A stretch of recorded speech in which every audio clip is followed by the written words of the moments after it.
take one for now, for sure. Please. Thank you so much.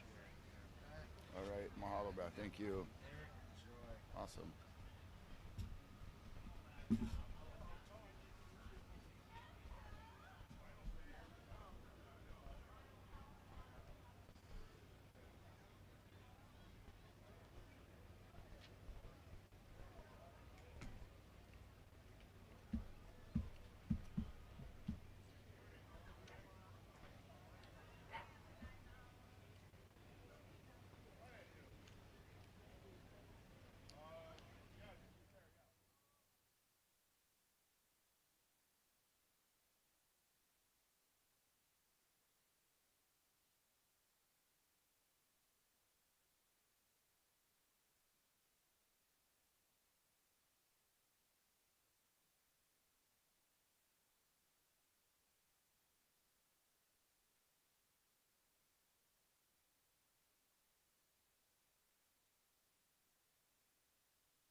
red.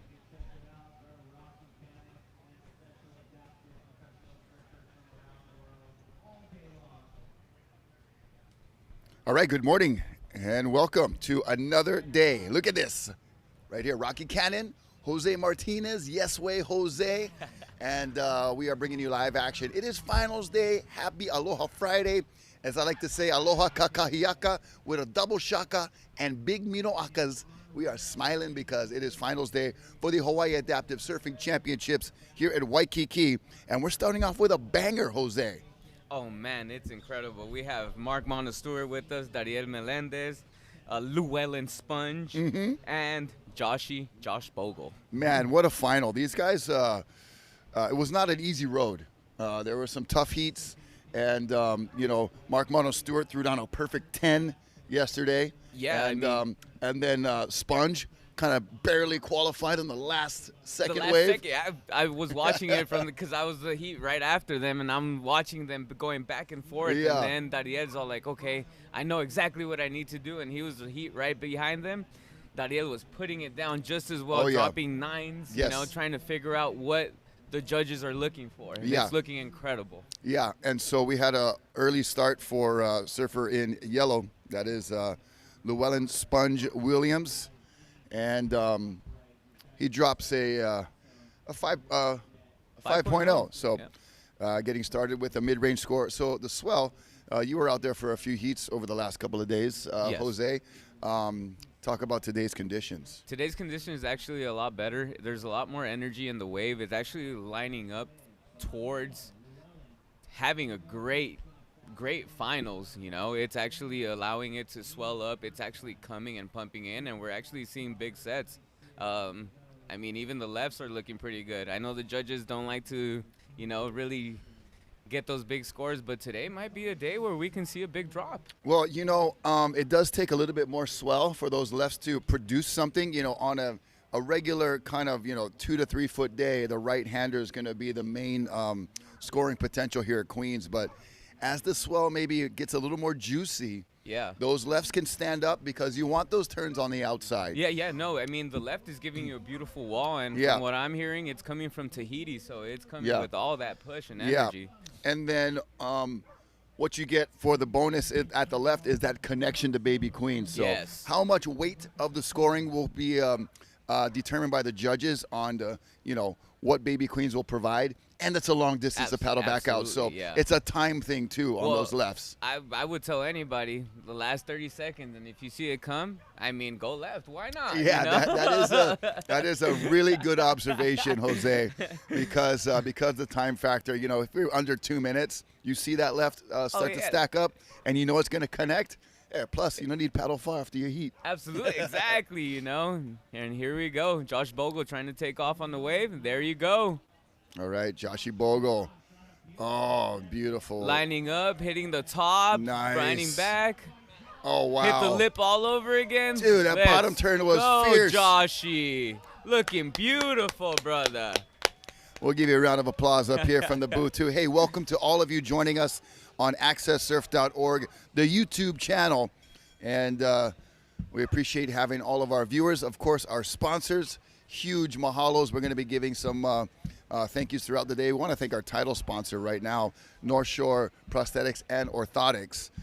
Brother Eric Welton, Big E, and the crew giving us title sponsorship this year. So thank you for your support and continued sponsorship. And also, Big E has been at it for a long time. So absolutely, long time supporter, He's long been time everybody coming long time here. Volunteer. Yeah, so epic to have North Shore Prosthetics and Orthotics, and any of you that need assistance from those great folks, go see them up in Pro City.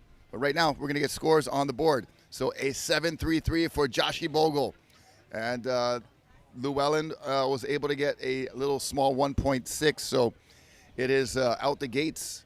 Joshy Bogle with the lead. He was looking incredible lining up that such wave. A good wave. It was beautiful, and carving that top turn into that roundhouse looked beautiful. Definitely scoring high potentials there. And look, it seems like we have lines approaching. Yeah, anytime you've got an event here at Queens, or mostly any competition, you want consistency, you want frequency, right? Absolutely. So a lot of opportunities for everybody. Yeah, and today, I mean, I didn't get to make it to the finals, but I'm praying that all of these gentlemen, all of these people here, all of these incredible athletes, the females, get to show off and perform the way they truly want to, since the swell is showing up. It's going to be an incredible day. Yeah, it already is starting off with a bang with Joshi Bogle's wave. That was if any indicator of what today could be like, What it will be like. What it's going to be like is Joshi Bogle's 7.33. That was epic. And here we go. It looks like we got red and white looking for something. And here we go. Mark Mono Stewart going for it. Oh, Joshi pulls out, and it looks like he's about to attack. There you go. Let's go, Mono. Oh, hitting at the top lip. Doing it one more time, roundhousing it back. Oh, my God, Mono. Just buried the rail, bro. That was so sick. It's incredible how he's been doing it for so many years, yet looks just as smooth as day one. Yeah, no joke, bro. He looks like a young, spry spring chicken. And, just banging that lip, carving that rail. Wow, Mono Stewart showing us why he is a longtime champion and still here doing it like a pro. And he drops an 8.50. There you go, Mono. Oh, Let's man. go. Out the gates, Mono Stewart.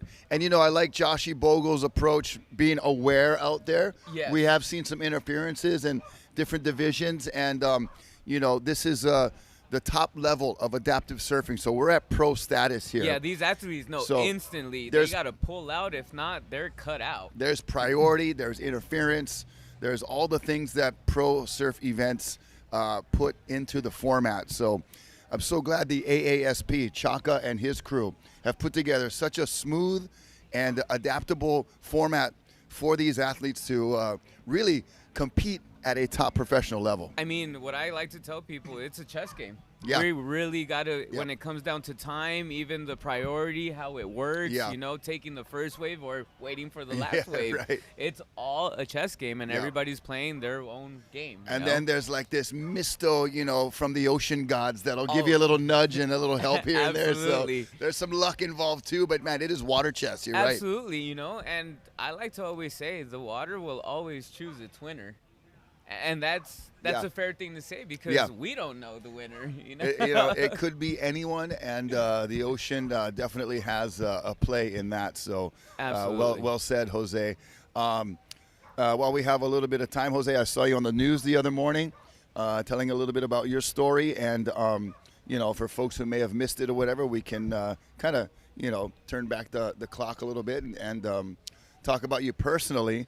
You compete in the prone assisted division, which is, I call that the NASCAR division, where you're the driver, you got your pit crew, you got your tire guy, your engine guy. Yes. Everybody's working together to get the driver on the best wave. How did you come to know about like AccesSurf and adaptive surfing? So, after I was hurt in Afghanistan, I woke up and I didn't know what could be next, what would be possible. Okay. And I ended up going into the Navy Medical Center to recover as well. And during that time, there's people there that were using surfing as therapy to get us out, And a couple years ago, about 7-8 years ago, I came back to surfing because I had hit rock bottom. And I asked, I was like, hey, are you like guys rock still bottom, like emotionally, mentally, even physically? I was just tired, Yeah. And I gave everybody a call, my pusher actually. I gave him a call. I'm like, hey, are you guys still doing he goes, every Thursday we're in the same place, where to find us, I showed up that next week, and that same day they're like, hey, people are competing now. You want to test yourself and see how good you are?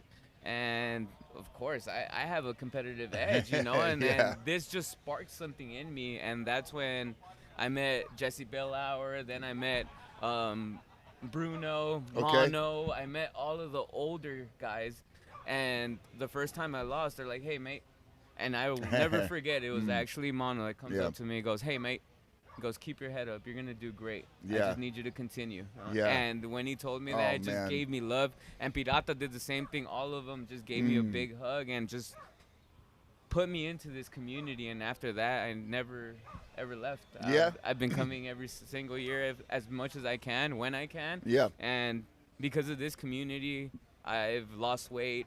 I've developed a better life. I've Okay. created a happier life. I've Yeah, gone man. around the world to surf. Yeah. Like, you know, done things that the doctor told me I'll never be able to do. And guess Yeah. what? I'm Oh. showing everybody how to Dude, do it. that's you crazy, know? bro. That's so good. Thank you for your service too, my Oh, friend. thank you.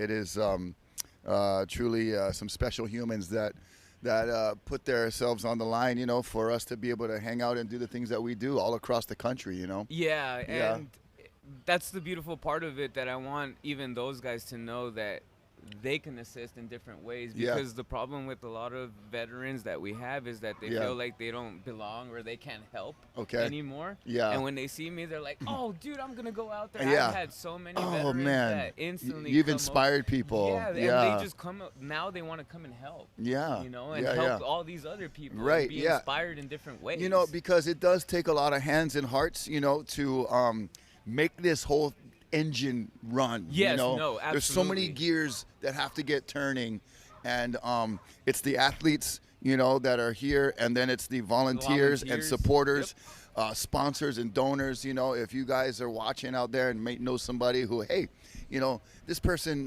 needs some, you know, guidance on where to, you know, give to a good cause.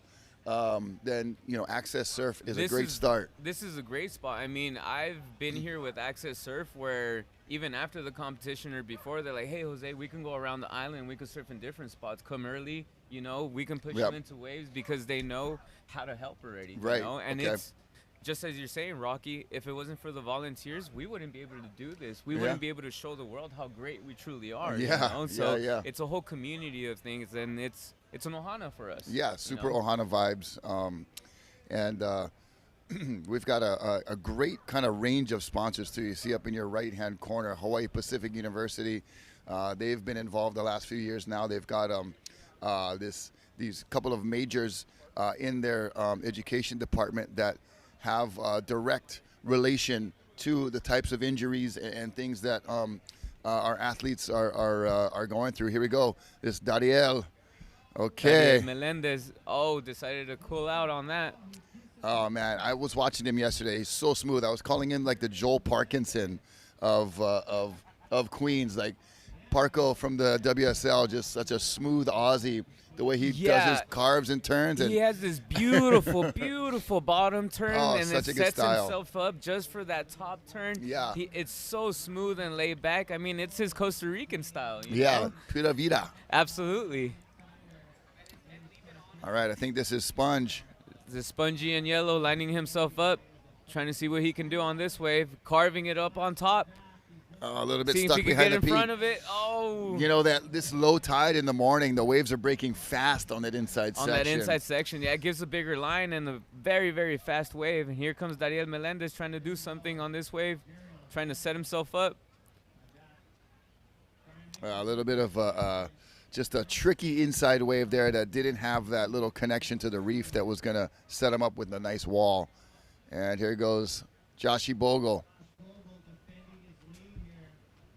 So he's our surfer out in front. He's got an 7.33 and a 147. Mono Stewart with that single 8.5 is nipping on the heels of Joshi Bogle. And you know, Mono's such a savvy veteran.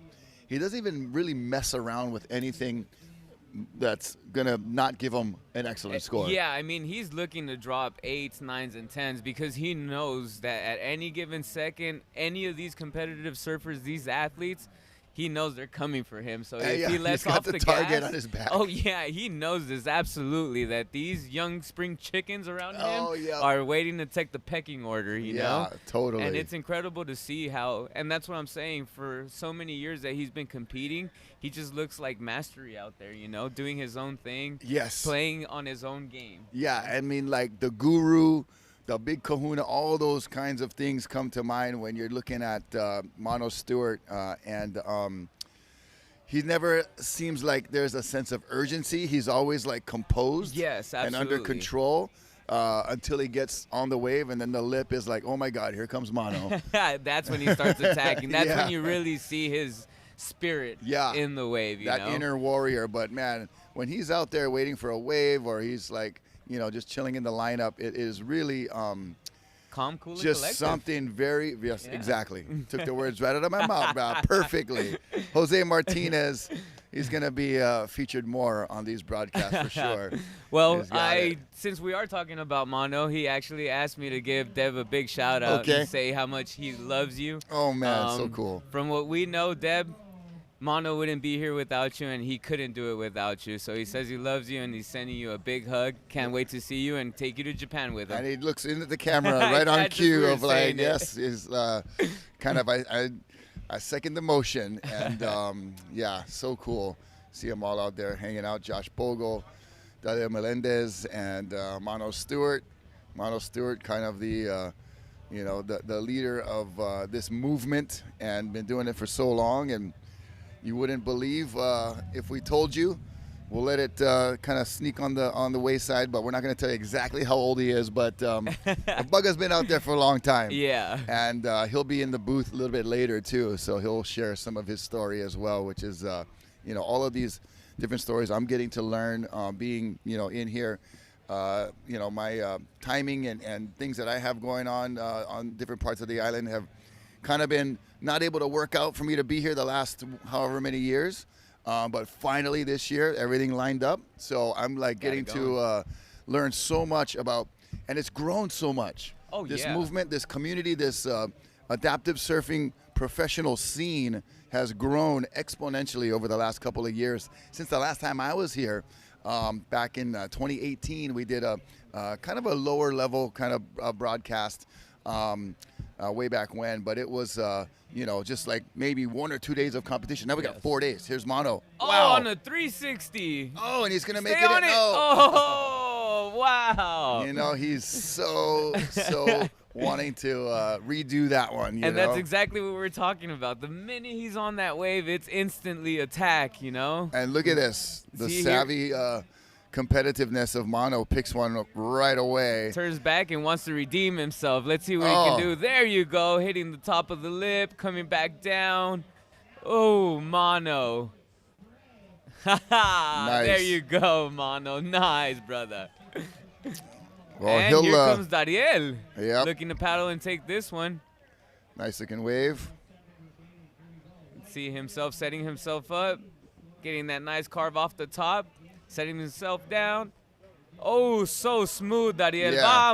Vamos. Nice. Showing his pura vida style. There you go.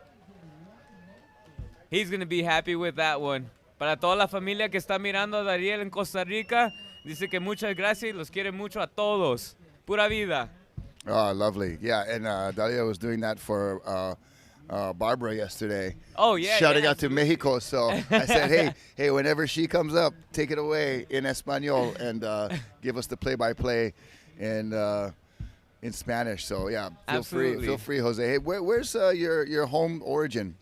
So my parents are from El Salvador, but I was born on the mainland, born and raised in California, in LA. Yeah. Cool, right on. Absolutely. And that's where you reside now? That's where I am now, yeah. Okay. A little bit more on, actually, to live in the high desert, which trips a lot of people out. They're like, how are you in the water all the time? Yeah.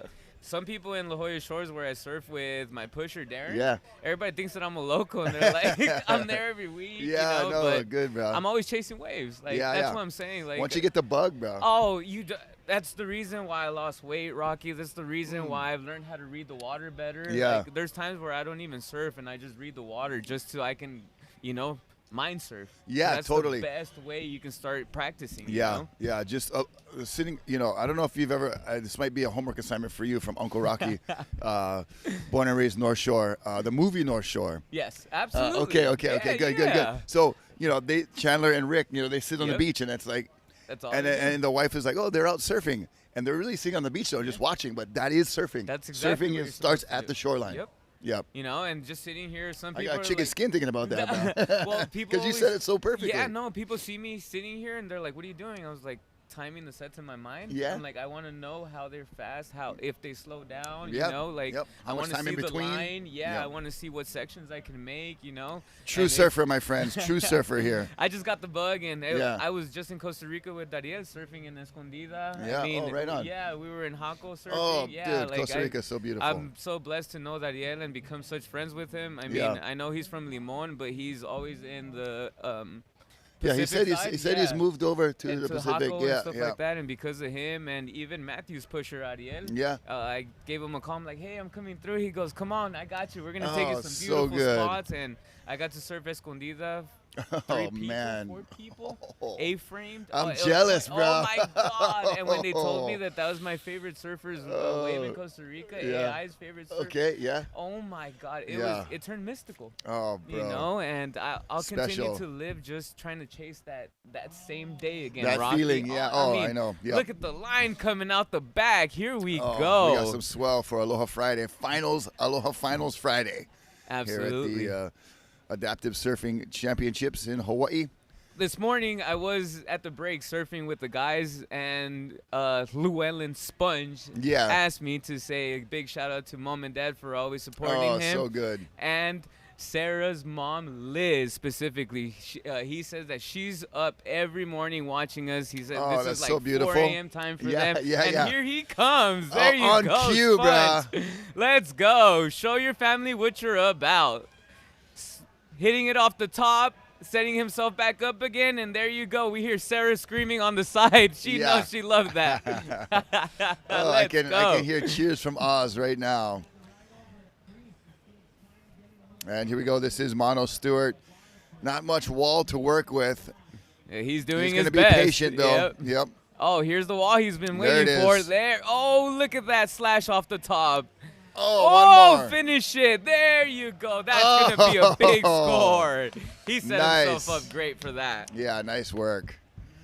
You know, he was nice and patient. The beginning of that wave was a little flat, you know. Oh, yeah, Just absolutely. a horizontal movement, but then he knew that section on the inside. Queens, such a world-class wave when it's doing what it's doing right now. Oh, it's going to go off with right that now. with that nice steep inside section. Judges want to see you put it up in the lip and really commit to those top yeah, turns. they want to see how extreme you can go on the waves. That's Sponge Williams on the inside. He's just trying to make up a little bit of scoring on the inside. We'll see if that provides much. Not that much, but he just wants to keep himself busy. He wants to make sure that he can build on his foundation and see how good he can get it up. So he's got a 5.0 and a 3.33 so far. Right now he is in fourth place. Fourth place, yes. Sir. Joshie Bogle, 7.33, still holding strong for him to be in third. Daryl Melendez, his last score, 7.83. So Daryl able to climb up into second, but they're all chasing the master. Oh, man. See, I'm telling you, these spring chickens definitely have it for Mono. Yeah. He's got an 8.5 and a 7.27. So that is tops in the heat. And we'll get this right there.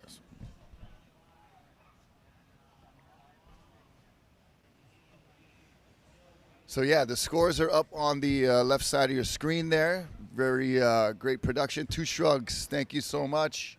And you guys have been getting better and better each and every day. And this is day number 4. We're like a well-oiled machine now. We got Jose Martinez bringing some color commentary. We love it. And Queens is going to kind of mellow out for a moment. These are 30-minute heats, so we got 6 minutes left. And still a lot of time for them to change and build up on their foundation. Yeah, you know, so we'll talk about what the requirements are. You know, Melendez, Dariel just needs a 7.95. Already has a 7.83, so that's right in his wheelhouse there. Probably we'll just call it an 8 was what he needs. You know, he needs excellence. But we've seen him score 8s and 9s yesterday in lesser conditions. So today's conditions, if he gets the wave, we could see a change. And then Joshie Bogle's still there within one wave striking distance, has the 8.45 requirement. So he needs to get into excellent range too. With Mono Stewart in your final, you know, you've got to be prepared to know that 6s and 5s aren't going to do it. No, you know? you have to you gotta have elevate. to know. Yeah, and at this point, I think they all know. That's where they're all sitting close to each other.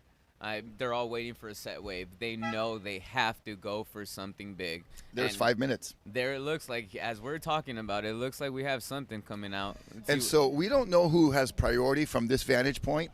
But with Mono Stewart just chilling, we know he's probably maybe has first priority because he's just like, I'm waiting for the best he's one. waiting for the set to But, come in. you know, and he's got the lead as well. So it's Melendez, you see, kind of in scramble mode, you know, moving across the lineup. And, you know, as a competitor myself, I've been there where, like, man, it's hard to sit still, you know, so hard. especially when you need a score, you feel like you're just helpless if the ocean's not doing anything. You feel like, oh, if I move around, something will happen, you know. But it's all about what the ocean's going to deliver. And one of your favorites, AI, who I grew up with, they actually used to come stay at my house in Hawai'i when we were growing up. And him and Bruce were the first guys that kind of indicated to me that I need to stay in school because pro surfing, to be a top-level pro, they came from Kauai and showed us North Shore boys like, hey, this is how good you got to be. Yeah. And, you know, we were the best kids from our neighborhood. They came over, we're like, holy crap. I better stay in school now. Oh, Melendez. Dariel trying to paddle in because he knows he needs something good. Yeah, and knowing that there's not that much time remaining, 3 minutes, 30 seconds. You know, a lot of time for things to happen, but in the big scheme of things, not that much time. So he's a bit of scramble mode. As much as you might think, 5 minutes is a very long time when you're just waiting for something to happen. when you're putting your Hot Pocket in the microwave, 5 minutes is forever. Or like I tell people, when I'm on the bike doing some cardio, or I'm working out, dude, it's so 30 long. seconds feels like forever. But when you're over there waiting for the waves, it feels endless. It goes by quick, bro. It's so fast. You're like, no. Yeah, man. Oh, that's so true. That's funny you say that. You know, when you're watching your workout clock, you're like, Jesus. How long it's is only this? been 30 a minute? seconds. Yeah, 30 seconds. I feel like it's been 10 minutes. And when you're in the water stressing, nerves hitting you, it feels like it go by in a flash. Totally, you know? bro. Well said. Well said. And I mean, especially when you're seeing lines and you're like, you know it's not going to come at the time you need it. Yeah. It's one of those defeats, you know? Yeah. Back to the ocean, choosing its surfers. We felt like Andy always had that with the ocean. Absolutely. Every time, you know, whether from when we were kids to when we were pros, if he needed a score, you knew the wave was going to come. Yeah. And he was going to get it. Dude, and then I feel like Kelly has that sometimes too, you know, for a long time. And man, it is just one of those things, like you said earlier, it's like the ocean will choose, you know. And being a competitor against Jesse Bellauer, I learned that. You know? That's how I learned to be patient. That's how I learned how to beat Jesse, because he showed me, like, the wave's going to come, or guess what? We live and die by it. Yeah. You know? Here we go. Let's go. Dariel Melendez setting himself up, slashing off the top. Here comes setting himself his bottom turn, staying off the top lip. Nice. Slashing, let's go. ¡Vamos, vamos! ¡Qué buena! Esa es la que necesitaba. ¡Vamos! Y feliz anda. Pura vida. Oh, here goes Mono Stewart. Not to be outdone.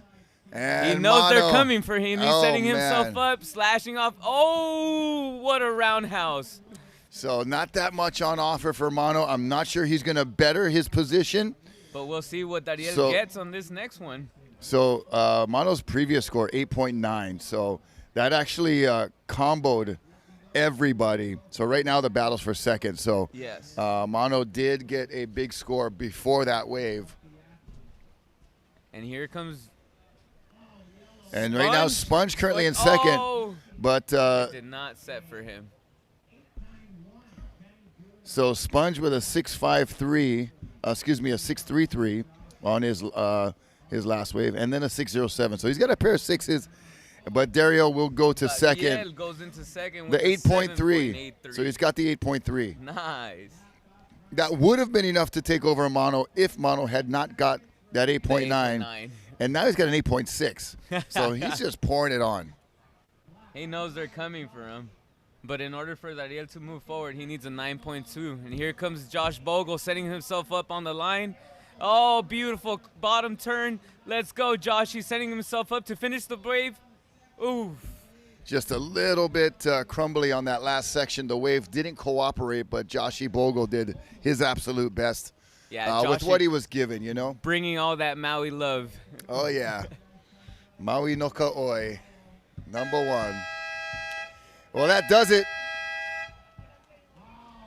Congratulations to Mark Mono Stewart. The king reigns, my friend. Continues to reign. Hey, we're going to take a short break. We'll pay some bills with some commercials. Stay tuned. We'll be back with more Hawaii Adaptive Surfing Championships. Jose Martinez and Rocky Cannon. We'll see you on the other side.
I'm Rocky Cannon with Jose Martinez. We're bringing you this final of the upright women's final. We just saw our first final of the day. Happy Aloha Finals Friday from the Hawaii Adaptive Surfing Championships. Jose, what a banger.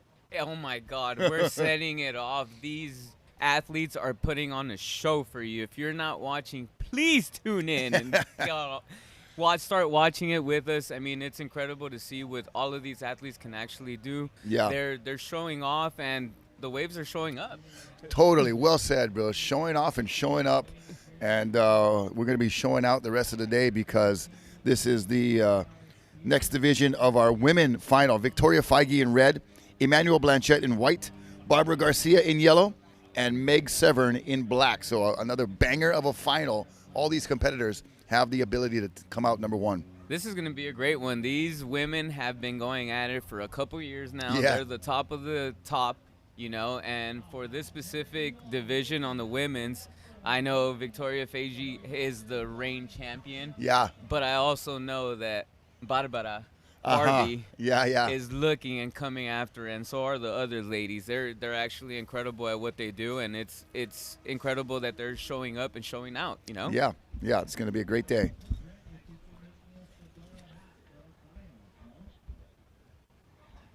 So, Jose, you're surfing and spending a lot of time in California. How do you like coming to Hawaii? You know what? 1 year, the mayor thought that I was an islander myself, asking me what part of. I told him I'm from the mainland, but I love the spirit. I love the aloha. I love the energy that you guys always give us. Like, I come here because of the comp, absolutely, but mainly because of the love. Yeah. Oh, yeah. That's The islands awesome, are incredible, and they're always here showing us great love and compassion, and I mean, showing us the true spirit of the water. Yeah, we're connected by the Pacific Ocean, but there's just like, you got the California coastline that provides so much good waves. A little bit cold, though, Loving not wearing a wetsuit, absolutely. Yeah. So we got the warm waters of the Pacific on this side, and, this event has meant so much to so many people, and it continues to grow.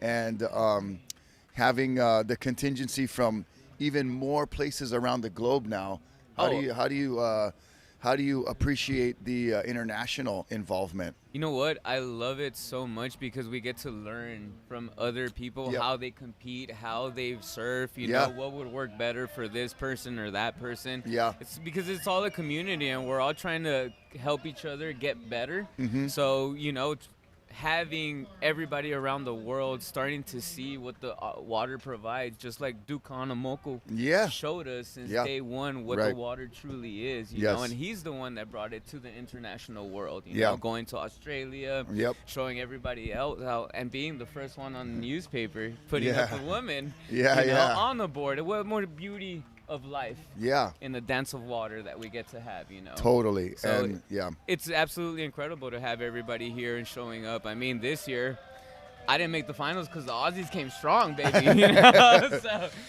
I love it. The competitiveness has just scaled so much higher. Yes. That we have to keep stepping it up. Yeah, the level of performance has been increasing, like I said earlier, exponentially over the last couple of years. So not only the growth in numbers, but the growth in the performance. And I think you put those two together, man, this adaptive surfing sport is poised to just really launch. Oh, continue on and go probably bigger than we would ever be able to see Right. it one Yeah. day, you know. Yeah. Just being able to go to different waters, you Yeah. know. I mean, we're connected by the ocean, right? Yeah, exactly. Absolutely. Yeah, it's amazing to see, and again, just seeing the competitiveness and how much these athletes continue to advance, changing their lifestyle, seeing everybody. Like I started going to the gym because I want to be a stronger surfer. Yeah. I want to be a more powerful surfer Right. because everybody has their flows. Yes. Jesse Billauer, he's a smooth flower. Yeah. I like to hit hard and carve Yeah. heavy, you know. Yeah, so yeah. everybody has their own style, but Yeah, they start and applying life Yeah, to it, you know. and then you know, all the capabilities for each individual have such a range that you need all those different styles, or you have, that's why you have that mix. Absolutely. And you know, it's so cool as a spectator to watch and then learn, you know, the reasons or the kind of the method behind the movements, you know. Yeah. It's so cool. Here we go, up in riding. That is Meg Severn. And Meg, Setting herself up on the bottom turn. There you go. Getting a nice wall, coming back down, turning into it, getting some power up again, and setting herself up. It looks like that's our first ride of the heat so far. yeah, we'll get some scores. Victoria Feige had a small 1.33, just a throwaway score when all said and done. That will be for her in these 30-minute finals. So 30 minutes for these four surfers to really show us what they've got. And it's looking like we got some sets out the back. Also looks like Victoria Feige from Canada starting to carve that beautiful top turn that she has, setting wow. herself up on a nice line. Look at that wall that she's going through. Let's go, Victoria. Setting herself up, still going, finding that power, trying to finish it, but couldn't. She let me know that it's Feige. Feige. Roger that. just for our P's and Q's here. All good, Jose. It's a pleasure having you up here for sure. Got the energy, got the spirit, got the you know, the vernacular. All things are coming together right here. And Victoria showing us why she has been one of the top competitors in this division. We've yet to see from Emmanuel Blanchette in the white. And Barbara Garcia has a small score up on the board, but there you go. Victoria throwing down a 6.33, Jose. Oh, man, she looked beautiful on that wall that she had. She was carving just right and setting herself up in the power zone. I guarantee you if she would have been able to finish that at the end with a little bit more power, if the wave would have offered it, I mean, we could have seen some excellent score ranges there. Yeah, and so, you know, as a competitor and through the AASP, you know, you've read through the rule book, you've, you know, seen the certain criterias. And so that for our scoring scale, you guys at home, or you might be in the office, you know, on a separate window screen, you know, make sure the boss sees the work screen when he walks by. And, sliding over in two different back-to-backs. Yeah. So you can have your surf screen up when he's not around, but, you know, you guys know how to do it. So we appreciate you guys tuning in, even if you're not supposed to be. But we welcome all you viewers, and we're going to watch White here before we get into our scoring criteria. Emmanuel coming in, Yes. doing a nice top turn, getting that power zone, setting up that wall for her. That bottom turn, setting herself up just nice for another top turn. Oh, but she gets cut up by the wave, unfortunately.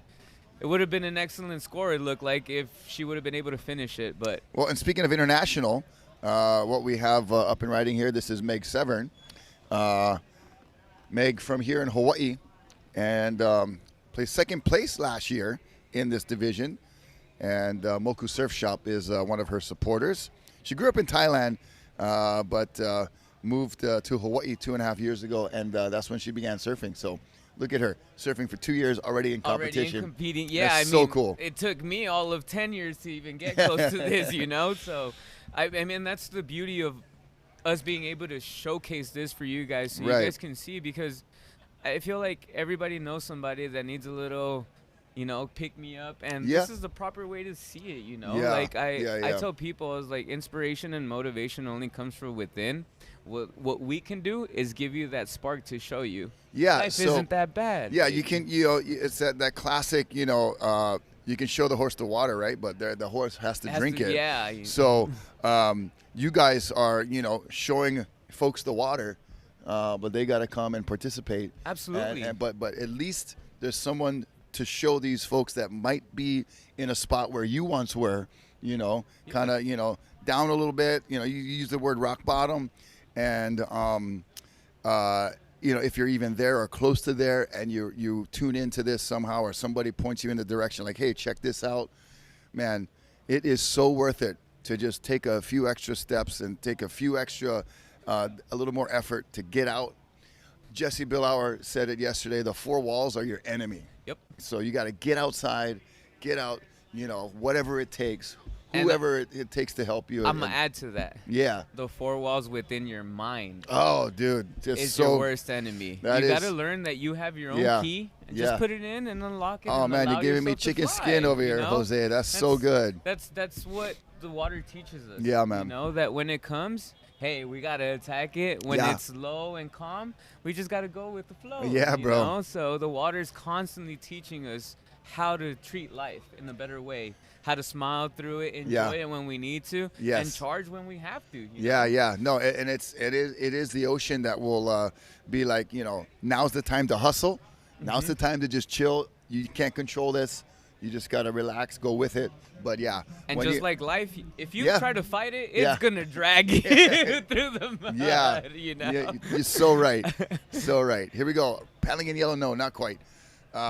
But a little, and then Emmanuelle, she is from France, so really touching so many different parts of the globe. Yeah, we're having so many more people coming from Europe. I mean, we have the Italians, we have the French. We have a Spanish competitor as well. Spanish competitors from Spain as well, you know? Like, it's incredible to see how much bigger this whole community is getting. Yes. And again, raising the bar every single year. I feel like every year we're starting to see we've gone from 5, 6s to 7, 8, 9s, and 10s. You know, so it's developing so much faster. And like you said, for Meg, 2 years now competing, she was second place last year. I mean, that's incredible. Yeah, you know? that's so cool.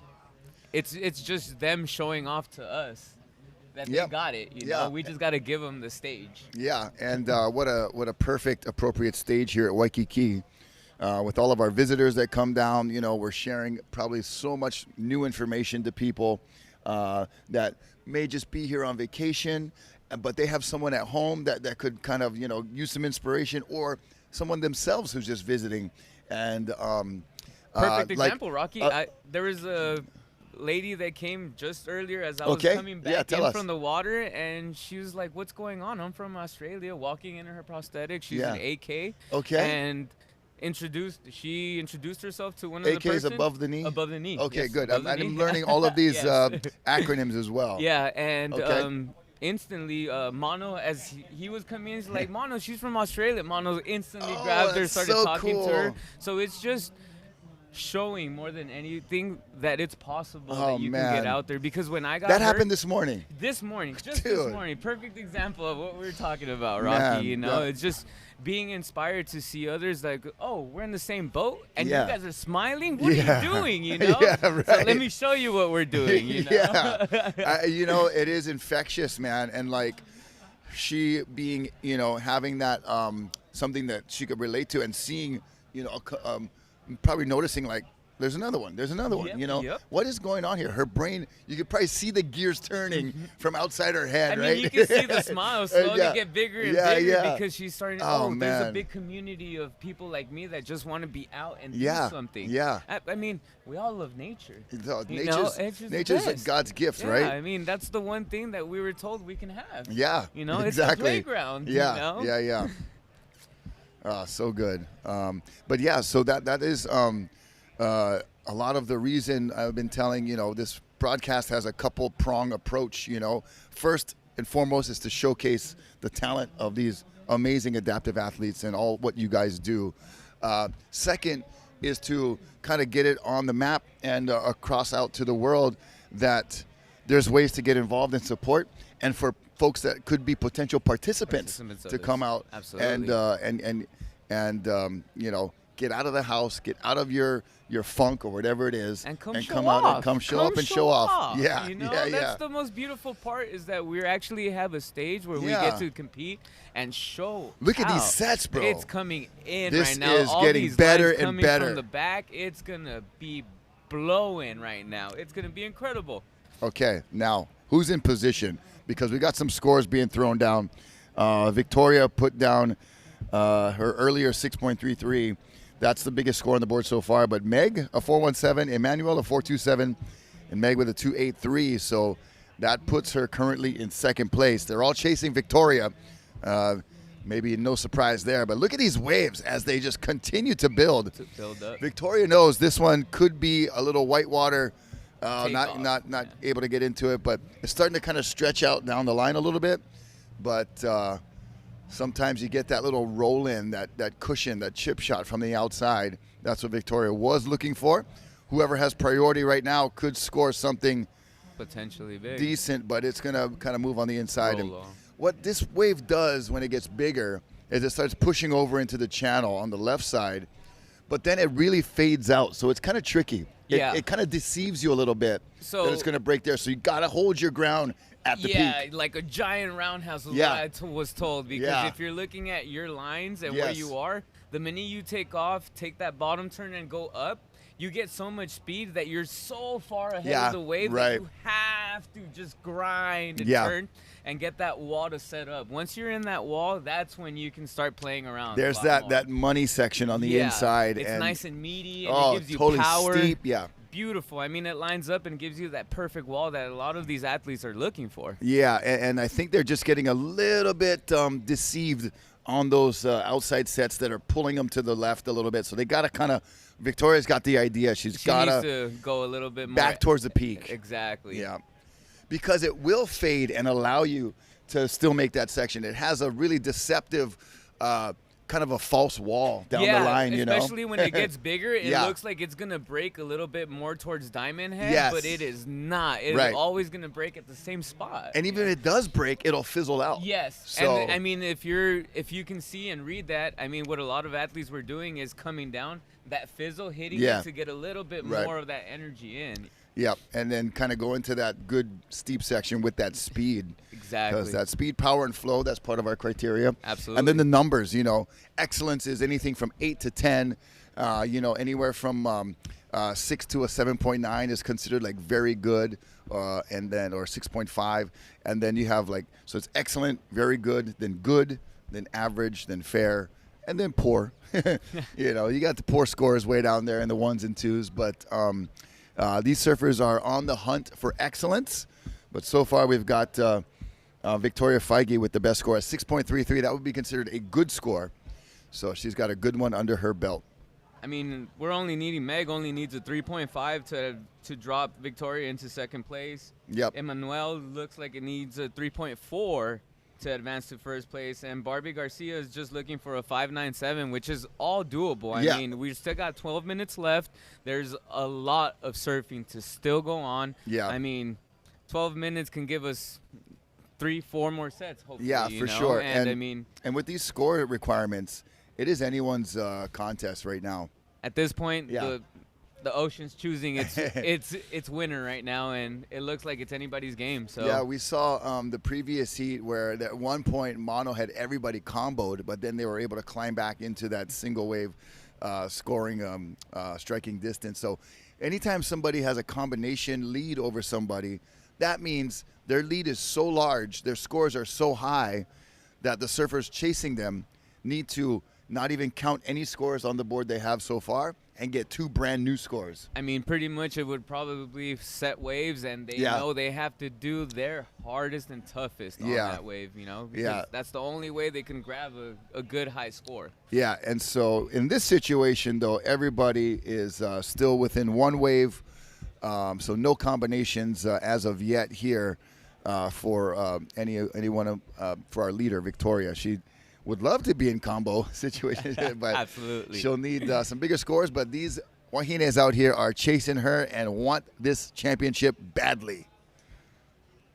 So a little too far out for Guerrero's power. surfer in red, surfer in black, and yellow as well. And that one kind of a deceptive wave there, did not break till the way inside. And Victoria kind of looks like she's in a decent spot for a left. And as here comes Barbie Garcia as well. Take it away. She's looking for that nice, beautiful line, carving herself up for a nice, beautiful takeoff on the line. Coming out of it, looking good so far. Yeah, nice style. Not enough energy, but hey, she needs something not so big, so let's see what they give her. Yeah, Victoria's on the inside here. She went left. Not sure there was much available as far as critical scoring potential. So we use the word critical too a lot when we're talking about the criteria. So the critical sections of the waves are where the lip is curling over. Yes. And Mono Stewart was a great example of where to put the board in that critical section. And all these divisions and capabilities and categories have their abilities to get in that critical section in different ways. So the judges are adapting their judging style to the athletes and to the different divisions, which we got to commend our judges. Absolutely. And say great job, you guys. Dave doing Shipley incredible. and the crew, really top pro level scoring and judging from up there. And then our Pacific Ocean Patrol, DJ and his water safety crew doing excellent work throughout this event on the jet skis and making sure everybody is safe and taken care of. Thank you, DJ. Thank you, Pacific Ocean Patrol. And shout out to our daily duty ocean safety officers, the lifeguards here at Waikiki. This is a big operation to handle. Oh, yeah. You know, and I served in the city and county on the west side and the North Shore. But, man, being in Waikiki, this is crazy, bro. Human, and I mean, the whole time here, all week, they've been keeping us safe. Yeah, they've been good. grabbing us instantly. Yeah. I mean, they're such a great help. And again, if it wasn't for this great community, we wouldn't be able to show this. Yeah. You know? So big mahalos to all of you folks that keep people safe in the ocean and on the beach and the shoreline area. We appreciate it very much. So time remaining now. We're about 8:40 on the clock, Jose. And Victoria paddling back out from her left. Yeah. And she did improve. She So got she threw down a 4.1. And that will up the requirement for Meg. So tell us what they need. Meg's looking like she just needs a 6.27, which is very doable. I mean, everybody's looking like they just need something small. Barbara looks like she just got a backup score of 3.3 on that last one. Okay. She did great. So Yeah, that's actually right now her top score. Yeah. So that puts her in a decent position. she just needs a 7.1 as well. And Emmanuel looks like she just needs a 6.17 just to advance and drop. Again, it's anybody's championship at this point. Yeah, it is so fun when it comes down to this, one last wave, or everybody who's a sports fan loves those buzzer The last beaters. second, yeah. the last I mean, shot, that's, the last that's what putt. you wait for, Yeah. know. They're like, oh, we don't know because. Yeah. I mean, if you've seen anything like Mark or Jesse, Yeah. those guys, the last second they could still beat you. So Yeah. everybody's holding on tight, So, Yeah, nobody likes to watch a blowout. you know? Absolutely not. No, It's so fun when it's like tight neck Back and to neck back, all yeah. the way to the end. Absolutely. Yeah, shot for shot. It is setting up to be that way for this women's kneeling upright division. I mean, up next, we'll have the no vision mixed final, a couple of wave ski heats, and then the low visions will be out. And then below the knees, we'll get out there later. Then your division, prone assist. We'll have the men's and women's and men's. And then above the knee, unassisted prone. And we'll finish with unassisted prone men's. So a great day of finals stacking up for you guys. Hopefully you can stay tuned all day with us. And 6:50 remaining here. So, Jose, Talk about some of the travels that you've gotten to do. You mentioned Costa Rica before, and being out of California, you got pretty good access around the area. Yeah, I mean, God, I've been to the UK for Oh, no way. Yeah, for the Welsh championship. Oh, that's awesome. I was I think the American that won, that only American at that time that won. But I want to continue to travel and show the world, because people look at me and they're like, there's no way you're going to go out and do this, right? And Oh, I'm like, man. no, yes I am, you Yeah, know? And they're yeah, like, yeah. why are you so happy to go charge into That's the why you're water? yes way Jose, bro. Absolutely, you know? So I just, more than anything, want to show the world that this doesn't define anything. It's Yes. what you have here. It's what you have here. Yeah, the here and art, here. you You're know? right, bro. Like, you make that connection, and once people start seeing it, everybody wants to help you. Yeah. You know, but you have to be willing to open yourself up and Yeah. show the world, like, hey, I want to do this for myself. You want to come help me? Cool. If not, Yeah. just please move out of the way, because I don't want to hurt you or myself or my Yeah. board, you know? Yeah, So it's it's one of those, you know, and there's Yeah. times where You're either in or in the way.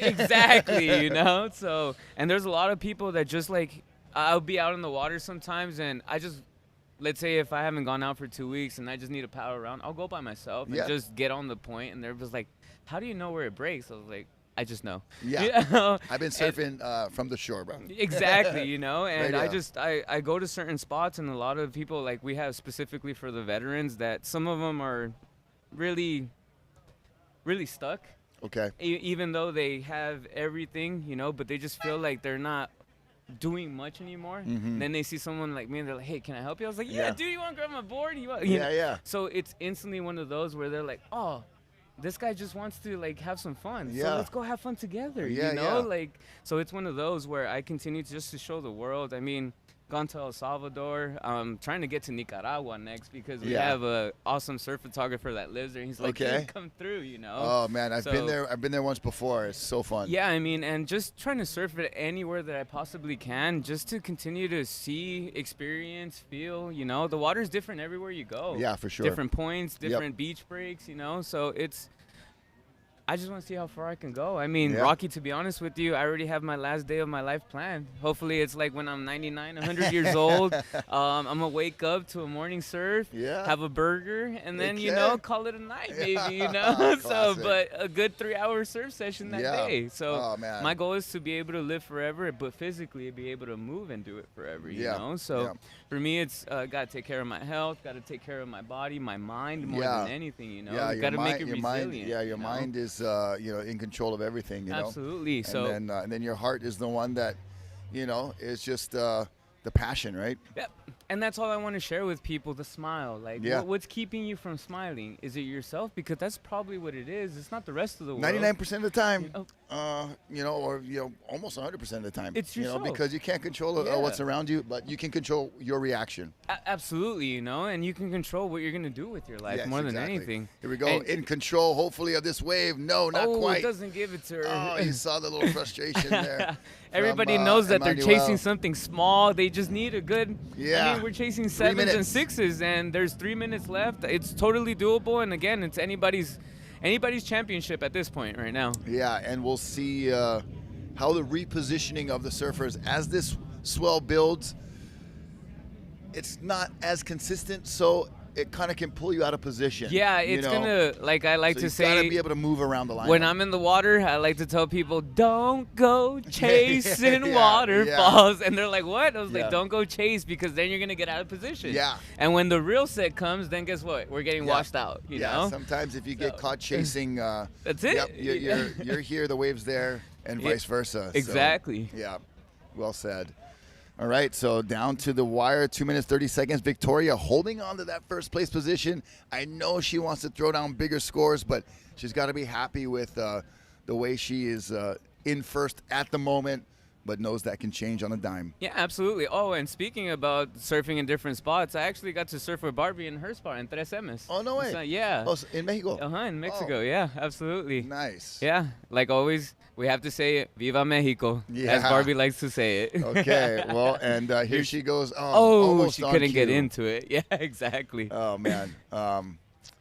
Yeah, so, and that's the beauty about coming to this community. Once you start creating these beautiful friends and these relationships. Yes. Everybody wants you to come to their country to surf with them. Yeah. Everybody. You know, and then it just kind of expands the horizons of everybody, right? And so, you know, they're coming to your spot, you're going to their spot. Oh, absolutely.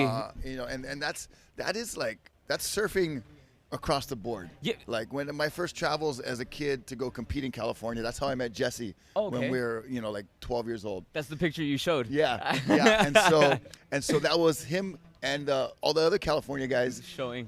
coming to Hawaii. Yeah. And because we went there every summer, and then they'd come here during the winter. And you know, if you're gonna do pro surfing, you got to pass through the North Shore. You know, you Absolutely. Got, yeah. Hey, so I've passed by it. I've seen it. You know, gracefully. Oh, man. I surfed Haliva before, Okay, and cool. so you know, yeah. I have good friends that are like, so, hey. But that exchange has always been part of surfing culture. You know, Absolutely. And it's such a special thing. Yeah, I mean, and I feel like that's the way we continue to be like kids, you know, Yeah, like, hey, yeah. come to play in my Keep the playground. youth, Yeah, yeah. absolutely. That youthful spirit, for sure. Okay, now 40 seconds, Jose. This is getting Victoria's down to the paddling nitty-gritty. in for this one. She knows she has to. Oh, She doesn't have priority. I think Black had there priority. you go. Black knew that she could take it, and she's setting herself up for a nice fade into the nice wall. That's Meg She's Severn. catching it. Oh, let's go. So 20 seconds on our clock here. We'll see how that matches up with the live beach clock that Ezra Rodriguez is handling. Doing a great job up there. Mahalo, brother Ezra. Always bringing the aloha and enthusiasm that is infectious. And he's counting it down. Yep.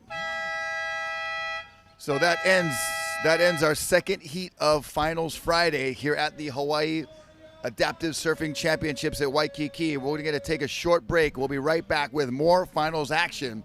Rocky and Jose going to take you a little ways. Come right back.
We are back live here at Waikiki, the Hawaii Adaptive Surfing Championships from the South Shore of Oahu.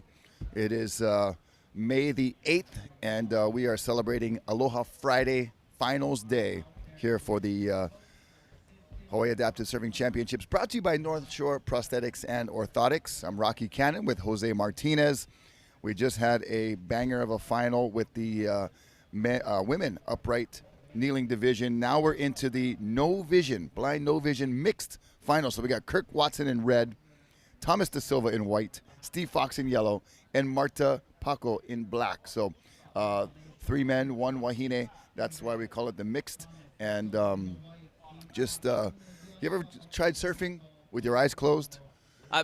Jose? Yeah, I was just talking about it. I've tried it because I've surfed with Aaron. I've surfed with Josh the Jedi. Yeah. I surf with all of these blind surfers because sometimes they have so much courage to go out there. They can feel where the break is at. But they're like, hey, Jose, you put me on the spot. I was like, I got you. Especially if it's Aaron, because I know his style of surfing, you know. But I've tried it before while trying to take off. I instantly just freaked out and opened my eyes. I'm like, the feeling that these gentlemen have, these athletes have, is absolutely incredible for them to know where the lip is at. Where I have my eyes and I still run away from the lip sometimes. So these athletes know exactly the feel that they're looking for, that they're feeling, and putting themselves right in the perfect position to hip top turns put themselves into a nice, beautiful bottom turn, Yeah. set themselves up. You know, it's incredible how they work with a beautiful team as well. Like, Yep, they got spotters out there. That's why you see multiple jerseys of the same color, and just having that assistance. It's like a caddy, out there with you. Like golfers have a caddy. These blind surfers have a spotter. I like to call it their eyes. Their eyes in the Their water. eyes in their the eyes water. in the Yep. water. Yep. Absolutely. Because I've had some interaction with folks who have sensory loss or limitations, and it is common, I believe, what I've heard throughout it. Yeah, Joshi, I've heard your other senses are heightened. Yes. With the loss of the one sense you don't have. So, but truly, we always talk about surfing as a feel sport. This is the epitome of surfing as a feel sport. The true feel sport, honestly, yeah. I mean, and just like Rocky was saying, I like to call it the spidey senses, because everything just enhances so well that their reaction time is that much faster. They know they have to do these kind of things. Yeah. Oh man, you got some good one-liners coming out of you, brother. You got a future. I'm telling you. Everybody says I got a good radio face. Yeah. So do I. Great face for radio. Some good stuff coming from Jose Martinez, getting some good insight. And the spidey senses, that's such a good one, because you gotta be kind of firing on all cylinders, and also be aware that you've got a spotter, but also the spotter's not riding with you on the wave. So that's all the surfer. I mean, the spotter is yelling, hey, 500 meters left, or, five meters left. Yeah, three strokes, or even when they don't catch the wave, they have to call them back. I mean, they have to be super alert at all times, especially when it's super heavy and pumping, Yeah, and it looks like we got some pumping waves coming here. Exactly what I was going to say. These guys always get blessed with the best wave, and it's incredible to see, because they get to showcase what they truly love to do. Yeah. At a high level. I've seen Thomas, people question him if he's blind or not, because of how great he serves. He serves better than some other humans that can see. Totally. And it's incredible to see these guys do what they do, and the senses that they've created. Here comes White up and riding. It's all speaking of Thomas. There you go, Tomoki D Silva. Wow. Slashing up and down, setting himself at the bottom. How does he know where he is on the wave? He knows that flow. He's so great at it as well. Gosh. I mean, his spidey senses are tingling. Yeah. And here comes Kirk Watson in red, setting himself up. Oh, looks like it's a little bumpy out there, and he couldn't just find his rhythm. Yeah, he got caught behind the whitewater. The Queens is breaking fast today. And this morning, the lower tide will kind of have that wall standing up and start running on the reef. If you're not aware to stay in front of that whitewater, you can get stuck behind, and that's where you don't want to be. And as you can see, so their eyes in the water instantly go riding and looking for them, so they can call them back and paddle back together. Because that way they know which way they're not going to get caught by the next set. So it's an incredible rhythm that these athletes have with their caddy. Wow. And here comes, got eaten. That was black, if I'm correct. That was Marta Paco. Yep, Marta was a little late on that takeoff, and that was Steve Fox in the yellow. So we got some scores dropping. Okay, Tomas looks like he has a 7.50 on that first wave, and like we said, it's incredible to see. He knows where the wall is at, the power that he's looking for, and being able to slash, being able to do that bottom turn. It's incredible to see. And to cut back to the power source, and feeling. You've got, their audio, their hearing senses are heightened, but then the feeling through your feet and your board, to know when it's slowing down and when it's speeding up and where you are on the wave. To me, it's just amazing at how a surfer like Tomas can I mean, even have that awareness of his positioning on the wave. setting your feet. I mean, it's just that you can't see where you're setting your feet, but they know exactly where their board is, Yeah. like how it's shaped. Everything about it is, they're so in tuned. I want to say mahalo to the Club, the Indie Club. We'll have Trevor in the booth coming up a little bit Later on today. Yep. I'm not dead yet is what INDY stands for. And Exactly. when I found that out, I'm instant fan. That is such a cool name, and always doing good things. They're just still kind of new from 2024. Yes. But that's what's so cool about AccesSurf too, is kind of spawning all of these new nonprofits, new organizations that have these intricate, very specific roles, because one organization can't do everything. Nope. So you have all these. I was telling someone in the booth, I think Rich Julian, it's like spokes in a wheel. You have all these different organizations that play a vital role in what they do, coming together to make a nice big ohana. So what I like to call it is AccesSurf was the foundation. Yes. And then we're slowly making sure that our walls are built correctly Yeah. so we can fit everybody in there. Yeah, nice. So Yeah, so good. Absolutely. Jose, it never ends. Well, I mean, it's because of these foundations that we're able to create an indie club. Yeah, We're able to yeah. create a high five, the Yes. Stokes for Life. Yeah, for sure. Yep. Because, like you said, Rocky, not every single nonprofit could help in all of the Yeah. ways, But Yeah, as much with as they'd help like to, here, but yeah. help there, guess what? We're gonna get these athletes to come out and show Yeah, out. no, and it's so cohesive. It's not competitive among the organizations. No. Everything is all working together. It's The cooperation's amazing. I mean, from what I understand, it's all these organizations calling each other and, hey, I can't do this for this person, but they're an incredible athlete. You Yeah. think they're Yeah. like, absolutely, I can. This is Yeah. my realm, Yeah, So and it's that's beautiful. and that's the way it's supposed to be. I mean, It's supposed to be like that. You're family helping each other, community. This is the only way we can continue to shine and thrive. right. Yeah, for sure. And you can go to accessurf.org. 20 years they've been doing this, since 2006, and such a great example of what is possible, And so if you want to go to accessurf.org, you can get some great merchandise from this event and support that way. You can see the different, if you have people that want to participate, we have different beach and clinic days, paddling, surfing, all the different kinds of water sports available. And then also if you want to volunteer, I know the first Saturdays of every month are over at White Plains Beach. Yes. So that's one of the, the foundational clinic days that they've had for 20 years now. And it's amazing. AccesSurf has so much love for the veterans that they Yeah. have days for veterans. Oh, I yeah. mean, Busta is one of my biggest, Yeah, fiercest Busta competitors. Kawasaki. He's beat me out here many times. I love you, Busta. We miss you, brother. I hope Yeah. you're doing great and getting Yes. better. But it's because of AccesSurf that they were able to get Busta out and do these incredible things. So veterans, if you guys want to do something, let's say on a good weekend, Yeah. and you want to help out and feel good about what you're doing, come and talk to AccesSurf. Come out on a day where you can come and just have some fun with everybody. Steve Fox on a nice wall. Beautiful wave. Oh, he gets eaten. Yeah, I just got a little too high on the lip right there. I know he was hoping for a nice long ride, but that wave got the better of Steve. Here we go, up and here riding comes in the Kirk red. Watson. Kirk Watson in red, feeling out the wave, setting himself up, chasing that wall, and there he goes. Yes. He set himself up perfect, slashing up on that bottom turn, staying low.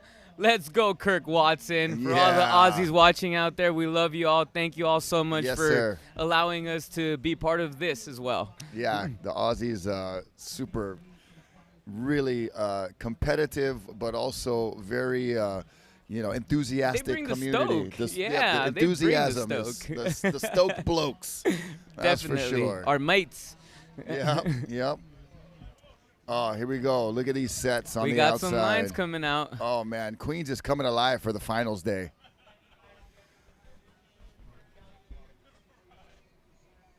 So let's see who's in the spot. Looks like it'll be Black, Marta. Paco. Let's Yeah, go. Marta. Marta setting herself up, trying to feel the wave. And it looks like it was a little too bumpy for her. Couldn't hold on. Yeah, that whitewater section is really tricky sometimes. out in the open face, everything is nice and smooth. Yeah. Once you get caught in the white water, here's Tomas Here's De Silva. Tomas De Silva. Oh, setting himself right on the spot so he can get. Wow. Oh, slashing at the bottom, setting No himself way. on the bottom turn. Still on it. Let's go. Oh, he held on. Let's go, Tomas. Oh, man, that's going to get up in the excellent Incredible. range. He's going to have a great score off of that. Yeah. I mean, again, just showing his spidey senses and showing what he can do. Yeah, I think he's got extra Spidey going on right now this Absolutely. morning. That was, I mean, incredible. There's Marta on the inside. So from our wide shot, we caught the next wave from Black. From Marta. Yeah, that was just a quick ride for her, but gets on the board with wave number 3. But right now, Tomas De Silva has just dropped, it looks like. 817. There you go, Tomas. An excellent range score. I mean, as you can tell, they're showing. Here's a replay. Here's the replay. Setting himself up on that bottom turn. Look at that beautiful roundhouse cutting back. He thought he was done. He felt it all over again, set himself up and said, you know what? They want a little more. Look at that. I love that super low kind of, ready for anything stance. And when I was, I'm a tall surfer, over 6 feet, but when I was a kid, I was always tall for my age, but my coaches would always tell me I got to get lower. And I'm like, I am bending my knees. And you watch the video like, oh, no, I'm not. Not enough, right? But that right there, Tomas De Silva, and I now teach surfing to folks, up on the North Shore. But getting low is the key to good balance. And Tomas De Silva, that was beautiful. Getting nice and low, and that's what it takes to complete these maneuvers. Well, I mean, you got to be ready. You can see the athleticism of all these athletes. I mean, they're able to get as low as possible. As you were saying, sometimes you thought you were as low, and he's showing you that low is great. Yes, you know? Lower is better. Wider is better. Nice low, wide stance, super stable. And the score to prove it, the 817, excellent for Tomas De Silva. I mean, he has everybody comboed right now, it looks like. Kirk Watson needs a 15.68. So does Marta Paco and Steve Fox. Everybody needs, I mean, they're all comboed. So right now, they're all waiting for a big swell to hit, something to come in for them. And it's totally possible. Again, we have 15 minutes left. It's a lifetime of a heat, technically. So how about this heat right here? We've got 2 Australians, Kirk Watson and Steve Fox. Steve Fox was first place in the Australia Parasurfing Championships back in 2026, or earlier this year, I should say. 60 years old, still surfing. And that's what he was wanting to list on his bio. Second in Byron Bay last year, the Adaptive Pro. Okay. Tomas De Silva from France. So we got you spoke of the European contingency. We've got France represented here, and grew up loving sports, motocross and skateboarding, and now he's focused on becoming a professional surfer and well on his way with 7.5s and 817s on the board. And Marta from Portugal. So really, Marta's also a champion as well. She's a champion in her own division for the ISA Worlds. She's actually won, I think if I'm correct, 2 championships. Okay. I mean, I'll never forget the first year that I saw Marta win that gold medal. Oh, she awesome. grabbed the medal and put her hand around it to read, and tears started coming out of my her gosh. eyes, and I just instantly fell in love with her and her spirit and her love. Yeah. She's so quiet, but when she's on the wave, I mean, she is extraordinary. She's fierce. Yeah, absolutely, so it's incredible to see some of these athletes, for them to maybe at one point think that they couldn't accomplish something so great like this. Yeah. And look at all of them now just showing up and showing out, I mean, Totally. trying to get the best out of life and showing themselves that they are an athlete. You know, true athletes in every sense of the form, in training, in competitive spirit, and also in performance. All of it. I mean, around. they're putting their whole life into this, changing their lifestyles, eating better, going to the gyms, That's what it takes. I mean, I know some of these competitors that are in the prone assist division, some of them have started going to the gym to do some of them think that they can't move until they start slowly doing it. And working with someone that truly wants to help them, to be honest with you, that's truly the key, because I've seen perfect example. Jocelyn the relationships, Newmeyer. right? Yeah, Jocelyn Newmeyer has her whole team where she started now going to the gym, started getting stronger, better, and because of that, she showed Annie which is her other competitor, Yeah. but in the same Annie division. Goldsmith, yeah. Exactly. Yeah. That's why Annie charges so well, is Okay. because I like to think that Jocelyn took Annie under her wing and just Okay. like, hey, this is how we're going to do it, you know? Here comes Thomas De Silva setting himself up again. Trying to fill it out, still on the whitewash. Nice. Oh, look how open. Oh, my. He knows exactly what he's doing. He's having a great time. That was all time, bro. Hang five on bringing that from France. on a short board. That was insane. That was so classic. Oh, Yeah. man. Some of the moments of this event are going to be remembered for a long time, and we're going to have, like, the video clip proof to prove it. To show it And now. to show it. That has got to be On one the of the clips. shortboard. I mean, you can see his toes out and everything. That was insane. Toes on a pointed nose. Man, Tomas, that was amazing. Thank you for that. Absolutely. Bringing it all the way from France, from home, you know. Yeah. It's beautiful to watch these incredible surfers and showcasing what they've been working on year after year, getting better and better, Yeah. you know. Yeah, because, there's a great opportunity here with these waves, with this environment. But, a lot of you folks are going back home, putting on the wetsuits, paddling out at a gnarly beach break, doesn't have a nice channel like Queens, So, what we don't see from here when you guys go back to training and stuff, there's a lot of different stories and a lot of different situations that are gnarly for you guys. I like to tell people, like, if you see me in California, you'll see me with the helmet on. Yeah. Just because of, normally we're surfing beach breaks, and Yeah. sometimes they're heavy. And just the like, board can come back to you, somebody else's board, whatever. Jamie O'Brien taught us on YouTube back in the days that Yeah. if you want to learn how to get barreled, you got to do it on the closeout. And Yeah. here comes Kirk Watson riding this wave. Oh, and slowly gets lumped off. Yeah, but a nice little completed turn. Nice little section that he Yeah. got right there, Yep. just to So complete he's it. holding down second place. Tomas De Silva has everybody comboed. So we Oh, talked yeah. about that situation. And Absolutely. with the waves and his not only his wave selection, but his performance on the waves has him with an 8.17 and a 7.5. That's going to be, hard to beat in any type of heat. Yeah, and we got 10 minutes left. It feels like a lifetime still, but comboed by 15 points is a lot to catch up to. We'll see Yeah. what these athletes can do. Yep, it's a battle for second for some of these folks, but they're going Here to comes enjoy yellow. themselves. Yep. Steve Fox on a beautiful wave, setting himself up on the line, looking for that wall to come in, and it slowly closes out on him. Still on, trickled out now. Yeah, but even the Aussies I know from surfing in Australia, Yep. they surf some heavy stuff. Oh, you for know? sure. Here comes Thomas De Silva all over again, trying to show out. Let's see if he can hang some fives again. He's kind of hoping for that lip to provide a little section for some off the top action, but that wave kind of shut down quickly towards the end.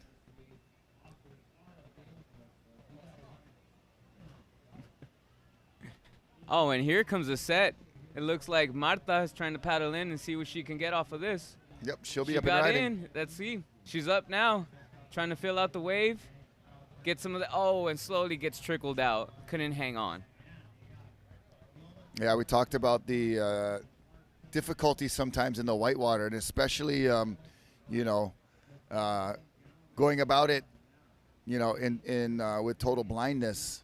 It is so much subtle changes, Yeah. the board rail to rail that you have to be ready for. But she's gonna get this one and On the take inside. advantage. Yeah, There on you the go. inside. There you go, Marta. Gets Good up, job. Trying to fill out. She Awesome. looks like she's about to get a good line, waiting for it. Yep, and I like Oh. the style. Yeah, absolutely. I Yeah. mean, she knows that she has to go right, and she's trying to fill it out and trying to feel where that wall's going to build for her as well.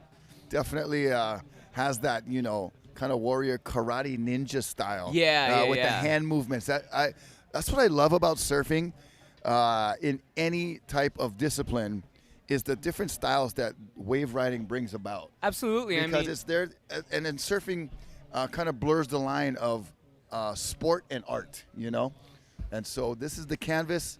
I love the way Marta uses her body as the art form. I like to call it a symphony. Yeah, it totally is. Because everybody has their own way. That symphony could be very loud, very high pitched. Yeah, or very it could prominent. Be very low, Yep. very toned down. More subtle. Yeah, absolutely. And everybody does bring their own style. I mean, Marta is more on a shorter board, just like Thomas De Silva. Yeah, we have Steve Fox on the little longer board, so his riding style is more laid back, more chill. So everybody brings their own style and how they like to surf. I mean, just like we see it everywhere around the world. Yeah, and this is no different in the Adaptive Surfing Championships, combining different styles, categories, classifications, capabilities. All of those different words come to mind when you think about this growing sport of adaptive surfing and adaptive pro surfing. I mean, you guys got some prize money available. You have these traveling events where you're going from one location to another. So it is really stepping up the level of professionalism, and then the way all of you folks carry yourselves and also take care of your bodies and your the skills you're honing. The performance level is elevating. It's because of what you guys are doing. Absolutely. I feel like individually, everybody's chasing that bragging right to say, hey, I'm a world champion, know? So, sure. and it feels good, to be honest with you. It took me a while to become a world champion. It took me a while to become a world tour champion, So it just keeps showing yourself more than anything. Like, hey, this competitive thing that I'm doing, and here comes Thomas De Silva looking for the wall again, and he finds it. Looking for that nice cut back. He's so stylish. Yeah, he's got a lot of really good sense of where he is on the wave and also when to do certain maneuvers. And he kind of knew that, and it's amazing, he can hear that wave coming up and knows exactly when to duck dive. I mean, perfect timing. In total blindness, dude. That is, like, just to me, Spidey senses. So amazing. The Spidey sense is so true. Absolutely. But I challenge safely, guys, go out there and close your eyes and try to navigate the lineup a little bit. Now, of course, don't put yourself in danger, but just to get a sense of what, there's been times where I'm so amazed. One of my favorites I've watched grow up and surf is Bethany Hamilton. I've put a hand behind my back and tried to paddle for a wave before. I'm like, holy crap. I'll tell you just a short story of when she became one of my heroes and favorite surfers. Is I was at Velzeland, my home break, and she was out there, and there was a wave coming. It was kind of a mid-range set, and some of the regular guys were sitting a little further out. I was kind of in the midsection. She was not far from me, and I turned around and I started to paddle for it, and I'm like, I don't think I can get it. Yeah. And she started paddling, and in my mind, I was like, I told her, go, Bethany. In my mind, I was thinking like, she probably won't get it. Yeah. Not only did she catch it, and I'm like, oh my gosh, she caught it. I look from the back, first hit, boom, fins out the back of the wave on her backside, on her backhand. And I'm like, and I was wondering if she made it or not. She answered my question about 2 seconds later. Another one, boom, fins out. I just get chicken skin, and I watch that. I'm like, oh my God, she's one of my favorite surfers. Yeah. And she came back out. I'm like, Bethany, how did you catch that wave? And then like three turns, fins out. That's incredible. Yeah. I mean, I've been blessed enough to be able to help her out in some of her camps when she does it in San Diego. Oh, awesome. Yeah, for a couple of years now, we've been helping out the guys camp that she does for her, even the females camp that she does. Here we go with Steve Fox on the line. Looking for that wall and getting it. Beautiful laid back style. Fox. Yeah, he's sneaky bugger.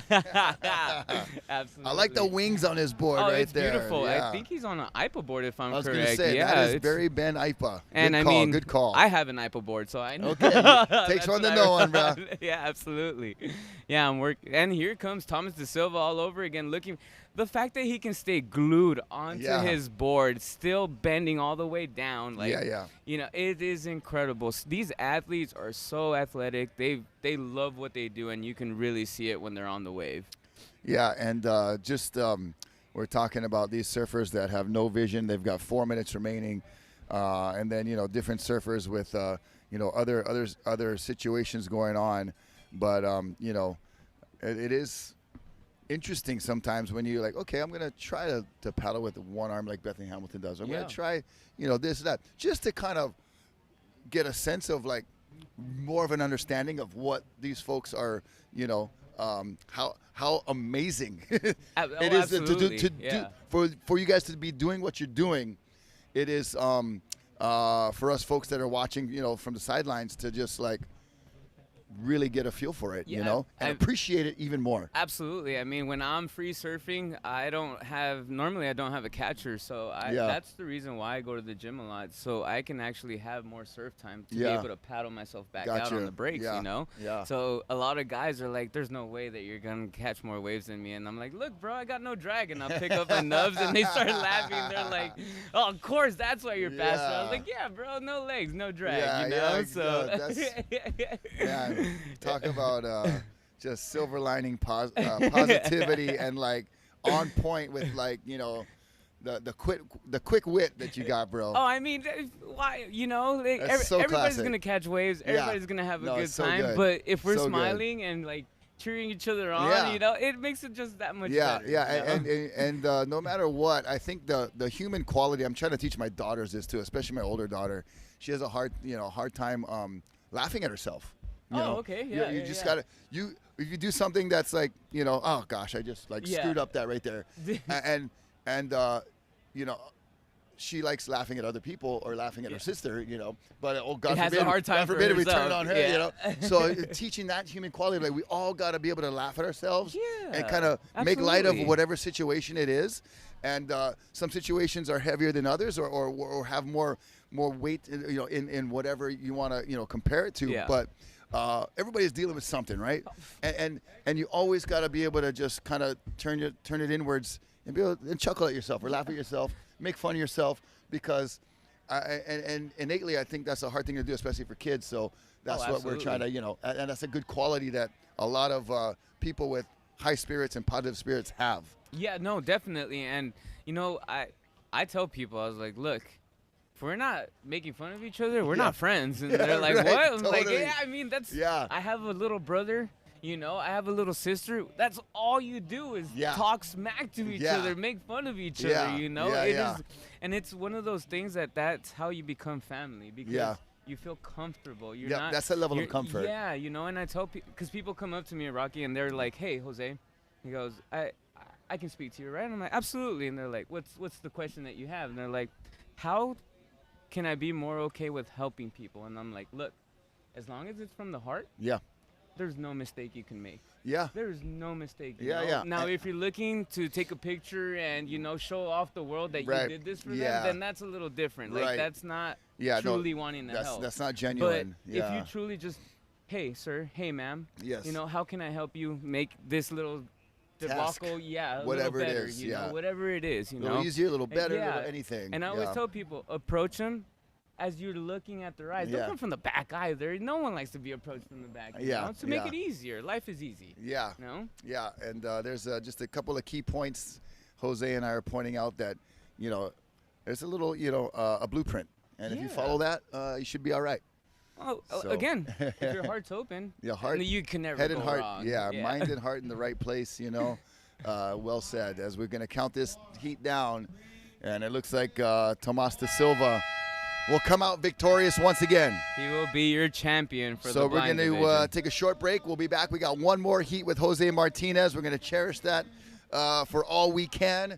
So come back and join us on the other side. We'll see you right after this at the North Shore, not the North Shore, the Hawaii Adaptive Surfing Championships, brought to you by North Shore Prosthetics and Orthotics. Stay tuned.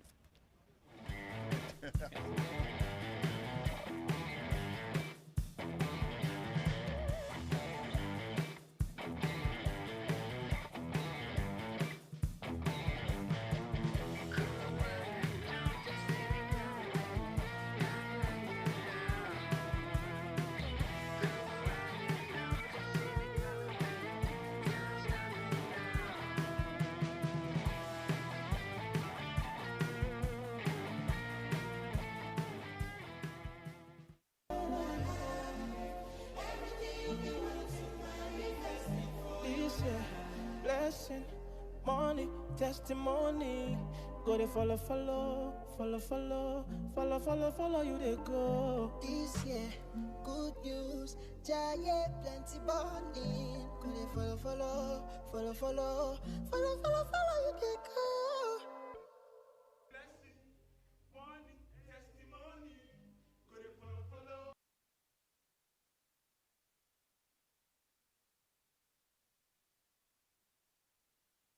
more of our finals action from the Hawaii Adaptive Surfing Championships here at Waikiki, brought to you by North Shore Prosthetics and Orthotics. Big E and the crew, title sponsor this year, Mahalos. And we've got the finals for the wave ski men's division. Rocky Cannon with Jose Martinez calling the action. This is for all the marbles, and this division has been hotly contested for many years. Oh my God, this division, I've watched these incredible wave skiers get better and better every single year. This is one of the actual heats that I love to scream for, just because A, I have all my friends in here. Yeah. And B, the way they maneuver these wave skis, the way they can handle these wave skis is absolutely incredible to me. Like their slashes, their turns, Yeah. I mean, their slides that they do, it's incredible to be able to watch. I'm blessed to be able to be on Team USA with Mr. Oberly. Okay. I mean, I'm blessed to be able to be part of the Surf Ambassador team for Roy Tuscany and the High Fives. Yeah. You know, Stoked for Life for Chaka. He's been blessed to be able to take me fishing.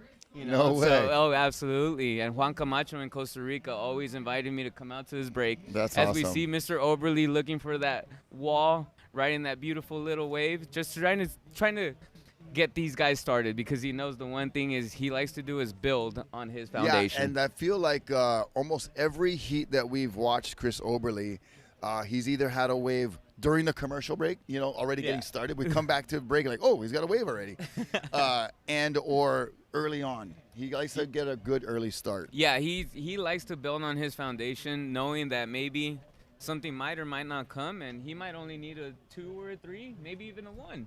You know? So he's playing chess in his own way, and we like to see it a lot. Yeah, he likes to make the first move, and he does that once again. 3.33.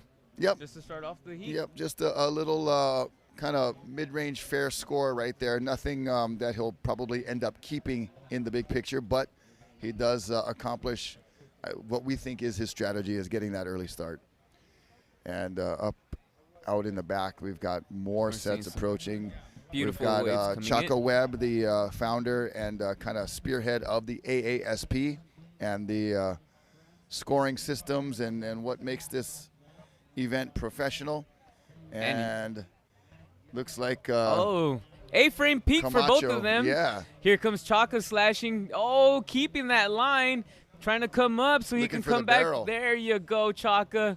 Finishing it up, getting a good, nice, beautiful wave, coming back to it and trying to stay on it to show the judges that he knows what he's doing. And there you go.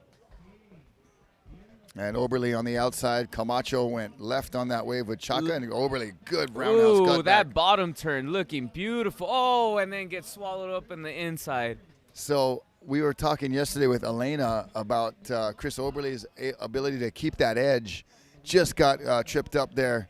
Here we go. And here comes Mr. Roy Tuscany, founder of the High Fives, Yeah. looking for that bottom turn to set himself up, looking for that wall, and looking great at top. Look at that. Slashes wow. coming right back down for that roundhouse, staying on it, still on it, looking for that nice wall all over again, and slashing through, finishing up the wave just fine. Oh, man. Roy Tuscany, that's going to be such an incredible wave, What and an opening such ride. a great way to start his heat.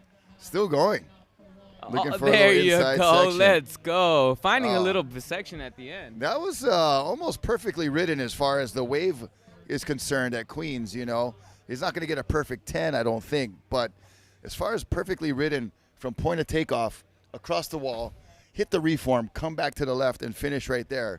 Well done for Roy. Roy's been working every morning out here. We've been going to do our dawn patrol, and he's been trying to really set himself to find where he wants to sit. Yeah. And, I mean, it looks like he's been doing great, practicing, making sure, again, we're talking about athletes here. So Yeah, they're doing everything they need so they can accomplish what they're here to do. Putting in time, you know, that's what it is all about. And you guys definitely, I've been hearing every athlete talk about the Dawn Patrol sessions, trying to be the first one out. You know? Yeah, I mean, and it's always Mira. Yeah. Before first light, you know? I mean, I told her, I was like, girl, 4:30 in the morning. 4 out, she starts laughing. I'm like, 4 o'clock, huh? Yeah. For sure. Hey, you got the bright lights of Waikiki to Yeah. help you too. You know, you can go nighttime if you like. Absolutely. No, Oh, but so again, it's good. incredible to see, like, the performance, the level that they've reached, and the fact that this specific division, I mean, all of these guys are heavy hitters. Their last semifinals was back-to-back. They were points away from each other. Yeah. I mean, it was just minuscule points away from each other. Totally. So this is going to be the same thing, and the fact that they have great waves coming out, we have 24 minutes left. Yeah. It looks like Mr. Oberly has a 9.9 altogether. Yeah, so the 3.3 opener, 6.57 on his last score. Roy, the 7.0. We knew it was going to be a great score, and it looked like the judges thought so as well. Yeah, Chaka with the 5.6. Camacho has the 5.5. And we didn't get to see Camacho's. He went on the left. That was a so left-hander. They're actually giving good scores for the lefties here. So we're going to have options now. Yeah, there's definitely the other side of the break opening up. And we saw a couple of those early on, but I think that is the best left-hand score we've seen so far. Yeah, absolutely. 5.5. So, yeah, it is great to have options and, more directions available for the competitors. Absolutely. I mean, and it helps with priority and all that as well. I mean, we can actually have two people on the wave and no one really, as long as they're making sure that they're not dropping in on someone the way they're going, everything will be all right. So now we'll have options. Hopefully we can get both of the frames. So as we're seeing here, the competitor is going back out. I mean, we were talking about Stoke for Life for Chaka. He does incredible things for a lot of humans that want to continue to stoke their life, take them out fishing, help them out with all the surfing. Even getting here, I know he's sponsoring a couple of athletes out here, which is absolutely incredible for these athletes that are trying to make it easier and better for them to get here to these championships, Yeah, for sure.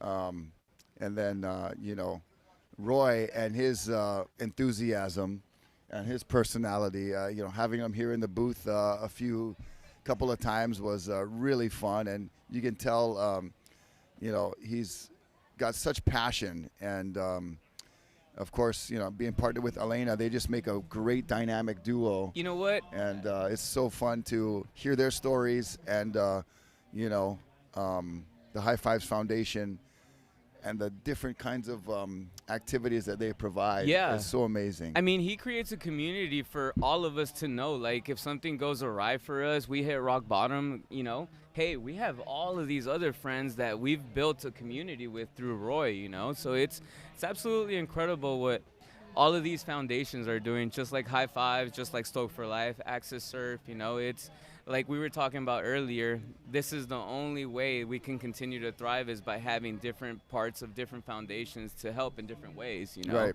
And all of these guys are doing it because, A, they're in this position. Yeah. And here comes Juan Camacho right out of Costa Rica doing his best. Juan Camacho hasn't been here for 10 years. Wow. So he's out here making the finals and trying to show everybody what he loves to do. I like Beautiful that nice clean wave. kick out, too. Absolutely. He says he doesn't want to get caught on the inside of paddle extra, and he feels the waves coming. So that was a great kick out. So he's got a 5.5 right now, needs a 4.41. It's Chris Oberly in the lead, but by any means, anyone's competition right now. There's only a few points separating first through fourth. It looks like Roy just needs a 2.9 to advance to first and drop down Mr. Oberly. Yep. Chaka, Mr. Charles Webb, it looks like he needs a 4.31. So it's anybody's game. We still have 20 minutes left. And as we're seeing, there's lines out the back and the swell's building and pumping. Yeah, surfers are kind of hanging at the peak right now. Priority is visible for those surfers up on the judges' scaffolding. We don't know from our booth here who has priority, but that is okay because we'll just kind of wait for the action to unfold.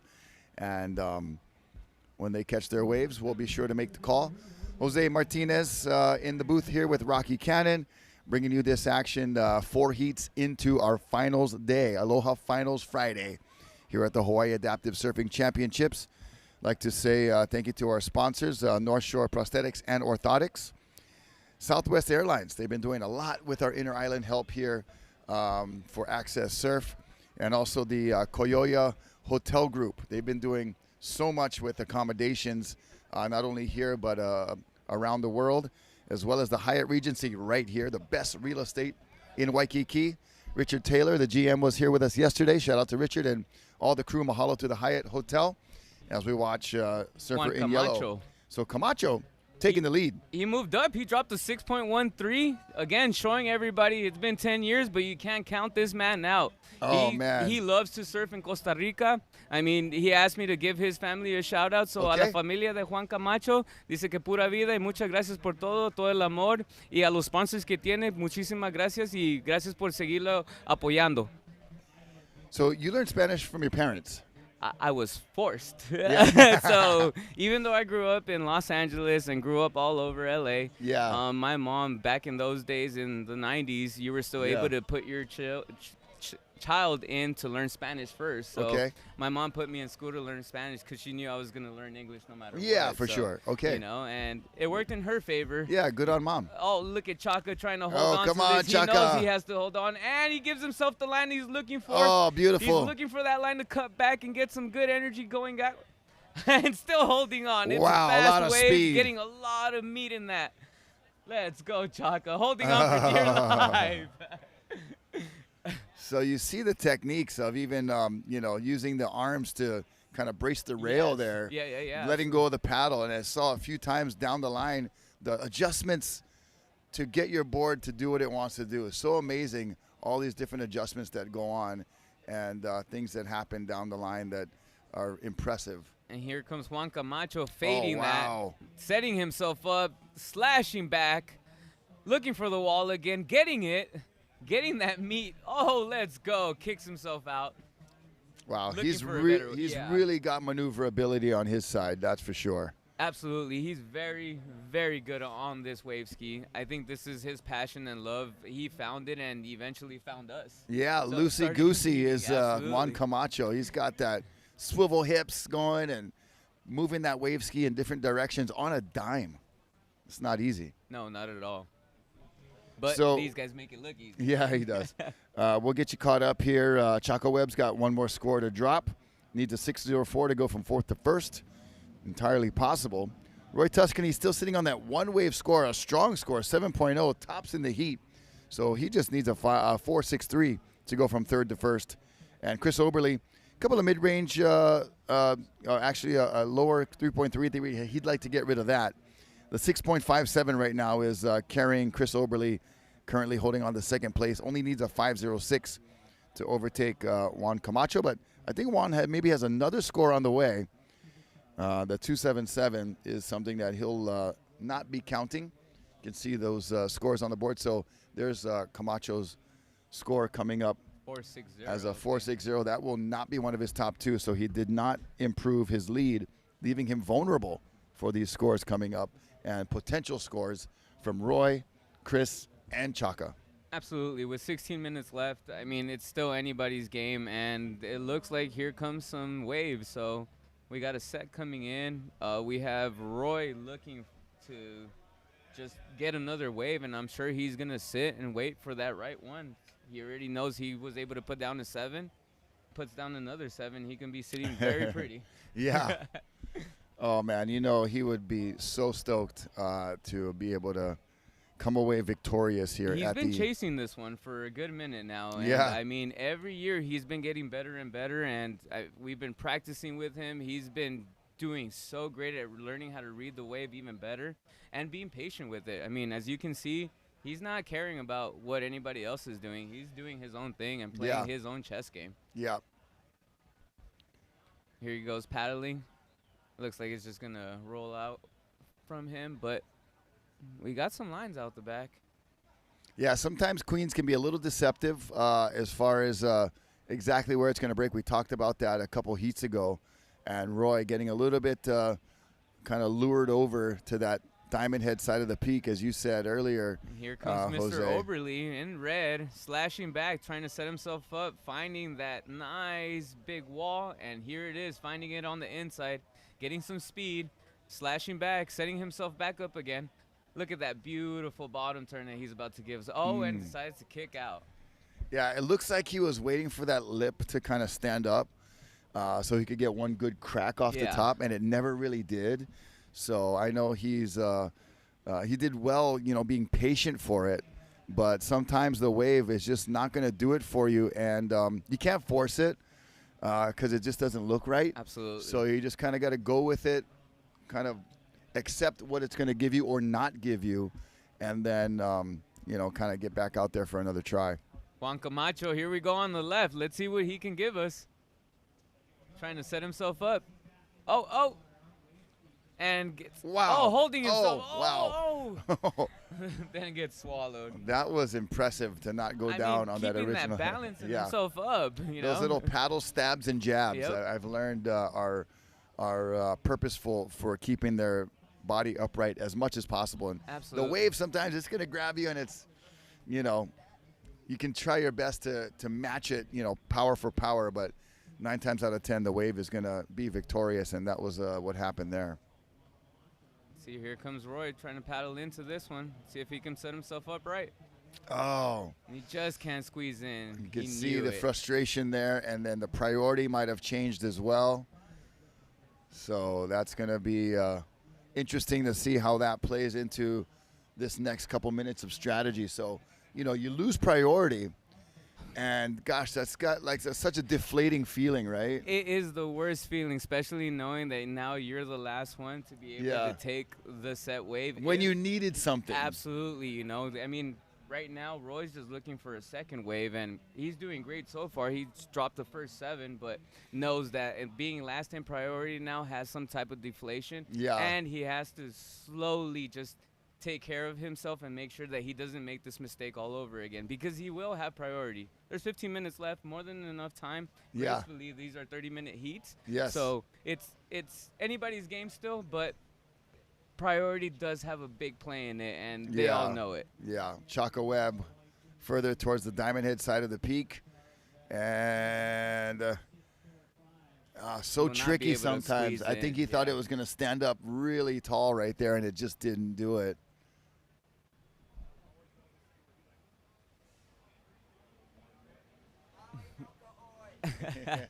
And here comes the wave, and it looks like Mr. Oberly in red is going to try to go for it. He's going Scooter. to squeeze into it, Yep. fade into it, and bottom turn, set himself up high.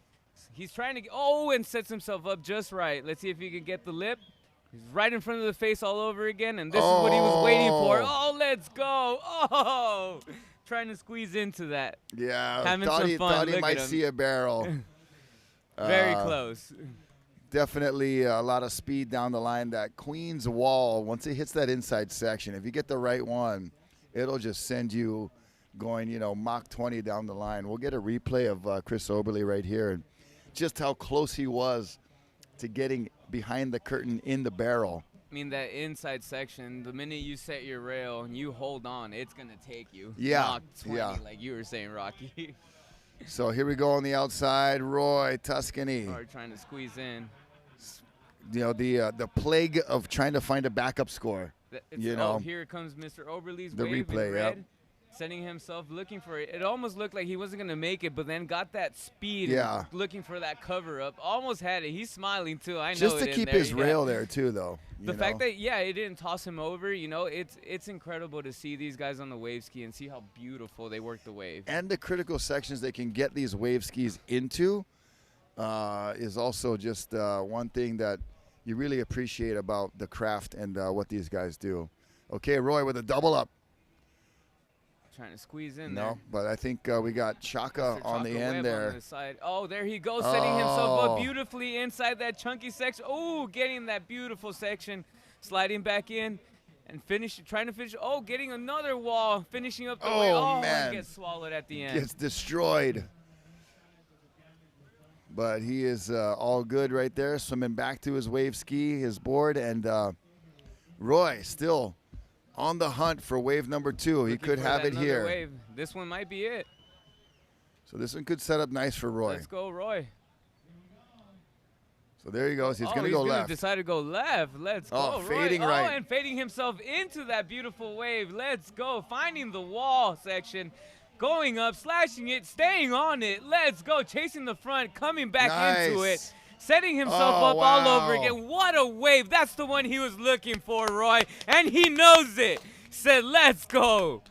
Let's go, Oh. Roy. The fist pump, the smile, the stoke. He knew it. That's the know, wave he was waiting and for. it's so clairvoyant that he talked about himself on the broadcast yesterday. It talked about the advice he got of fading left to go right, and did it to a T right there. Roy, I gotta say, man, good call, and hopefully I can catch up with you later to talk about that, because he precisely said, you know, and I for a second we thought he was going left. Yeah, me too. I mean, he was setting himself beautiful. And I forgot that he was told by one of the uncles that's a longtime surfer out here, almost like he used a great phrase, the cars theory of like, you got to turn left to go right, you know, and fade left to go right. Did it perfectly there to a T, finished strong, and we should see the score come in shortly, and only needing a 5.04. He did nice off the tops. He came around the section, stayed in the pocket, and finished on his craft. So Again, that's going to be a good score. Those Dawn Patrol sessions have been working in his favor. I mean, Paid off. Yeah, I mean, you saw him getting a little frustrated in between these sets that were coming in, and he felt like he was forcing it. Looked like he was trying to force it. Yeah. Waited for the right one after, recovered himself mentally, and look what he's about to drop. Let's see what the judges give him. Yeah, only needs a 5.04, and sometimes the TV screen will have a quicker score because they have a proper computer as opposed to a little gimpy iPhone here. So The one that's keeping us active yeah, here. so we'll see how that comes. I gotta think that's gonna be enough, but I don't want to count the chickens before they hatch yet. But all you need is two, That's all he you did scratch for quite a few waves, did Roy, but didn't get out of his element. Stayed composed, and then found that good wave. And even with that kind of little chip shot whitewater takeoff, still remembered what the uncle told him: fade left. I mean, then go right. He faded us all. Yeah. He picked us all out. We thought he was going to end up going left, but then Yeah. had a beautiful cutback to set himself up Yeah. right, put himself in that power position. Yes. And, I mean, the water blessed him Yeah, the wave was definitely in his favor. definitely blessing Mr. Roy Tuscany. Still waiting on the wave or the scores to drop. I think we might be having a little bit of technical difficulty, but we still have you guys here on the booth. Yeah, the giving you guys judges. play-by-play. It's important scores coming in too. So Oh, the judges absolutely. will take their time. They'll check out some Replays. different replays. They'll look at comparisons of other waves as well, and try to get that appropriate number. So betters his other score, a 7.2. Oh, and it looks So like Roy's the gonna judges go to first. loved it. Yeah, he should go to first right now. Just waiting for it to. Yeah, it's got to finalize. Oh yeah, so we're just waiting for one more score from one of the judges. So far it's a 7.25. It should be filling in shortly, and then once it becomes official. But Chris Oberle, he's got a 7.5 up there, but still his two scores, it's going to be real close. We're gonna have Chris and Roy are going to be buzzer beaters. going to right? be We- like less than a yeah. point apart, I believe, because a Definitely. 6.57 and a 7.5 for Chris, compared to a 7, and depends on how 7.2, high yeah. they go for. The last judge goes for Roy's wave. It's going to be razor thin margins. But I mean, they know it, and they're both sitting on each other right now because the competition is about to heat up. I mean, it's been hot this whole time, and we're gonna continue to see this heat. Yeah. Go even hotter. Yeah, the heat is on, literally and figuratively, for sure. Absolutely. So let's see. The scores still on the way. Judges, knowing how important these scores are, And I mean, really but taking their time. seeing Roy at the end of that, he knew that was the wave he was looking for. Yeah. I mean, it was just beautiful to see, even riding him at the end and Yeah. him smiling, and he's saying absolutely he knew that was the one. He you was know? feeling it for sure. Absolutely. So you see Chris Oberle, and just how delicate the balancing and stability is on these wave skis. Even just sitting still with 5 minutes remaining. And you can see how the one leg off the board resting position for Roy to have stability. stability, yeah. Yeah, so definitely noticing all these subtle techniques, even off the wave. Even just absolutely. in their paddling back out.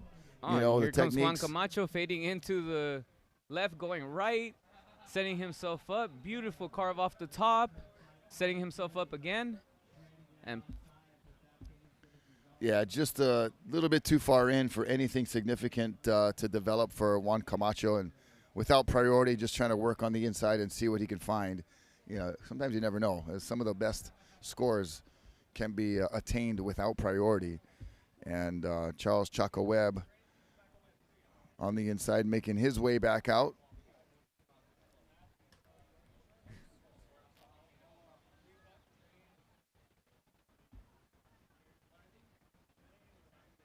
looks like we have some lines approaching. We have somewhere about maybe 3 to 4 minutes left. So standing by for official scores to drop. And here comes Juan Camacho again on the inside. He's trying to get some numbers in. Slashing back down. It's got definitely a Mr. nice control. Oberly in red as well. Oh, fading into it. That means Roy out in the lineup all by himself.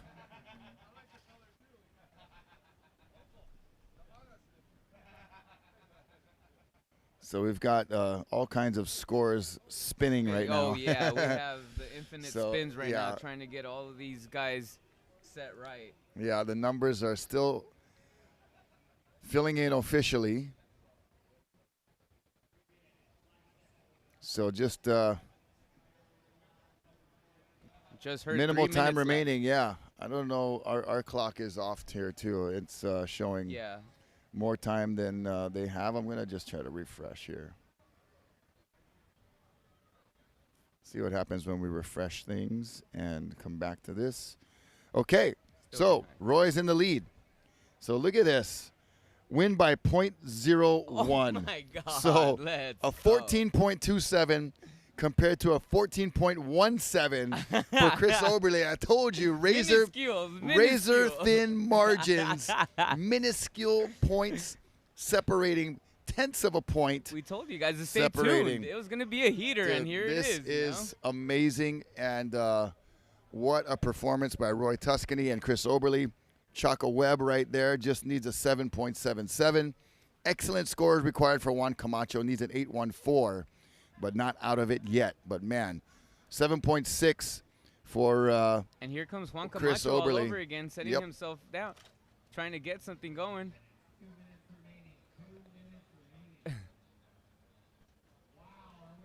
And we have 2 minutes left. Oh, and we have some lines approaching. Let's see what happens. Oh, this could be a fury, Rocky, what we're talking about. You don't know who it could be right now. It's going to be incredible. It's going to be a They're flurry. They're all setting themselves up and seeing which one's going to be the best right now. A flurry finish. Yeah. This is what we were waiting for. 2 minutes left, and we see lines approaching. More than enough time. Oh, my goodness. Everybody's moving. They're looking to set themselves up just fine. Oh, look at Roy. I don't know if he's going to get this one. Get into it. I don't know if he's going to get it. No. Could have been a priority change there. It could be a priority change right now. Oberle needs a 6.67. Chaka might look like he's going to go for this one. Chaka needs a bigger score, 7.7. Let's go, Mr. Webb. And here goes Roy on the inside. Oof. Oh, and Roy gets it. Setting himself up, looking for the line. Is this going to reform? Yes, he's looking for it. See if he can get in front of it. Oh, it's not going to do it. He couldn't. But that's okay. He's right now, he's the guy to beat. He's out in front. Can Chris Oberle get a 6.67? Chaka's way on the shoulder there towards the diamond head side of the peak. Chris Oberle waiting for one. He'll have a last chance at it, it looks like. Maybe. I don't know. This one's not going to break. Queen's very deceptive right now. Waves look like they're standing up, but they're not. Roy is hoping there's no more waves. And we got some lines approaching now. The clock is counting down. I think we got less than a minute. It can be a buzzer beater, Rocky. Oh, my gosh. Let's see what happens. Chris Oberle is looking for something. Roy is hoping there's nothing. Oh! It looks like Roy finished in first place by 0.10. Your champion, Roy Tuscany. For the first time ever, we give you the wave ski champion, Roy Tuscany, founder of the High Fives. Incredible, absolutely incredible heat. Pretty much on 2 rides of over 7 points. And the first 2 waves he had it sewn up, but he had a lot of struggles finding a second score. Finally got it, surfed it perfectly the way Uncle told him to, and comes in a champion. We have a proud uncle and a proud Roy. Yeah. And a proud High Fives team for Yep. the founder winning. A proud wife, Oh. a proud son, all kind action. Everything. We're going to take a break. Jose Martinez, it's been a pleasure having you here, my friend. Thank you so much for And having me, guys. best to you going forward. And we'll take a short commercial break with more from the Hawaii Adaptive Surfing Championships here from Waikiki. Stay tuned. Is love for miles and miles around the world. There's so much beautiful people to be heard. Like all of the billions of sand beneath my feet. We're all different, but together we make a piece. It's not about blood. It's not about the color of your skin. It's about love. It's about love. And the beauty that's within.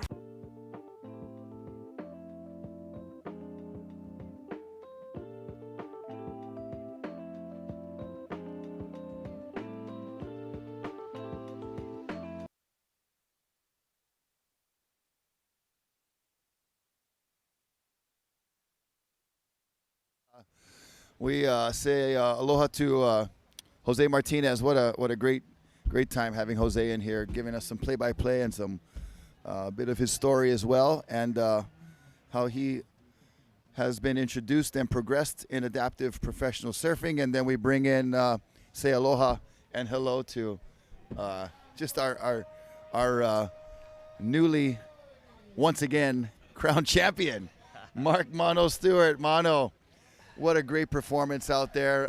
You had the boys nipping at your heels, but man, came out the gate swinging hard, and then was able you struggled to find a backup wave there for a little bit, but talk about 30-minute heats and the conditions here today at Queens for finals day.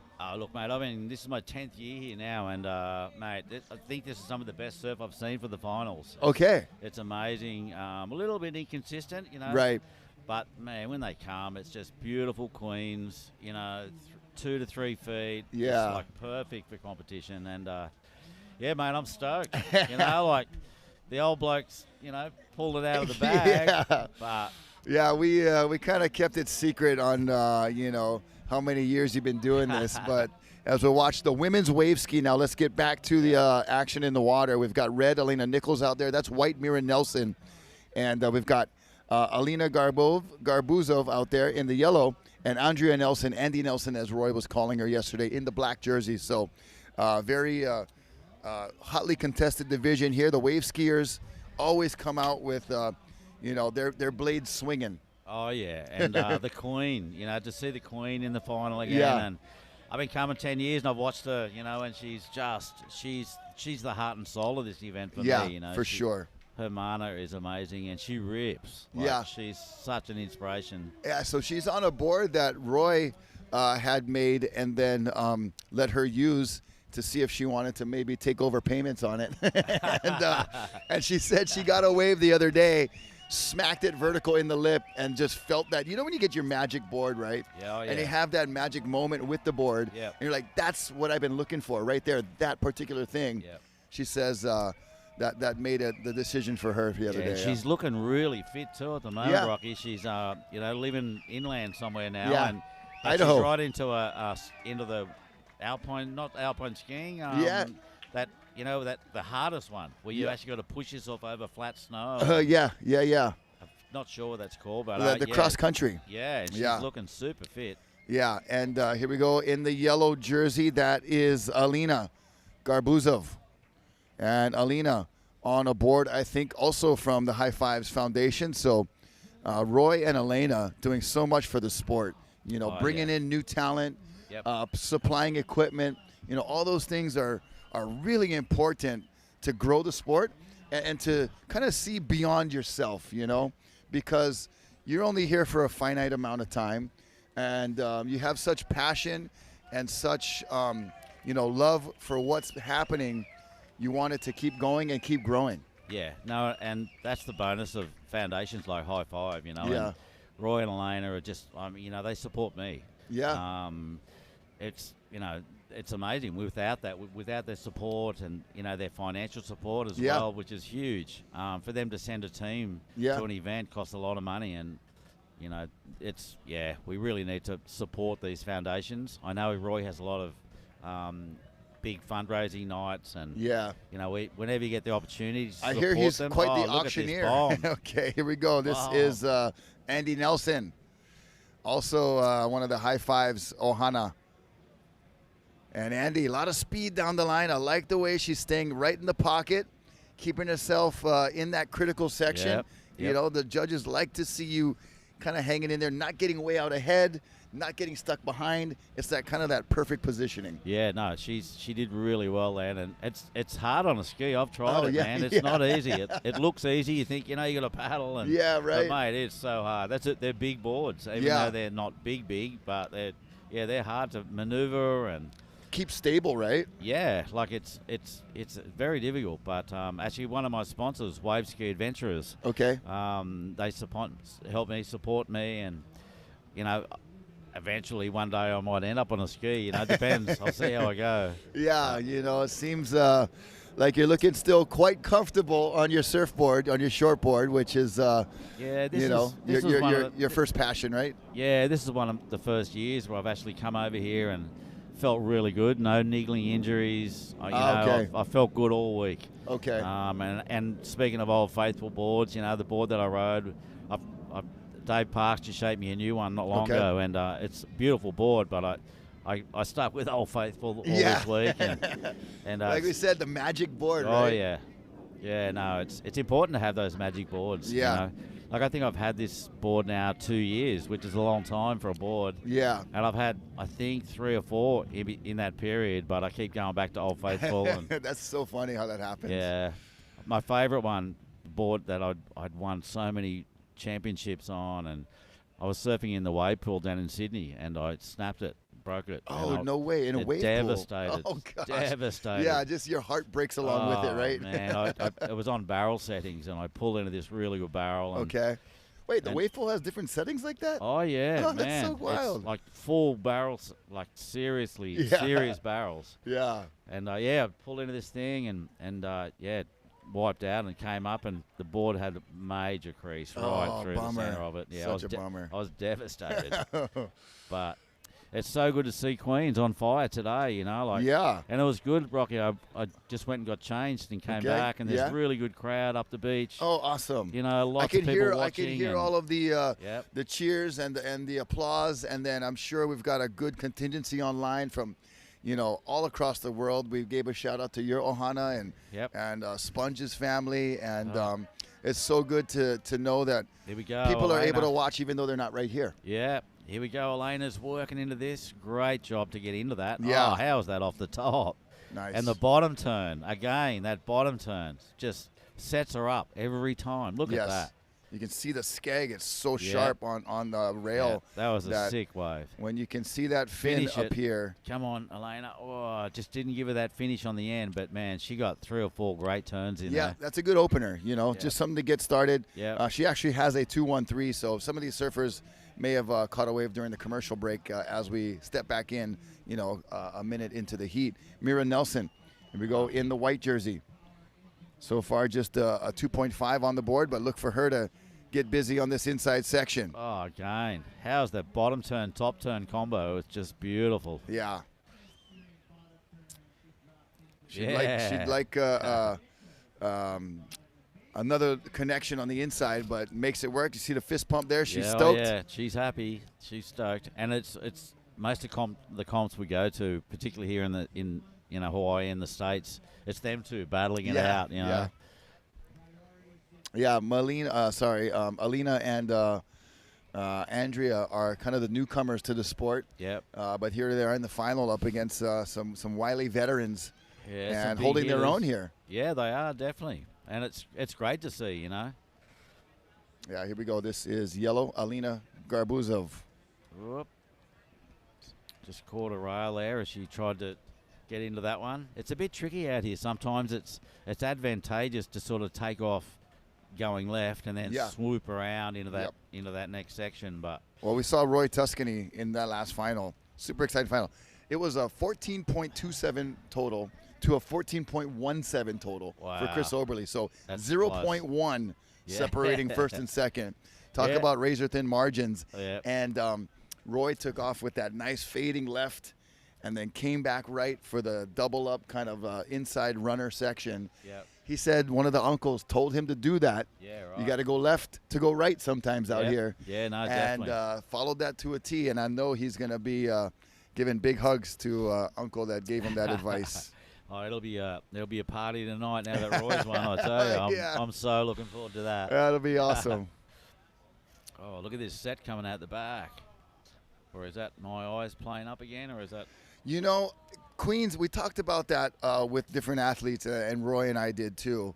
And me, you know, having competed out here since a Grom, you know, through some pro events out here, longboard and shortboard. Queens, with the colors or something, or the boats or whatever, always look like there's a set coming. But even though there's nothing, it's such a mirage and kind of optical illusion. But then you're like, then it's like upon you, you're like, oh, it was a set. You know, but it does have that little bit of deception out there. Aimed left to go right. Oh, wow. What a combination. Nice. That was beautiful.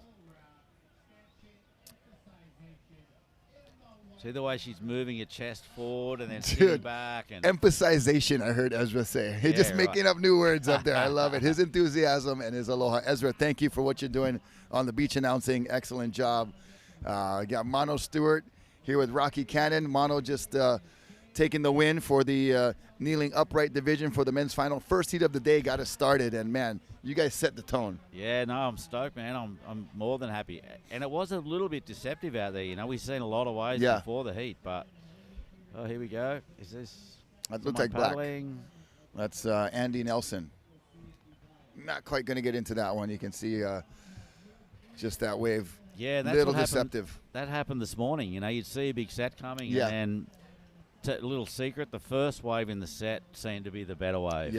And then the ones behind it seemed to get this little double up section on them. And, and they're hard to get into, you know. Yeah, and it's going to kind of stand up towards the diamond head side, but you can't get fooled and chase it that way. No, you got to kind of hold your ground, hold your ground at the peak and that little patch of reef there. Many years ago, 10 years ago when I first came over, Craig Sugihara. Oh, yeah. TNC Craig. TNC Craig. Well, I used to do all the sprays for Town and Country in Australia. Okay. So my boss over there rang and introduced me, and Craig picked me up from the airport and treated me unbelievable. Oh, awesome. And he actually paddled out with me, and it was just blew my mind. It was like the crowd parted when Craig paddled out. It was like a god had like turned Moses, up. You know, the Red Sea. And then he sat there and he showed me his marks. Like where to sit. Okay. You know, and I really appreciate that support back then. And so my stepdad, Sino Magalenis, shaper, was working with Craig for many years. And I spent some time under the TNC label myself. Great ohana. The Sugiharas, Ryan now taking the helm. And Garrett's still in the mix as well. So shout out to TNC and all you guys working hard, pumping out boards. Yeah, I love it. I used to love the TNCs because I used to do the TNCs, MR's boards. Okay, yeah. And Jeff McCoy. Oh, yeah. And so I love doing the TNCs. And the Jeff McCoys because they were really intricate. Lots of color, and I used to love doing that sort of stuff. One of your fellow Byron Bay surfers, a friend of mine, Kieran Perot. I know Kieran well. Came and stayed at our house many winters. Unreal. On the North Shore. So Kieran still rips. I seen a clip. Did you see the clip of him at Snapper about 2 weeks ago? I hadn't seen it, but I totally believe it. That guy's a true professional. Hey, it was in the dark, and they had flash photography and that. Oh, that's and he's awesome. in this sick barrel. Cool. So hi to Kieran and all our Byron Bay board riders back home watching in, hopefully. Yeah, man.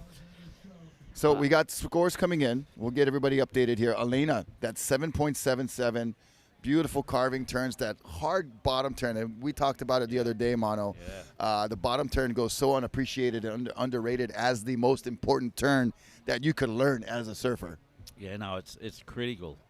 And so I've always, I've always been taught, you come off the bottom, come off the top. It gives you that acceleration. Yeah. It makes the top turn, look better too. It's all set up by that bottom turn. because you're covering all that wave, So 7.7 for Elena with a 4.77. She has the lead. What a turn of events it could be if we have Roy and then Oh, Elena. my God. But Mira has something to say about that. Oh, yeah. She's got a 6.43, so she's starting to come down strong. She's got a 0.5, a 2.5, and a 6.43, so she's getting stronger and stronger as this heat goes on. Alina right there with a 3.23 and a 2.63, and Andy Nelson's got the 4.17 high score. She'd like to throw away that 0.57. So still a lot of surfing to be done, only halfway through this heat, 30-minute finals. How cool is it having 30 minutes to navigate Queens? Yeah, it's been amazing. Even yesterday we had 25-minute semis, which is awesome. Like in the event I run in Australia, the first leg of the Pro Series. Yes. We have 25-minute heats. Yeah. I just figure people have travelled so far to come down to Australia, and so we give them 25-minute heats and then 30-minute finals. Yeah. And it's just that extra 5 minutes it's a real bonus. You know? Totally. And it doesn't sound like much, on paper, but when you're, scrambling to find scores, you can sometimes find two waves within 5 minutes. So mind you, if you're in the lead, difference. bro, you want to go counting fast. down the seconds. I'll tell you. Yeah. So right now it is Mira in second, needing a 6.12, and we know she's got that in her arsenal. So we'll keep our eyes peeled. This set. And not sure who has priority. But it looks like Elena will assume the priority as Mira backs off. Oh, this thing's going to back off and set up. Oh, get over it. Oh, just a little bit too high in the line there. And Queens can be that deceptive where it has this, illusion that it's going to be a perfect wall, and then it just goes flat. So you got to be really keen to stay close to that whitewater source. And she maybe just went 6 inches too high on the wave. And surfing is a game of inches, as you know, Mono. Yeah, mate. Look, it was. There's a lot more energy in the ocean today. I noticed when I was out there this morning, I thought, sweet, the more energy, the better turns you can do, and I think I only blew one wave in my final where I tried to do a 360. 360, we saw that one. Yeah. And I got around, but there was, I just couldn't stay with it, Yeah, and it kind of puts you out into the flats a little too much. Yeah, no, it's that maneuver. I even said, when after I was like, oh, he'd like to have that one back. Oh yeah, no, totally. That maneuver out here is it's helpful. It's really useful maneuver especially if you do it on the takeoff on a good peak. Yeah. Because what it does, by the time you come around from the 360, then it sets up your bottom turn. Right. But that wave, it's just a little filler maneuver at the top, right? Yes. Yeah. It's like a little stall. Yeah. And it looks cool. Yeah. The judges like it. Well, I was looking for point of difference. That's big. Yeah, just to do something. Here we go. Different. The Queen. Beautiful bottom turn. Look at that hair flowing. She's let it down now. The smile on her face. Nice. That's when she's serious. Oh yeah. She'll be charging. No more Mrs. Nice Mira. Oh, look at that. How beautiful. Putting a hand in the ocean. The line. Feeling the love. Yes. The mana, as you said. Yep. Here we go. Elena. Nice looking wave here. A little bit better position than the last one. Looking for a little layback. For a little cover up. Just the core strength and upper body, for these athletes to be able to stab the paddle in. And I'm learning all the subtle maneuvers that they need to stay afloat, to stay upright, to get through waves. It's so much more than just the wave riding, Yeah, totally. And even for you guys, just watching every different discipline and category and the movements that are taking place that don't have anything to do with the performance, but are all about the support movements that you need to get to where you need to get to, have the right positioning. I'm learning so much. I'm like a sponge soaking it all up, and it's really fascinating to me to be here on site and to see each and every competitor have their own different approach. It's so amazing. It's just like a million ways, to do certain things. And it's really good, Rocky, like for guys like you who, used to be a professional surfer, and the same at home. This year we got Terry McKenna. I'm not sure that. Tezza. Yeah. Great surfer and that. And every time we tried to get him to do our beach commentary, he was always working for the WSL but we got him this year. Okay. And he was, at the end of the week, he'd blown away. Yeah. Because he got to actually really see what's going on, you know. And it's important for all of us athletes, Yeah. And I think the continual spread of the knowledge, and then you have figures that I'm going to be doing all the other events that I do, but already You know, I get to do, you know, events like the Eddie Aikau. I get to do pipe events, which are so incredibly amazing. But my favorite events are the 12 and under Menehune contests at Hawai'i. You know, watching the next generations. Yep. And then this is moving up to a close second here to watch you guys, you know, just continue to push the level of performance to where it is now. It's crazy amazing. Mate, I'd love to see, I'd love for you to have a chat in the pipe people's ears, and you know, it'd be unreal. Let us go and do a display surf there, you know. While the event's on, pick half a dozen of us. Man. People to come up. Oh, dude. Mate, I love pipe. I've surfed it heaps, and it's just so hard nowadays. Like back in the day, it was cool because, you know, Marvin Foster and them guys used to take me out there. Okay. So I used to get waves. Yeah, no way. But yeah, the last couple of years that I've been up there, one of my best friends is Marvin's nephew, Kavika Foster. So yeah, we can talk about that for sure. Yeah. And you know, we had some good events this year, but the swell just was not there for the events. Yeah, it was a tough year for swell, but we'll see what happens going forward. But man, it would be truly an honor to watch some of you athletes out there do what you do, because I know it would be putting on a proper show. No, it'd be sick. Like, you know, it was funny. I was surfing up in Indonesia. Yeah. Back in I was the 80s, I think, and I ran into Marvin. I didn't. Yeah. He was just pretty young then, you know. Yeah. And we became friends, and he invited me to come to Hawaii. No way. That's so cool. We were up there for about a month, and then when I went home, and then I went, bugger this, so I jumped on a plane and went to Hawaii, and Marvin and a guy, Donnie Potter, and we spent a lot of time in Kauai. Okay. And it was funny. I got to see young Andy Irons and his brother when they were kids. Yeah, dude. So crazy. Those guys started coming here, you know, when they were about 11 or 12, and we all kind of became friends, and we'd go there, they'd come here, but it was a good crew, man. Good crew. Oh, that's Andrea Nelson getting caught up on that inside section. Good work to get there, but looks like more sets on the outside, Mono. Yep, here we go. Look at that. You can see how they cap and break a little bit and then reform on that inside reef. Yep, and they kind of... looking for a left. Barrel roll. Yeah. Yeah, it's kind of a mix of, like, when there's wave skiers are getting through the whitewater, it's like a mix of like surfing and whitewater kayaking, you know, river kayaking. And it's difficult on a ski too, because once you turn and paddle for a wave, you can't, you know. Yeah, you're committed. You're committed. That's it. That's why Elena then, you know, obviously she had to try to make the drop, but I think she's still getting hammered in there. Yeah, just trying to battle through the whitewater, and you know. But now they've got to fight to get onto the board, right? Strap themselves back in without any assistance. Yep, and then wait, and with the oncoming next wave impending upon them, it is not an easy task. That leaves Mira outside in the lineup. She gets tumbled, trying to get over a wave. Right now, Elena Nichols still in the lead. That's 7.77, holding strong for her. And Mira builds a little bit on her her campaign here, but that 4.33 not going to surpass her high score, so she still needs that 6.12. So that's the score that Mira is chasing to catch Elena Nichols. Yep. Andy Nelson and Alina Gorbazov are still needing big scores. They need excellence, and so they just better get to the outside and not mess with anything in the middle. You're not going to get those big scores catching a non-set. No, you need to be at the back. I know I turned in my final and caught one halfway out, you know, just because I'd panicked a bit.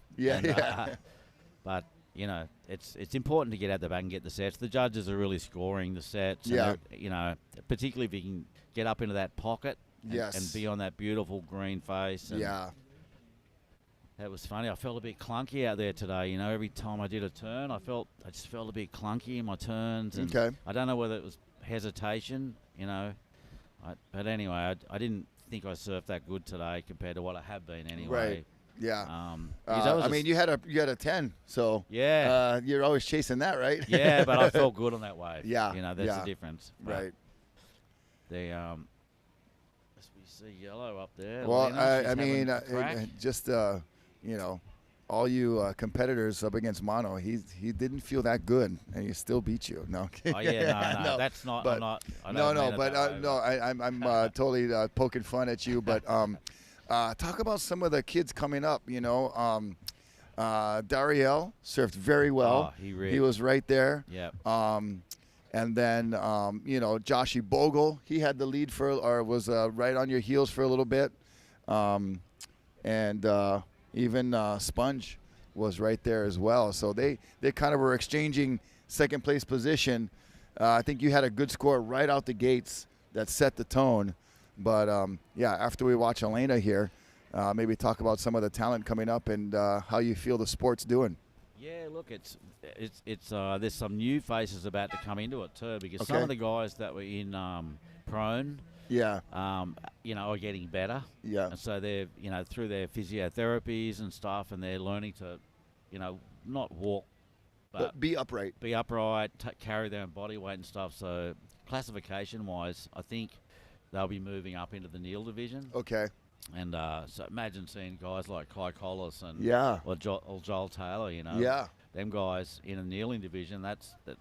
Man, that'd be so exciting. And yet another wrinkle and another interesting point you bring up is the movement across divisions. Yeah. And what these athletes are training to hopefully achieve to, as far as in the prone division or the standing division or the upright division, as rehabilitation takes place, training of muscles that may have been either unavailable or we'll watch Elena. We'll get to the action here and talk about that. But you just bring up a super good point, Mono. Yep.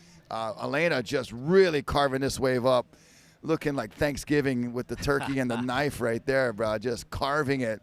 Good job, Elena. And hopefully for her, going to better a 4.77. That's the score that's kind of her Achilles heel right now. Yeah. That's leaving her vulnerable to Mira, is that score. So 3 minutes, 30 seconds remaining. Well, that's close. We are very close to having a very stoked High Fives Foundation, bro. Man, tonight would be a good night to hit him up for some extra stuff.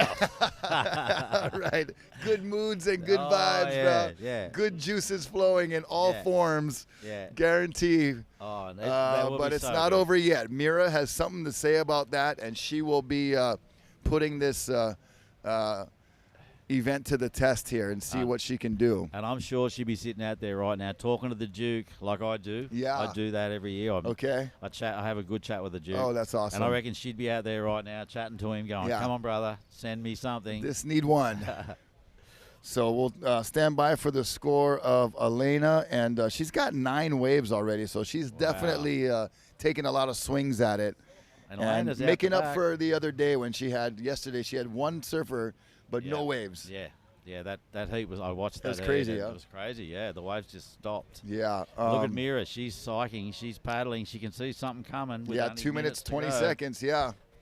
But you bring up a great point, Mono, of these athletes that have the opportunity to move across divisions and have something even further to aspire to as far as competing in something different, challenging themselves even more, but also kind of filling out some of the other divisions and making this, making your division especially, have more competitors and grow in that way. Yeah, no, look at and just their wave knowledge, you know, particularly Kai and Joel, two that I can think of, you know, because I know they work really hard on their rehabilitation and Kai's been doing amazing leaps and bounds, you know.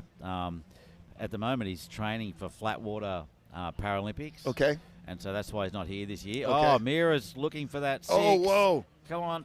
Oh, no. Oh, she didn't get it.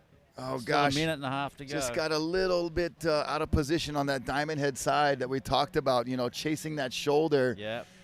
And it's so crucial that you kind of, have to trust that it's going to hold its position here. Yeah. And you're so afraid that if you stay on this side, you're going to get closed out on. Yeah. But Queens will have that little magic door to let you in. Yeah, and it's crucial, like 2 feet across. It makes a massive difference to whether you get that, pick up the right part of the energy of the wave.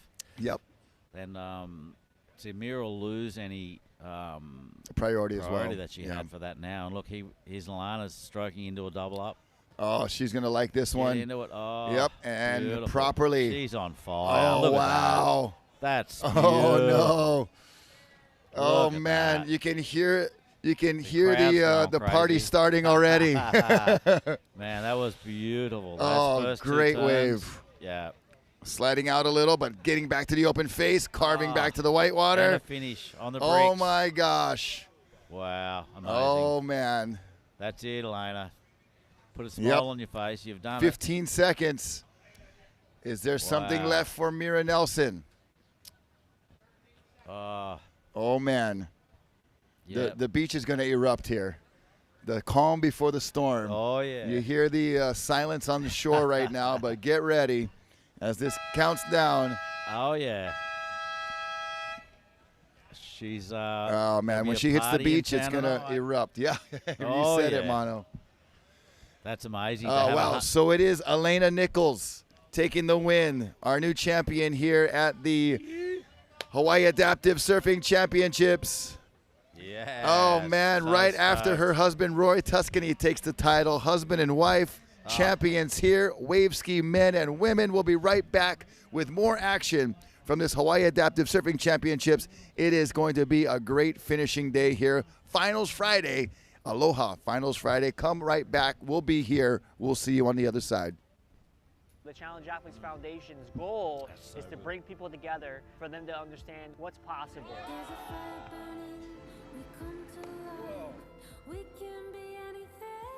This is for you.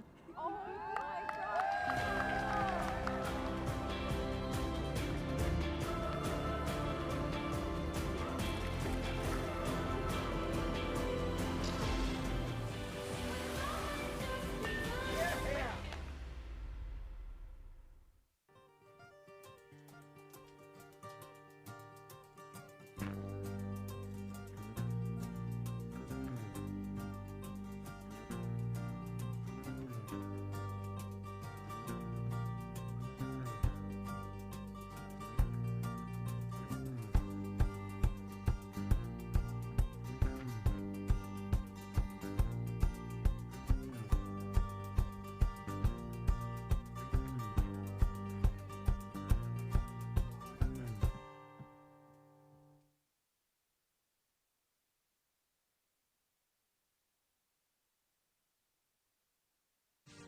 All right, welcome back. Wow, exciting action. Aloha Finals Friday from the Hawaii Adaptive Surfing Championships. I'm Rocky Cannon with Mono Stewart, just a recently crowned champion here this year for this adaptive surfing in Waikiki. And right now we're watching the low vision women's final. That is Ling Pai. She's gotten barreled here before. It looks like it's setting up for an inside section for Ling. Look at that footwork, Mono. Man, the style, I love it. So clean. Yeah, yep. She'll be stoked. So these surfers also have spotters there, so you'll see additional individuals in the lineup with the same colored jersey. Here is our surfer in white. Elizabeth Murray. She looks like she is having the most fun out of everybody. And Elizabeth's first contest was Australia a month ago. She came down to Australia for the first round. And a huge learning curve for her, and yeah, she's hooked now, bro. She's on the tour. Yeah, she's right into it. So awesome. And you talk about organizations like the High Five Foundation and all the supporters that you have, and it's like any pro athlete. You know, these athletes, even in conventional sports, you look at the WSL, you look at the qualifying series, you look at other different individual sports, tennis and golf. These guys don't get around, on their own dollar many times. It's supporters and sponsors, and you guys are no different. Yeah, it's difficult, I must admit. It's for sure. I've been doing this full time for 10 years. Since the 2015 one, but yeah, trying to find a major sponsor that's going to support you for the years. Yeah, extremely difficult. Yeah, and different economies doing different things.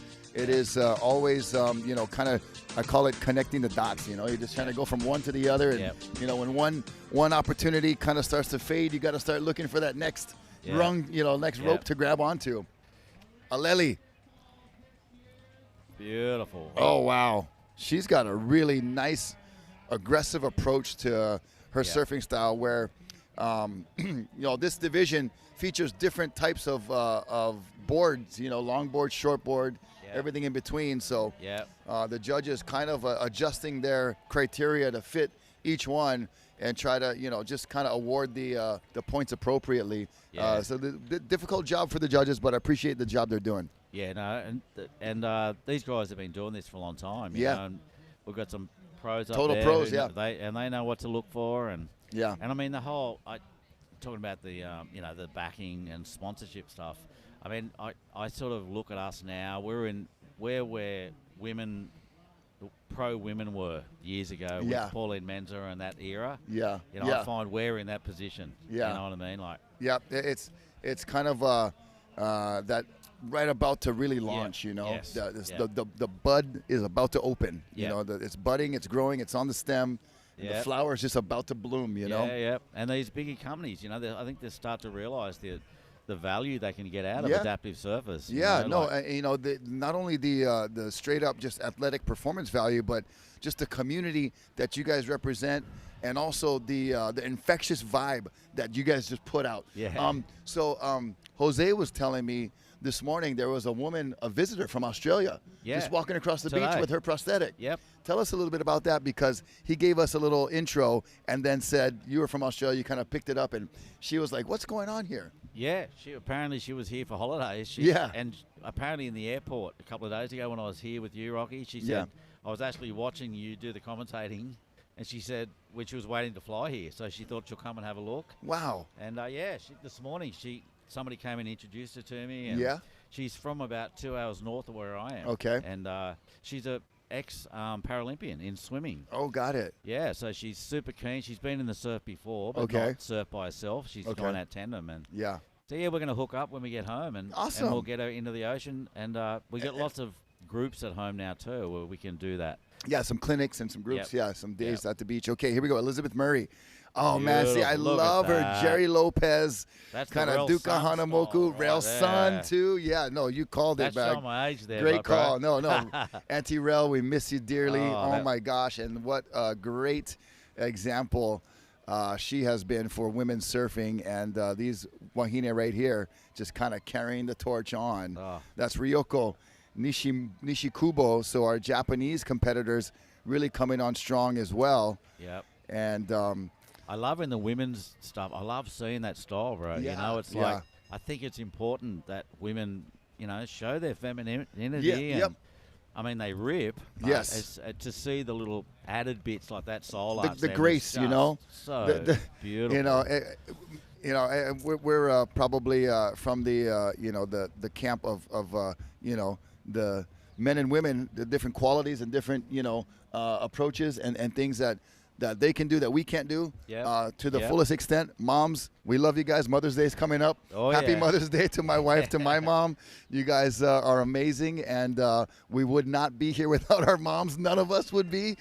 So I want to give a shout out to the Wahines and talking about the things, but us guys will never look as graceful as that. Oh no, and it's so beautiful. No, I mean that we had. When you think about it, we had PT doing that back in the day, but hey, that was nothing like that Rel Sun imitation right there, bro. Totally. Just beautiful. Yeah, and it's a total tribute to, where surfing for women has come and how far it's come in, finally getting their due attention, Fully, and before I forget too, I just want to send wishes back to my wife, Deb, back home. Okay. The mother of our 3 kids, and awesome, man. She's amazing.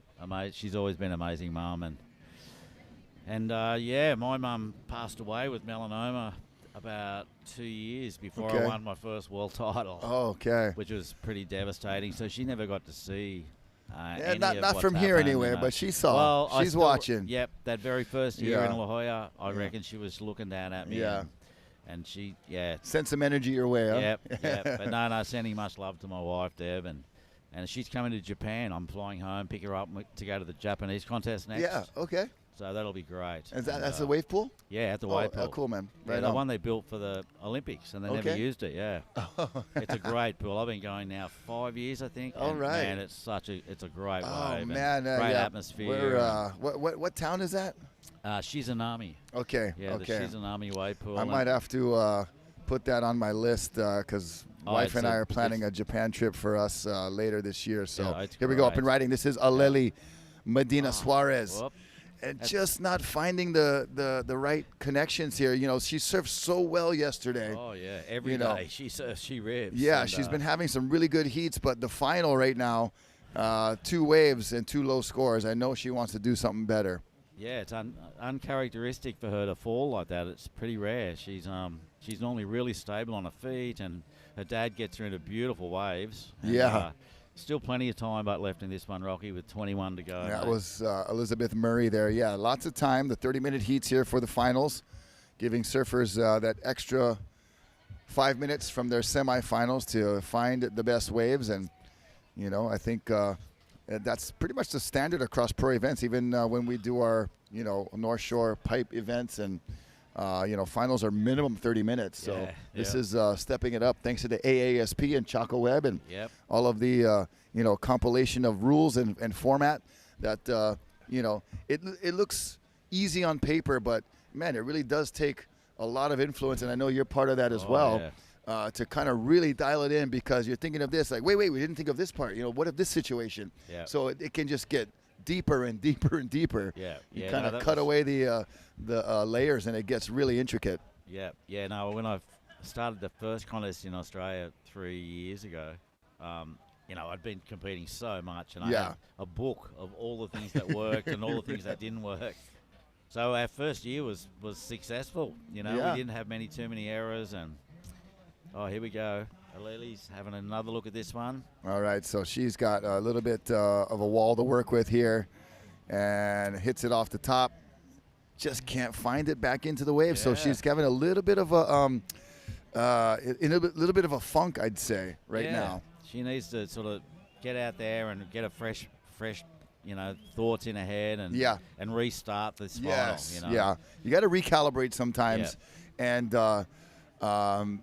keep your composure. And I noticed that we talked about that with you. Jose and I were just kind of watching how you move around the lineup. Nothing seems, you know, overworked or too urgent, at least from our perspective.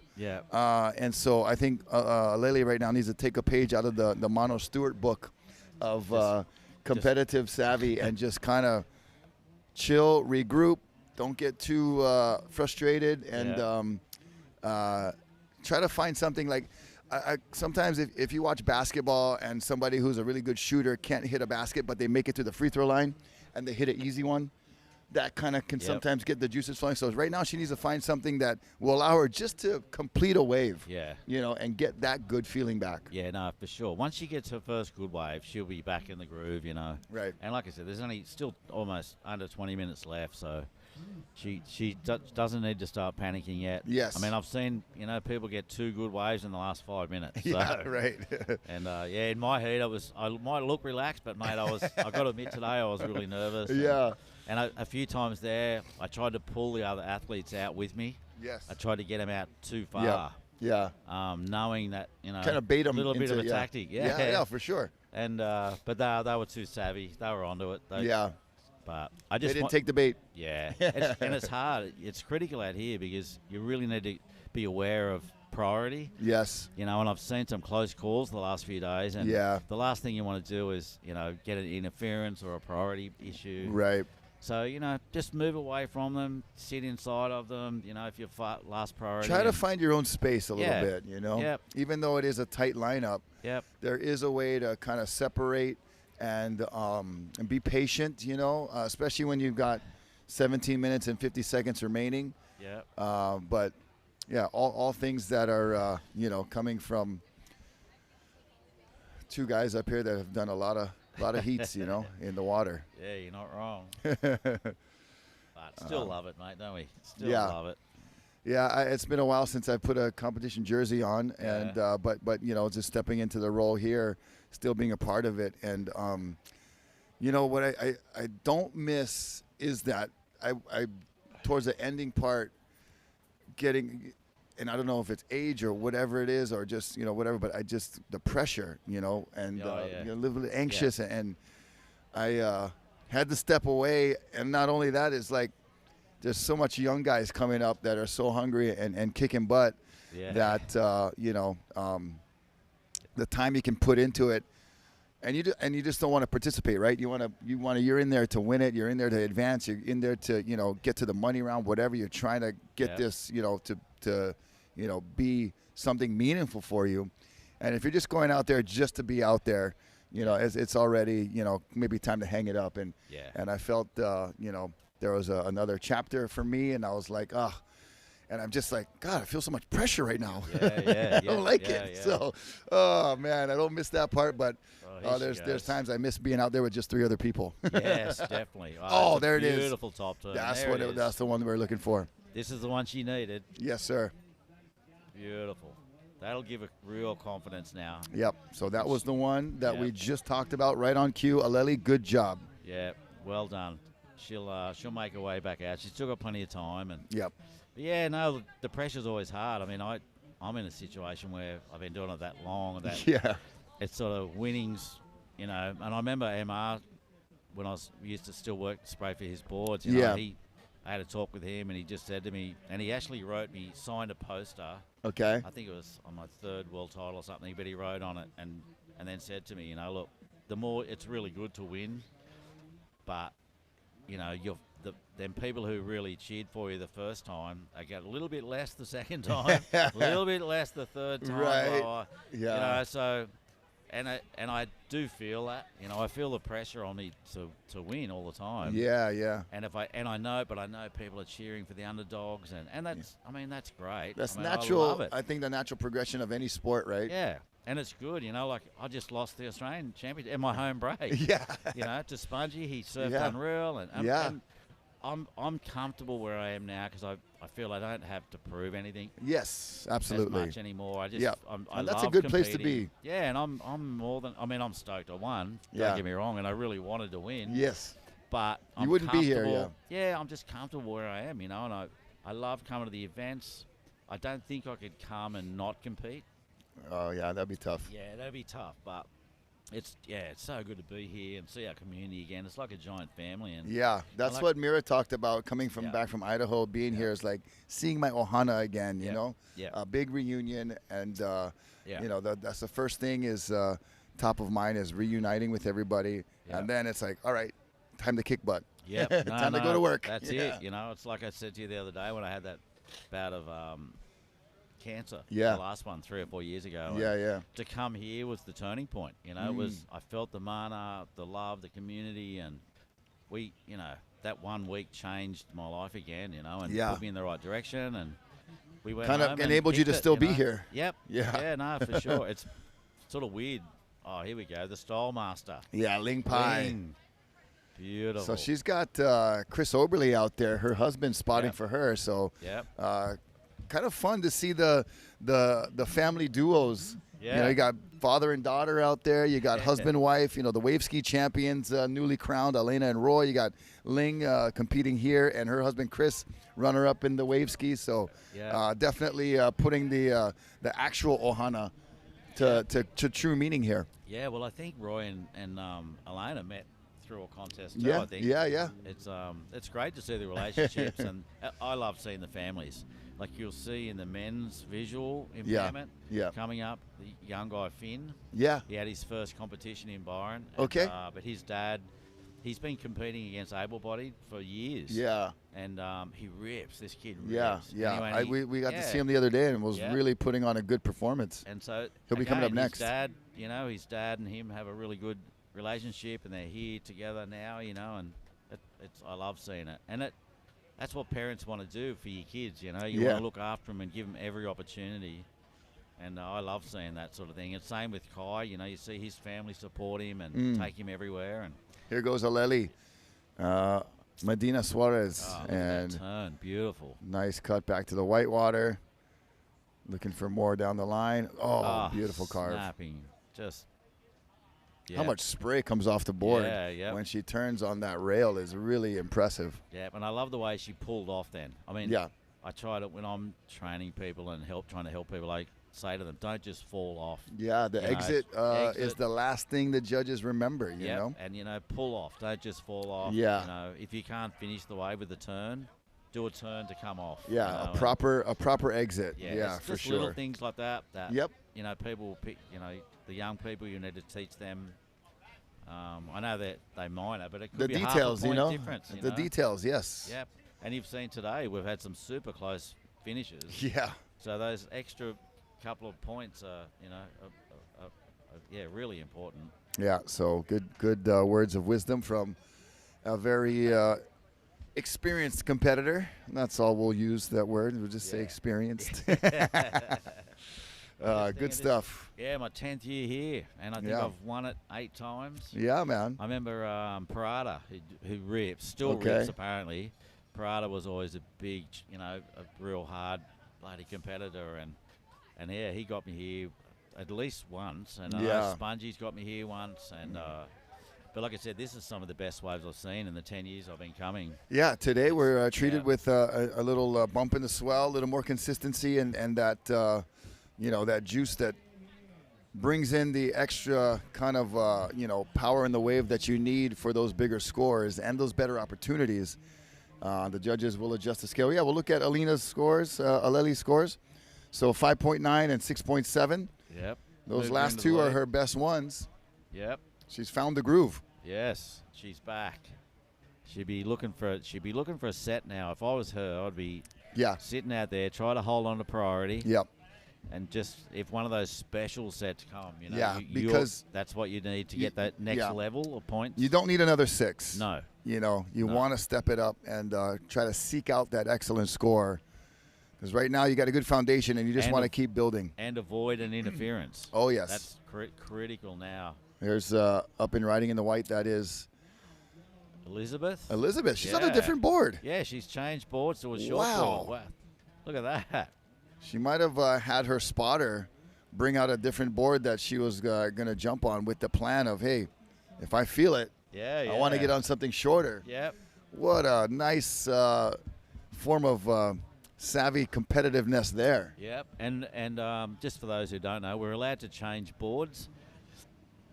So your spotter, or you can have an assistant out there. A caddy, a water caddy. Yep. And you can change board. You just can't do it in the impact zone or in the takeoff area. Got to be in the channel. Yep. Go to the side, swap boards. Yep. Just like every other pro surf event that we have.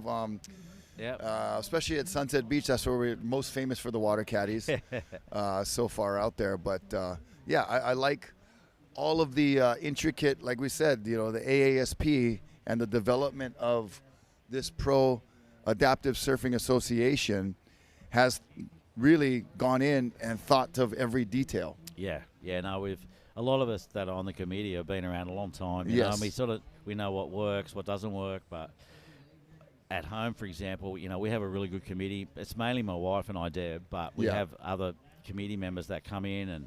And this year, after the event was over, we've already got people coming up with new ideas, how we can make it bigger and better. And that's unreal, and it's going to push the sport further and further ahead. Yeah, and having great supporters. We'll go through our list here, like the Hyatt Regency is where we left off talking about last. Richard Taylor was here yesterday talking to us, and amazing partnership with the most prime real estate in Waikiki right here, the Twin Fin and Alohilani hotels, just a couple of blocks away here. Thank you to mate, the for your support. That's where I'm staying. I love it. My God, it's the best room I've ever had in Hawaii. I sit up in bed and look down at Queens. Yeah, it's a great spot. It's amazing. Yeah. And the High Fives Foundation, we mentioned them a few times. The Hawaii Tourism Authority, thank you for your contributions. Pasha Hawaii, the shipping company. I know some of the equipment might be coming in on container. So we thank all of our longshoremen down there at the docks and taking care of us there. Ultras, the HR company. Indie Club, I'm Not Dead Yet is what INDY stands for. I love it. Trevor and the crew, thank you guys so much for your support. The CAF, the Challenged Athlete Foundation, doing so much for adaptive athletes over the years. just recently opened up a new facility in Idaho where Mira lives. Yeah, so okay. that's a great thing that they've been spreading around the nation here. Hawaii Oh. Pacific University, we had Trisha Catalino come and talk to us yesterday about different programs that they offer, majors in dealing with folks with spinal injuries and things that relate to adaptive surfing and adaptive athletes. So Hawaii Pacific, thank you very much. Enterprise Rent-A-Car, always taking care of any transportation needs. And Kaialoha Supply, our outfitter sponsor, Hula Grill.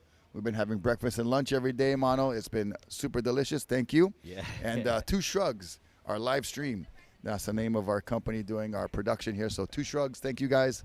4 days in the running and putting in a lot of hours before and after and during the event. We thank you very much. Mahalo. Yeah, it's not an easy job to webcast an events like this. Yeah, and, especially in the elements, sand yeah, and salt yep. and wind. And Yep. Yeah, no, we that was one of the big things when I ran our first event. It was for us to progress the sport, I felt that we really need to have webcasting. Yes, yeah. And it was Kara and Chaka, who run the other events, they were sort of, oh, man, Mono, what are you doing? It's like, it's forced them to get it. Yeah. But that's great, that's we do need this, because this is bringing it to the community and to the world, Yeah, and, folks like your Ohana that's in Australia, your friends, they can watch. We've had folks tuning in from California, all across the world. Look at these. I think this is an actual set. This looks it's not like our optical illusion. Oh, yeah. Look at the boat at the back. Look at it sinking out behind that set. Yeah, that's an indicator. Here we go. That's a real one. Start paddling, Alea. Lena, you're in too close. Yeah, Move out. Aleli's got to get going. All surfers heading for the horizon now. Oh, yeah. Might be the biggest set of the day. Yep, that's definitely looking Wow. huge. Yeah, that boat's halfway disappeared there, so that's the indicator. The buoy going up and down. Oh. 5 minutes, 20 seconds remaining. Ezra on the call from the scaffolding there. He sees it on the outside, and if anybody knows this break, he was born right here on this beach pretty much. Wow, look at these. 5 minutes remaining. Man, that's such a good sight, isn't it? Watching these lines rock Oh, into here. man, it's like, so nice. And we've sort of only got a shorter angle camera here, but I know from up in my room, the whole coast here you just see it all up. stretching across. Giant lines from one end to the other. And it's such an amazing sight. Yeah, a little bit of a tight shot here, but you can imagine all the way from Diamond Head to Ala Moana. Just beautiful sight to see these waves here we go. approaching. They're just about to hit. Who's going to be in position?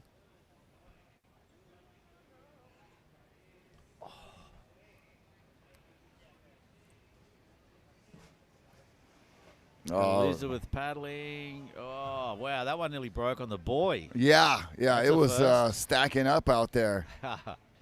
Pacific Ocean Patrol. Look at that wave. They're checking this out. You could be smacking that. Oh, right there. Boom. Yeah. It'll reform on that inside right there, definitely. too. They're the sort of waves that here we go. You can get the barrel on the inside. Yeah. Because they double up on that inside reef. Yeah, start to hit that and just run like a proper little point break on the inside. But it looks like everybody not really prepared for that one. No. But Aleli on the inside, she might get a chance here. Oh, just so tricky. Oh. Yeah, some of the, I'm a goofy foot, so, going backhand on some of these Queens waves, it was just like a little machine, just able to tee off, and so much fun when you get the right wave.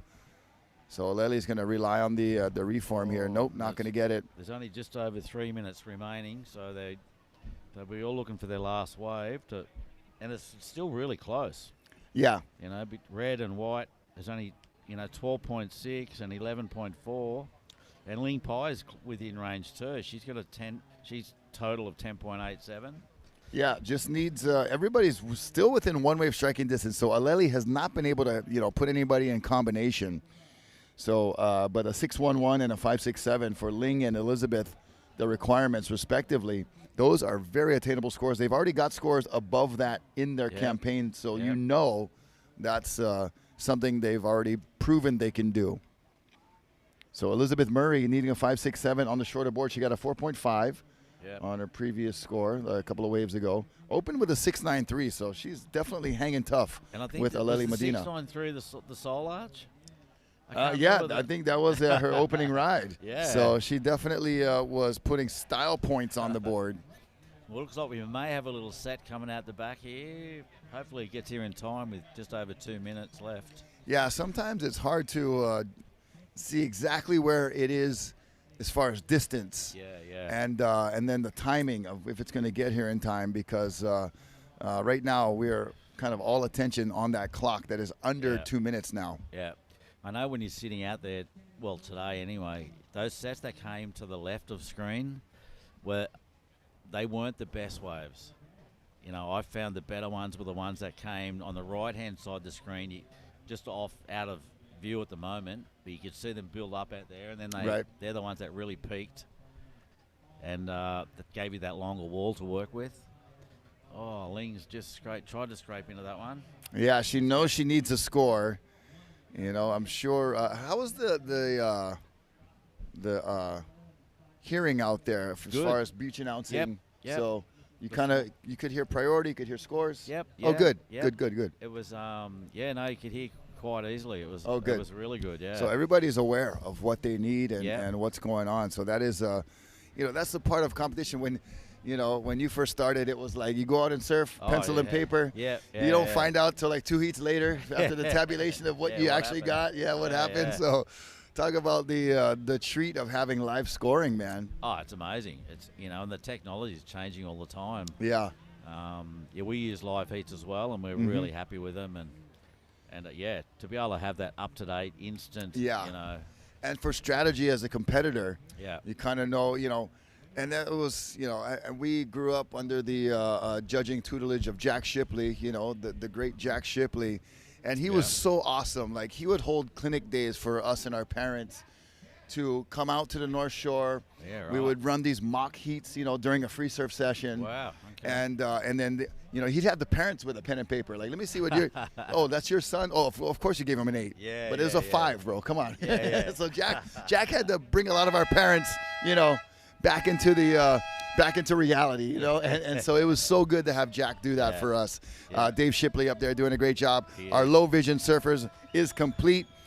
Aleli Medina Suarez, our champion, and awesome. What a great heat for these Wahine to showcase their talents. And we're going to take you on a short commercial break. Mono Stewart, we're going to let you get back to it as a spectator out there. Thank you for being here. No Congratulations on today.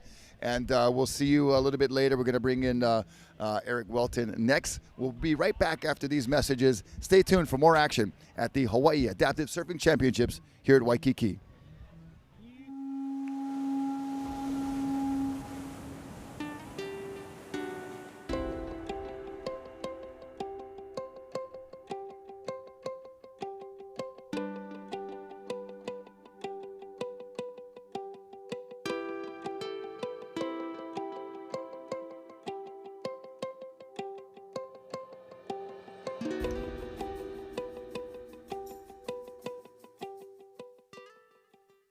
Your goals don't fit inside a box, and neither should your education. At Hawaii Pacific University, our graduate programs fit you, your dreams, your passion, and your lifestyle. Small classes mean big connections, with faculty who know your name and guide your vision. At HPU, the island itself becomes your classroom, where culture, community, and a global perspective shape your path. Take your education beyond boundaries at HPU.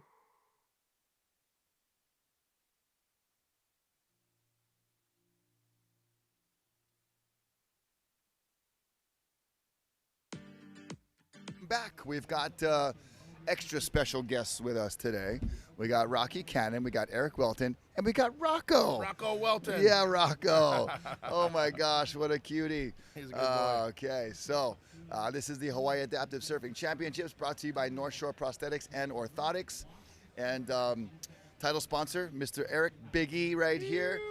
Used to be a competitor, kind of hung that up and taken over some production, directing, sponsoring. And what a great final day we've got setting up here with great swell. All these surfers so far have been just teeing off, really putting on a good show. showcasing what this event can be all about. It's Aloha Finals Friday, bro. Unreal waves today. We're so blessed. Like, I couldn't ask for better conditions. We got light offshore winds. Yes. A pumping swell. Yep. And just beautiful sunny day. Yeah, and I think we saw our biggest set of the day so far come in for that last heat, the low vision women. Now we're in the low vision men final. We got Finn Banks in the red right here from Australia, I believe. Mono's been talking about him shredding. And look at Finn.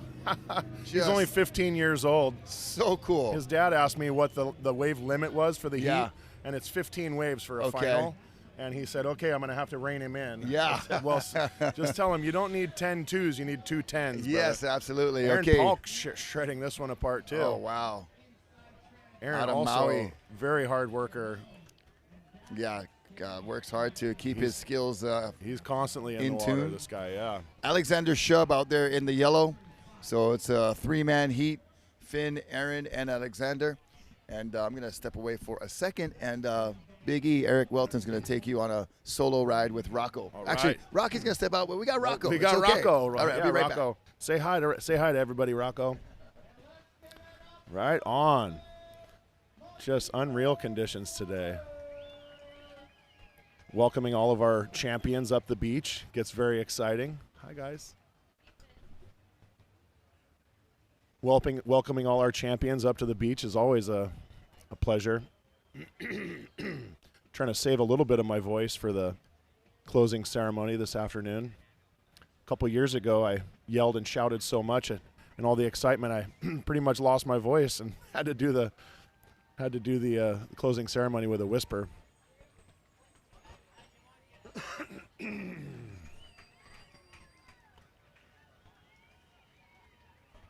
Looks like we got some sets approaching out the back. This guy's taking a look, exercising their priority.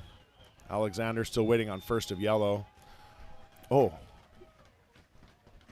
And Finn dropping a 9? Yeah, the last wave of Finn, the first wave of Finn's is a 9.0. Wow. Absolutely shredding. And here he goes, taking a look at this one.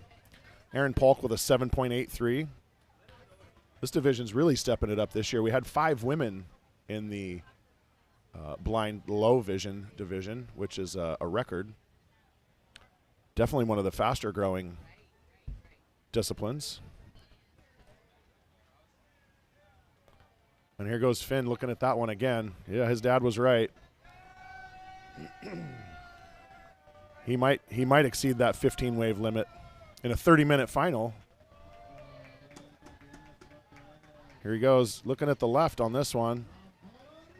Yellow, up and riding, Alexander Shub. On his backhand, nice little floater there, is going to jump off.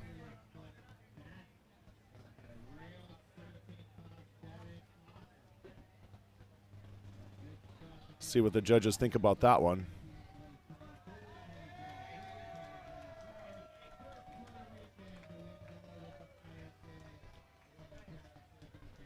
Beautiful view today. It's funny, we sit here and look at the ocean all day, and then we come time for the afternoon, what do? We just go find a spot and do a little pauhana and stare at the ocean some more. Can't get enough.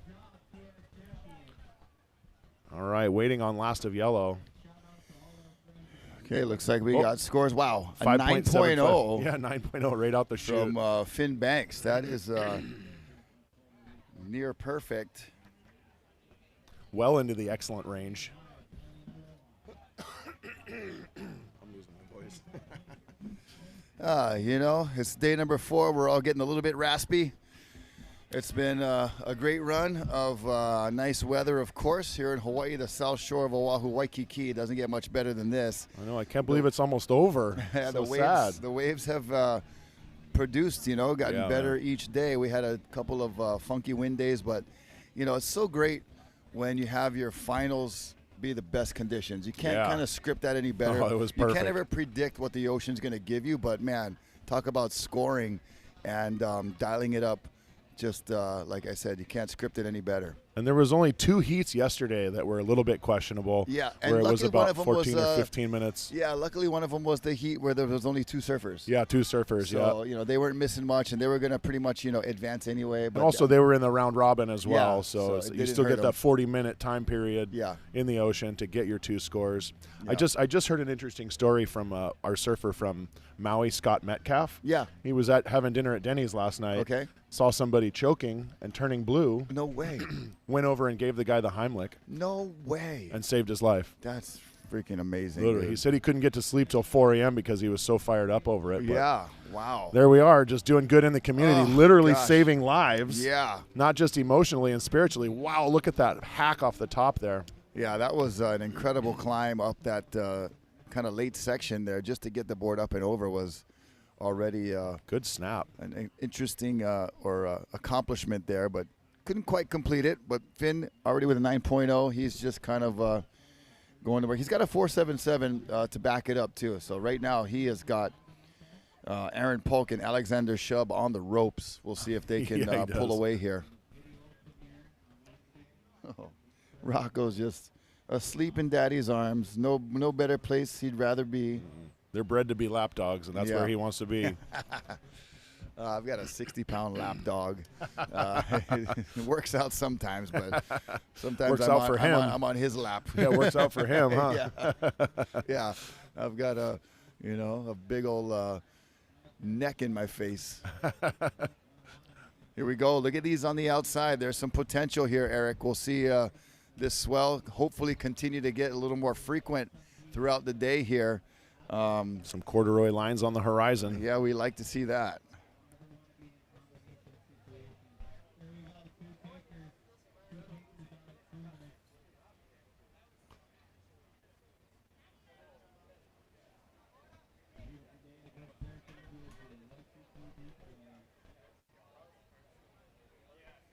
So when they showed Aaron Polk's movie the other night, there was a couple of scenes in it where they showed basically his visual impairment. There's a big black spot right in the middle of the screen. Okay, yeah. I was hearing some of that story. Yeah, it's pretty powerful. He was in the Navy. He was training to be a Navy SEAL, Special Forces, and they found out, they did a genetic test, and they found out he had a disease that was going to cause macular degeneration. So he's just, as he's progressed through life, the black spot in the middle of his vision is getting bigger. Crazy. Yeah, so his dreams were shattered when he was a young man, but has persevered through life, owns a successful business. Okay. Setting up activities for cruise ship Awesome. folks. Yeah.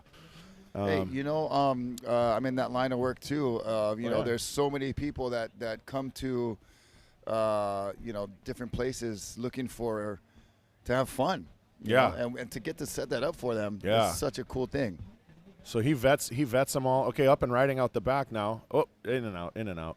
Oh, was Alexander So- Shub? Yeah, so he vets all the activities for the cruise ship companies Okay. and then books them out. And when COVID hit, he was closed Yeah, man. for That's- years. Yep. I mean, he went from, super busy To a to screeching halt. nothing. Yeah, Yeah, his zero. whole life was over. Yeah. Or his business was done. So it's good to see him getting back on his feet, so to speak, and then of course the Lahaina fires. He was a resident of Lahaina, and he got around on bicycle a lot, and he has these special glasses that allow him to drive, but he won't drive in places that he doesn't know the roads like the Got back it. of his hand. Right. And so now he's had to learn to live in a new community and just persevere. So cool to see, man. Well, here he is in a final for the low vision men's division, and trying to keep pace with a guy like Finn Banks. I mean, Yeah. that's going to be tough. Yeah. Finn's just got that youthful energy, of course, being 15 years old, but he's also, man, he's super skilled. He's got Yeah. some really good rail turns. Very talented. Good sense surfer. of the wave. Look at that roundhouse Yeah, cutback. that That's was incredible. perfection. Another one. Still just going down the line. Wow, look at this hack off the top. This kid's unstoppable. Oh, man. That's, to me, that wave looks like a 10. That was Yeah. a crazy good wave. I think the he had combination, about 7 different turns. yeah. Just the combos on that, man. Yeah, we'll get a replay on that one because it was just that good. It's been an exciting day just to sit here and watch all these surfers. Oh, here we go. Yeah, starting with Mark Mono Stewart and his performance. Yeah. But here we go. Finn Banks, someone Mono knows really well. He was actually there when Finn first competed at Byron in his event. So he's a rookie on the tour this year. Yeah, got a really good look. Oh, that was so vertical. Nicely done. He's gonna be a veteran on the tour real soon. Yeah, He's dominating. He's gonna be a champion on the tour too. Definitely. So a 9.6 on that really one. Great surfing. Yeah, 9.6. You know, you called it. You saw maybe a 10. There was a 10 on the board from one of the judges. Oh, so, was there? Oh yeah, one of the judges called it a 10. So, yeah, I would have called it a 10. On point.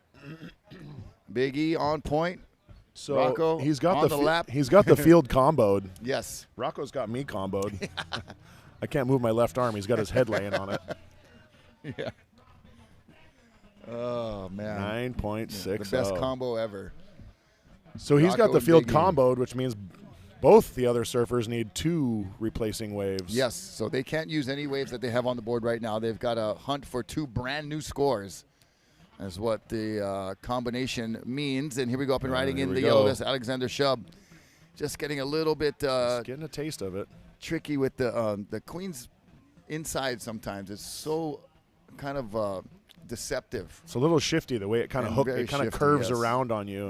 And the face of the wave will get away from you real fast. And definitely the highest scoring potential is on the right, but you know, I've seen some good rides on the left, but by far 90% of it is on the right. He might be sitting a little too deep for that open face on the right. And 1, 2, 3 on that last one.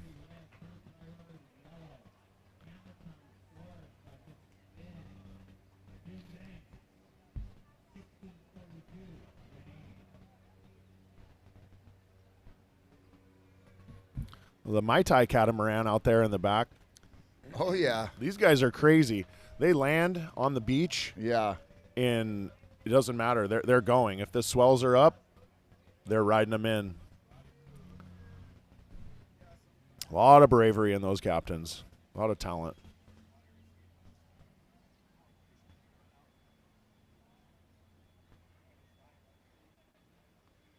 Well, a lot of skill, too, you know, navigating in these waters with the amount of heads that are out there. And then when you got some swell, it's like, man, that is a pretty harrowing job and takes a lot of guts and a lot of skill. People are always shout out to those guys. People aren't always aware that there's a boat coming at them either. A giant catamaran. Catamaran They're like, what? Where? And when that thing's going, it's going.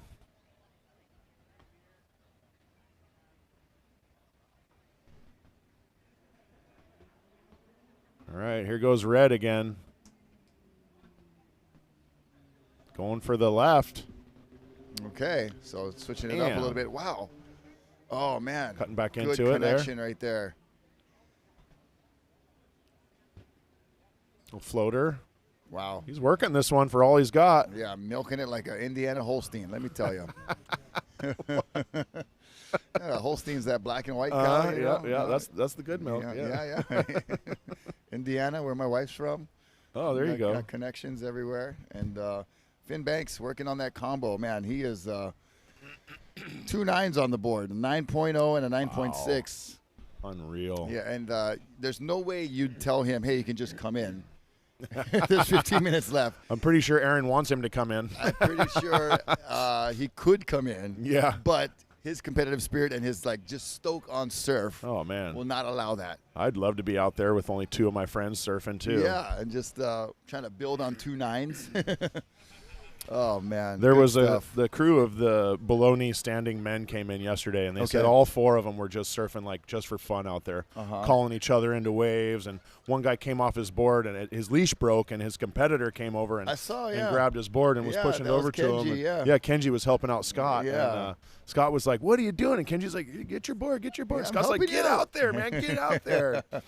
You know, even when they were not under priority, they were still calling each other into waves and just, you know, having a good aloha spirit, having a good competitive, good competitive spirit, and not being rude to the people that you love out there. Yeah, and surfing with aloha. Yeah, and it's seemed quite the mix of it's got a lot of edgy competitive spirit out here, which is, the reason everybody's here is to compete, do well, and, to win, in it to win it, as we say.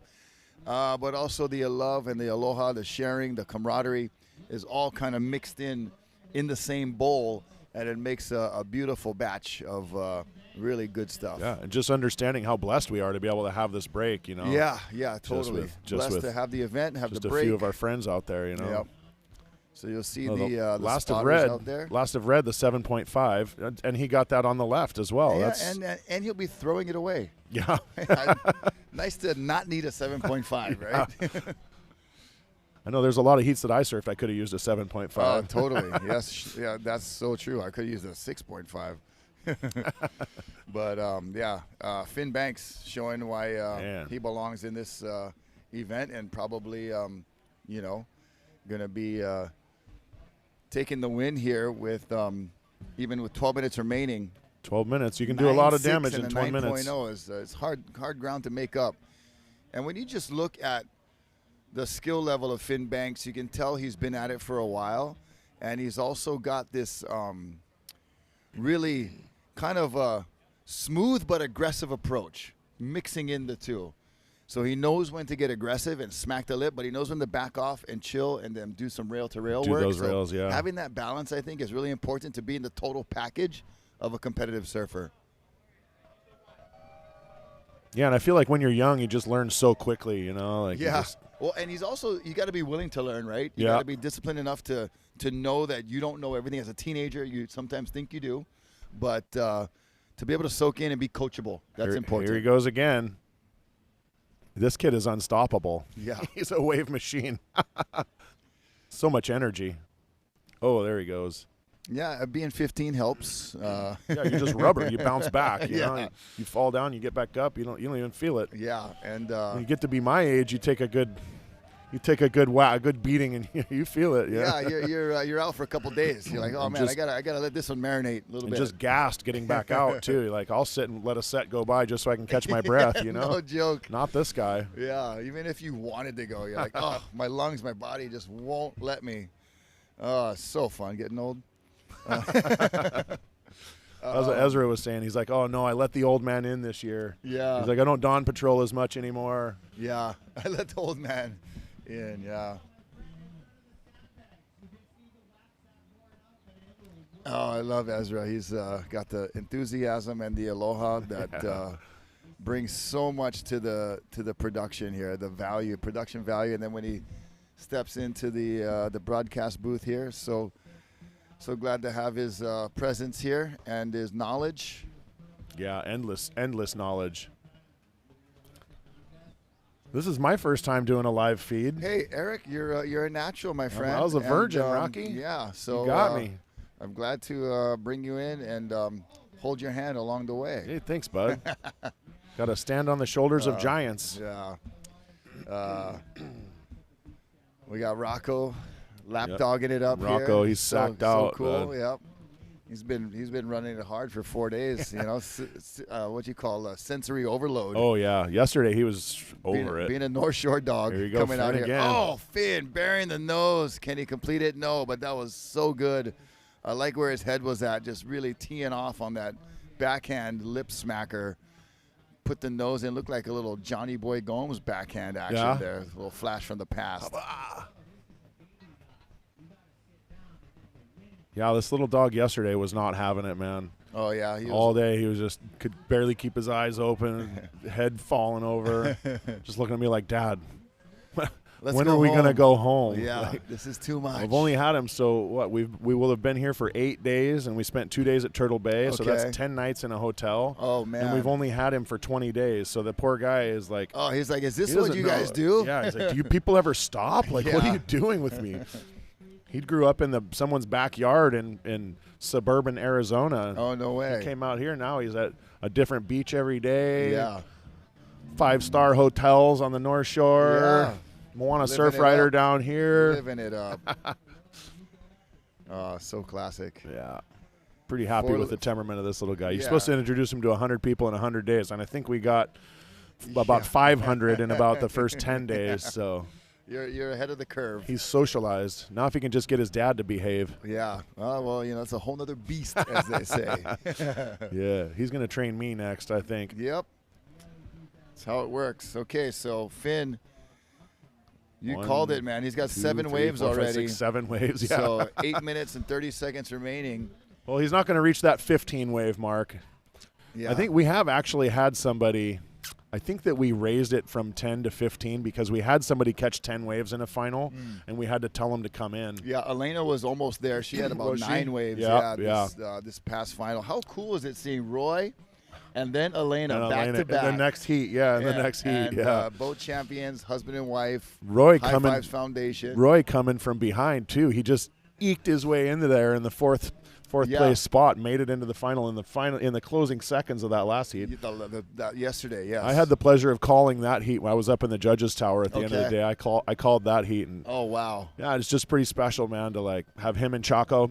Roy in first and Chaka in second. No, Chaco won. Roy came in second. Yeah. On that heat, but just cool to like have the people that put in so much work. Yeah. I mean, Chaka, the brainchild of the AASP. Yes. And then Roy with the High Fives Foundation. Roy, I mean, probably the largest single donator to the World Tour. Yeah, and also supplying equipment to so many athletes and opening the door Everything to bring that he in does. these new athletes. Yeah. So much stuff that we could talk about. Bringing the support crew, spending the money, taking people on surf trips, skiing trips, like anything. He's a fundraising machine, that guy. We need to learn from him. Download, teach me, a wise one.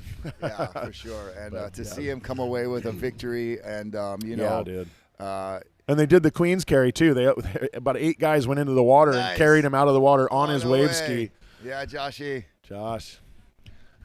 8 guys carry him out of the water on his wave ski. I was like, I don't know if our insurance is going to cover that.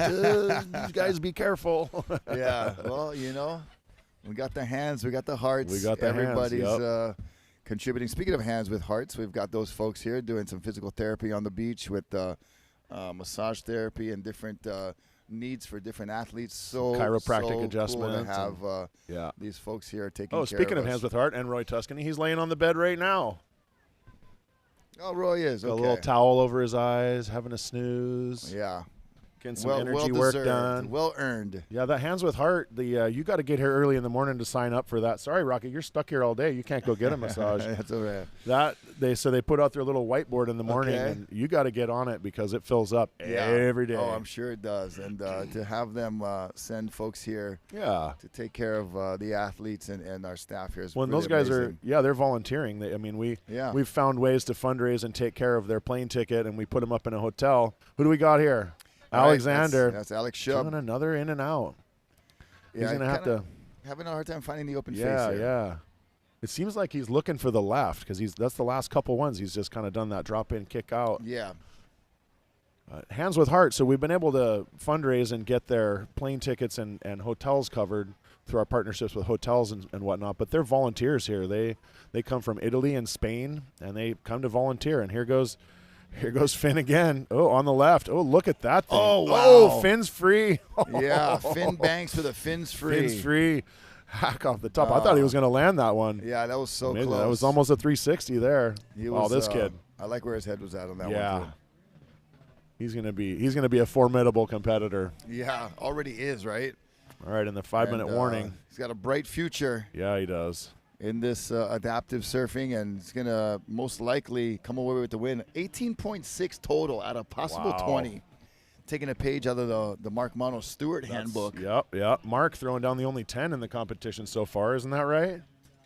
That is correct. That was yesterday, right out the gates with a 10.0. A shoe-in for our Nalu Award.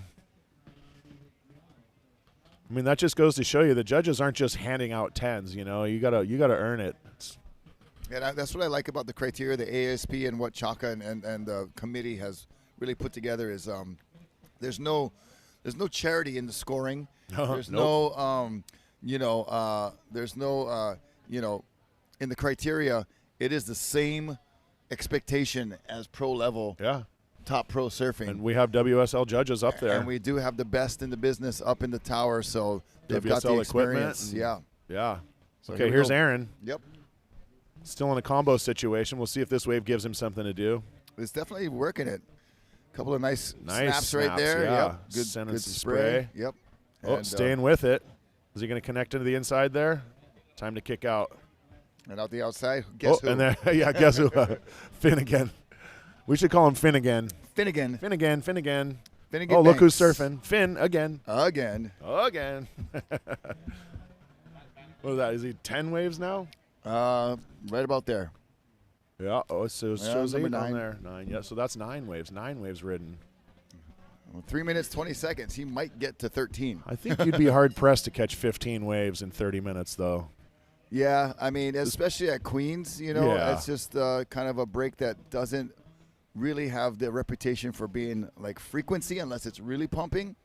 So I think that's a good call, though, to extend it up to 15 waves. Yeah. And just have, you know, some sort of realistic cap. But Well, and Finn's he's not catching little insiders and then going halfway back out. No. He's going all the way back out to the peak each time. yeah, it just shows his hustle. Yeah. You know? He's got His good VO max. Yeah, paddling Is that what they ability. call it? How fast you recover, V1. I'm you're- sure my you're- parents will text me. They might be listening. I was Mom, gonna Dad, say, you're the guy in the medical field, my brothers. friend. One brother at the beach marshal tent watching us on the live feed. Yeah. And then my parents in California. Oh, my in-laws too, back in New York. I think awesome. got us up. Ray dad, Ray brother, Regina Cool. mom. All right. As we're giving you some shout-outs, North Shore Prosthetics and Orthotics. I was getting tongue twisted by the end of yesterday, man. But you know who it is, and you know what it is. It is Helping put lives back together. the best Hey, there's in, my brother. the best in putting lives back together, that's for sure. Restoring capability. Yeah, I like that too. Restoring mobility. Over in Pro City, you've got your operation going on, and Right there on Cam Highway. Big blue building. You can't miss super it. Easy to find. Right by the Wow Zippies. Oh yeah, Wonton Min, here I come. I like the chili. Chili's awesome. Yeah, chili's good. My wife doesn't like when I eat the chili, but you know. Yeah, you know that's neither does Say, hey, Rocco. we're married now, so there's nothing, you know, not much she can do about it. Yeah, So. yep. Except, I got you. Get a face mask. We're not going anywhere. Okay, so we got just about 1:20 remaining. Yeah, 9 waves And, ridden by Finn. It'll Aaron, be his last one, a 517. Not going to take him out of a combo situation. Yeah, they're going to have to shoot for excellence. Right now, it'll be a battle for second for Alex and Aaron. And looks like Aaron pretty solidly in second place. So 783 and a 617. It will be kind of looks like it's going to stay this way. Less than a minute remaining. Finn, Aaron, and Alex, 1, 2, and 3. And what a show by Finn Banks from Australia. He will be someone to watch, not only in this division, but, man, he could probably take his skills to across the board, you know, any event. So this division is actually still round robin. Okay. This is not an elimination final. So they're going to consider the waves from their prior heat as well, because this division only has 3 people in it. So it's a 20-minute. So they get a 20-minute heat and a 30-minute heat, and it's the top 2 waves from those 2 heats. So Aaron might still. We should look back at the scores from the other day. Yeah. I don't think it's still going to be hard. It's going to still be hard to beat 2 9-point somethings. Yeah, though. 9 and a 9.6 are going to be tough to beat. That's It's like a pair of beat. kings, you know. Yeah. Only one will beat that as a pair of aces, you know. Yep. We're talking, but holding a good hand, Finn Banks. Yes. We'll take the victory here, as we'll say, and we're going to stay with the broadcast here. We're not going to commercial, but we're going to show you a graphic of our supporters and tell you a little bit about each one. So Twin Fin and Alohilani Resort down the road here, the Hawaii Tourism Authority, thank you very much. Of course, North Shore Prosthetics and Orthotics, title sponsor here, along with AccesSurf, bringing you this event for 2026. So thank you to Eric and the crew at AccesSurf and North Shore Prosthetics and Orthotics.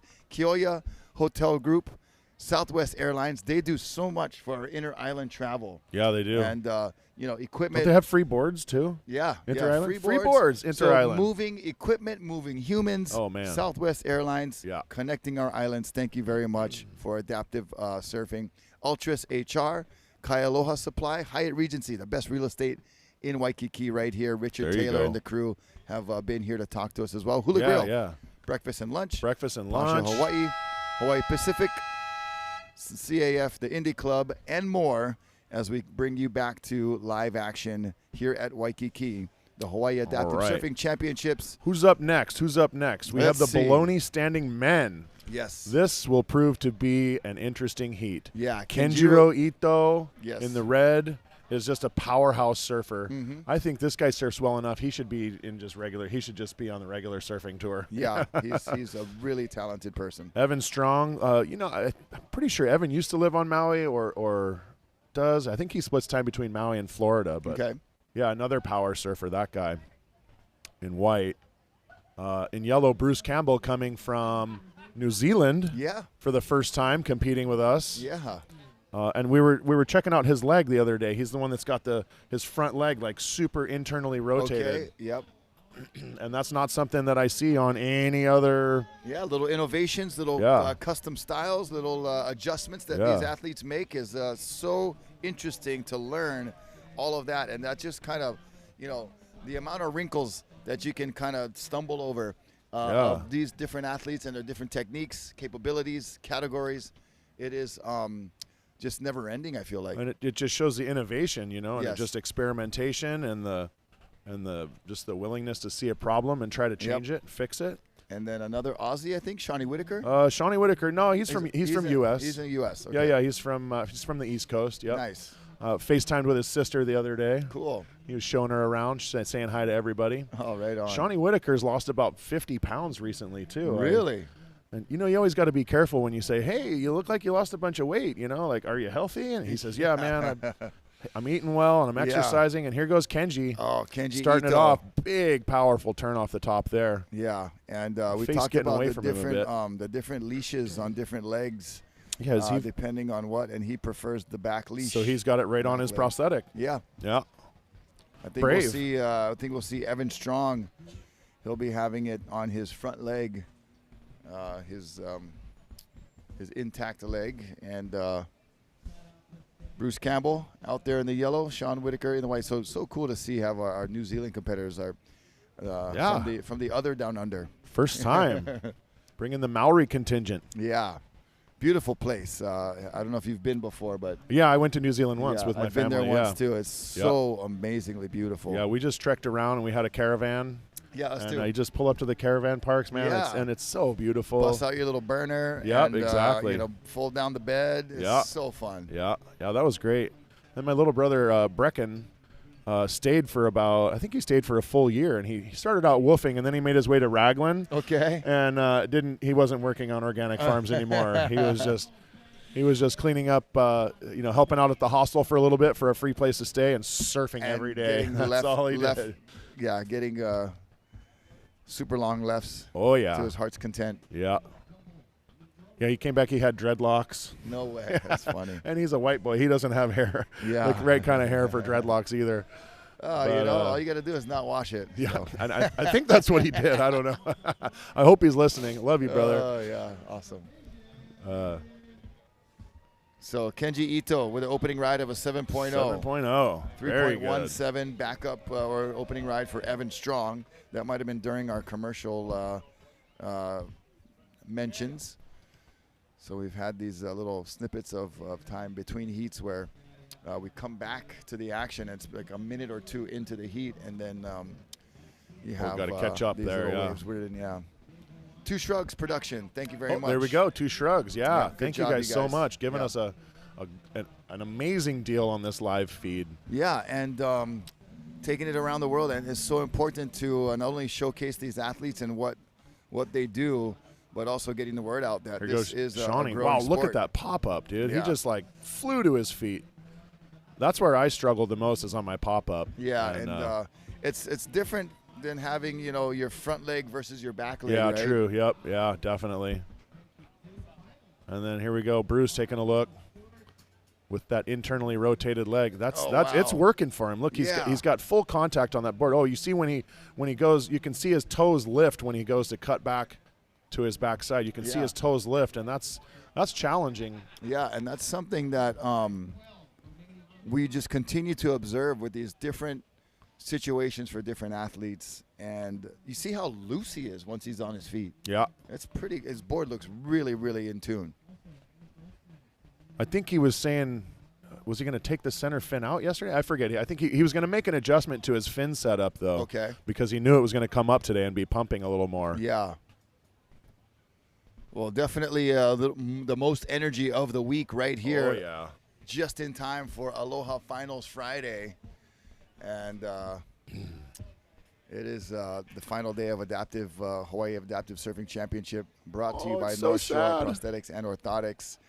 So it's so sad. It's so sad. It is. You work so hard all year long. Hey, it's been a 6 meetings at least. Epic production. And here goes Kenji. And something that will live on for the rest of the year through this production with 2 shrugs. Just reeling from Kenji. Oh, yeah, getting under the lip there a bit. Wow. The people on the beach going nuts over that one. Yeah, man. Yeah, throwing the shakas. The beach support has been amazing to hear, too. And then Evan Strong. Oh, he's got his hat on. Yeah, he means business. I don't fall. I'm going to wear a hat. Yeah. Every time I go out with a hat on, I lose it. Oh, you got to get the floating kind. There you go, Evan. All right. Or a leash. Yeah. Around your neck. Yep, the leash, the hat leash. That's okay. I think your wife's got the leash around your neck. No, she'll just take my leg. Don't we all? She'll just take my leg. I can't hop very far anymore. No, okay. She knows how to keep you in one spot. I lost my leg almost 20 years ago, and I did a lot of hopping in the beginning. Okay. But man, my right knee now, I just can't do it. Oh yeah. I tell everybody, don't do it. Just don't do it. Just don't hop. Just put your leg on. You know, I'd hop to the bathroom at night. Right. Yeah, I had some guys at work that would mess around and take my leg. Yeah. Because I was working as a skydiver in between loads. You'd have 45 minutes or so. So yeah. I'd take my leg off and chill out. And yeah. Somebody come and grab it, and I'd hop around and get them. I can't do it anymore. So I almost wish I hadn't done it so much. So take care of your bodies out there, because knowing what you're what you're capable of. And kind of having that forward vision of the future. That was it. In my 20s, I didn't think about it. Yeah, once right? Once I hit 40, I started looking at 80, going, 80's not that old, and I just started looking at 80, going, okay, I'm halfway through my life, and I'm missing a leg, and my back is hurt, and my knee is hurt. Like, I'm halfway through, the need to start active part of my life. Working smarter, not harder. I've always known I'm going to live to be 100, and I think that might be why I've been so reckless. But yeah, when you're looking at, okay, well, what's my quality of life going to be later in life? It's time to start taking care of yourself. Yeah, for sure. And with the age comes the wisdom, right? What's that? Is that a 8.43? Okay, so scores are coming in for Kenjiro, and Kenji, an 8.43. Yes, 8.43. My 2020 vision has confirmed. Well, it's getting more like 1920 now, but it is an 8.43, which Mine's is getting to be about 35-40, 40-45 now. Yeah. Right there with age, yeah. It's coinciding with the numbers. Man, I didn't have any gray hairs on my chest until I hit 40, and then I swear to God, on my 40th birthday, there I was like, what is that? Happy birthday! What is that? Yeah, happy birthday! There's your candle right there. Yep. Like you get a gold star, bud. You made it. Yep, that is your first kind of sign of wisdom. That's when the hair starts to come out with the color of wisdom, I say. The color of wisdom. Yeah, I think I grew a beard when I was in college, and there was only a handful of gray hairs in it, and now it's 8 years of business ownership, and now there's mine's kids in business ownership. You got that good salt and pepper beard though. You're looking good. Little mix here, but man, what a good score! Excellence for Kenjiro Ito. That second turn up in the lip, that was the money turn. Yeah, getting right under there. the lip there. Yeah, for sure. Judges like when you attack that critical section, and Kenji, knowing exactly what he wanted out of that wave, gets the 8.43, and he's got to feel good. And still 20 minutes left in this heat, too. Yeah, so it's going to be an uphill battle for Evan Strong and the crew, because, they've got scores on the board that aren't even approaching the backup score of Kenji Ito of a 7.0. Yeah, Bruce Campbell's got the 5.67, but other than that, everything's under 4. He's going to need 2 good scores. Through. Well, these guys are all in the money spot, so all these guys making it into the final, you're going to get some money. Yeah. Which helps, it's by no means is it paying your rent, but every little bit helps. It's a little fun, way to say that I was a pro surfer this weekend. Yeah, or this week. Well, and I've heard too, because I've known a couple of guys that have been on the tour, And I've heard that like really only the top few guys Yeah. are able to survive off their Totally surfing. Everybody like else support, has yeah. to have a side hustle, Yeah. or or workout sponsorships and what else. Yeah, So yeah, no, totally. It's a grind. Yeah. Total grind. And it looks fun on paper, looks fun on Yeah, video, yeah, but behind exactly. the scenes, man. Oh man, All those boards you got to move around, and like just the things- jet lag for me. Jet lag, you know, got to like, work out. bro. Accommodations. I've many times slept on my board bag. Really? Yeah. Yeah. Either in an airport or at the contest site. Yeah, yeah. Because accommodations were. Like, were what were- time is were breakfast scarce. served? Huh? Yeah. I'm hungry. Going anywhere you can find where the free coffee and donuts are. Yeah. It's definitely like. It's not glorious by any stretch of the It's a imagination scrape, until dude. you're It's a scrape. Yeah. until you're on the Pipe Master stage, getting handed a $1,000 like, check. well, even those guys, those guys are still. It's tough. Unless you're the top guys. Yeah, it's really Okay, tough. here goes Shawnee. Yeah, nice job sticking All with right. God, I love that pop up. it. Yeah, that's really smooth. Teach me, really oh wise smooth. one. Yeah. Here he goes. He'll have Cutting to back into the teach you power. to be a goofy foot. Yeah. That'll improve your pop up. I tried that because I noticed when I was when I 'cause was you're learning. regular foot. I'm regular. So you got your left foot forward. When I moved, so I was a bodyboarder when I grew up in San Diego, and so I Yeah. understood how to behave in the ocean. Yeah. I understood the pecking order, and I still understood where to catch the wave and whatnot. Yeah, but yeah. when I was learning to stand up and surf, when I moved out here, I was falling, because I either couldn't get my front foot around, Yeah. or I hit it in the wrong spot on the board or whatever. Yeah. And my friends are like, "Well, why don't you try popping up goofy?" And man, I tried it like 3 or 4 times. And, the brain just can't do it. oh though. no, dude! It's like trying to write left-handed. Yeah, It's, totally. Wow. Yeah, do everything left-handed. Yeah, throw right. You're like, oh no, that's not But, gonna work. I tried, doing burpees on the sand and Okay. popping up with the right foot forward. And I Yeah. just, I was like, okay, I think I can do it every time in the water. Bam! Yeah, on that moving surface, it's a Yeah. totally different ball game. And your brain is just trained one way. I Yeah. skateboarded as a kid a lot, Yeah. and, Yeah. and snowboard. And every single time my left foot is forward. Yeah, So, so ambidextrianism is very rare, yeah. and especially for surfing. Like you guys like Rusty Keolana and other surfers like that are just gifted Yeah, beyond just belief to go either direction. Make a comfortably. turn around, make Yeah. another turn around, Yeah. make a turn. I don't know Yeah, how that so works, talented. but there's something in the brain. I think that they have an extra chromosome. Or Yeah, something, maybe an extra brain cell. Extra brain cell that just taps into that little thing that we don't have. They got 6 billion and 1 Yeah. brain cell. Maybe they got 7 billion. I don't know. I'll tell you. I've tried going regular foot a couple times. Oh, you're goofy, just Okay. because I wanted to. Vietnam's my home break. I might want to do it front side for a Yeah, little yeah, bit. Yeah, dude, like I said, it just does not work. yeah. VLAN gets heavy too, man. Yeah, fun wave. I don't know. I think I would go somewhere like White Plains and try it. Yeah. more. But yeah, and I was just thinking, maybe it could work. It was maybe like in my late teens, and it's kind of almost too late. That's when you still have the neuroplasticity Yeah. to sort of train yourself to Yeah. do that kind of stuff. I feel when like. I was a kid, my mom would be coaching me from the beach at Ali'i's, and she always saw some value in being, I call it bistantual. Bisexual. Good one.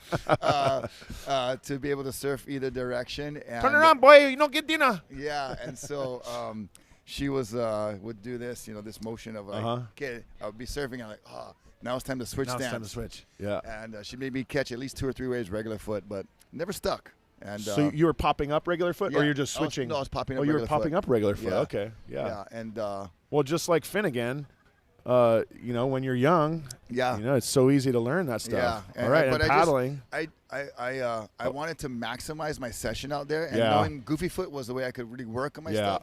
I hated doing the switch because then it just like took me back to like learning how to surf all over again. Yeah, exactly. So I got frustrated with it. Here we Evan go. on the left. Nice Getting choice some some nice slalom turns there. Yeah, very smooth. Colin Cook making his way down to the beach.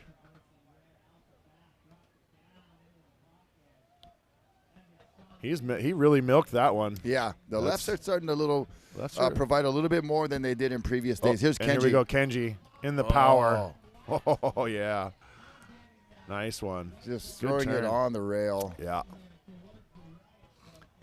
So like you say, you like to maximize your sessions out at Ali'i or when you're surfing at all, and so just trying a new discipline is kind of like a little bit frustrating, a little bit waste of time. Totally. The last time I went to Japan to go snowboarding, Yeah.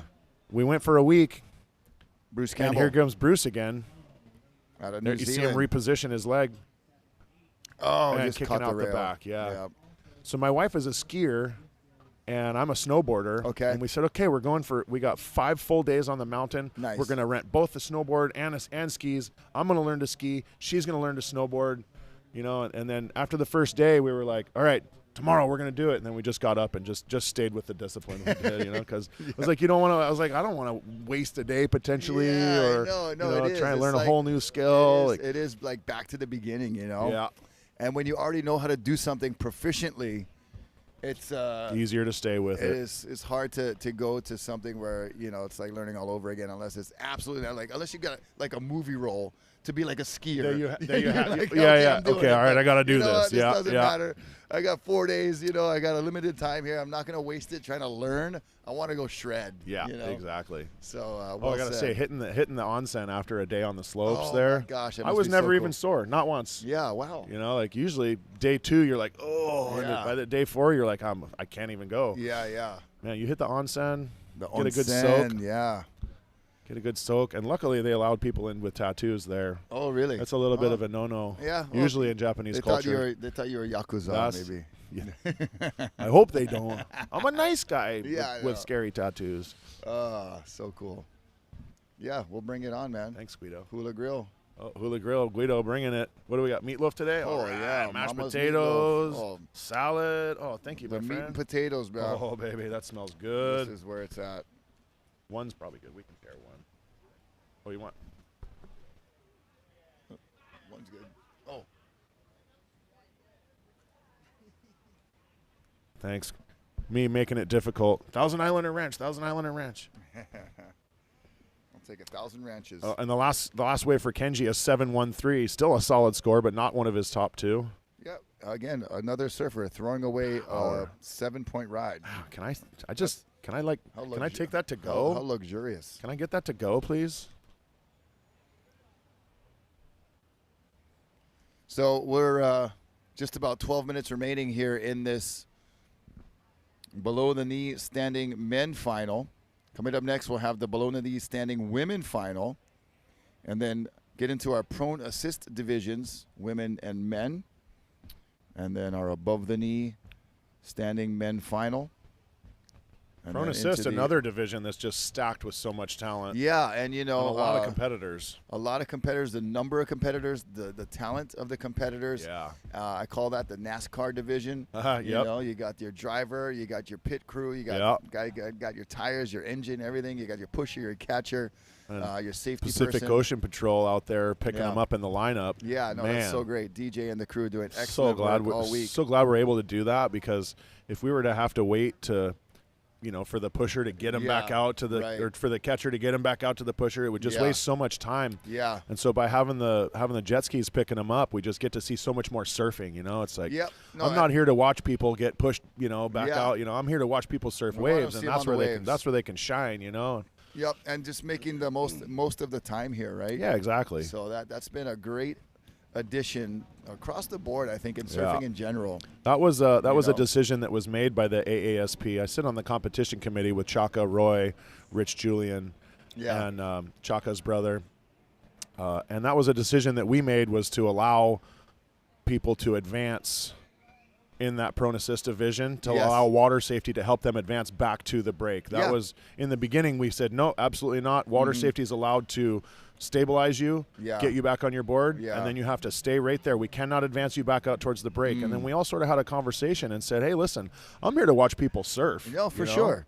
I want to see these guys surf. Yeah, and that's been a lot of it too. Even at like you know, when you have heats at Sunset Beach, you know, somebody's way stuck inside. Oh yeah, getting them at least to the channel. Yeah, you know, and then you know, in this situation, of course, they want to, you know, have a maximum chance to perform. We watch Evan Strong. Oh, here we go, Evan again. Performing well. Nice hard carve right there on the backhand, putting it on the rail. He's got a pretty big board out there. Yeah, he's been favoring that longer board, even in the you know, obviously in the smaller conditions, but maybe you know, feeling like it's working for him and not wanting to switch it up last minute for the finals. There he goes. Yeah, so that rip out at Sunset, man, you'll end up at Cammy's in no time. All Rocco fell. He fell asleep so hard he almost fell. Hey, don't fall off the bed, bro. Hey, fall off the lap. Wake up, bro. Yeah, Wake what's up, bro? You want to come on Uncle's lap for a little bit? No, You see Rocky? Yeah, come. There you go. All right. Oh, good boy. He'll keep your lap warm. I got Rocco here. Rocky and Rocco. Rocky. Rocco, I just got to sit closer to the mic. Like, oh, look at your. Oh, he just wants the food. Huh? Look at your. Oh, you see the meatloaf. Yeah. Hi. Dogs like meatloaf. Dog likes meatloaf. Oh, yes, you do. We love dogs. Dogs love meatloaf. We love meatloaf. Oh, I know, bro. Sorry. I just totally like brought you into a tempting position. Yeah, there you go.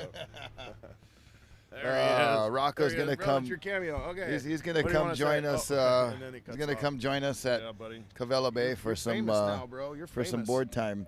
Yeah, you're going from like, hotel Arizona. to hotel, Arizona to the TV. Arizona. Now he's on live TV, Yeah, live wow. broadcast. Bruh. Oh man. Making your other adopted. He's like wants that meatloaf so bad. He's like, all right, this is why I woke up. I knew I smelled something. He just pretended to fall off my lap so he could keep get close licking to the his lips, meatloaf. dude. He's so happy. Yeah, don't worry. I'm No sure people Dad's- food for this guy. I'm sure. Oh yeah, I know. That's gonna be keeping you on a strict diet, bro.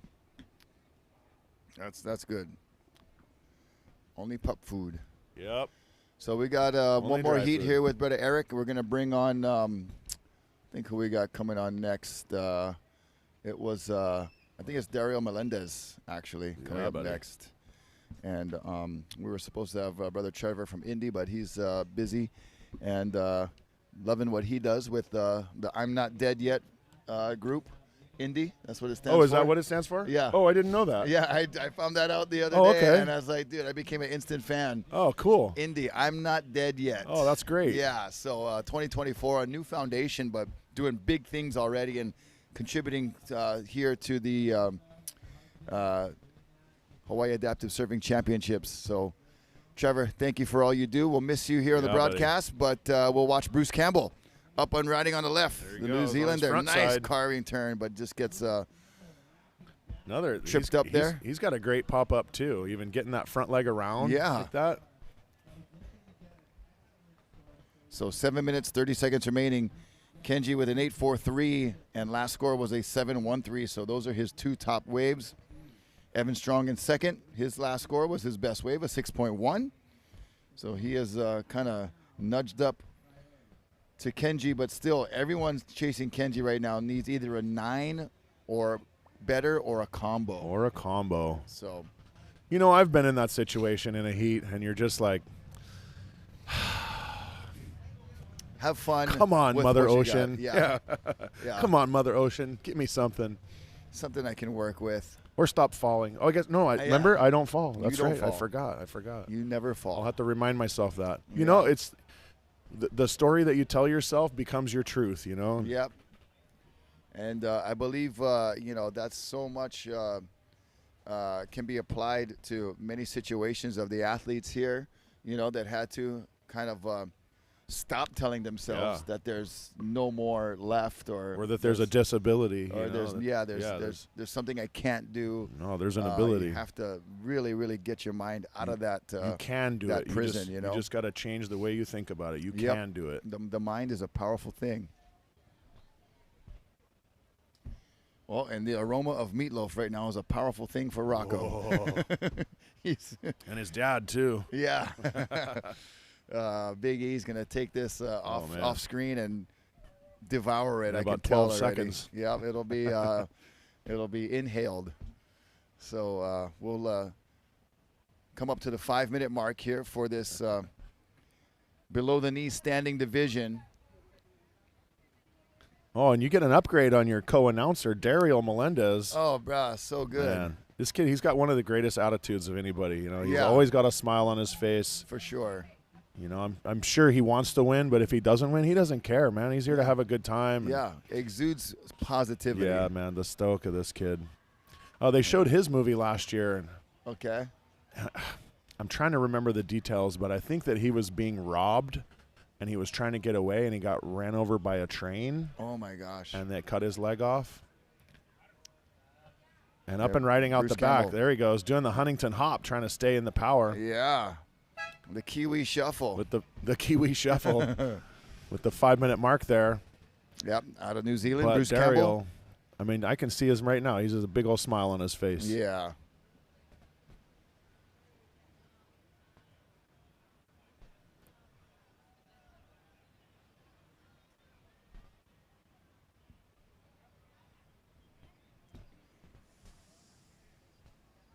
Yeah, he's funny. I've been at the Beach Marshal tent a few times, and I start calling 2 heats before for competitors to come and grab their jersey so that they got, 40 minutes or, on finals day, you got 60 minutes to get yourself set, 30 minutes to get set, and then 30 minutes to paddle out and watch it for a bit. Daryl will show up 5 minutes before his heat. I'm like, bro, I've been calling you for 40 minutes. He's like, it's okay, man. It's no problem. He just paddles right out, straight into the heat. Young guy. Yeah. Young guy, a lot of energy. Yep. Can't wear him out. Not a worry in the world. Not a care in the world. Yeah. Yeah, man, it's no problem. So that was our 5-minute horn there just a moment ago. So we'll kind of be getting down to the nitty gritty here for Kenji Ito, Bruce Campbell, Evan Strong, and Shawnee Whitaker.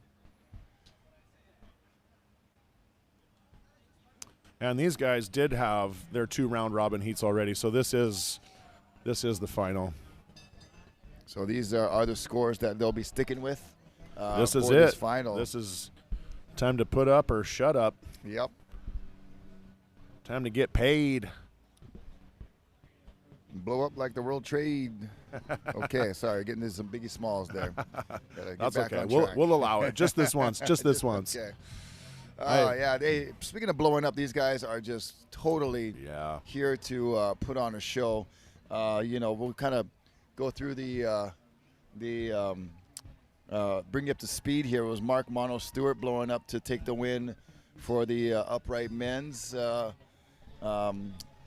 division, and then we had the upright women, Victoria Feige. Oh yeah, doing great work out there. She's a ripper, and another person that she puts time in the water and works with coaches. Yeah, and is always out surfing. Also, and upping her game every time. Every time, yep. And then Tomoki D Silva, the no vision final, just shredding. Oh, that's right, that guy. Yeah. Yep, out of France. Well, he's 25 years old and just. Yeah, just a ripper, dude. And then you watch him surf and you wouldn't even know that he's blind. He reads the wave so well. He got such good feel for the wave. Incredible. And then the wave ski men final, it was Roy Tuscany in the last moments getting the wave he needed, taking the victory there. And then his wife, Elena Nichols. In the following heat, Yeah, getting a couple of good rides for her victory. Family of champions, victory. dude. Family of champions. And Aleli Medina Suarez, the low vision women's champion. Finn Banks, who we just saw. Finn again. Yep. So there's a little recap of the winners so far in this Aloha Finals Friday from the Hawaii Adaptive Surfing Championships here at Waikiki, presented by North Shore Prosthetics and Orthotics. Sorry. There he goes. There he goes. You can just say North Shore Prosthetics. North Shore Prosthetics, okay. There you go. All right. That helps me out. Yeah. And Orthotics and good people and good things across Mile Zippies. What else are we going to add there? Across Mile Zippies. Featuring Rocco. Featuring Rocco. Rocco's there every day I am. Yeah. At least Tuesday through Wednesday from 10 to 2 at least. Okay. Right on. Yeah, every time I have to type out my email, w@northshoreprosthetics.com, like, why did I not name it something shorter? NSP. Prosthetics and Orthotics. You're like, then you get a typo, and you're like, oh. Yeah. Yeah. Autofill's your friend. Oh, man. All right, and that was a ringer. Just like Mark Mono Stewart, he's always a ringer. Oh man, he was ringing it today, man. So in 10 years of him coming here, he's only lost 1 time. Yeah, okay, those are your official stats. He was up there somewhere. Alcino Pirata. He was trying to, got him 1 year. Yeah. Pirata, the godfather of adaptive surfing, that guy from Brazil. Yes. Was surfing with a prosthesis before anybody was surfing with a prosthesis. Yeah. I think I remember seeing him at like Rocky Point, like way back in the day. Just like, what in the world? How is this guy doing this? Speaking of, here's Kenji. Kenji, get a little buzzer beater. Yeah, just at the end, little victory lap there. Not much happening, but knowing that he's got the top 2 scores. from the competitor standpoint, they can hear very well the scores and the audio. Yeah. We have a speaker out on the point, so they can hear everything going on. Really helped everything. So good job, you guys. All right. All right. And the so beach Kenji going Ito, nuts. Yeah, for Kenji. Excellent job. Our Japanese surfer taking the victory here for the below the knee standing men final. We're going to take a commercial break. We're going to let Big E get to this big meatloaf right here. Thanks, Rocky. With Brother Rocco. Love you, And bro. we're going to take a short commercial break. We'll be back with Dario Melendez and Rocky Cannon to call the action here with more from the Hawaii Adaptive Surfing Championships in Waikiki. Stay tuned. There is no place in the world like our Hawaii. Our flavors, our relationship to the earth, the ways we show aloha. When you come, move, listen, laugh, and live like we do, Hawaii stays with you. Indie Club is a nonprofit helping better the lives of individuals and families who have been affected by a spinal cord injury. Indie Club stands for I'm Not Dead Yet. It's the club that reminds you, while life might be a little different living with a spinal injury, there's still a whole lot of living to do. Since we started in 2024, we have donated almost $70,000. Funds have gone to help people with purchasing adaptive wheelchairs, van repairs, adaptive mountain bikes, tennis lessons, home remodels to make them wheelchair friendly, travel, medical bills, and our favorite, adaptive surfing.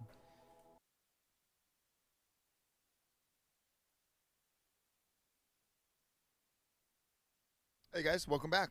I'm Rocky Cannon. This is Dario Melendez, runner-up, second place finisher in the upright men's division. First heat of the day got us started. And super fun, the Hawaii Adaptive Surfing Championships here at Waikiki Beach, brought to you by North Shore Prosthetics. And Dario, your heat, Mark Mono Stewart ended up taking the victory. You had some really good scores on the board. Talk about conditions today and what it's like being in the final here. Hi, hello everyone. Pura vida. We feel like today we finally got the conditions that we were waiting for. Yes. You know, like everyone was waiting on this swell to building up, and today definitely did it. So as a competitor that was out there in the first hit, I think like we scored. Yeah. We definitely got some really good conditions. It was glassy. Yeah. Sun was out. Yeah. Just like right now, you know, look those colors. Oh, so beautiful. Well, we got some action from French. Yeah, we'll take you to this division here below the knee, women standing. This is Laurie Phipps in the red jersey. In the white, we have Malu Mendez. In yellow, Jennifer Nascimento. And in black, it is Gael Habri. So we have a pretty good mix of wahine here for the below knee standing women's final. Yeah. And it was a bit of a battle for you guys out there today. Sponge was catching some good ones. You had Joshie Bogle staying in the mix, and then yourself with some nice smooth turns as we watch yellow. This is Jennifer Nascimento. A little bit going 1 foot on the board there. What a way to yeah, good recovery. Ooh. Awesome. And how did you feel about your performance? I know you probably wanted to get first place. All you guys are going for first. That's the competitive drive and the competitive spirit of you, right? But coming away second place, pretty good. Yeah, I feel very happy with my performance. Feel like in this competition, especially this year, I took the right boards out. Okay. Like the 2 first days. Yeah. I was surfing on the 6.4, a little bit more of volume. And finally today, like we were saying, the waves show up a little bit more, and I took the 5.6 out. Okay. And I'm very happy. When you're out there, I feel like it could be in every way. Yeah. We both, the 4 of us are really good surfers. Yeah. Very, very skillful. So it was just the ocean choose. Yeah, the ocean chooses. it seems in your division too, each of you have a different approach and style based on your capabilities and what you have as your resources to use. And so I notice, Mono goes more for like the kneeboard style. You have your back foot planted, and then you use your hand to also guide you. So I just think I'm learning so much, being here front and center, being able to watch every heat, every different style, every category. I just continue to be fascinated and amazed by all the different adaptations, and that's why the adaptive surfing, and such a great word to use to describe all of the way you guys approach the water. Yeah, I think like in one division you can see so many different approach to surf, and like you said, in the end it's about, that's the key word, adapt. Yeah. Like we all adapt to, like Judge Bogle, like Yeah. he's also surfing on knees, but he's going sideways. Yeah. Completely different. Yeah, completely different than Mono and Sponge. That Yeah. those guys are going like kneeboard, more like just with the knee. straightforward, Just straightforward, exactly.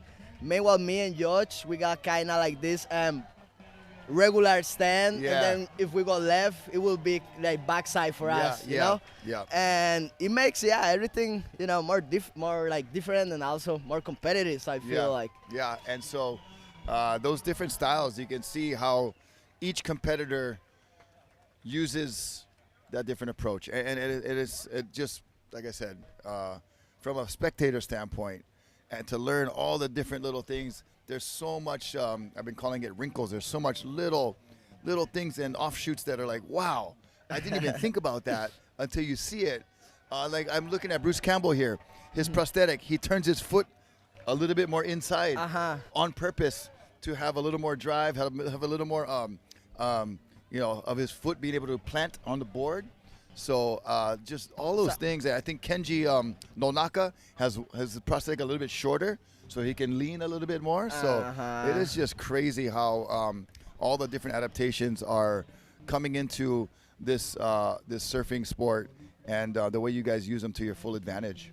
And it is adaptation, in the full expect, because I know so many people that they might make like Mono. Yeah. He has like little, like I wouldn't say like a hole, but you know, like a concave. Yeah. In top, so he put his stump in there. Yeah. So that worked out for him. Yep. Some people does kind of like the same in the front for the prosthetic. Yeah. So the prosthetic, the foot, when they plant the foot there, it'll be solid. It will stay there. Yeah, and so even the prone guys, how they have the different handles in different places. Yeah. Based on capabilities, based on preference, and it's just it's been a great learning experience for me. And I think the more you learn and the more you see it, the more appreciation you have, to really understand. And so that's what I think I'm hoping that our broadcast can do for a lot of folks around the world, is that, not only, number one, these are committed professional athletes. Yourself, talking to Jose Martinez up here earlier, such a great guy, and great to have up in the booth and talk story about this. But, the training value, nutrition, all the things that you guys do, the same way that pro athletes do across the board, is good to put on the broadcast to show that, hey, this is really something you can get behind, because it is it's uplifting so many people, not only the participants, obviously, but like everybody around here just has big smiles, big aloha, and I'm glad that we're really reaching out to touch as many people as possible. Yeah, and how not, right? Especially when we have these conditions. Ichiban! Yeah! Kenji Ito walking by here. We're going to give some shout-outs kind of off-screen. Forgive us, we can't help it, but we're going to be telling folks, good job. Yeah, we have this. Just look, those beautiful lines coming up. So the swell's pretty much here, Consistency has been a little bit kind of pulsing here and there, but the size increase, the power of the waves, you can feel a lot more. You've been out the first couple of days. Today felt much different, yeah? Oh yeah, today, like I said, today I was so happy when I woke up. Yeah. Like 3 a.m. honestly. No way. Yeah, I went to sleep last night like around 5 p.m. Like that early. Yeah, because you know it will be like long week. Yeah. And yeah, and then I woke up very early, came to the beach, show up, and I was like, finally. Yeah. I can take out the 5-6. Yeah. You know, I was like, shortboard time. Let's go. Nice. And yeah, I feel like everyone, it's like very happy because of that. And when we have friends here, oh my God, that was almost. So we'll get caught up with some scores here. That's Laurie Phipps in the red jersey out of France. We got Malu Mendez representing Brazil, Jennifer Nascimento out of the U.S., and Gaël Habri out of France as well. So 2 French competitors, one from Brazil and then one from the U.S. So it is truly international here. Yeah. And score first wave of Laurie was a 4. First of Jennifer was a 2. So smaller scores on the board to start. But this is Jennifer Nascimento's first competition. And she's just shy of 2 years post-amputation. Shout out to the CAF. She wants to thank AccesSurf and all these folks for helping her participate. And only surfed a couple times before amputation surgery because she knew she was going to lose her leg. And then kind of fully committing to the sport just this last November, 2025. So she's new. And she's the one you saw kind of on one foot, you know, kind of still trying to find her balance, right? And find, you know, the sweet spot for her. So, but very cool to see her brand new to the community here and also getting so involved. Yeah, and the commitment, right, that it takes. Oh, yeah. You know, like being that brand new, especially with prosthetics, because it takes a time. It takes it's a process to learn how to walk, how to manage it. So, yeah, very, very impressed about her. I did not knew that. So, pretty cool.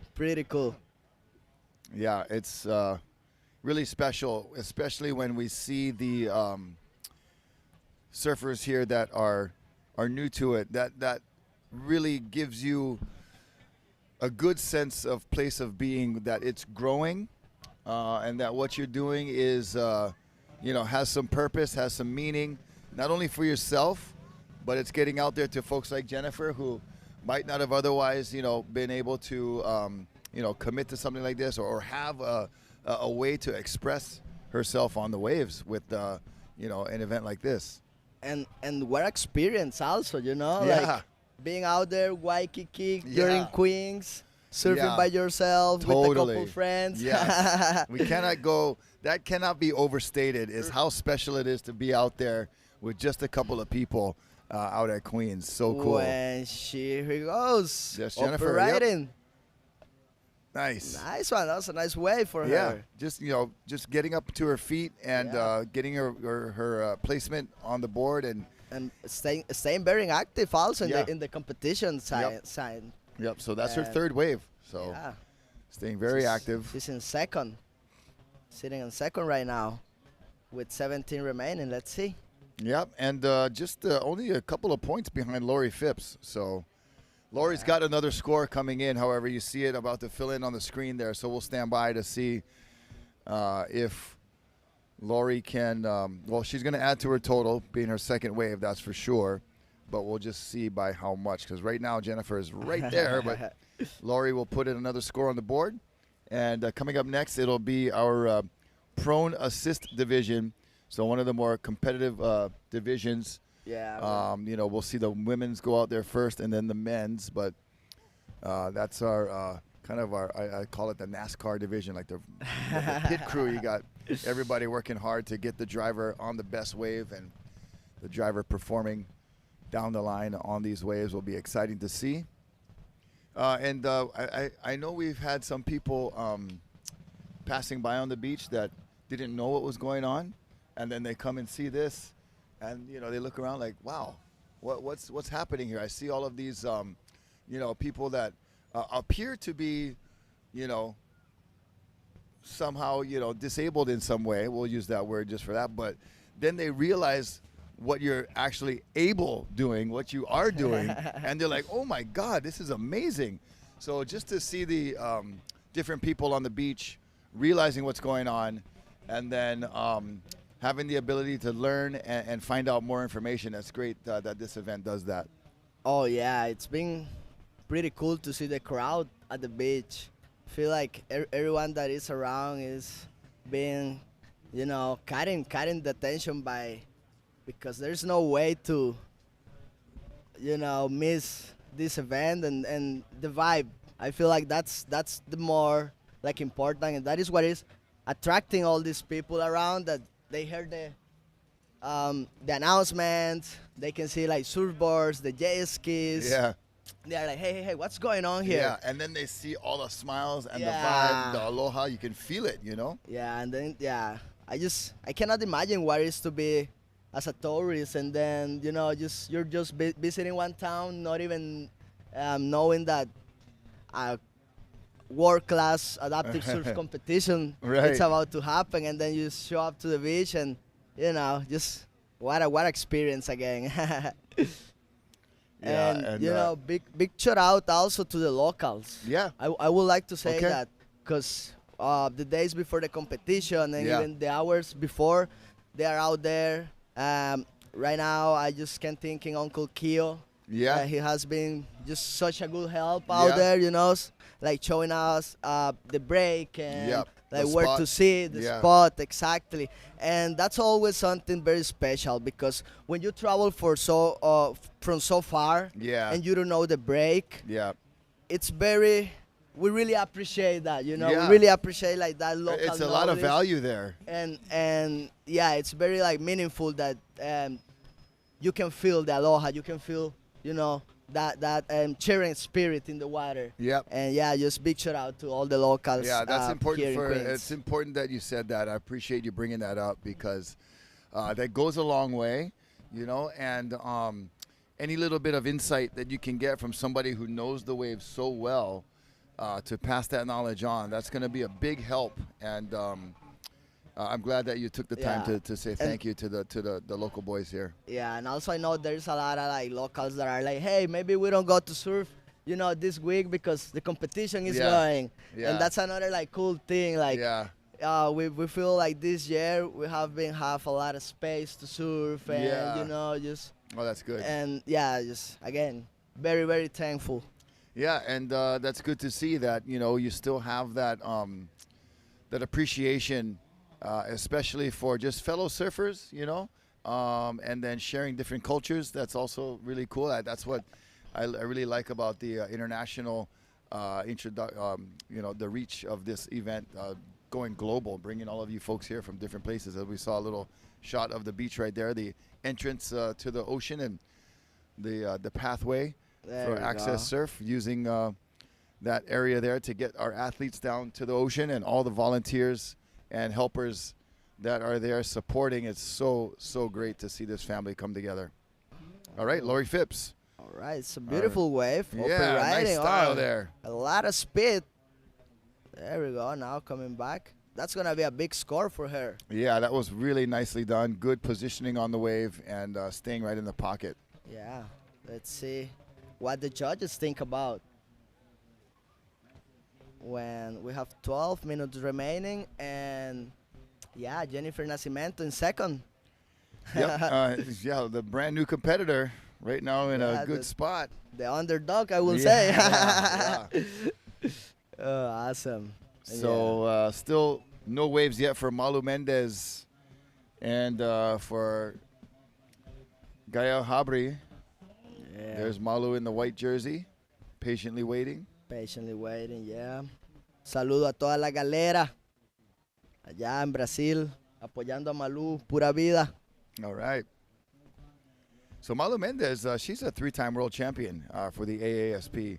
So she's no stranger to competition here, and maybe just kind of waiting to pick her best wave. But 11 minutes, 40 seconds remaining. She's maybe being a little too patient. Right.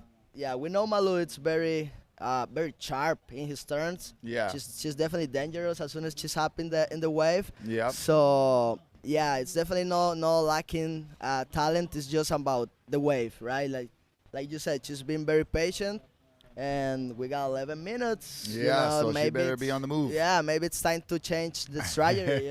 Maybe come a little bit more inside, look for one of those small ones to start to put something in the table. Yeah, adjust the positioning a little bit. Maybe come closer to the peak. Maybe move further in. There's a couple of things that she's maybe heard us right there. She's on the move. and when we can see some lines also approaching. Yeah, So there's let's Malu, see. a close up on Surfer in White from Brazil. Yeah, Malu. Let's see. And yeah, the division coming. Oh my God. It's going to be fire. Yeah. I'm looking for that hit. Yeah, these prone assist divisions coming up next are really hotly contested, and the competitive fire still burns very hot. Yeah. For each and every one of them. There's the teams. Oh, man, look at that group of folks. They're just ready to rock and roll. Man. And this is going to be a very interesting division because, here we go with Malu. Looking for this one. Oh, she couldn't cut it. But, yeah, like I was saying, we have a final in prone assist that is not that usual. We're missing some names. Yeah. As we are used to. But, let's see. We got Tomoki. We got Jack Agent Chaos. Oh, my God. Clifton Gralton and Lee Ferrer. Yeah, so those guys, they really battled it out yesterday. Jesse Billauer was like one score away from qualifying, and Malu Mendez missing that wave right there. I know she's going to be a little frustrated that she couldn't catch that one. That was going to also relinquish her priority as well. So she'll have to let yellow Jennifer Nascimento go on this wave. And there's Jennifer. And that's a good one. Yeah, also nice. Set wave. Oh, just got a little knock from the whitewater there just as she got settled. Yeah. She got the rug pulled out from under her. But it'll be another score for Jennifer, currently in second place. I mean, got to be happy with being a brand new competitor. Right. And if you end up in second place, that is a really, really good result. That it is. I cannot imagine.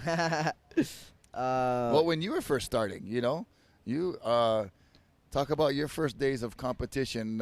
It was a lot of learning, right?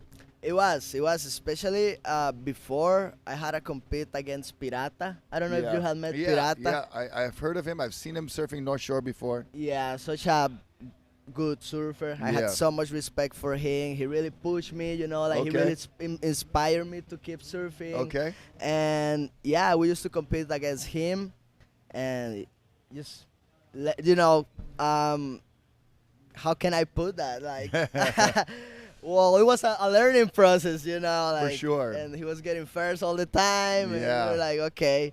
And yeah, I think like it took me 3 years to won one competition. I mean, to get him. Yeah, and to really kind of figure it out too. Yeah. Yeah, but yeah, it was it's different when you are out there. Those 20 minutes, 30 minutes, they goes fast. Oh my God, you feel like you got just 5 minutes to surf. I know. And anything else you do, we're talking about it with Jose.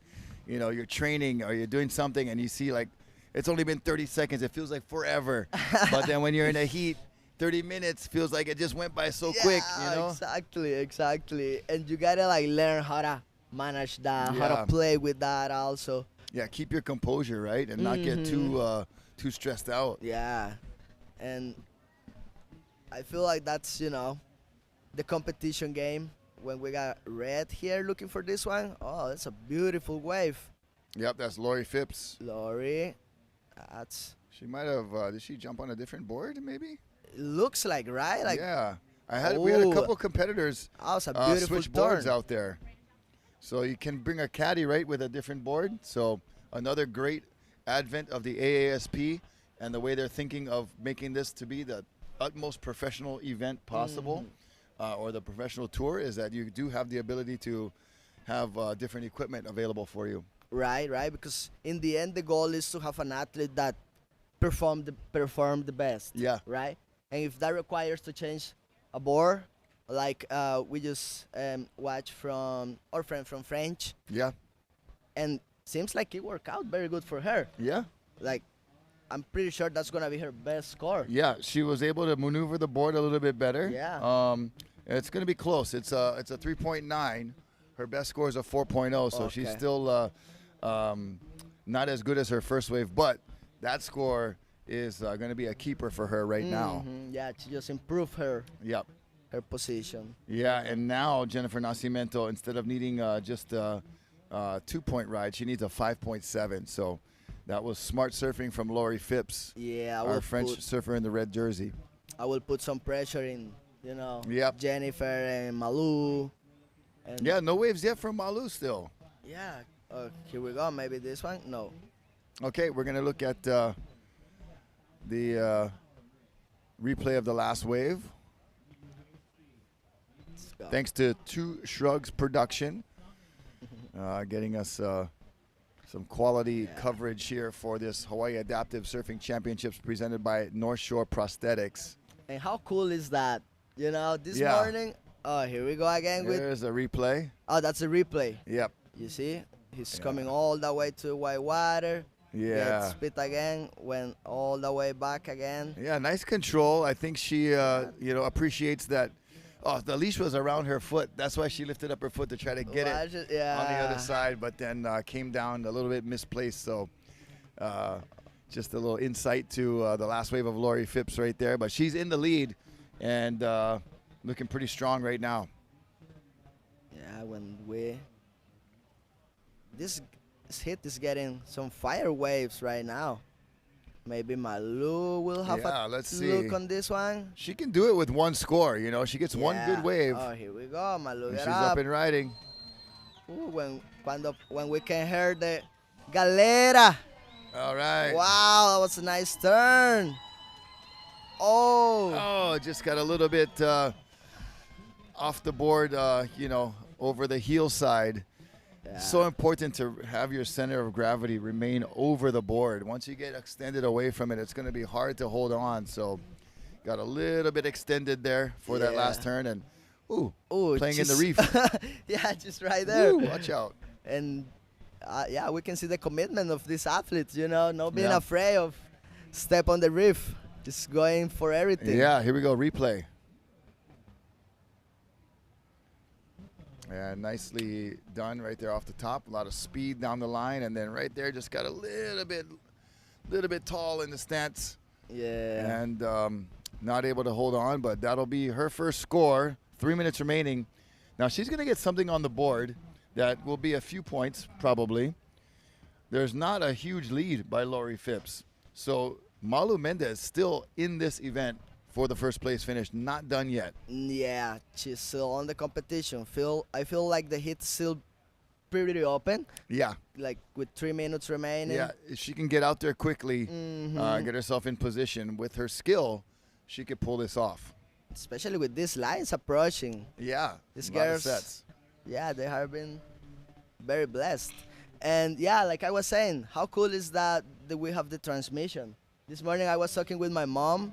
Yeah. And, all of them could see me surfing the final. No way, that's so cool. Yeah, and having Jose throwing some Spanish in there. Yeah, yeah. It was that made my day, Yeah, no, I was just telling him how you were doing that for Barbie Garcia yesterday. I said, hey, when Dariel is up, just please take it away and give it some flavor. We like it. We love it. So good. Yeah, so pretty sure that every family of every athlete right now it's watching the transmission, is watching the competition. So cool. And they have been, just like my mom. Yeah. They are very stoked. So stoked. I'm sure they're just like, Two Shrugs. That is a tribute to you guys. So thank you and your production. You're taking this around the world, right into the homes of the families of these athletes. That makes it so very special. Yeah, I feel like make them feel closer to us. Yeah, like and to be there with you. Instead of calling you and saying, oh, this is how I did. They're like, we saw how you did. Yeah, exactly. Like, yeah, papi, we watch you. So awesome. Good. Right on. So, yeah, it was just very, very thankful for that. And, 1 minute, 43 seconds. Oh, man, is Malu going to get the opportunity? We'll see. Wow, but you got a 607. Yeah, so a 607. That means she just needs a 286. So she is very, very close to catching Lori Phipps. Right now, Lori's just hoping the clock runs out. But Malu is right there waiting for the next wave. Yeah, there's a lot of emotions going on right now. You know, it's one of those moments that you got one athlete praying for wave, and you have another praying for the ocean to go flat. Yes. Yeah, I know. So it's a lot of emotions going on right now. Yes, emotions are running high on both ends of the of each side here. Yeah. Oh, and Jennifer telling Malu outside. Yeah. Maybe Malu will have a chance on this one. We might. Know she paddled very hard. Yeah. Oh my gosh. Seems like. Oh my goodness. Oh my God. It will be. Oh, she's looking at it. She's got to let. No, she's gonna let it maybe go. She was waiting for the one behind. Maybe. Yeah, possibly. And Lori Phipps going for that one and missing it. So here's Malu Mendez looking for a 286. Counting down at the end of this heat. No way. Oh my God. Oh no. Oh, that was looking like her might opportunity. have seemed like she gave up a little early on that one. Yeah. 11 seconds remaining. Jennifer Nascimento. Looking to backing up his second score. Wow, that will come out as a good score. Oh my goodness, that's Jennifer's best wave. So awesome to see. Brand new competitor. But Lori Phipps takes the win. Malu Mendez not able to find a second wave. So that was a shocker for Malu, but she is going to walk away with second place and a very good performance on one wave of a 607. We're going to take a short commercial break. We'll be right back with more live action from here at the Hawaii Adaptive Surfing Championships, Waikiki, Oahu, South Shore. Stay tuned. We'll be right back. For prosthetics and orthotics, it comes down to one choice. North Shore Prosthetics and Orthotics. Our goal is promoting a healthy, active lifestyle. With 40 years experience, we know how to customize what'll work best for you. And you can trust we'll do that with the respect and care you deserve. We manufacture in-house, so you'll get a quality fit and a short wait. We're in Pearl City with lots of accessible parking. North Shore Prosthetics and Orthotics. Respecting the individual, restoring capability. Peisha Hawaii is a third-generation, family-owned company whose ties to the islands date back to World War II. We offer the broadest scope of ocean transportation services between Hawaii and the mainland. And we take pride in supporting our local businesses and communities where we live and work. For our Peisha Hawaii Ohana, serving Hawaii is our business.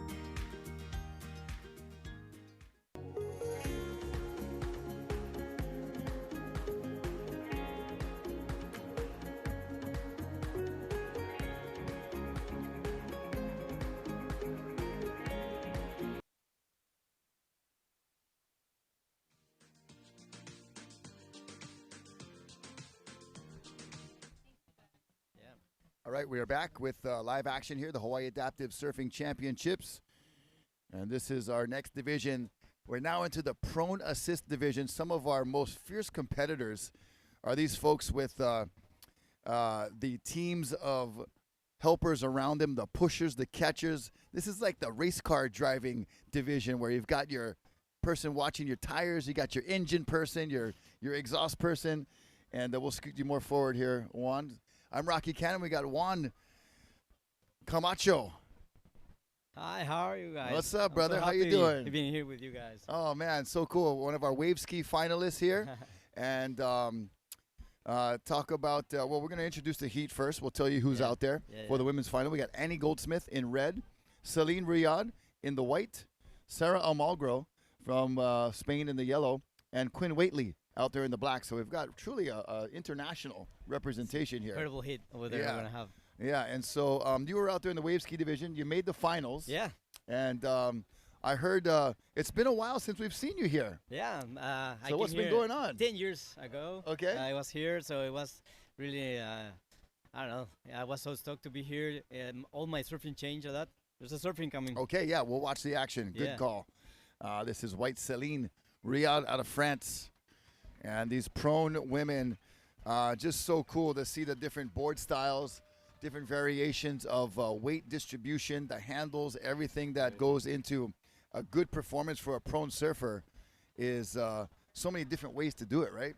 Yeah, all the boards are for their shape, their kind of movement they like, so that's really nice. So that here comes a wave. Yeah, and this is red Annie Goldsmith. Oh, Annie catching a rail. Almost. And going down there, but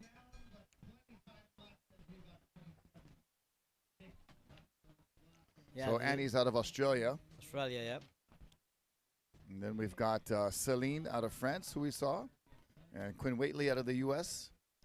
And Christina. Here's a surfer in yellow. That is Sarah. She's out of Spain, so feel free to.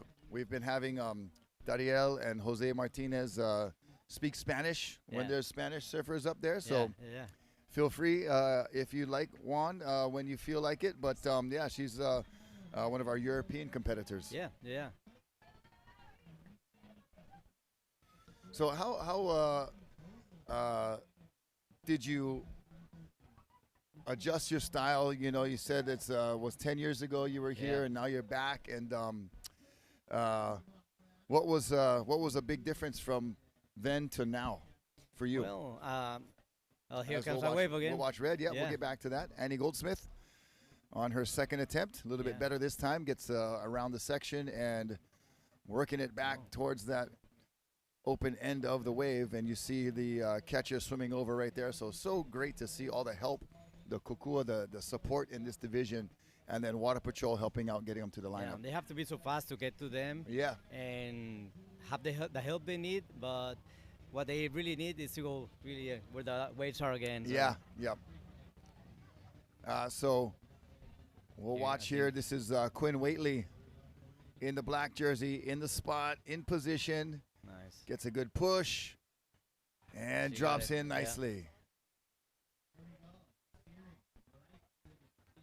Oh man, look at that, right in the pocket, looking back towards the end of the wave, and really using her head and shoulders to maneuver that board, and then scooting up a little bit for the speed, right perfectly into the catcher. To the catcher. It was like, she was looking for it. Yeah. Yeah, they know too, you know, the sooner they can get to their catcher and get on the jet ski, the sooner they can get out there. So that's all part of the strategy, huh? Yeah, they have been practicing a lot. We were surfing in the morning. Yeah. And one of the things they were talking about is where the catcher has to be. Yeah. So they know they're going to do 1-2 maneuvers, and then they're going to find the catcher. So that's really important. Yeah, really important. So for you personally, difference of 10 years ago to now? Yeah, well, when I came here, I was really learning how to do wave ski. Okay. I started doing wave ski because thanks of Alana. Yeah, I started doing prawn in the ISA, and then Alana told me if I would like to do wave ski, and I said, well, I have never done that. And she gave us our first wave ski. We took it to Costa Rica. Okay. It was a little bit difficult because nobody does wave ski in Costa Rica. So it was a little bit difficult to learn how to do it. But when I came here, I knew so good surfers and wave ski surfers. I got good friends. One of them was Felipe Kisu. He gathered me and he said, man, whatever you need. Yeah. Even I could go to his house in Florianopolis. So yeah, it was incredible. And my surfing started to change. Okay. Well, you look good out there. For a while, you had the lead. Yeah. It was a really competitive heat. Yeah. You know, everybody, I think, at one point had a time at the lead. Yeah. It ended up being Roy Tuscany taking the win with one last wave that was like a 7-1-3 or something. Great. Yeah. But gosh, what a great competition you guys had, and talk about the conditions today compared to the previous days. Yeah, today the wave has a little bit more power. It's a little bit more bigger too, so it's easier to catch the wave. Sometimes the people say, "Oh, here comes a wave." It's a white. Okay. All right, there's the pocket. Yeah. Yep, that is Céline Riard from France. And Céline doing a good job on a smaller board, so a little bit more maneuverable. And then really working that inside section. She's going to connect it almost all the way, which is pretty remarkable with such a small board. And Pacific Ocean Patrol right there to assist and get Celine back on board and then back to the lineup. Yeah, I think today for that board, the waves are really good because they have more power. Yes. Maybe yesterday will be a little bit more difficult, but for today, I think the board is working right.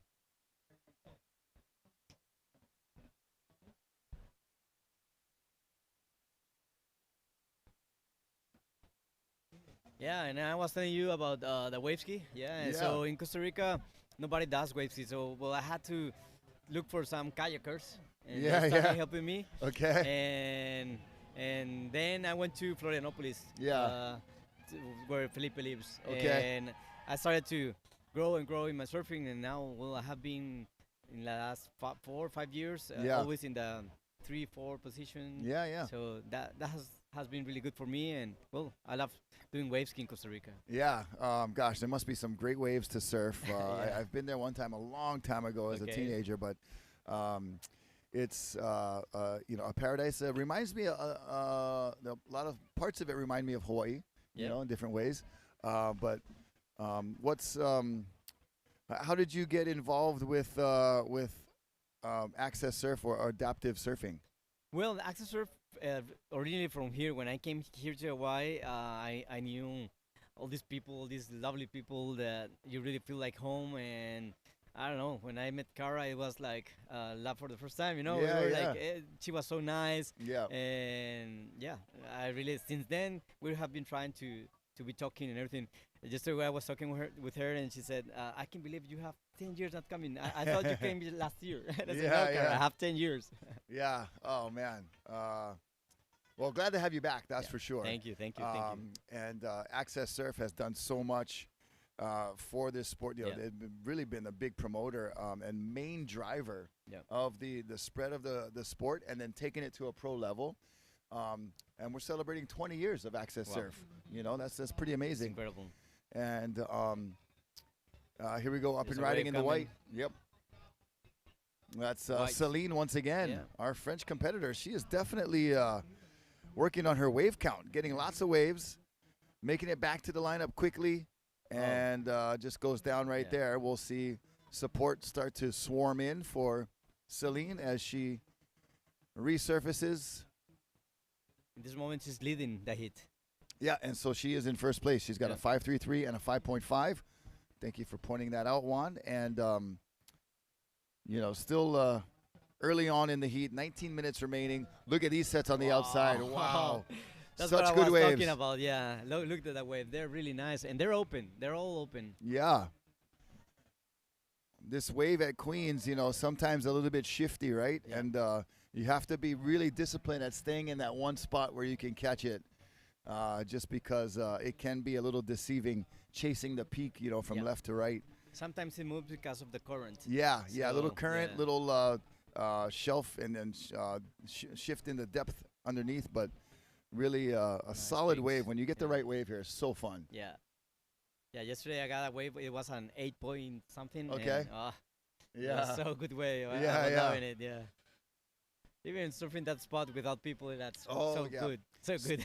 Yeah, you know, that's been really one of the most repeated comments from every competitor is how special it is to have this wave just with a few of your friends or competitors. You know, they're your friends too, but we're friends, when the horn blows, there's no friends. You leave it out there on the water, but just to have this break be wide open like that, that's really special too. Yeah, it's really a special spot. We can see turtles over there. Yeah.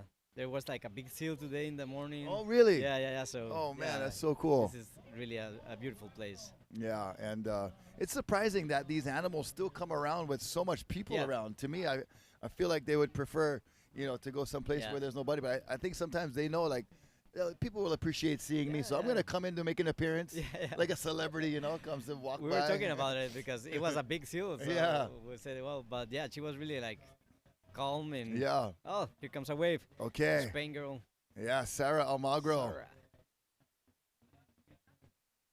Yeah, she's moving a lot the board. Yeah, it looks like more like a conventional shortboard that she's riding. Wow. So wow, that was really critical. Charging. That was gnarly. She almost got it. gosh. Sarah. Fly a little bit. Yeah, she was like airdropping back into it. Oh my goodness, what a courageous effort. And that's like a regular surfboard she's riding. Yeah. It's not even like, you know, has the sides on it or anything. Here comes Queen. Not Quinn Waitley. Yep. Her board's a little bit thicker. Yeah. You can see the handles on the board in different places to grab and to use her leverage, and finds the inside section nicely there. Good job, Quinn. Yeah. So the AASP has been, you know, the organization that put together, you know, kind of the rules, the format, the system, you know, kind of modeling it after like the pro surfing, WSL, things like that. But they've been so important and so significant into creating this sport to be as professional as it can be. Yeah. And how have you seen the growth, you know, from 10 years ago to now, as far as, you know, stepping up the number of competitors and the performance level? Yeah, I think that's really important for the sport to grow up, you know, and all these rules and all these things are for getting a better place in the positions of all the surfers, and so the world can see them, you know. It's like in the normal World Surf League, and they have their rules. We have our rules, and that's important because it will help us get a better performance in our waves, in our shape, in how the judges see the wave and everything, because every division is different too. So that's really important. Yep.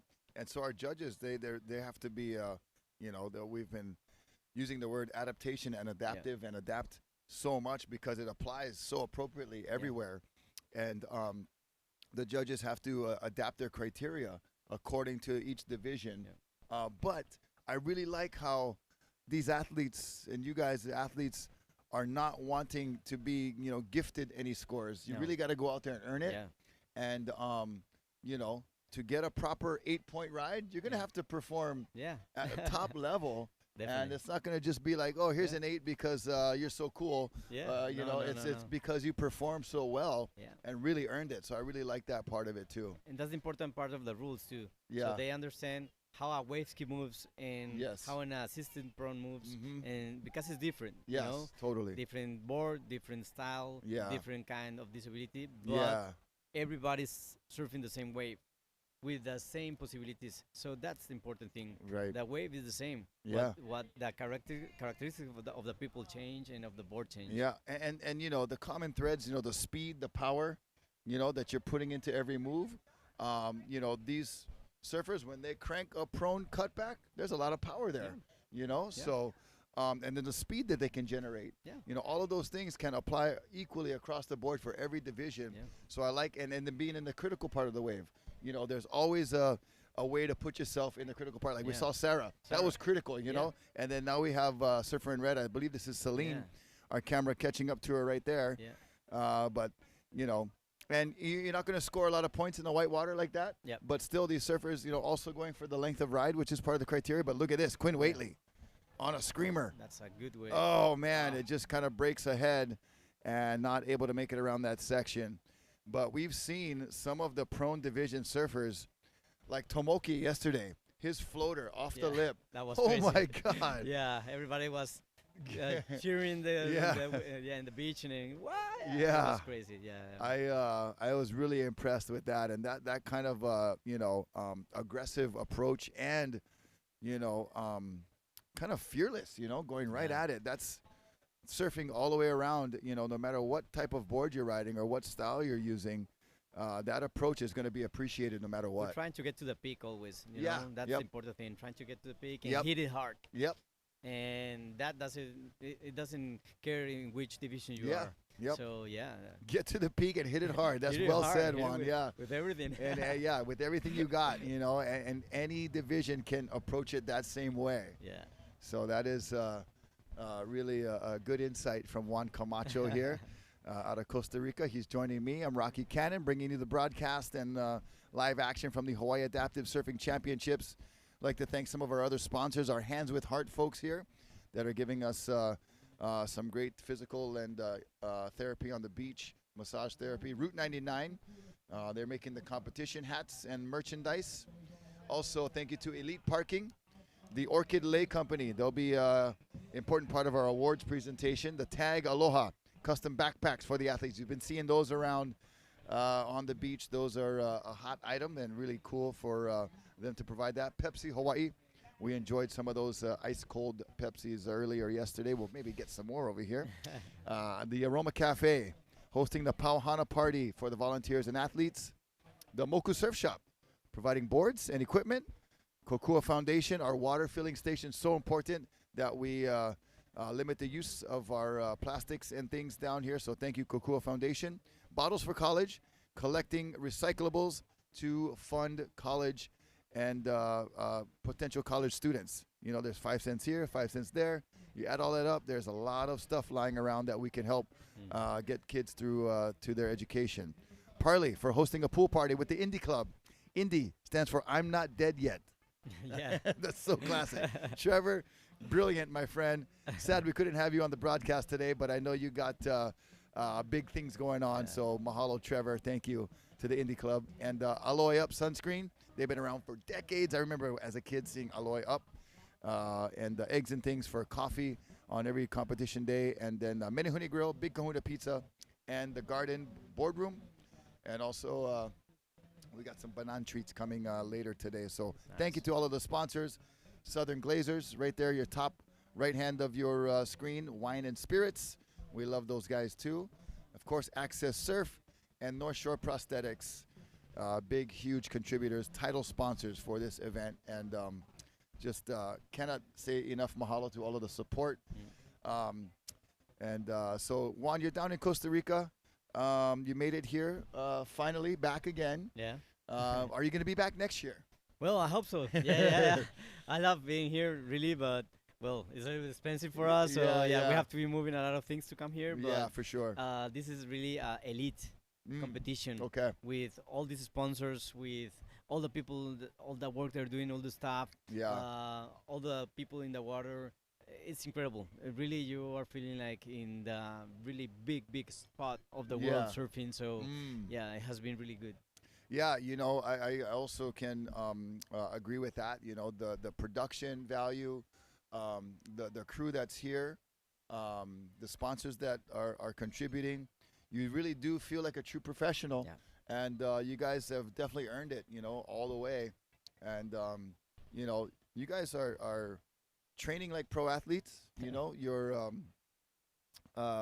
definitely, you know, sometimes watching what you eat. Yeah.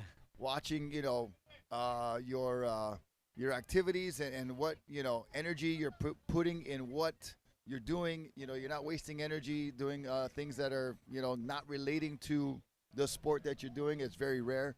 And so, and I know a lot of you too, you know, you have to have you do your regular jobs and have things that you have your regular life going on, but you got to carve out time to really train hard for this. Yeah. I'm professor. I give classes in University of Costa Rica. Okay. So, hi to the University of Costa awesome. Rica. Hey, Un saludo ahí a toda la gente Profesor. de la Universidad de Costa Rica. Un placer estar aquí. And yeah, so I give classes over there, and so I have to work from Monday to Friday. Yeah. Sometimes I go Friday to go to surf. Yeah. So I surf Friday, Saturday, and Sunday. Yeah. And when I'm in San Jose, because that's where I work, Okay. I do pool. I swim a lot. Yeah. I do a lot of functional movement and things Yeah. like that. So I'm a good shape. Yeah. So I can be the best I can. Yeah, for, do your for the best surf, you performance, know? right? Yeah. And that's the definition of a true professional. You know, in my opinion, no matter what the sport, no matter what the discipline, is the commitment, and also, you know, even the way you carry yourself in your character. You know, around the community, around the competition area. That's true. A lot of that has to do. You know, I don't care how much money you make doing the sport. If you're a jerk, you're not a pro. Yeah, you that's know. true. That's true. So I really appreciate all the professional character and class that has been displayed here at this event from all of you guys. There's a wave coming. Yeah, here we go. That is white going on the left now. Oh. So that's Celine Rouillat, our French competitor, trying out the Queen's lefts, and just got a little bit too high on that one. But you know, the left does die out very quickly. Yeah. When the swell gets bigger, it can connect all the way. But that one didn't quite do it. But good job for her to explore some of those lefts. And there's Sara. Yep, and this is Annie Goldsmith in the red. And you can see just, the different functions, right, of different competitors. Yeah. And really using that right hand to guide the front of the board and then her shoulders to lean to the different directions. And good job, good movement there. The wave didn't cooperate Helped as much her, as she wanted to, but sometimes as a competitor, you catch a wave and it's like, rather than, just kick out, you try to make the most of it, right? And try to get as much as you can. Yeah, because once you got the wave, you're going to lose your priorities. Yeah, so you have to have the best of it, whatever the wave you got. So that's important. Other thing that they use a lot is their head. So they move a little bit their head, and that helps them maneuver more. So that's really important. Yeah, and it's almost like what comes to mind is like a luge or like a bobsled, that kind of thing where you're going down a course and the head movement is going to be a lot of times making a big difference in how much you can turn and what your the direction of your board too. Yeah, and it helps all of us because when we were taking us a wave, and I'm with the wave ski, where I look is where the wave ski moves. So that's really important for everybody, even in all the No, it's amazing that's yet another wrinkle. Every athlete I talk to, because I come from a conventional surf background. I'm from North Shore, competed from a young age, professional, through like age 30. So I have competition experience and been in the water my whole life. But and I've learned about AccesSurf by being part of the Duke's Ocean Fest years ago, and I've seen it from the sidelines here and there. I've called some of the events. But when it was a much smaller organization and smaller operation, and my last one, like you, I've been away for a little bit just because of things going on, there and the timing and everything matching up. Thankfully, this year, everything matched up. And I'm just so amazed of where it's come now. And the things that I'm learning, every athlete has brought another little thing into the fold of another little wrinkle of I never thought of that. That's really cool. And then so I'm like a sponge over here. With the professor and the student, learning so much over the last couple of days that I'm becoming fascinated with all the little things. And then now you just brought up a new thing. This is Juan Camacho. I'm Rocky Cannon. We're on camera with action on that side, commentary on this side. And that each athlete or each discipline can look at another thing and take something away because, a blind surfer uses so much other senses. A prone surfer uses their head so much. You as a wave ski surfer, and you're right, I teach surfing on the North Shore, and we always tell them, where your eyes or where your head goes, that's where you're going to go. So you got to really focus on, going straight or whatever. And so that's another thing is I never even thought of you guys looking at other disciplines and taking what you can from what they do, applying it to your own. Yeah, definitely. That helps a lot because when you see somebody surfing so different, so radical, for example, we saw that 10 of Mono Stewart. It was radical, and we say, well, how can I try to do the same with the wave ski, Right. We know it's different, Yes. the division and everything, and how the board moves, but I know how my wave ski can do something similar. Yes. So when you see somebody doing it, you say, okay, he's doing it. Now I'm going to have to try how to do it with my own conditions, my equipment and everything, And how you apply it to your discipline. And, that's so true because, you also see, okay, that's what the judges are looking for. He was critical, he was here, he was there. It might not look the same because you're on a wave ski and he's on a surfboard like that.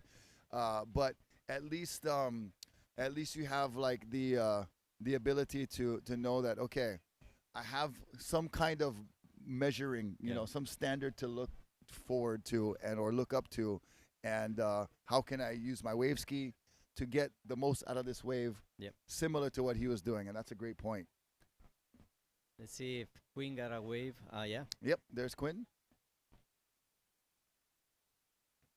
So just deep on the peak right there, you hear Ezra, our beach announcer, saying, coming from deep. and maybe a little too deep to find the open face, but she's going to be working that whitewater as best she can. So that's one thing Jesse Billauer told me too. He's like, hey, whenever you have the chance, you change direction. Just don't ride straight. You carve it. You do whatever you can to like just score points. You know, that's what you're there to do. Yeah, Queen in this moment is needing a 7.8 to go to the lead. So let's see how much points she has with this wave. Yeah, we have Celine. Her first 2 waves are still the waves that are holding as the best scores. Sarah Almagro has a 6.4, but just the 4.17 backup, that's what has her in second place. So she's the one with the closest striking distance, needing a 4.43. But Quinn Waitley, you're right there. Yep, you said she needs a 7.06. Not sure that wave in the whitewater is going to be enough, but with 1 minute 50 seconds, Celine is looking pretty good, but here we go, up and riding. That's Sarah Almagro in the yellow. Our Spanish competitor. Oh, wow. Nice stuff. Look at that board. She's just moving it so really smooth. Oh, wow. And she needs a 4.43. Good wave selection there. The pusher and her agreed that that was a good wave, and it's so cool how the athlete tells the pusher which one to go on, so they're calling the shots out there. And that was a great wave. They're always talking, the pusher. Yeah. And they're always saying, okay, this is the wave is coming. And look at the replay. Roundhouse cut back to the whitewater. That's going to score big right there. Positioning in the pocket. Yeah. Not outrunning it, up and down the wave. That is going to score big. I think she's going to take the lead. Nice, nice. And here's another wave. Oh, and this is Annie Goldsmith, currently in 4th place. And Annie, finally, she gets some open face to work with, so this is going to be her best ride. She's needing a 7.46. Oh, and Celine kind of just popped out of nowhere. I'm not sure what's going on there, but, you know, these competitors, the AASP has written rules, you know, that are pretty rigorous as far as priority, interference, and that is so much part of being a professional as well, as having these rules in place. That's why we're always trying like to see what's happening and see what's happening in the beach too, to see who has the priority. If you're in the wave, don't go inside the other person. So you see the celebration on the jet ski right there from Team Sarah Almagro. They know, they heard the 7.83. She goes to the lead at the buzzer. Yeah, wow. That was incredible. Oh man. Oh man. What a hit. So, what a buzzer beater, exciting finish. The prone assisted women's division delivering with entertainment, performance, and drama all the way to the end. Juan Camacho with Rocky Cannon. We're going to take a commercial break. We'll be right back with the prone assist men's final here at the Hawaii Adaptive Surfing Championships at Waikiki. Stay tuned.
All right, we're back. How's it, guys? What's up? I'm just scarfing down some acai bowls on the side between breaks, and Juan Camacho's joining me here. The professor is with us and giving us some good knowledge, some good insight, and we're now into the prone assist men's division. So we're going to take you to the water right there. Yep, so I can adjust my earpiece. It's a little hard to do that on camera, but yeah, man, what a great finish. Sarah Almagro from Spain comes out swinging in the final moments. Her and her pusher found the perfect wave, got a 7.83, And it just set up so nicely for her to finish and take the win. What a great performance. We were talking about it, and when we saw that wave and what she did in a wave, it was amazing. So yeah, everybody was cheering here in the beach. Yeah, it's a big party here for Finals Friday. Yeah. And great to have Juan Camacho back after 10 years of not able to make it. But you're here now, and you made the finals. Yeah. So you'll be on the podium later on stage, receiving your prize. And here we go. Yeah. Cliff O'Gralton, the unmistakably dreaded head and long beard. This guy's got a lot of style. Yeah. Very distinct. And Cliffo out of Australia. He's a 2-time Aussie champion and looking to become a Hawaiian champion. But he's got up against really tough competition. Tomoki Fujiwara just had the move of the contest. Here he is, right on cue. The ninja, silent assassin. Oh, man, the samurai goes down. But we got Jack Agent Chaos Curfy in the white jersey and then Lee Ferrier in the black jersey. So we've got a really good solid competition here, and you know, we're seeing some different faces in the finals. You know, Jesse Billauer went down yesterday. He's one of the pioneers and OGs of this division, and multi-champion. Jose Martinez had a little bit of tough times out there, so he didn't make the final. No. So this is a really interesting. They were leading. They were leading. Yeah. So it's really, you know, goes to show you this level of competition is really stepping up, and this division growing in number but also increasing in talent. And that's really important for this sport, that new people know about it. In Costa Rica, I was the first president of Surf Adaptado Costa Rica. Okay. And now we have Natalia Vindas. She came last year. Okay. And we have like three things we're looking for, like therapeutic, recreational, and sports. Yeah. And the both of them has helped us to know more people that want to be part of Costa Rica team. Yeah. And want to do something so special and nice like surfing. And AccesSurf does that too. So that's really important, you know. Yeah, there's been so many international organizations spring up with the inspiration from AccesSurf. And for you guys in Costa Rica, it's good to know that people have a place that they can go and a group that they can come and see that will help get the get them out, get them in the ocean, because you know when you have something that you go through, whether it's medical or some kind of accident or something in your life, I would imagine, you know, the hardest thing is to kind of get yourself together and look forward and have a, you know, try to stay positive, you know. Yeah, that's really important. We really first what we want is that people feel the healing of the ocean. Yeah. Have the fun. You know, that's the therapeutic thing. Yeah. And then some of them, they really like it and love it, and they stay there. And now we have people that have been in podium and everything, starting with a practice or like, you know, we say like classes of how to surf and how to have fun in the waves, you know. Yeah, and you know, and then meeting the people that can help too, the relationships, right? Yeah, the building relationships. Here we go, Lee Ferrier. He's got the one hand. Wow, yeah. That was a big off the top right there. Lee really leaning into that one. Good job getting up in the lip, making it around the section. You can see his abilities to adjust his body weight and shift using the one hand and the wrist as well. So this division kind of has the variation of capabilities. Yeah, that was a great wave.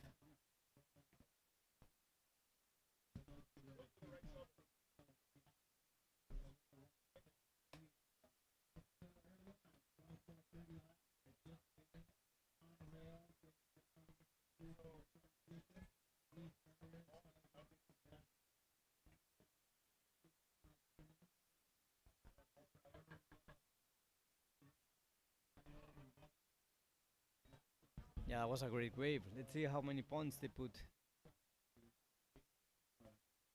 5.33. Yeah, so pretty good opening ride. You know, I thought maybe they could have went a little higher for that off the top. You know, That's the thing with athletes and surfers and judges. Yeah. There's times you're going to be like, okay, I see that. But there's other times where you're like, hey, wait a second. I'm not sure. But that's the nature of the sport, too. You know, it's all humans putting in these numbers and reacting to these numbers and assessing these numbers. So that's just a natural part of it. But you hear the cheers of our champion hitting the beach. That is Sarah Almagro with the last-minute heroics. We've seen a few of these heats now come to the wire, and gosh, full deliverance of what we want to see. You know, this is in seconds, why we do everything this. changes. Yeah, yeah, it's amazing. Yeah, here come some waves. There's some lines coming over there. Yeah, so you see the ocean starting to produce more waves. Consistency is what we like to see, you know, frequency. So everybody's got plenty opportunities. And it's great for us, too, because when there's long lulls, we have to just start, you know, talking about any kind of stuff. Yeah. When there's a lot of good surfing, it's easy. Yeah. But Cliff O'Gralton, his spotter, trying to get a good eye on what's going on. He might have the priority. I'm not sure. Yeah, it looks like yellow. Going to go for this one right here. And full on. There goes Cliffo. Nice. Oh, down the line. He's got a 3.5 opener. Nice cutback right there. Oh, getting in the barrel. Oh, yeah, he made it. Yeah, coming out down the bottom. The judges are going to like that.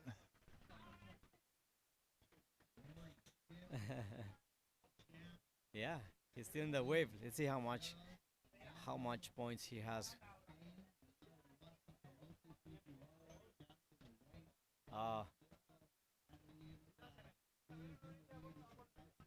Here comes another wave. So in the background, you might hear some of our crew, the support team of Sarah Almagro, our recently crowned champion. She's right here, just off camera, and we saw a quick ride right there from. I think that was surfer in white. Here's surfer in black. That is Lee Ferrier in the lead right now. Cliff O'Gralton with another score coming, though. We'll see. He had that kind of nice little barrel at the top, came down with the section. Here goes red. Tomoki Fujiwara. Oh, Tomoki. Nice. Good lines right there. Nice carving on the rail. Wow. Just so crazy how these surfers can. You know, he did that yesterday. He's feeling it. He's going for that same move. Yeah. He almost did it. Yeah, I think he's gonna keep trying that one. That would be a lot of points if he made it. Yeah, for sure. I mean, he remembers the cheers and the scores that he got yesterday for that move. You can see him trying to kind of, you know, make history repeat itself. Yeah. Let's see how many points Lee Ferrier has with the last wave he had. Yeah, so all surfers right now waiting for another score. So we're going to let the judges do their thing, and we're going to tell you a little bit more about AccesSurf and the 20 years that they've been going. So they still have their beach days every first Saturday of the month over at White Plains. If you guys want to get involved, we need volunteers always, and also, you know, any participants. You can go to accessurf.org, and they have a registration sheet there. So that's where you sign up, and that's where you can be a part of those days, whether you want to, you know, have someone participate or you want to come down and help out and volunteer. That's where it happens at accessurf.org. And Pacific Ocean Patrol zooming by, going to get our competitors back to the lineup as soon as possible. And, you know, they really know the order as well of who caught what wave, so that you're doing it in equal fashion. They have to really see what's happening in the ocean in the moment. So they have an order to take the athlete to the spot. They have to go. So what subject is your specialty as a professor? Well, I study physical education, and I have a mastery in health promotion. Okay. So that's what I'm doing in this moment. Oh, I started giving classes, but now I'm working more like environment and everything. Okay. Yeah. Yeah, because I went to Costa Rica back in the early 90s. It was 1993 or something. Wow. So it's been a while. Yeah. You were competing or you were? No, just on a pleasure surf. A little surf trip with some friends. Stayed at the Playa Hermosa. Nice. Cabinas Las Olas with Kyle Garson and the Garson family there. Yeah. I knew them from years of traveling to Florida, where my mom's from. My dad's from here. My mom's from Florida. So, every year going to Florida, all of my friends that surfed in Florida, Costa Rica was like the Hawaii for them. Yeah. Or Puerto Rico, but mostly Costa Rica. Yeah. A lot. So, that was my first introduction there. But I'm sure it's changed a lot. Yeah, well, it's grown a lot, I'm sure. So environmentally, you got to be really conscious. Hermosa, it doesn't change a lot, because it's a refuge, so it's protected. Oh, okay. So good. that's for us really good. Oh, really cool. good. You yeah, know? That's awesome. And we hope it stays like that. Yeah. But for example, Jaco, that's next to it. Yeah, it has now more buildings. Yeah. And, but Jaco, I surfed like 1 week before coming to here, and it was so beautiful, man. Oh, good. Jaco is our national stadium of surfing in Costa Rica. Yeah, okay. Yeah, it's from what I remember, it's a beach break. Yeah, it's a beach break. Yeah, Hermosa. so it's got some different peaks. Yeah. Playa Hermosa, it's so beautiful. Yeah, it's a big wave sometimes. It's rough, Yeah. No, when I was there, it reminded me of like Puerto Escondido a little bit. Yeah. There's some big, hefty sections and there's not really a channel too, so you always have to be passing those wide water. water. You gotta get through the waves to get out there, man. It was like pumping one of the couple days. Dang. One of the things that we're talking about here is that thank God it's really easy to get to the point, Right. But where we live, it's surfing another place called Esterillas, and there's a lot of water to get to the point, and the point is like 1 kilometer. So some hard work. That's a hard work, and it's a lot of practice. So for us, this is really nice, So Lee Ferrier gets a 5.2, so that's a pretty good score to back up what he just got. But Cliff O'Grelton and Tomoki Fujiwara, both with scores a 6.23 and a 6.0. They are just right now going to replace their small scores. Yeah. So they're really close to overtaking Lee Ferrier. This is still a very exciting heat with nobody running away with it, and could be anybody at the top when the horn blows. Yeah, and we still have 60 minutes, 20 seconds, so that's really good.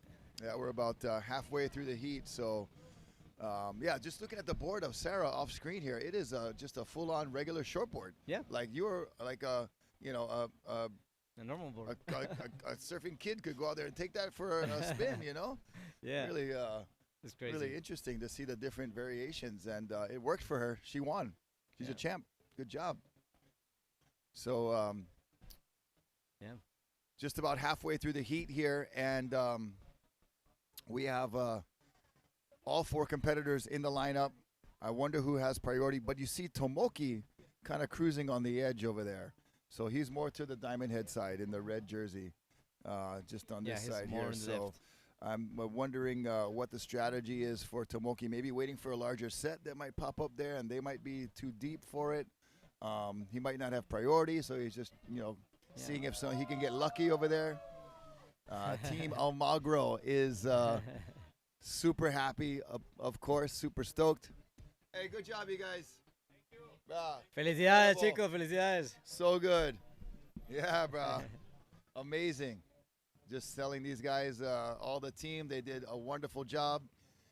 Sarah, able to get into the right waves, and then once on the wave, she did all the performance.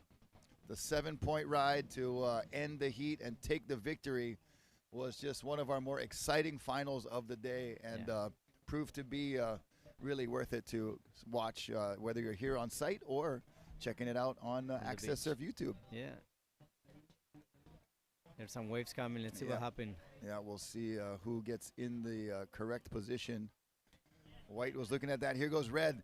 Oh, that's what he was waiting for. Tomoki, smart move. That was the strategy. Yeah. Nice. There he goes. Team Japan down the line. Tomoki, catching the rail. Just got a little bit too confident up in the lip right there, but gosh, that almost worked out perfectly where he was sitting. He was trying again to do the, Yeah. He wanted that high line, big maneuver.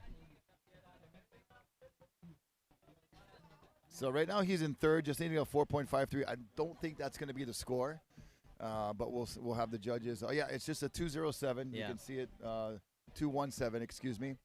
That is now completed by the judges. Yeah, if he didn't fall from the wave, maybe it could be like a 5. Yeah, yeah. If he would have made that maneuver and then had more opportunity down the line, that really could have changed things and shaken things up here. But as it stands, Lee Ferrier holding the lead. And Lee is one of our surfers out of Australia. He's won 4 Australian surfing titles. He's got 5th in the ISA before over at Pismo Beach. He'd like to say mahalo to Royal Rehab as a sponsor.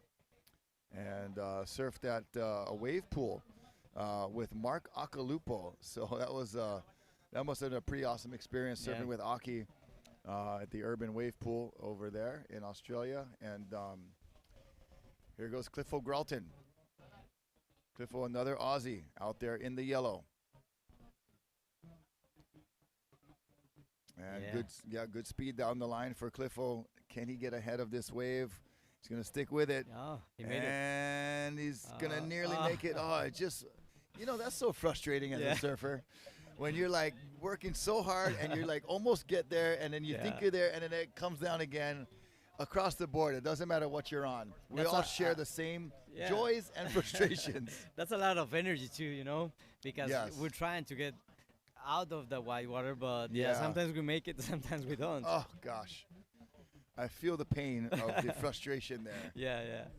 And now they have to go back again and everything. So Oh, and it's almost like I just wish I didn't make that far and I wouldn't even try and just stop the wave. Yeah. But when it's right there and you keep chasing it, it's so deceptive. You're like, oh man, and you feel like so defeated at the end of the wave. Because you were chasing it for so long, and okay, now I'm gonna make it. Nope. Okay, next. Almost, Oh yeah. Oh gosh, I feel you, Cliffo. And now he's not needing much. He needs a 4.3. So he's looking really for a good wave. Yeah. Man, but whenever that would happen to me, I didn't have the jet ski ride back out. So at least he's got that, and he's back out there quick. So that's important. He's got a positive thing to look forward to, getting a nice ride back out. But yeah, man, even with the wave ski, I've seen a lot of waves today where you're just like on the edge of getting around it. You chase, and it's like, I should have just not even did that. Yeah, why they got that one? Yeah, but it's part of the game, Yeah, totally. When we were doing the competition in Costa Rica, in Boca Barranca, we had 3 jet ski too. Oh wow, yeah, such a great wave. I got to surf there. These guys love the wave because when they got the long wave, the jet ski went for them and took them to the place. I think that was one of the things they loved more. Yeah. Oh my gosh, oh man, what a dream to have a wave like that and then have a jet ski there. Yeah. Oh man. In this moment, the jet ski are only for these guys, but that's really good. Yeah. And but if everybody has them, it will be more like 20 waves, Yeah, totally. Yeah, exactly. Oh man. Well, it is now 10 minutes, 30 seconds remaining. Lee Ferrier holding on to that slim lead. We saw a couple opportunities. Cliffo had a chance. Tomoki had a chance. Almost, They couldn't convert. And Lee's still holding on to that top spot. And I believe probably has 1 or 2 priority, So those surfers in the red and yellow that can catch him easily. Jack Curfey can still catch him, but he needs a 7.76. He's going to have to do something really special to pull off that score. He has to get one of the big waves over there. Yes. And I think Lee is in a perfect position. So let's see what happens with Lee. Well, Cliffo's going again. Yep. He needs a 4.53. Excuse me, a 4.3. Oh. Almost. Just not enough juice in that wave to bring him back in. He looks like he's a big boy. He's got he's got some strength and he's got some beef. So that wave needs a lot of juice to bring him back in. Yeah. Okay, here we go. This Lee Ferrier looking for the double up. So you see the whitewater takeoff. They're looking for that other section on the inside. Let's see if it's open. I think it's only whitewater. Yeah, it's not going to open.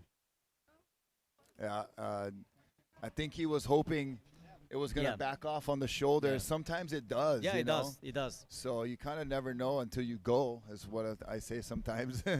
Never know till you go. But then sometimes when you go, you got to find out the hard way, and then you waste a lot of time coming in. So he gave up the spot out there. So now Tomoki and Cliffo, they might have a chance. Here goes Jack Curfey. I like his joystick style. Yep. So it almost looks like he's flying a plane. Yeah. He's playing a game over there. Yeah, playing a little video game, exactly. That's how much fun he's having, right? He's probably pretending he's like his own surfing game. Yeah, he's needing a 7.76. Let's see how many points he has with this wave. Yeah, that one didn't allow him to get too much into the open face, but he did a good job working with what he was given, you know.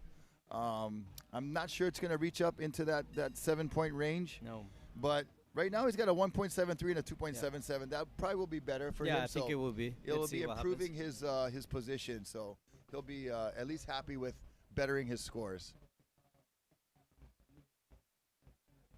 So as a competitor, you know, being able to even like, you know, have your, you know, competing is so much here, right, in your mind. Yeah. And so your physical abilities are obviously something that you have to have, but you got to have the mindset. You got to have like the mental capacity to process each situation as it comes. Yeah. Because in 30 minutes, so many things are going to go so many different ways. It's rare that you go out and everything went according to your plan, right? It's so rare. Well, today I wanted to win. Right? You know. And I was winning the hit, but things changed. Yeah. So that's crazy. But, you know, so you have to have the ability to adjust and also kind of like right here, you know, Jack Curfey has to be able to say, okay, I got to, you know, I bettered my other score. It's not as good as my second score, but also, you know, knowing maybe I got to pick better waves. Yep.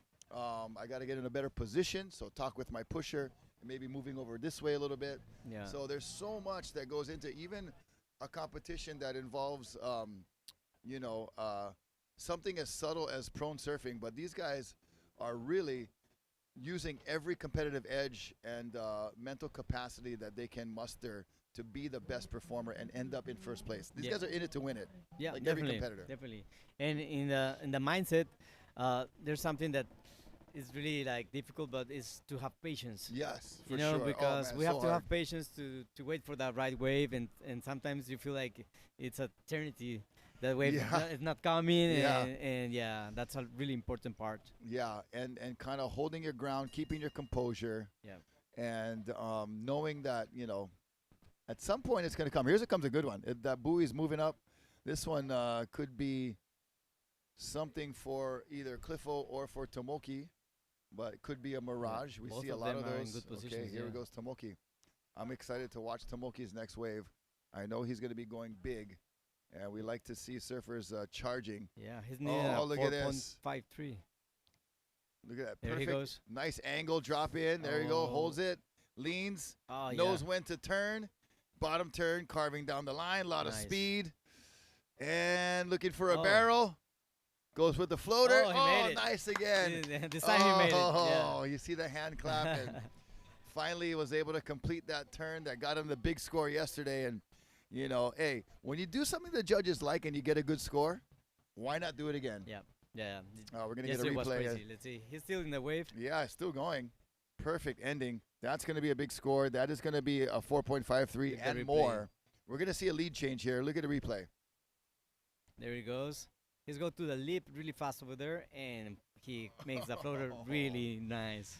Man, to be in that position and able to get your rail that much, you know, into the wave, so amazing. He made it. So he's first now. They like it, the 6.5. So that is the score for Tomoki Fujiwara. Lead change, situation change. Tomoki Fujiwara now in first, Lee Ferrier in second. Cliffo Gralton goes to third. And Jack Curfey remaining in fourth. So Jack now needs a 9.73. Here he is up and riding. Looks like maybe one of his better waves. Oh, hits the lip. And he comes down with it. He stays on. Almost. So his body went on the inside. He overcorrected and then flipped over on the outside. Cliffo Gralton, another Aussie up and riding. Almost barrel over there. Yeah, almost caught the rail. Almost got barreled. A lot of almost happened right there. But not quite getting in the critical section.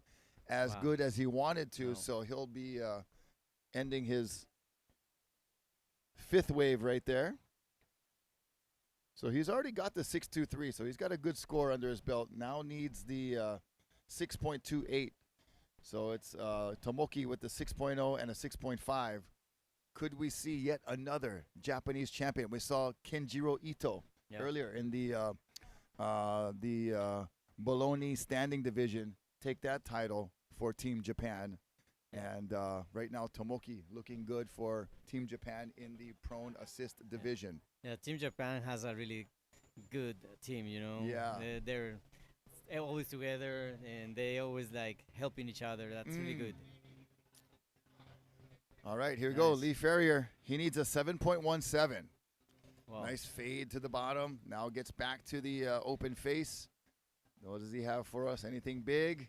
Coming down the line. Oh, the barrel, almost. and not going to make it. You know, it's going to be one of these days they're going to do a barrel roll, like complete. That's going to be. They're really trying it. Yeah, you know, this division is, you know, just keeps progressing with every year of competition. Kind of we see something, either something new or we see some new faces, and they bring a little different flavor to the table every time. Sometimes when I'm giving classes, I'm talking about all these guys and the things they do, and sometimes they don't believe me. Yeah. I have to put a video, so they say, no way. how can this guy that can move his hands and legs, how can he get a wave of, I don't know, so 6 feet, 5 feet, and they're doing it. Yeah. Well, Jesse Billauer said it best. You know, when you're a prone surfer, every wave is overhead. Yeah, yeah, that's true. Yeah, no, it's so fun to hear the different comments and perspectives from each athlete. Yeah. You know, like yourself, like Jose and like Dariel and Rich and everybody who's been in the booth has had so many different things to say about the different disciplines and about, you know, and the different stories of how you have come to this adaptive surf sport. Yeah. You know, like you said, you were trying prone at first, and then you went to the wave ski, and then now you found your comfort zone as Jack Curfey, finding some comfort in that off the lip right there. Just a one turn, but, you know, we've seen judges reward big scores for just one maneuver. That's true. He's needing a 9.73. And I don't think it's going to get up that high, but it might be one of his better scores because critical section of the wave, you know, moves on the outside, and completion and control. That's what the judges want to see. And Jack Curfey, with just about 1 minute remaining, maybe he knows that was his final wave, possibly. And, man, Tomoki Fujiwara coming from third place to take the lead here in the final moments. Another exciting finish. Yeah. Lots of great drama here at the Hawaii Adaptive Surfing Championships. This division proving to be one of the most competitive and living up to its reputation.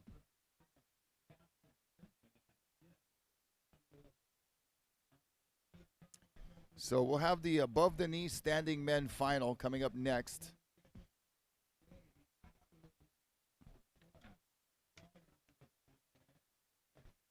And I think, Juan, we got you for one more heat. Yep, one more. Here comes a wave. Tomoki is getting a good wave again. Let's see if he can make a floater. Okay, Tomoki, a little victory lap here. Nice. He's our surfer in first place. He made it. All right. Okay, this is still good for Cliffo. He needs a 6.28. That wave was caught before the horn, so that one is still counting for Cliffo. It is. Well, it was a great hit for Tomoki. Yeah, it was Team Japan coming away victorious again. Ichiban #1. We're going to take a short commercial break. We'll be right back with the above the knee standing men final. And more action right here at Waikiki from the Hawaii Adaptive Surfing Championships. Stay tuned.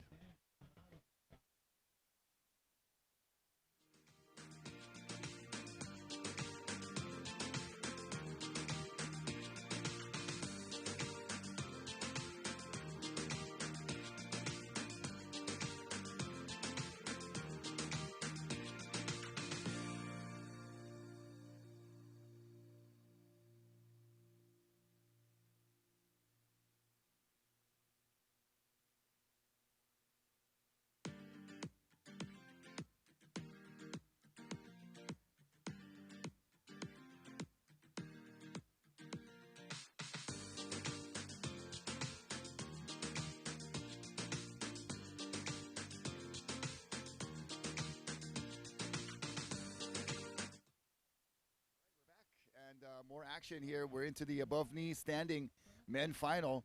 It is Luciano Mercindo Silva in the red jersey, Colin Cook in the white jersey, Naomichi Katsukura in yellow, and Josh Bogle in the black jersey. Here's white. This is Colin Cook out of Maui. And Colin Cook, one of our Hawaiian ambassadors for AccesSurf, and been at this competition many years before, looking good on that backhand right there. Rocky Cannon with Juan Camacho bringing you the action. Our wave ski finalist was out there this morning, and now giving us some commentary from Costa Rica. And there's our Japanese champion Tomoki hitting the beach right now. Yeah. Everybody's cheering. Team Japan is here. Yeah, you can feel it. Yes, feel it, hear it. Yeah. Yeah. Oh, Ichiban, Buena, Tomoki. chicos. So cool. So another Japanese competitor here in the yellow is Naomichi Katsukura. And so Katsukura out there for Team Japan. You know, wow, what a thrill it would be for our Japanese team to have 3 champions. But awesome. got his work cut out for him, as we're going to change divisions here on our scoring sheet. And take a look at Colin Cook, his 617 first score. Here goes red. Luciano Mercindo Silva.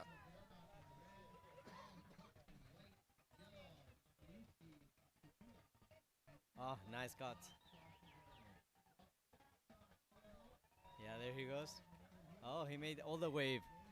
That was a good, really good wave. Luciano has a different style, but he really rocks that board, you know.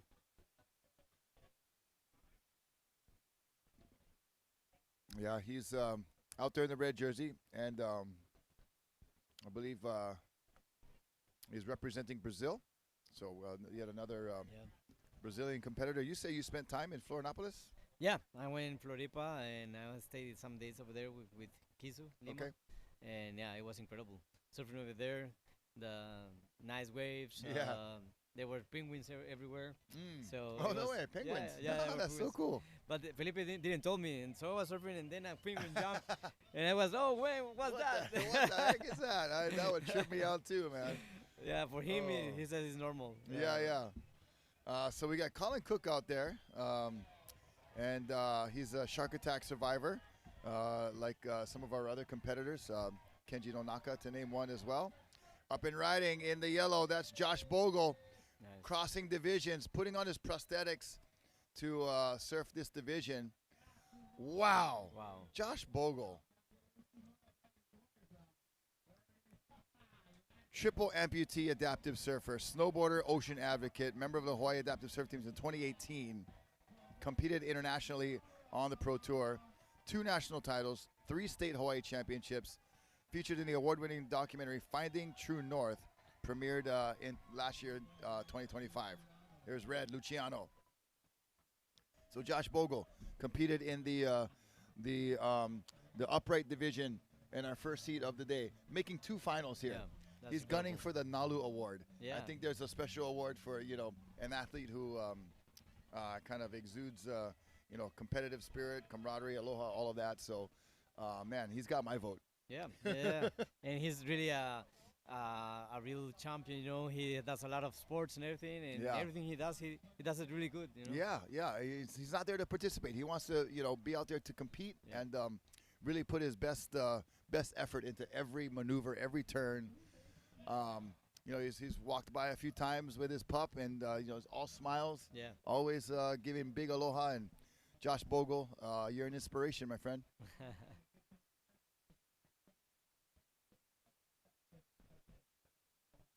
Colin has a 6.7. 17. Or it's a 9. 9.17. Okay, so Luciano getting started. Actually, that's his 2-wave scores. Yeah, 2-wave scores. So he's got a 7.5 opener, which is a really good score. So Luciano in the red getting off to a great start. His second score, his backup, a 1.67. He'd like to replace that. Colin Cook opens up with a 6.17, which is on the good range. Katsukura has a 4.67 and a 1.0, and still waiting for the first score of Josh Bogle, and still yet to show up on our scoring screen up on the TV and on our iPhone right here. Luciano was the champ last year? I was not here last year, so he's representing Brazil. He's a two-time ISA world champion, 2024 and 25. So he's won the ISA. Yeah. And want to say he wants to thank his coach Ronald Silveira from Surf Consciente, and also Gabriel Anselmo from Functional de Lagoa, and evolving and improving his performance with the help of coaching. You're obviously working with students in your professor job. Do you coach Costa Rican athletes as well? Yeah, well, we have been trying to do is to get more people to the water. Yeah. So what we're doing most of all are like clinics, and in those clinics, we teach the people without disabilities and the people with disabilities. So that's really nice because sometimes there are people with their families and learning together how to help his kid or the person that has the disability, how to be again, feel the freedom of the ocean, Yeah, and having the experience that you have, we've been talking about, we'll watch White here as we see Colin Cook up and riding, currently right now in second place.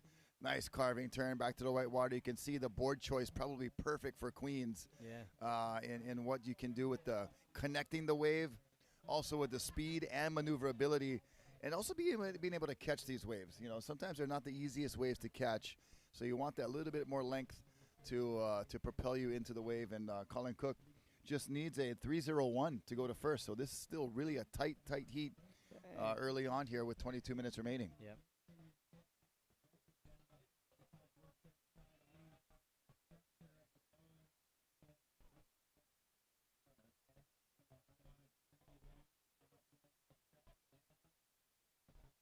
Josh had a wave, but I don't see there's a scoring over there. So Joshi Bogle's wave not on the board yet. We'll see if that starts to fill in here because, he was definitely up and riding. We saw him. And there's some lines looking in the back.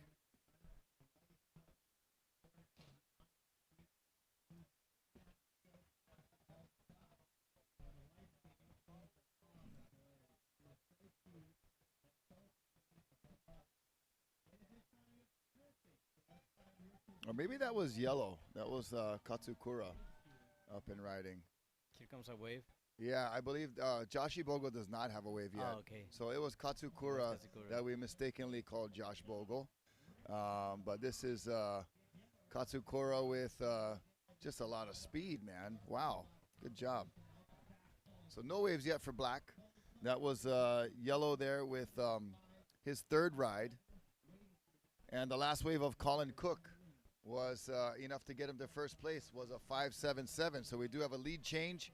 That puts Luciano down into second place. And Luciano now needs a 4.44. So it's going to be kind of a battle at the top spot here. Colin, Joshi seeing something on the horizon. Yeah, there's some serious waves approaching.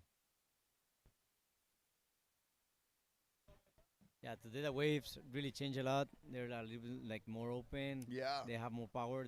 So that's really good for the finals. And on the inside in white, Colin Cook just staying busy, no priority, and kind of, adopting your strategy a little bit, earlier today, Juan, you were staying busy on the inside without priority, and I can totally understand that approach.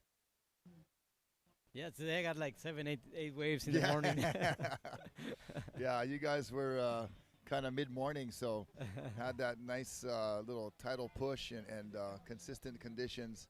That's what you want, right, is a frequency of opportunity. You want to get many chances to get your best scores. Well, this one didn't really materialize much on the outside. We'll see here if moving in was going to help. Yeah, there he goes. That's Joshi Bogo. Oh, crazy. Oh, wow. Josh Bogo. And Naomichi.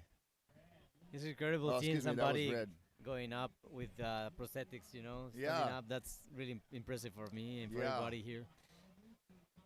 You know, and yeah, everybody with their different capabilities. Even Jose Martinez, when we were watching the blind division, he's like, man, I've tried closing my eyes just to see how it feels. Yeah, And yeah. it's scary. You know, so, you know, and I grew up watching Bethany Hamilton, Yeah. you know, surf and progress. And when her accident happened and her comeback, you know, all of us guys, we were like, hey, try paddle with one hand. See how, you know, and it's If you like, can do it. It is so hard. And so much respect, you know, when you can identify with that. There's Luciano. Oh, wow, Luciano. Oh, He's moving the wow. board. Oh. Yeah, we have a friend in Costa Rica that he surfs with us a lot. He's Henry Martinez. Yeah. He you know him. Yeah, he's a blind person too, and it was crazy because he teaches us how to feel more the ocean. You know, because sometimes we're there, we're seeing the waves, but we are not feeling the ocean. Yeah, So, yeah. We were talking always about it, and yeah, being with him, competing with him, and having fun with him in the ocean was incredible. Yeah. It's just the stoke that goes around and that you can feel from each person, no matter if it's the person who's participating or if the person who's supporting, you know, or even the folks on the beach that are watching it. And like you said earlier, you know, you tell some of your students what these people are doing and they can't believe it. Yeah. And then to see on the people on the beach here, like, the only reason they can believe it is because they're there watching it, and they're so amazed. You know, it's really a great way to spread the awareness of the sport. You know. Let's see if he had a wave. No. Yeah, one of that I teach is swimming. You know, the people that to swim, and when they see me in the wheelchair, they say, "How he's gonna teach me how to swim?" But I start swimming with them, and they don't catch me, you know. So it's really fun. They can't keep up. Yeah, right on. So it's really fun. And yeah, what I try to teach them is that really love their body, love the way they see life, and be grateful, because sometimes you don't know what you have until you lose it. So that's really important. Yeah. Be grateful for what you have. Yeah, and you know, for a lot of the folks, you know, that have had either an accident or something medically happen, you know, I'm sure along the way they were thinking, you know, this could be it, you know. So that Indy and Trevor, you know, I'm not dead yet, is a big statement of, you know, there's still a lot of life left to live, and then to the fullest, you know. So I appreciate that from each and every one of you athletes that I've got to talk to has that same spirit. And so, hey, Luciano regains the lead. He says, Colin Cook, not so fast, my friend. And he gets a 6.0. So a 7.5 and a 6.0 for Luciano right now has a slim lead. So less than a point lead over Colin. But Colin needs to now make up for some ground. He needs to get rid of his 617, and he needs a 701. Yeah. So he'll have to do a little bit better than he's been doing and find a bigger score if he wants to end up the champion here at the Hawaii Adaptive Surfing Championships from the South Shore of Oahu. And Waikiki, I almost said Sunset Beach. I was like getting transported back to home in my head. You're the side of the island. Yeah.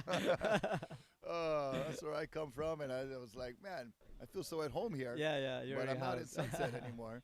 But yeah, here at Waikiki, South Shore Oahu, just a beautiful place to be for this event. And up and riding. Yep, in the red. Oh, nice carve over there.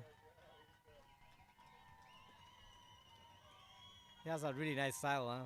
Yeah, you know, super nice and flowing. But then when he needs to get radical, he can really put it on the rail.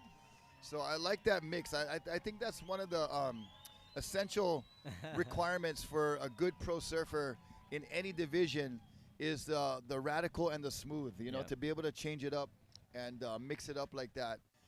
It's really important. You can look smooth all the way through. It looks cool, but there's times where you got to get radical.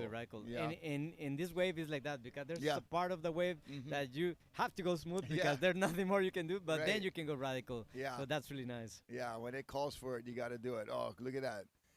That is Naomichi Katsukura. Oh, Katsu. Oh, yeah. Nice job. Yeah. Nice. Yeah, he almost got it.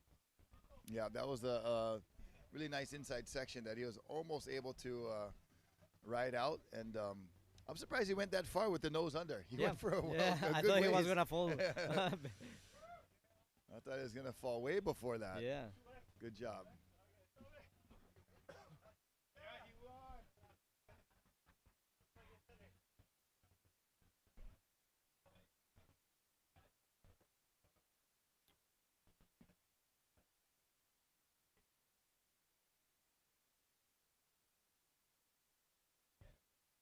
Coley is really waiting for a wave over there. He needs only 1 point. He needs 7.11 to pass to the first place.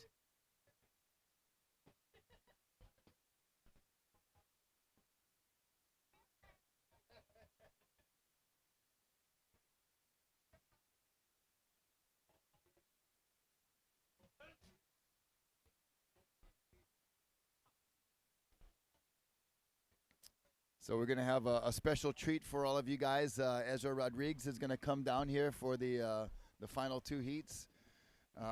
It's been a pleasure bringing you guys the live action each and every day. I've been running the kind of the morning to early afternoon shift. Yeah. And it's been a special time here watching this 2026 Hawaii Adaptive Surfing Championships from the ground level, bringing the action to you guys live, watching on YouTube. It's been truly my honor. This is Juan Camacho.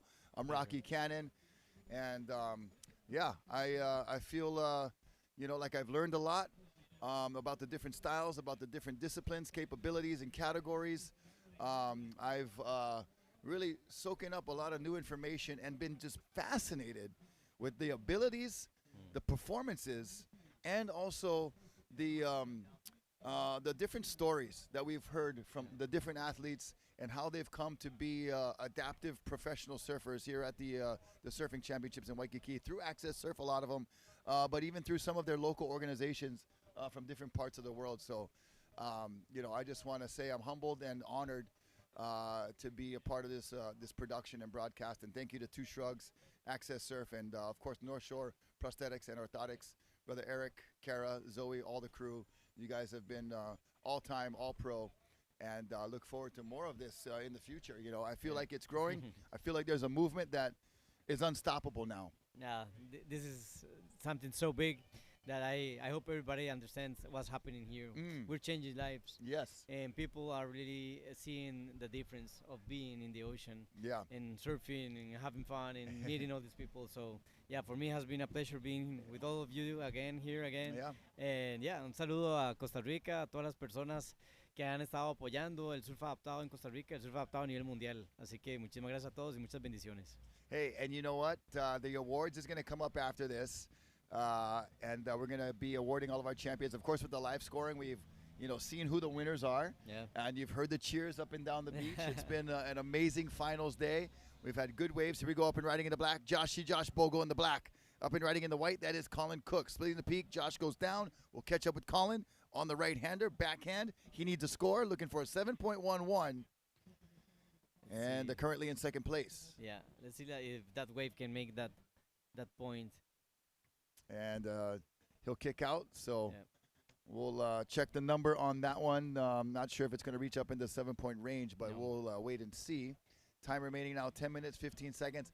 There's going to be an award ceremony after this. There's also going to be kind of an after-party gathering down the way, so that'll be maybe where I'll catch up with the rest of you guys and have some fun time, kind of the rap party, 4 days of fierce competition, a lot of surfing, a lot of production and early mornings and into the afternoons. So It'll be nice to unwind a little bit and to relax a little. Yeah. And have some fun interacting with everybody. So if you want to, come on down. You know, it's going to be good times. AccesSurf and the Hawaii Adaptive Surfing Championship celebrating yet another successful year here at Waikiki. But, you know, you're making it extra special with our Two Shrugs production broadcast. Thank you guys for being a part of this and making it such a great production. Mahalo. So 9 minutes and 15 seconds remaining.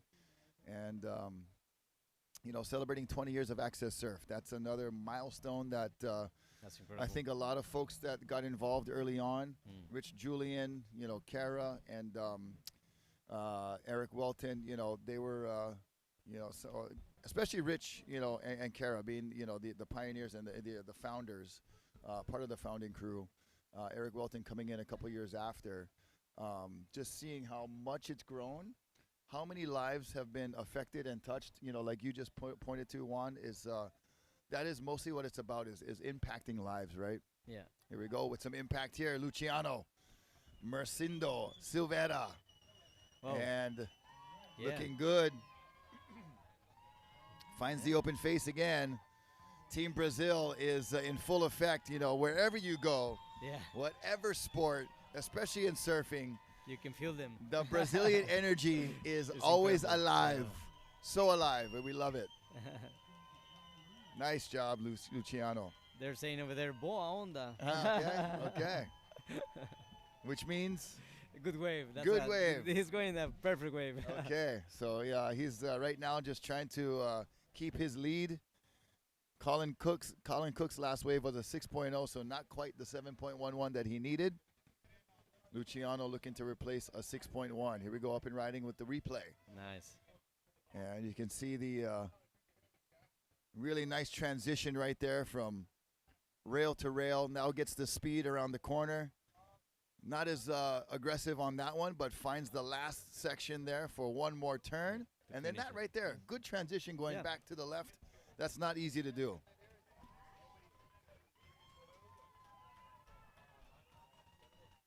7 minutes remaining. Let's see what happens with the waves. There's some lines coming in the back. Yeah, let's see. It's sometimes a little tricky at Queens. There's colors and boats going by and things, you know, currents and depth change that can be a little sometimes an optical illusion. But for their sake, I hope it's waves. I hope something's coming. So we got Pacific Ocean Patrol handling all of our ocean duties. Thank you to the boys, DJ and the crew doing excellent work. Of course, our judges, Dave Shipley and gang, doing amazing numerical assignments for every single wave. And you're right, Camacho, Juan Camacho, here comes those waves that you were talking about. And Joshy Bogle has to punch through, as does another one of our surfers, and then White passes that one up. Colin Cook says, I got to wait for a better one. Naomichi Katsukura. Possibly spinning on this one? No.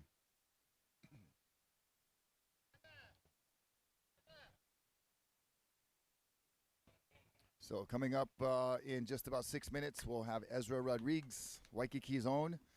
Born and raised, born and bred right here at this beach, Waikiki. No one knows this place as good as Ezra, or you know, brings such enthusiasm and aloha to every broadcast and every event that he's a part of. We appreciate having Brother Ez as our beach announcer and co-web broadcast announcer as well. Does wonderful work.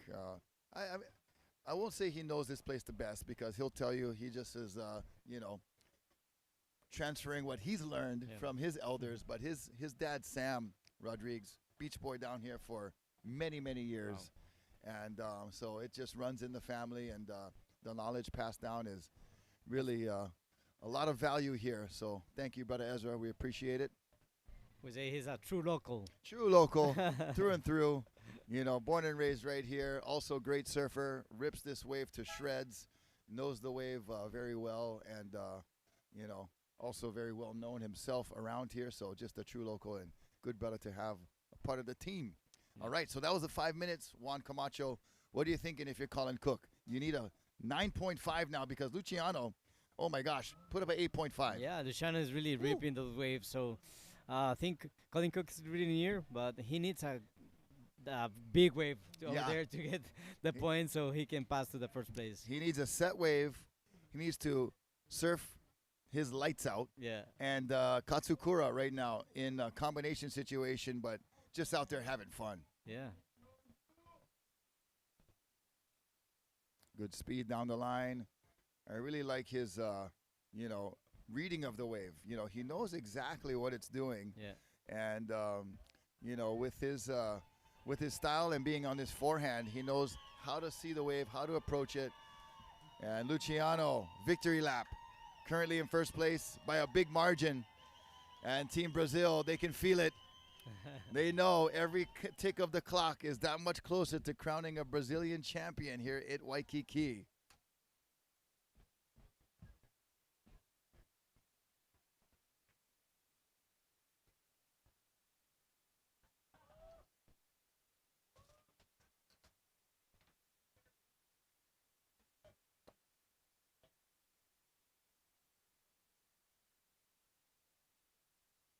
Oh, here we go. Colin Cook looking for a 9.5. He knows he needs a big score. He's got to get that board high in the lip if he can. There's a little bit better opportunity there. One more chance maybe. And could not progress or project through the lip. So that'll be just a score that will maybe fill in similar to his other scores. So looking good for Luciano, Juan. Yeah, I think it's going to be difficult to get those points to be better than Luciano, Yeah.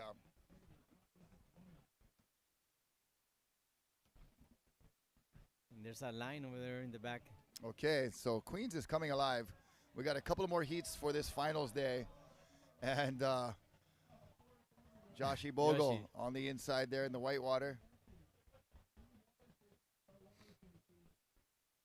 Oh, look at these waves, Juan. It is stacking up on the outside. The swell really filling in now.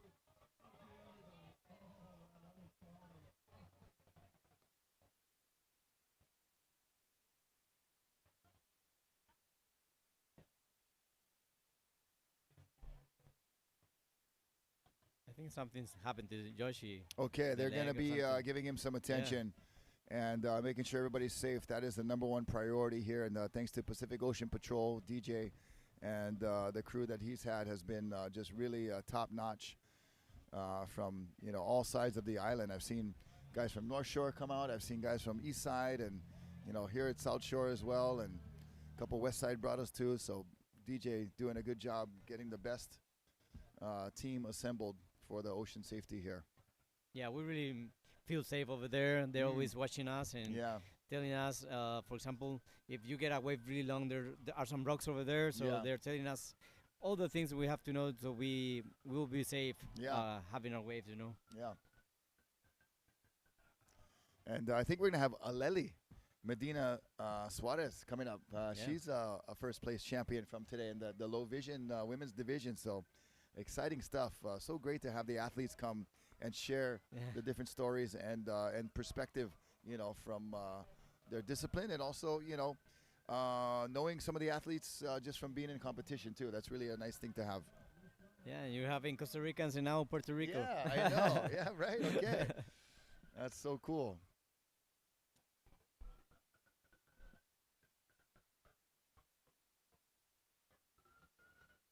Has been really a pleasure being with you. Hey, Juan Camacho, thank you so much. Thanks for everything.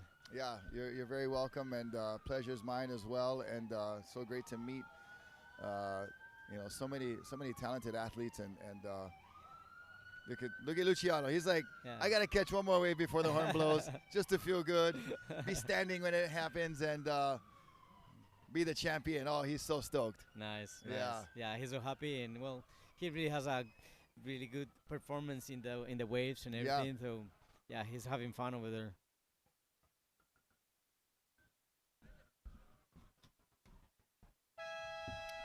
Okay, so Luciano Mercindo Silveira is your champion here for the above knee standing men's final. And he's going to be coming into a very, very happy Brazilian fan club and contingency. We're going to take a short break. Juan Camacho, it's been a pleasure, my friend. Good job today in the wave ski. Made the finals. I'm Rocky Cannon. I'm going to sign off for this year's Hawaii Adaptive Surfing Championship, but I'll catch you guys at the after soiree. I'll be there a little bit later, but presented by North Shore Prosthetics and Orthotics. Thank you so much. Ezra Rodriguez and Aleli Medina Suarez are going to take you the rest of the way for 2 more heats. Finals day. Aloha Finals Friday here at the Hawaii Adaptive Surfing Championships from Waikiki. Stay tuned. Aloha. Aloha. Thanks a lot.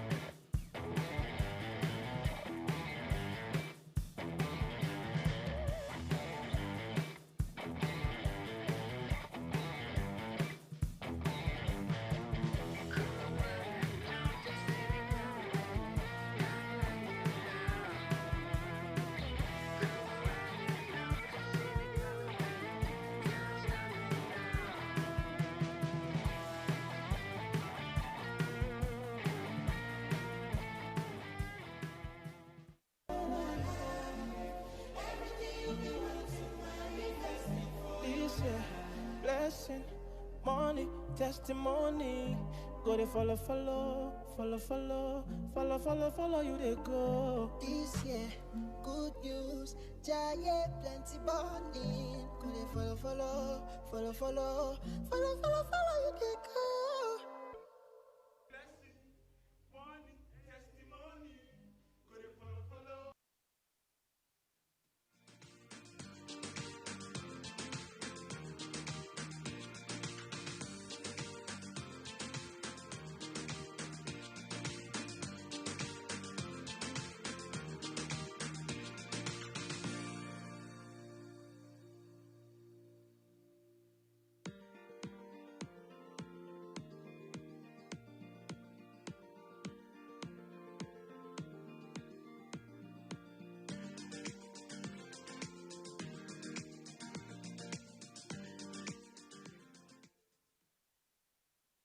Okay, we are back. We are live. Thank you, Rocky Cannon, for the amazing day. My name is Ezra Rodriguez, and I am with, she just got a title in the blind to no vision, Alele Medina Suarez from the country of Puerto Rico, and Puerto Rico is in the house grabbing a title. How you doing, my friend? I'm super good. How are you? Yes, I am super good too. I'm super pumped that I get to come and call the last 3 heats of the day, or I think it's 2. Yeah. But welcome, you guys. Welcome back to the live broadcast AccesSurf, and there's the split screen as we're going to get into it and call the last couple heats of the day, the unassisted prone women final and the upper limb standing men. So these guys they're mixed, but they're also going to score a lot of big scores, as we saw Mike Richard in the red jersey. He's got amazing backside cosmetics. Alele. Oh my God, super. I've seen him in a few competitions. It's just wow. Wow factor is right. And take me through of how the waves feel out there. You guys, the public watching, Alele cannot see from you can see me right in the booth right now, but if I even move a foot away, she will not see me, and she surfs like a Jedi. You harness the ocean by the feel, and she comes from Puerto Rico, where Puerto Rico has some amazing surfers. Like, I just had to talk to you. He was raised with us up on the North Shore, Brian Toth. Yeah, you know what Brian. I mean? What's up, Tothy? We got a champ. Puerto Rico's coming home with a title. Yeah. So this is the second stop for you. What's next, Alele? Next is the 3rd stop in Oceanside in September. Okay, nice. September. And how are you looking on the rankings? Are you got the gold jersey, right? Yeah, I'm super excited for that. It's coming real soon. Right on. So they're going to be in the Oceanside in the month of September, and we are super stoked as we're going to come down to awards ceremony day. What was one of your favorite performances from the day today? Oof. Definitely Mono's. Mono. Oh my God. Oh, perfect 10 yesterday, and then absolutely ripping it. Like, how we all just want to surf, right? Jesus, that was amazing. I wish I could. I love it. I love it. So tell me about your equipment. Tell me who you've been riding for and what kind of fins are you riding on your board? I'm riding for Paizo right now. Nice. Yeah, I'm no super Paizo stoked. well. Good stuff. My dad's my spotter. He's always with me. And fins, I have no idea. Oh, gotcha. My dad picks them out, and I just surf. That's nice. So you do you even know? Are you riding small, medium, large fins? I think some medium fins right now. Okay, gotcha. Because your rail work is very beautiful, and then for me, as you know, a big fan of surfing, an uncle of surfing, I'm like, look at this girl. How did she know that crease was in front of her? You just cut it, huge fan spray back into the whitewater, and then with barely no vision, you hit it vertically backside and lash back into what we call the inside of pockets. That's to the left of the screen. Yes. Oh my God, that was amazing. Yeah. I was like just feeling it. I couldn't really see. Water was in my eyes. I was just, let's see what happens. Yeah, I know you called me for a situation. I let you know, and then I don't know if you heard me on the microphone. I was just like, this is uncharacteristic of Alele to start off really late in the competition. You usually have your competition comboed in the first 7 minutes. I've seen that the last 2 years. So this year you were probably driving your family nuts, biting their nails, screaming on the beach, whistling, and you were just sitting pretty looking for something certain. Tell me who has been in your camp and in your corner this whole time. When they go out there, they help you navigate around. Who is that on your side? Oh, definitely my parents. Okay. Especially my dad, who's my spotter, and my coach. And What's my his guide, name? Ricky Medina. Right on. And is he a legendary pro surfer in Puerto Rico? No, Local yeah, hero? Definitely, yeah. Nice. I like to know that kind of things because at this level of professional adaptive surfing, you know, we get the assist, the prone assist, the wounded warrior, but with Alele and her crew, you guys harness the ocean in a different way. So I just wanted to ask you guys that question. That's awesome. Yeah, super stoked. And we got some waves approaching here. And let's see who gets it. Apparently red. Yeah, call this one as Mike's going to get this one. Let's see, standing up. Looking for some speed. Ooh, slashing turn. Beautiful. Right into the whitewash. Nice. See if we can get something more. Another one. He's got beautiful style, doesn't he? Much flow. That's amazing. Was he wearing a hat yesterday? I think he was. Looks like a whole different animal, but his backside cosmetics is absolutely amazing. More waves coming in.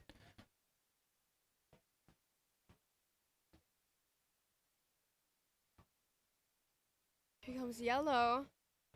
Lori Foti. She can get across. They're keeping speed. Yeah, nice. Here we go. Yellow. Lori to the inside. Have you thought about going left over here at Queens or dominant right for you, yeah? Right, definitely. I feel like the left sometimes kind of mushes out. Nice. Doesn't really give opportunity. But the right today, it's been super pumping, as you can see. You do your homework. And how old are you, Alele? Tell the crowd. 16 years old. 16 years old. And surfing far beyond your years, girl. And that is awesome as we got the split screen again. This is the young Alele Medina Suarez, Puerto Rico in the house. So we're super stoked. And thank you to AccesSurf. I believe we got an award ceremony. Going to honor all you champions today. If you guys are watching at home or just from your TVs in Waikiki, you guys are super close. Let's come support our adaptive athletes. They're down here right now. I'm going to go on the live mic and blow this thing up and get all the tourists from around the way to get involved because we've been doing this from the last 4 days.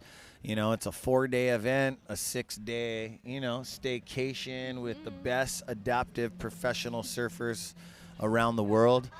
And yeah, I am super stoked and blessed to end this season and stop number 2 talking to you in the booth, Alele. I'm super grateful for this opportunity, Yeah. I want to study communications in university. Yeah, good and for end you. up being a commentator for the surfing. Nice. I know. Nice, and I'm excited. So I want our wounded warriors to catch some waves so me and you can dissect and pull it apart. As you guys know. Here we see Red dropping a 7:33. Wow, good stuff. Amazing. White, Grace Kennedy has a 260 and Lori Fonte has a 257. It's amazing scores. That is, so they got busy, definitely. Yeah. Here we see Grace Kennedy is representing Australia in the unassisted prone division. Was it 2025? He got third. Wow. The ISA World Championship. That's amazing. That's good stuff. Yeah. In 2026, she got second in the Australian parasurfing titles. She surfed. Ooh, here we say Red. Oh, Mike Ricard. Just Oof. caught the curve. Goofy footer. I've done that before in heat of the moment. A little bit too much bottom turn in the. You know, it's all about. That first turn looked good. Oh yeah, that first turn looked sweet. He hit it on the button. That's something that a lot of people describe about you. Your surfing is very cosmetically pleasing to the eye. Your rail work is on point, but you also hit the lip on the button. And for the public to more understand, like, you're almost blind and you hit it on the button, because that is what I call, as a student of surfing for the rest of my life, Uncle Ez. That is Jedi surfing right there. What did you think of Aaron Polk's movie? I wanted to discuss, because I hear in the pipeline, in the grapevine, you got something brewing. We got something coming up on you. Yeah, a little documentary about me. Little, it's big. Tell me more. I'm super excited. We've been filming for quite a while. Ooh, a little moment to catch his Red's wave. Mike. Oof, a lot of Beautiful. spray on that turn. Swoop turn, up vertical, boom, stabs it, hits it on the button. Another little sear, but that was just kind of a check turn, Alele, as he goes into pockets where you're used to going and just slams the finish maneuver. Gosh. So what do you reckon? Best score of the heat so far, I think? Probably, yeah. Super nice vertical surfing with a lot of flow and power on it. That's some nice rail work. Yeah, and call this replay right here as they're going to pull it up. Nice swooping turn. Nice vertical hit. Just a check turn right there in the heat of the moment. He's going to re-engage his rail, coil up, and banks the backside tag.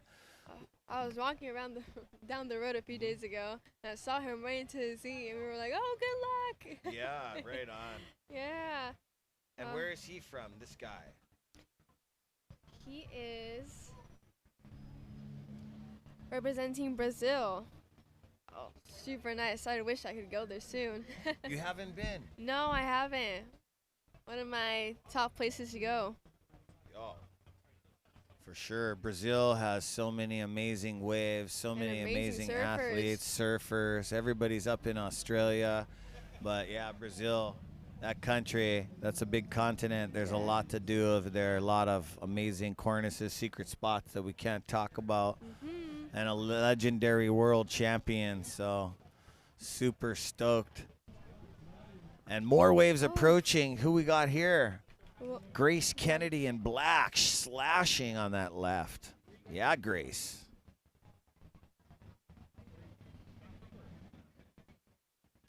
Oof. Red on that last wave, dropping an 8:43. Highest score of the heat so far. Oof.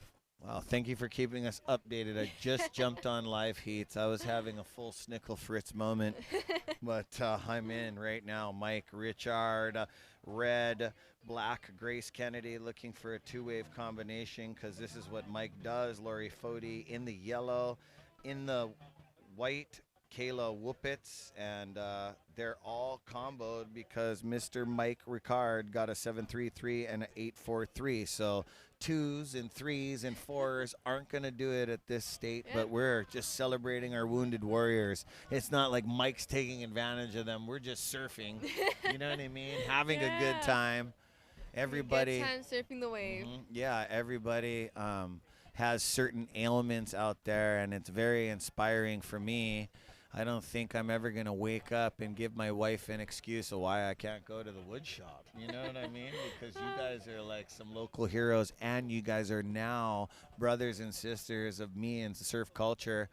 I've been announcing with you guys for about 4 years now, and I'm totally getting to know all the athletes, what you guys do, your strengths, and I'd love to watch you guys more around the world. And it's super cool because you guys are paving the way for adaptive surfers. And here we go, yellow.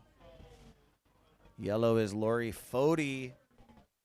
And Lori Foti is looking for a 2-wave combination, and she's going to prone one of our prone assist wounded warriors. Yeah, so what's a day in the life of Alele? You wake up, are you done filming? Oh, here we go. Woof. Nice. Going back to the whitewater. Yep. Nice bottom turn, a little snap. Oof. Oh, fitting in more turns than earlier. Oh, that was radical. He's going to go into the excellent range. I already know. What do you think? Maybe high 9? You never know. God. Definitely gonna. He recovered. Little hindrance on the back leg, but in the heat of the moment and being surf fans, that was well surfed. Replay right here. Call it, Alele. Here we go. Nice bottom turn. It snaps into her lip vertical. Good cut back into the whitewater, looking for that nice force. Little carve. And this is what's different from his other wave. He fits these 2 turns in, maximizing, you know what I mean? 2 more turns. Manages to stay on the wave after. That was nice. Super nice. So his 3rd wave came in at an 8.43. We'll see how this one factors in. You know, that last wave we called that we were very impressed with was an 8.43. So he's got a 7.33 and an 8.43. Mike is used to just throwing 7.43s and 8.5s away. You know what I mean? Don't you love when you're on fire like that? I can just throw a 7. I can throw away an 8 because I'm on fire. Twin fin Waikiki off the top of your screen. Thank you for the staycation for all our athletes. And with our main sponsor, North Shore Prosthetics and Orthotics. Yeah. Southwest Airlines, Kiyoya Hotel. Hyatt Regency, the Twin Fin, High Five Foundations, Hawaii Tourism Association. A lot more to come. A lot more to come, yeah. Hyatt Regency, thanks so much for the stay.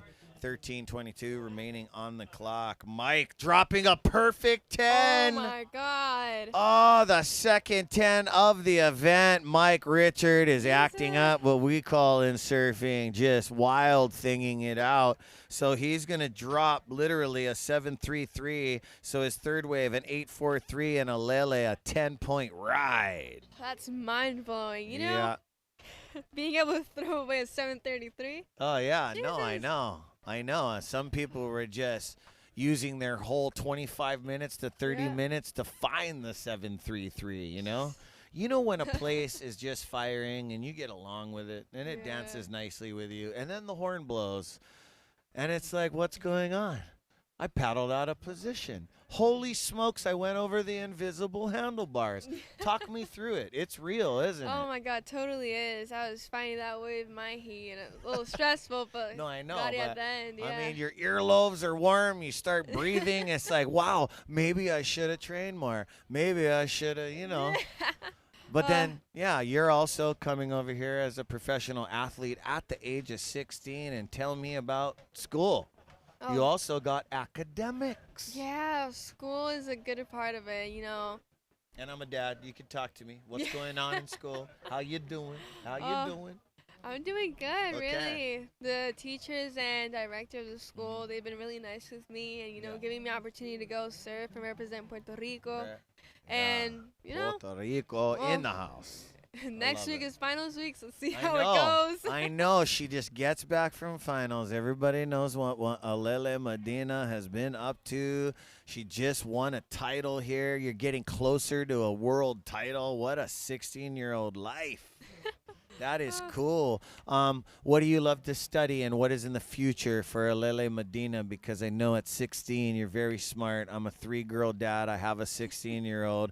But education, I know in professional surfing at a young age, you also know you need an education. And I'm going to tell you, pro surfers like Keanu is seeing, Ezekiel Lau, instead of just jumping on tour doing all these contests, their parents said, no, finish school, finish high school, finish what you started, right? So that's awesome. I admire that. Sponsors admire that. You know what I mean? Ooh, so here we see Black, Grace Kennedy on a nice one, going back into the whitewater. Yeah, Just Grace, man. sat it out on her. Oh. But yeah, going back on school, it's been kind of interesting.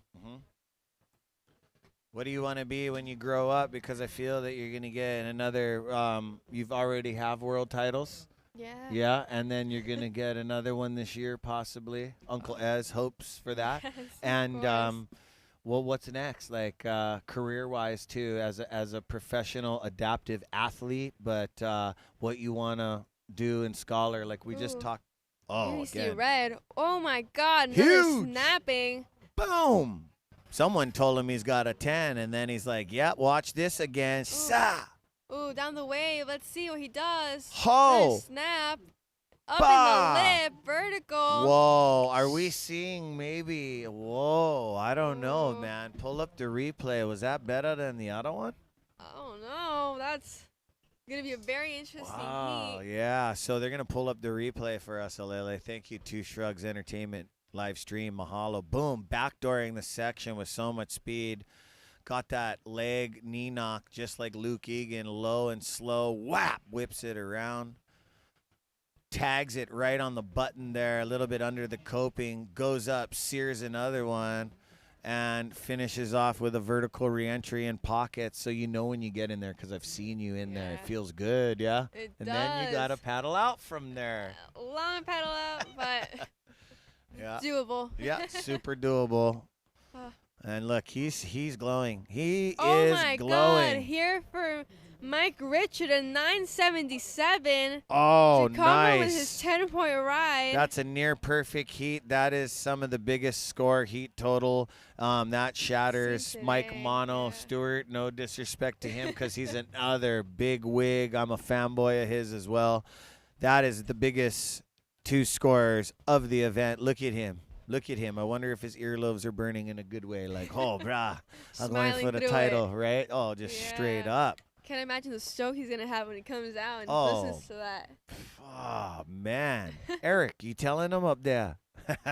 Eric Welton upstairs just took over the beach announcer. I've been most of that this whole event, but super stoked to come down and call some shots on the live webcast.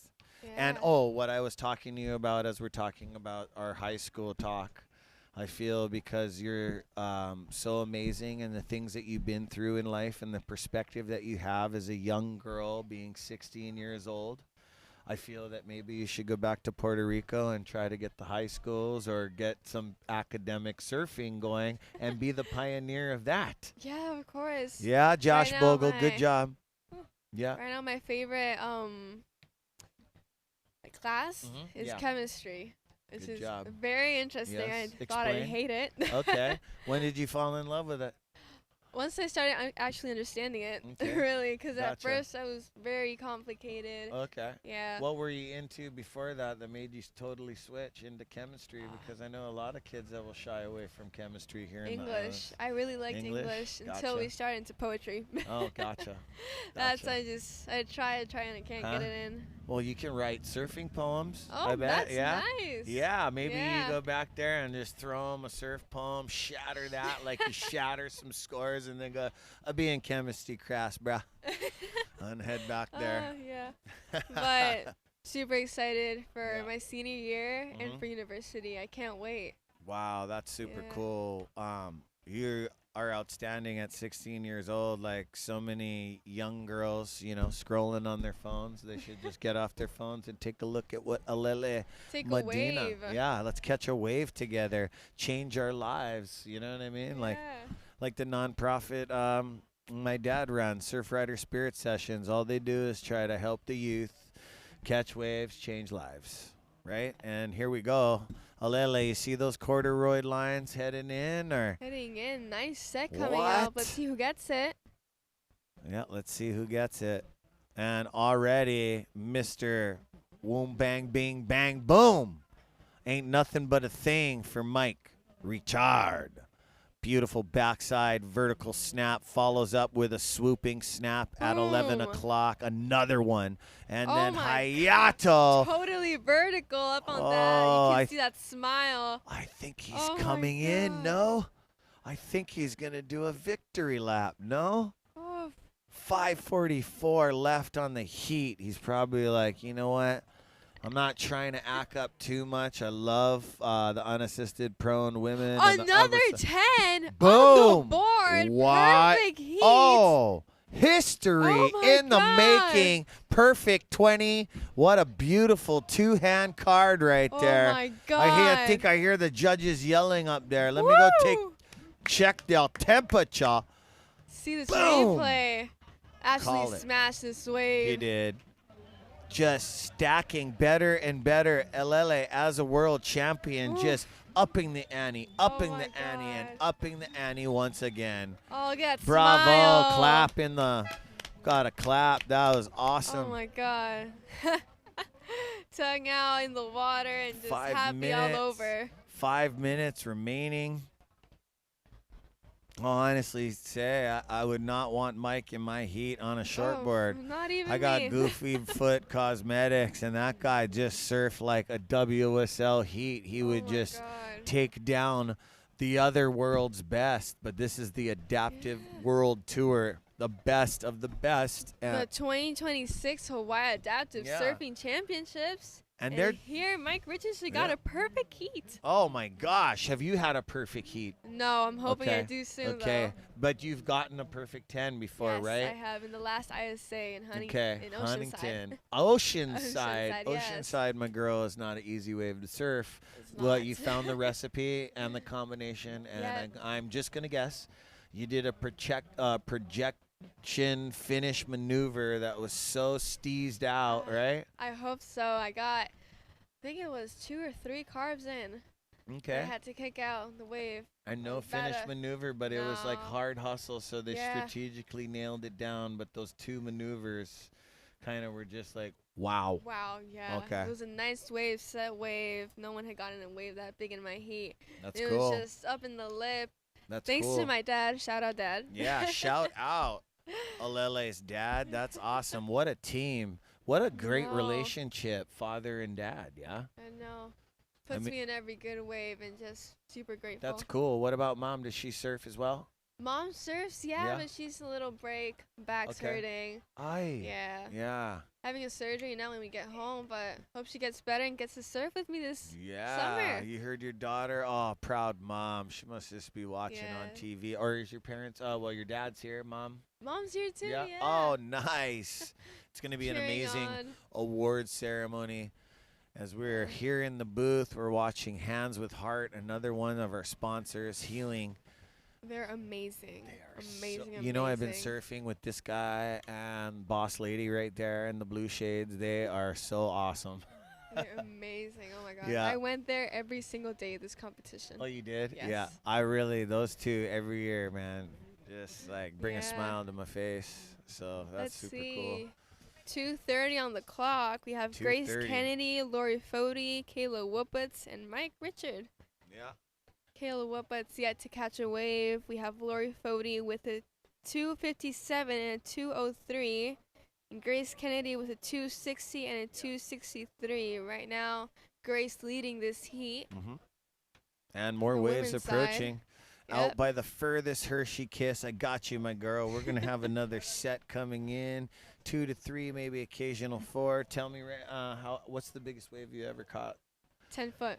Oh, let's go. Puerto Rico charges, though, right? Yeah. And where was it? In Puerto Rico, in Wilderness Beach in Aguadilla. Ooh, I love yeah, that you wave. girl.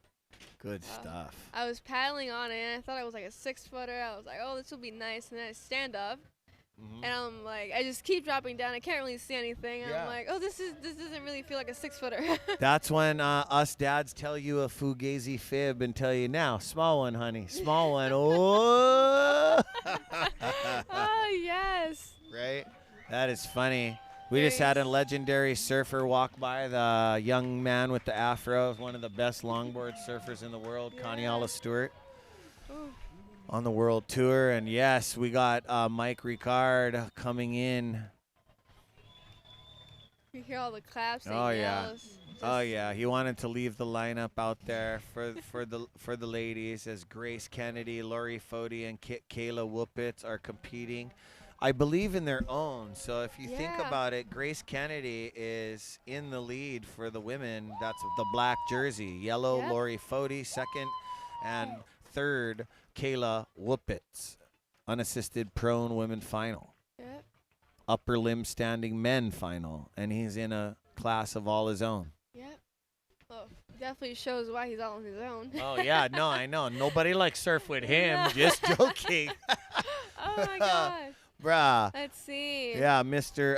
Let's just say 9.77 and a 10.0. 2 10s after that. He's throwing 8.4 threes and a 9.77 away. So me and Alele are going to tell you once again, nobody likes surf with Mike. You awesome, brother. I think we're going to throw it to commercial. We'll be right back from Ezra Rodriguez and Alele Medina Suarez. We are absolutely pumped. Stay tuned, and we'll be right back. Thank you. That was killer. Wow. His love for miles and miles around the world. There's so much beautiful people to be heard. Like all of the billions of sand beneath my feet. We're all different, but together we make a piece. It's not about blood. It's not about the color of your skin.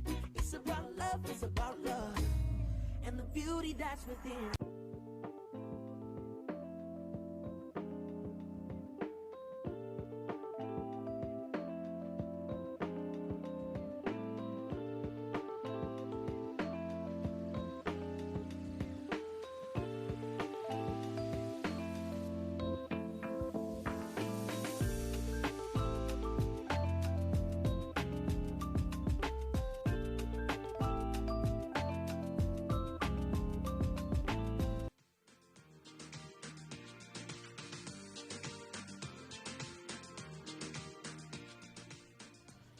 Aloha and welcome back to our live broadcast here at the Hawaii Adaptive Surfing Championships, brought to you by North Shore Prosthetics and Orthotics, and always by AccesSurf.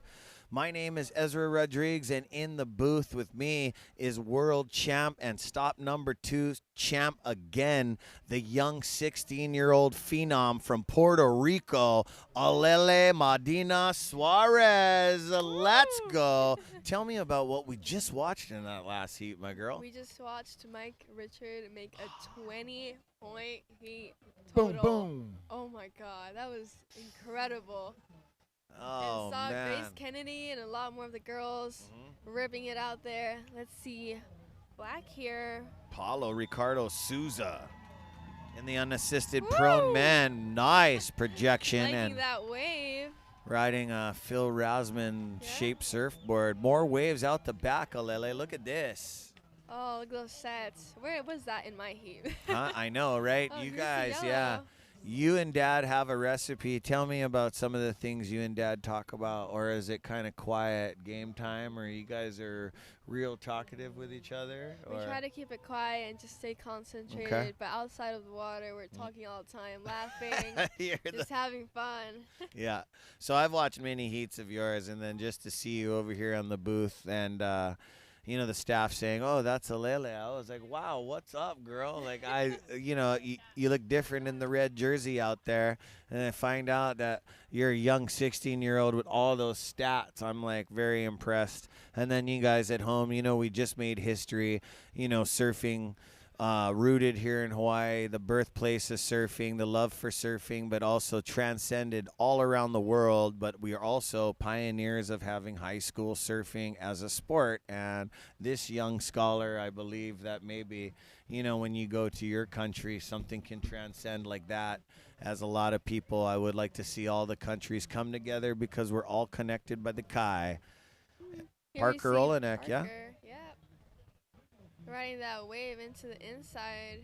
What do you know about Mr. Olenek? He's a very good surfer. I've seen him Nice. in a quiet, don't really talk much, Okay. but super good surfer, you know, really hitting that lip all the time and just cruising. Nice. So Here we Parker. see Paulo Ricardo Sosa got a 693. Nicolas Gallego, a 6-point ride. And Ryan Porteous, a 450. Waiting for a score on Parker Olenek, you know. Yeah, Parker Olenek. So they got their first scores in the board. It's always good. You know, as a professional athlete, you kind of want to put something significant above the above average, you know, ride so you can get back out there and navigate. Here we go, yellow. Ryan Porteous. Nice whitewater rebound, Alele. Super good. He's going to kick out. That was kind of a shorter ride. He's looking for a 2.44 to get out of third place, yellow. Yep. Parker in red just dropped a 333 off for that wave. Yeah, and there you go, Pacific Ocean Patrol. My brothers from all around the islands, also local heroes, local surfers, and water safety team, along with the Honolulu City and County Lifeguards. You got a couple Makaha boys there too, and fire department. Awesome. Thank you to our first responders, the real heroes, not in tights. But here we go, white paddling out, and down and under. yeah, so double fours for Ryan Porteous. He'll be in the lead. Paulo, Nicholas, and Parker are all going to look for that certain requirement, but they do have good scores. Like, I would say Paulo has the best score of the heat so far. So once he gets his second wave, as professional athletes, you know he's going to jump into the lead and try to control it. Let's see. Take me through that. Hopefully a good wave comes up from the set so that he can get that score. Let's see. Nicolas Gallegos is from representing Argentina. Latin American champion, Hawaii has champion in the 22, and AASP world champion in the 22 as well. Wow. Yeah. Thanks for the stats, girl. Parker Olenek representing United States. Paulo Ricardo representing Brazil, just like the last champion. Last champion. Yeah. So what? He nervous then? A little bit nervous. No nerves out there, champion. And last but not least, Ryan Porteous, also representing United States. Yeah, Ryan Porteous. I've been watching him lay it down on rail for many years. And I wanted to ask, too, as professional athletes, and then you in your condition and situation and surfing with Dad, do you use the priority a lot? Yes, I do. We do. Yeah. He always checks me up on it, see if I can get on a wave or not. Yeah. So you totally understand it. Yeah. And just to explain to you guys, she can't see all the way at the third floor tower, so Dad alerts her. That's her surf confidant. That's the one that maneuvers her around the lineup. Alele is totally capable about jotting 20 to 30 yards, but what she cannot see, Dad lets you know, right? Yep. And that is amazing, bro. That is Jedi surfing like Yoda. Go there you will. Or, you know what I mean? Just shredding Alele. That's her on the split screen, the young 16-year-old from Puerto Rico. And, man, we just made history in that last heat with Mike. Double 20s. I wonder if this heat knows, too. They're ready to put on a show. Has it been seen before? 20 heat total? No, there was. Surfing.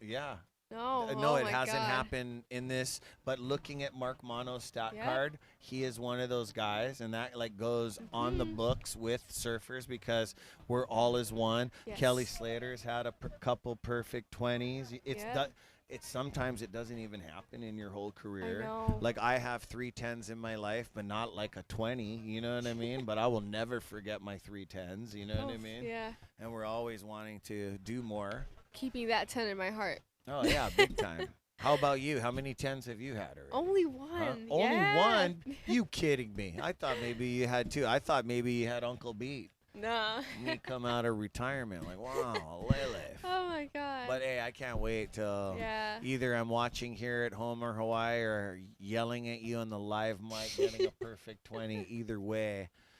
Hope that soon. So proud of you. Yeah. So proud of you. I mean, even though you know that you won, are you nervous for award ceremony or what?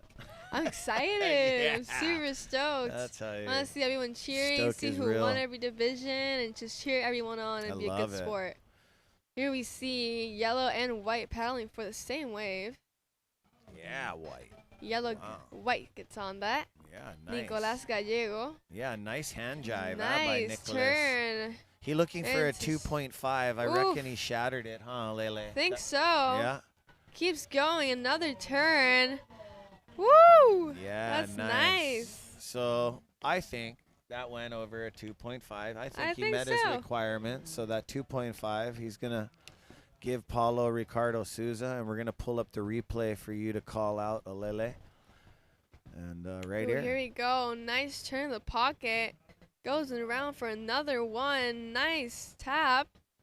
Let's see this one. Another slash in there. Goes back to the foam and just keeps looking for another one. There we go. Oh, definitely made that requirement. Here we see he got a 597 for that wave. Amazing surfing from White. Amazing surfing from White. So, yeah, boom, into the lead. 6.0, 597. Ryan Porteous now looking for a 747. In third place is Black Jersey, needing a 5.04. Paulo Ricardo Souza. And Parker Olenek, he is now needing an 8.64. This is the finals. And, yeah, when it's finals time, I really love how every adaptive surfer, it's like boom, bang, bing, like answering the call of duty. And then everybody's just back and forth. And then it's so amazing to see all different kinds of countries just collect hardware, not just straight up like owning it. You know what I mean? Yeah. Who else do you have from Puerto Rico here with you from the Puerto Rico Surf Ohana? Oh, just my parents and me. Just you? And then isn't there another athlete from Puerto Rico in this event? There's Oh, none, Alele, just putting me. it up. Parade when you get home. Let's go. Yeah. We're really looking for new like surfer athletes that would want to come to these competitions. Yeah, come on, guys. Puerto Rico is amazing, bro. They're like you know, when Hawaii and Puerto Rico brothers get together. Oh, man, Yeah. it is on. Nice party. Yeah, that's our bradas up there. Shout out to you guys. I was just in Maui with another brada of you guys, Danny Kalahiki. You know him. All you Puerto Ricans came over at a young age and stayed with brother Danny. That was awesome. Shout out to Hawaii Tourism Authority. And, yeah, shout out to everybody tuning in. Shout out to Jim McFall. Rest in love. So we got, oh, wow, they got 30-minute heats, so 19:30. Oof. Long heats, that's so nice. You know, you have to get really a lot of opportunity. Yep, that is a lot of opportunity, 30 minutes. But you know it's really junk is when you just watch 10 minutes go by. Like, I've watched you for Definitely. many years, and I was like, wow, she's looking for something significant. And then I felt you and Dad were sitting way on inside the bowl. But then Yeah. you moved out, and then I watched you look for your situation, and you changed your situation real quick. Yeah, oh my Yeah, God. girl. That was interesting, very intense, but we got it done. Some 16-year-old girls just complain about their situation. But you get in there and change it. Yeah, I So, know. yeah. Really looking for that. I finally got it. I was very happy. Yeah. Alohilani Resort on the top of your screen. Thank you. Another one of our staycations. Where are you and Mom staying? And Pop? We're staying in the Banyan. Oh, yeah. You know, my mom used to run the Waikiki Banyan, used to be the big Really? face of Aston Hotels. Yeah, Oh, shout that's out, so Mom. cool. If Yeah. you're watching and tuning in on the Adaptive Surf. And thank you to all our hotel sponsorship, Kaioya Hotels, Hyatt Regency Waikiki. I couldn't believe my little 3-year-old absolutely loved the place. There's like all kinds of stuff. There's Glow Putt in there. There's like an arcade, amazing swimming pool, good food, good fun for everyone. And yeah, a lot Absolutely of mean loved it. shopping. They also going through their 50th year anniversary, so they've been having a bunch of lei ceremonies, hula. And there's our athletes out in the water. They are talking story in the heat of the moment. Yep. Let's see who gets the next wave. Yeah. So the situation remains the same, gang.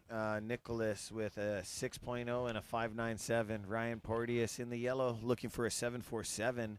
In the black, Paulo Ricardo Souza. He's needing a 5.04, but that's light work for some of you guys. But with, 17:21, the time is now.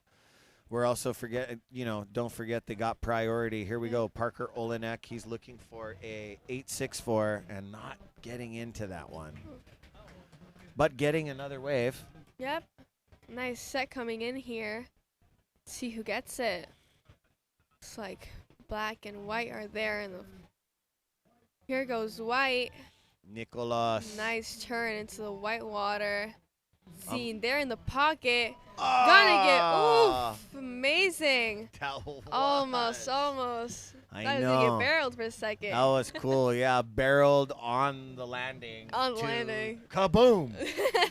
Man, that was awesome. Good stuff. Oh, hands with heart are breaking down. You know what? As a professional athlete, I always get sad when things are coming to an end. I know. Right? It's like, I want one more massage. And you got many, many more events in you. You're only 16, so, yep, you're going to be seeing them.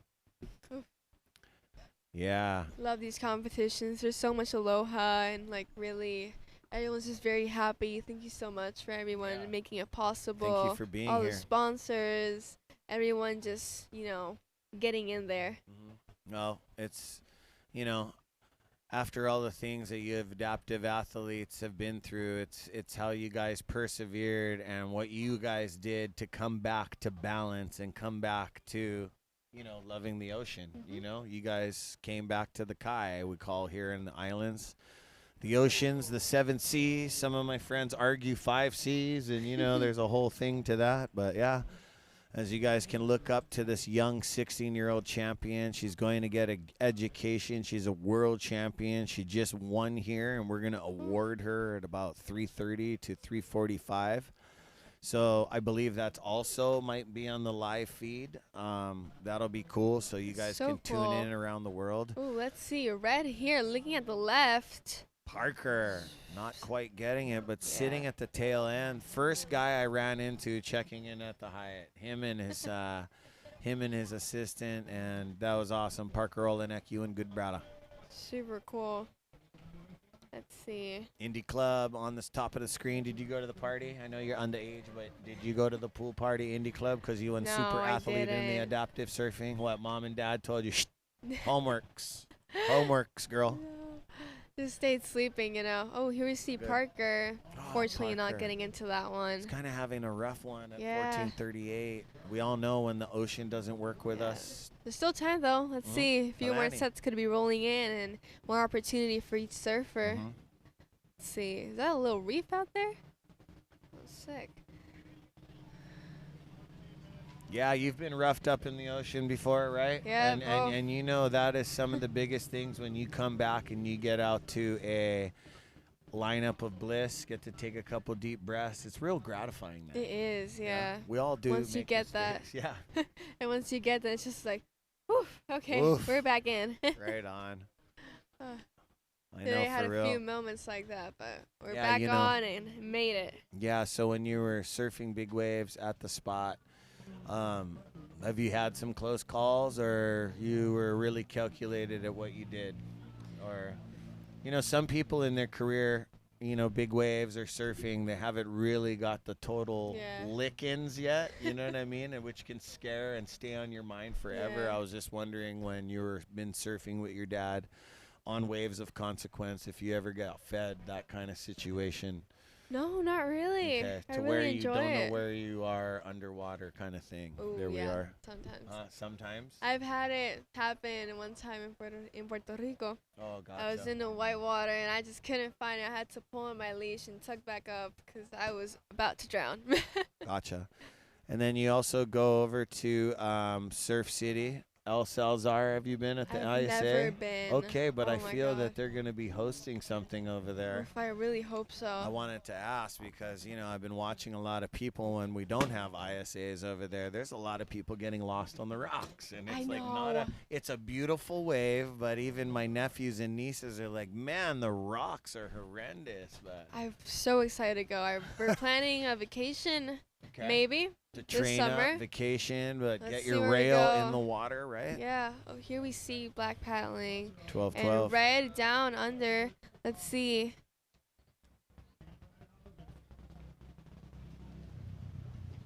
Yeah. Come on, gang. Nicholas Galagos in the lead with two-wave total of a 6.0 and a 5.97. Ryan Porteous sitting in second, very patient, looking for a 7.47. That's light work for him, but he needs a certain significant wave, right? 7.47 isn't the easiest wave to accumulate, especially after competing the last 4 days. You know Very what I mean? tiring. Shoulders are starting to cry for help. Yeah, right. Have you been free surfing? No, I haven't. Okay. Just in the competition. Here we see Yellow going back into that white water, looking for that pocket. Here we go. Just kind of flats out on him. Porteous, 7.47. 7.47 he's looking for. Yeah. It's kind of impossible to surf out here with the crowd. Yeah. Oh, yeah. No, look at this. This is empty. Take a memory photo. Yeah. That is what it looks like when it's empty. Oh, that is what monk seals and manta rays and sharks seen when it was COVID. No, I mean, yeah, that's what the empty lineups. Oh, my God. No, actually, the lineups actually got kind of crowded, but the beach was empty during COVID over here. Oh. You know, was that a bird? Yeah. I think a bird just flew by the screen of the Wanted tower. to say hi. Yeah.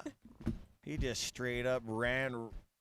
Just, you know, he should ask permission before he rings the bell tower up there. I almost got ran over by a bird a few days ago. did? I was walking with my mom and it just like almost slammed into my face. Wow, yeah, you got to be careful. Sometimes they kind of look at the jewelry, too, if you're wearing a ring. Oh, maybe. Sometimes the Eevee bird will come dive down, but also I just heard a story on last night's evening session, the flying fish. Flying fish flew off, hit somebody in the cheek. I mean, you know, the flying fish got like kind of a hard beak, too. Here we go.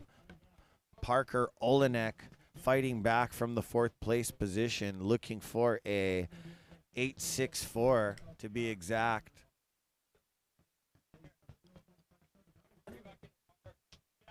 And 10 minutes remaining. Some lines rolling in. Let's see if it turns out to be a set. Just a mirage. Yeah, I know. Oh, the mirages. You get so excited. I Yeah. know I've been excited telling you guys. Black Split and peak. white. Black going back into the white water. Apollo's black, Finding white. that white. Let's see, finding that. Yeah.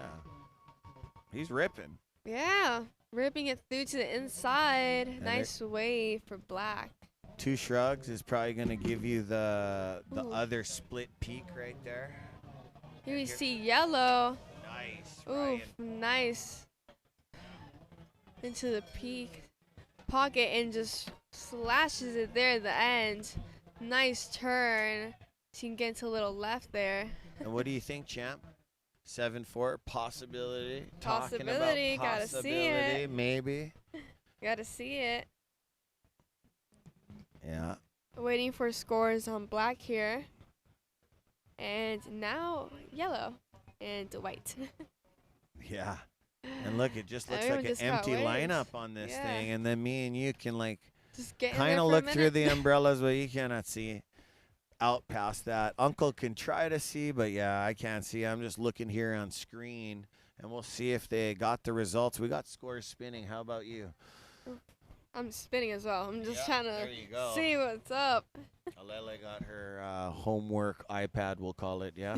Yeah, this is only for homework. You got it, Alele. Parents caught me playing a game a few days ago, and they're like, no games, just homework. Yeah. And shout out Leah. Yeah, you. Good job. Yeah. Boss lady doing her thing. I was going to do school, and I forgot to bring all my notebooks. I didn't even bring a pencil. Ay, lucky thing you taking one piece of hardware back home that means so much. Also, you know, paving the way of women surfing. Yeah. I was raised by an amazing wahine in surfing that paved professional surfing for women, Auntie Rail Son. Oh, yeah, she's amazing. absolutely amazing and one of the original Menahuni Keiki contests ladies. And yeah, I feel in the near future you got to come visit us and talk to all the young wahine coming up in surfing and tell that them would be your story. amazing. I know I already got light bulbs about it, but yeah.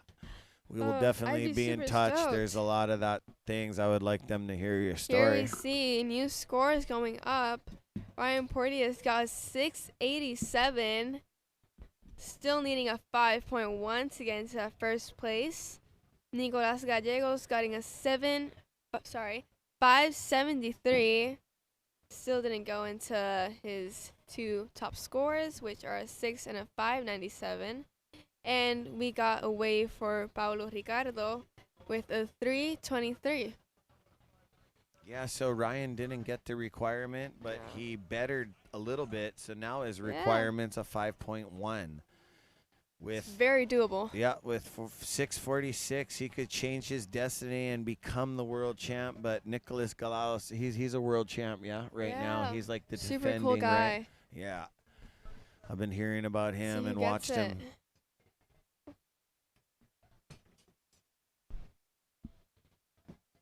Yeah, so Parker Olenek already on his 5th wave, but he's still looking to drop some scores as he's looking for a 864. Totally doable for Parker Olenek.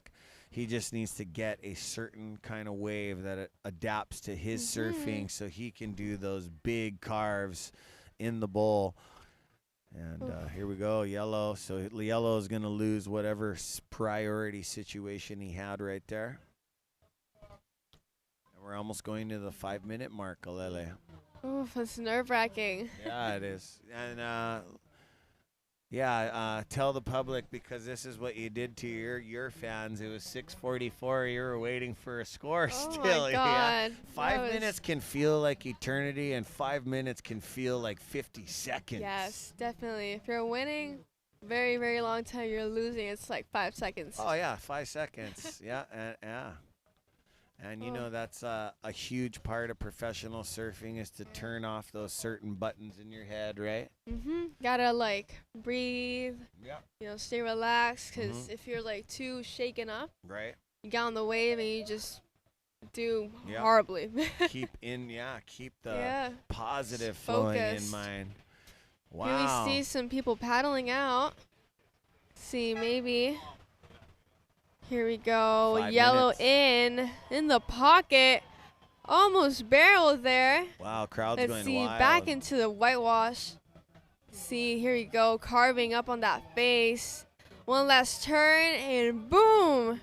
Wow. Makes it on in front. That's a nice wave for Ryan Porteous. All right. He's going to get that requirement? I think so. 5-1. I feel because of that lip bang and then that other slash, I feel he's might have got it. Olenek charging, claiming right there, looking for the 8.64. So we're going to get the replay from Two Shrugs because we haven't seen the outside as we were focusing on Porteous.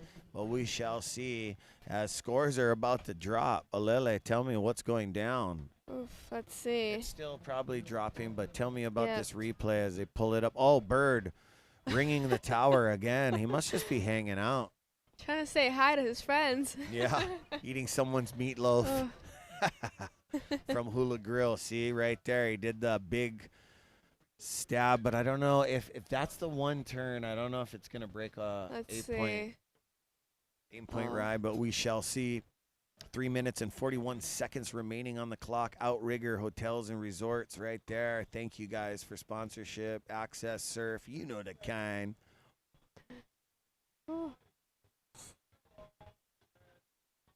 Wave loading for Ryan Porteous.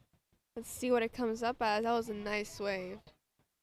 Oh my God, Ryan Porteous in the lead now with a 750 on the clock. See? We know what we're doing. We know he needed a 5-1, and he did that. So right now at 3 minutes, Nicholas needing an 8.37. So Nicholas has a score right here, and right here's the wave, Alele, that got him the 5.1. Nice carve back in with some style in the pocket. Just waiting in for that section timing. It was the finish maneuver, gets it up in front. Very nice surfing. You know, being patient, surfing the pocket is very important. Yeah, Parker Olenek's big one turn comes in at a 3.93. Feel bad for the guy, but that doesn't factor in right now to get him out of fourth place, and we're running out of time at 2:28, Alele. Yeah. Now Ryan Porteous needing a combo of a 14:38. Paulo Ricardo needing a 7:45, and Nicolas Gallegos an 8:37. And here Ryan Porteous with the lead with 2:10 on the clock. Yep, 2:10 on the clock. Pepsi Hawaii on the screen. Boss man showed up today. Pepsi Cola products. Mahalo. I've never tried the Pepsi. You never did? You No. want a cold one? I got the cold zeros upstairs and the ones with a lot of sugar. Oh. What? No more Pepsi in Puerto Rico. What is your favorite soda pop up there? I don't drink You don't soda. drink soda? No. And you know what? I don't want to be a bad uncle and get you started. Do you know one of my favorite surfers is Sonny Garcia? And, you know, shout out Sonny Strong every day. The man is still alive. He's doing his thing. But you know what? He taught me when you drink one can of soda, it takes like a week to burn off in the gym. Really? But like this guy was Oh, here all we see natural. White on the wave. Look at that. He's just screaming down in the pocket. Nice little carve in there. Going back up and a little tap there. Let's see if we can get another turn down, another snap. And a nice finish here for White. Nice. Oof, nice wave. Nice, and White is looking for a 8:37, so it's coming down to the wire with a minute left. Yep. Yeah, don't drink soda, my surfing niece, unless they want to pay you to drink it because you got I'll that drink Ripper everything. shredder. You know what I mean? Like, hey, Monster Red Bull, take a look at this adaptive shredder. You know what I mean? And then you can drink that kind soda. Yeah. Sponsor soda. Pepsi, let's take a look. see. Alele champion. We're going to crown her today. Amazing. Here we see we have waves coming up for yellow, white, and black. Let's see. This is very nerve-wracking. Everyone's getting scores now in the last 30 seconds of the heat. Yeah. What? Celtics second. Oh, Oh, my God. 17. Whoa, Ryan Porteous. And we're go. waiting for scores. It's coming down to 10 the wire. seconds. Count us down, Oh, my Alele. God. 5, 4, 3, 2, 1. Oh. Still spinning. before. Ryan Porteous still Let's in the lead. see. Ryan Porteous taking the win. We're going to get some Wide. replays going for you guys. Kaioya Hotel's up there on screen. I don't think it's totally sunk in. Heat of the moment. He had to battle out a second place, Alele, to Oh, get that was this. sick. Right there at the end mark. And, Got yeah. it in. Can't imagine how happy he is. Good job for all the other surfers. Nicolas Gallegos, Paulo Ricardo Sosa, and Parker Olenek did an amazing job. And congrats to Ryan Porteous on the win. Yeah, champ. Last heat of the day. He goes the victory ride in. Oh, almost. Yeah, victory ride in almost. That would be the best, but he can jump on Yeah. the Pacific Ocean ski. And let's get into the recap. And boom, recap of the day. Josh Bogle, Alele. Amazing performance by him. Super. Here we go. We see Mono, one of his You amazing know. rides. You know. Oh, Oh! 360 on it. And Right. goes almost down. I remember that. That wasn't his big wave. Oh my God. Daryl Here we see. Dario Melendez dropping off the bottom. This is your adaptive surfer with a style like Michael February. Have you seen his Ooh. forehand gaffs and Oh my carves? Look at God. that. Relentless. Amazing turns there in the pocket. On one Lot of foot. Style. 1 foot, 1 hand surfing. Yeah, and Who that would've is a thought? thing of its own. Yeah, and look at this adaptive surfer, Dario, all the way to the inside of pockets, That putting on inside some is very huge shallow. scores. Yeah. Here we Mark go. Mono Mono, again. the champ. Nice turns in there. Australia taking 2 titles today. Oh, super amazing. Mm-hmm. Here we go again. Another snap. I love Woo! that. I'm a goofy footer. Taps and that lip there and made it down. See Good how combo. happy he is. Here we go, Sponge on that nice Yeah. one in the lip. You know, everybody's lucky. Sponge never did get served a real good wave. Oh, I You know what I know. mean? You know, as pro surfers, sometimes the place doesn't dance with you nicely. Mm-hmm. You know, he had these weird waves that, he never had waves that he got last year. He never got a huge set wave. Beautiful wrap in white right here. Another sear cutty right there. Here we see Tomas's wave. Nice. Super this guy low. is totally blind. You see how amazing that is. Wow, that was. I watched this wave. Oh, Oh, super man. stoked for him. Let's see here. Kirk Watson on that wave. A little bit of that old style. Yeah, here he goes in the open face. And nice. Mr. Watson, right? Good stuff in red. Finals. White again up here. Ooh, nice snap underneath the lip. And super good carve on there. It stays on till the end. Yeah, and nice slash. And like I said, he is like nearly fully blind, right? Yeah. And that is some Jedi stuff. Look at him. Just feeling the ocean as he's in go. Oh, my God. Oh, nah. Ta-dun, ta-dun. Wave riding, man. I like that, brah. Oh, my God. Let's go. 5 on the Fanning out. nose. Beautiful. Wow. Nice slashito right there. Nice cosmetics with the wave ski. I hope they found Richard Julian's wave ski. Right here. Tunnel vision. Almost a lily. Oh, it would have been amazing. Yeah, boom. Nice slashing moves, back. though. Yeah, side slip boogie. Getting on there. Let's see. Roy Tuscany. This is the champ right here. High Fives Foundation. This guy, wave ski. Look at that. Into the look at berm. that. Whoop-de-doo. Scooping it up. Nice slash right there. Roy Tuscany. And then fading back into the bowl. Congrats to Roy. Yeah, it's claiming pumped. it there. See Elena Nichols. Yeah, Lena. Oh. Ooh, slashes it right there in the lip. Right? Head whip, Back too. again. Nice style. I watched her chase her son around Waikiki. He's a frothy guy, dude. And mom's trying to focus. Wow, side slip boogie coming around the rut. Super D cool Silva guy. with the music behind me. Getting a Waikiki Jizzy G with it. And then there you go. Ling. On Ling that Pai. nice wave all to the back. Bottom Super cool turning. style, that lady. Yeah, she Ooh. charges. She looks like a local lady from Oh, over look here. at style. Waikiki. And here she goes, Ling Pai. Nice performance by her. Super cool. Mm-hmm. Yeah, beautiful replays by Two Shrugs Entertainment and Look live at me. stream. And yeah, Alele up and riding. Woof, right there on a brand new Paizel board. Right up into the lip right here, coming around the section and just, throws the spray right at my lifeguard buddy right there. Alele Medina Suarez, always acting up, Here and we only go. 16 years Our old. new Australian surfer here.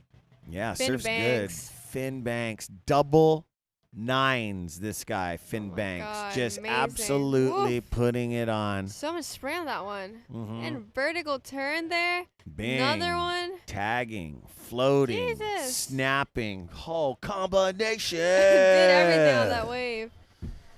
Boom. Who's this? Who we Winding have. up. Looks like, Amazing Polk. yeah.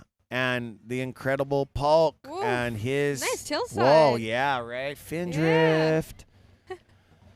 That was sick. I watched him also, not get his strongest second ride like in his career that he usually does. Here we go. Yellow slashing it and renegotiating his foot. Not easy to Yeah. do with his condition. Oh, I can imagine. Kenjiro Yeah, Kenjiro. slashing it right there. Japan taking 2 titles as well. Oh, amazing. Yeah. And here we go. Here we go. Surfer in white powering down the line. Nice fade snap, but getting buckled loose on the inside. That's not going to factor into a big score. And here we go. Here we go. Sada Nice. hitting Sear. it in. Ooh, make it. Nice. Oh, she's the coolest. I have so Yeah. much fun with her. Oh, nice. You guys Nice traveled girl around power. the world together, huh? Yeah, every Amazing. stop, get to hang out together. Ooh, almost right there on the rocks. Here we go from Japan. Wow, here we go. Up and down on his Oh my God, prone ski. almost barreled. Boom! I remember that one. Last he was pumped. turn. He did a full head nod, like, thank you very much. Look at everybody clapping for him as he re-navigates to this inside. He's all pumped. He's just playing it cool. Who's this? Tomoki Fujiwara. Nice. Dropping down. From Brazil as Front well. side slash. Beautiful. As he's going to extend out here. Cut back. Nice downward turn. carve. Here Coming we up. go in the closeout section. Nice snap there. The Yep. surfer in red. Surfer in red. Nice one.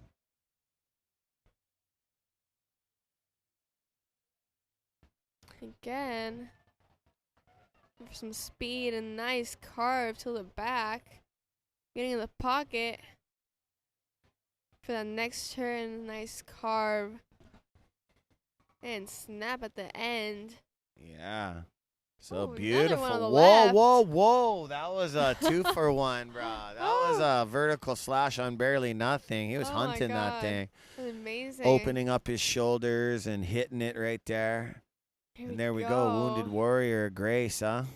Grace charging for the ladies in the Wounded Warriors. Yeah. Thinking for that left there. Open Yeah. face. Gets it. And gets in the pocket and just racing down there. Nice. She rips the lefts right here. Yeah, And here we oh, heavy see hitter. Our 20 heat total surfer. Jeez. See Dropping that 9s spray? and 8-7s, you know? Yeah. Just dropping them. Ain't that's nothing easy but work. a thing. Look at that. Easy work, easy work. Bruh. Just Surfing. the buckets of spray Amazing. throwing out there. That was awesome. Here we go. Who's this? Black. That was in our previous heat right no, here. Ricardo. Yeah. Hitting Oh, that claims it. clave. Psyching. Riding his Phil Rasman. Prone board. Here we go. White. Nico. Yeah, Nico. In that pocket. Yeah, Just beautiful. He was holding the lead for a while, and he Yeah. just kind of fell down into the second place position. But I love adaptive surfing. It just constantly changing. Yeah, just a lot of improvements on not just gear but surfers. It's amazing surfing. Here we go, yellow. Ryan Porteous coming from a second place hold and then just unleashing in the next 5 minutes and getting this beautiful wave to finish off and clench the title. So we're going to come back on screen here, Lele, and we're going to let the public know how amazing the last 4 days of competition has been here at the Hawaii Adaptive Surfing Championships, always presented by AccesSurf and by this year's headline sponsor, North Shore Prosthetics and Orthotics. My name is Ezra Rodriguez. I had an amazing week with you all. Thank you to all our sponsors, and thank you, Alele Medina Suarez, for being in here. Check out this amazing raw talent, amazing Mana Wahine. She's only 16 years old from Puerto Rico, and we're going to be seeing more of you. We're going to cut down if you guys want to join us live down there at the award ceremony from 3:45 to 4 o'clock, and we're going to get some amazing things for you down there, and we're going to award this champ along with many other adaptive champs. Thank you, Alele, for being in the booth Thank you with so me. much for inviting me. I had an amazing time here commentating. Yes. So from Ezra Rodriguez and Alele Medina Suarez and to Puerto Rico, come join us at the award ceremony in just a few minutes, and we'd like to wish you an aloha from 2026 Hawaii Adaptive Surfing Championships, stop number 2. See you guys in Oceanside.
Who had a good surf contest? Who had a great time?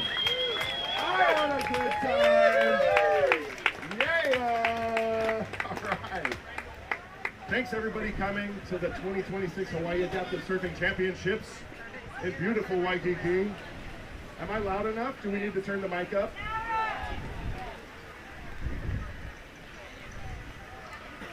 Uncle Sheldon, Uncle Alan, can we get a little more heat on this mic, please?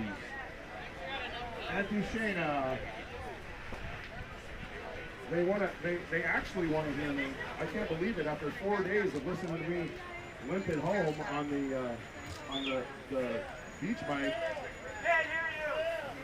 I understand. We're giving the mic a little bit more heat. Oh, turn them. Don't turn them towards me. Hey, how are we now? Are we happy? Are we having a good time? Are we hot? Woo! All right.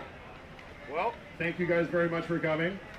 I had a great event. Just a small reminder, please take all your boards as soon as the ceremony is over.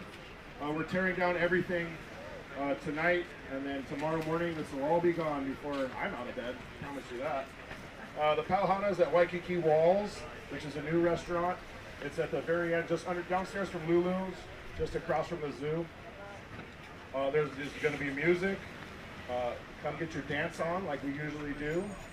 I'll be shaking my booty.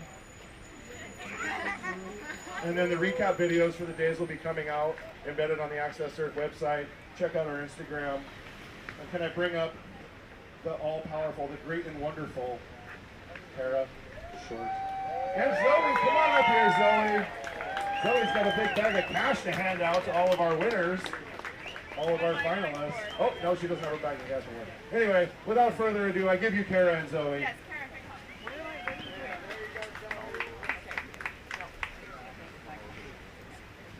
congratulations, everyone. Gosh, this has been an incredible week. I'm so stoked for you all. We just again want to say mahalo to all of our sponsors, of course. Okay, thank you, Leah. Thank you to all of our sponsors. Congratulations to all of our winners. We can't wait to hug you and party with you later. So, Kara, do you want to say anything? Yeah. Okay, all right. Hey, everyone, can you hear me? Yeah! You hear it okay? Louder. On your mouth, in your mouth. In my mouth? In your mouth. If I'm like this, is this better? Was this the best finals day we've ever had?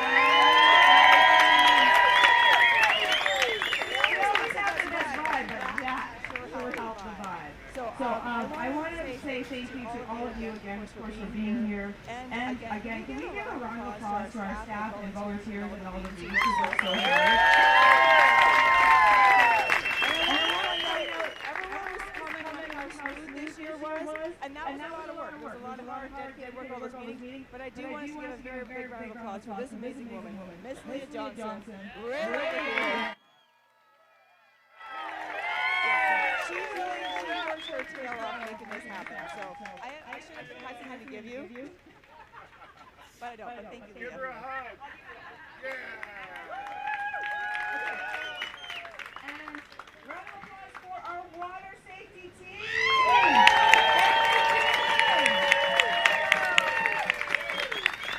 And all of the volunteers. They're amazing. Okay. Every year. Oh, Uncle Sandy, can you come up here with me? We started this a couple of years ago.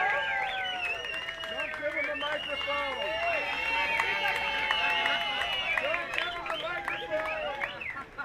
We're not going to give him a microphone this year. That just went on way too long. Okay, so we started this a couple of years ago. It's called the Uncle Sandy Award. We can certainly understand why the spam is on it. It's for someone perpetuating aloha monumentally. So it's the Aloha Award. And this year, it is our wonderful honor to give it to our very close friend, the guy that does so much for so many of us and really doesn't get appreciated enough, although he is on the band. But Mr. Eric Welton!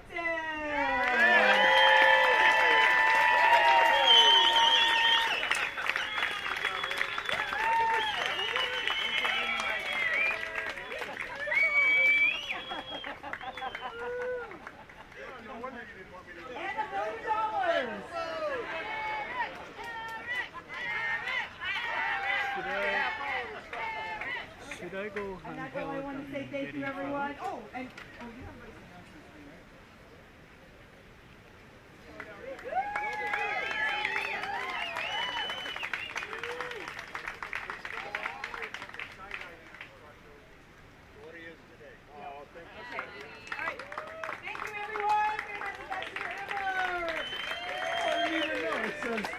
someone perpetuating aloha monumentally. I didn't know that's what this family word meant. Did you? Who knew that? I didn't know that. Thanks, Uncle. Oh. No wonder you didn't want me to announce this family word. All right, enough.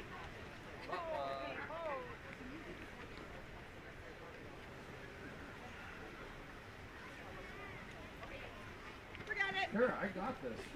Can you take my lovely award from me, please? Thank you, Sandy. I'll cherish it forever. I hate spelling. How dare you? Okay. Well, we're going to get this rolling. Can I please get Mark Mono Stewart, Dario Melendez, David Gawilin, Spongy Williams, and Josh Yashibogo. Joshy, please come on up and you guys.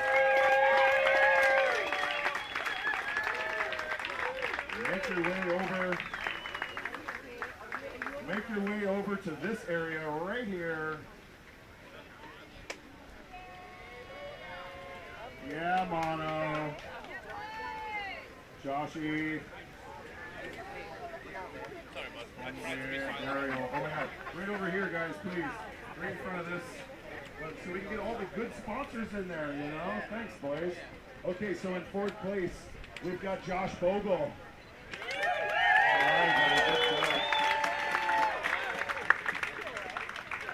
In third place, Kawilin Spongy Williams.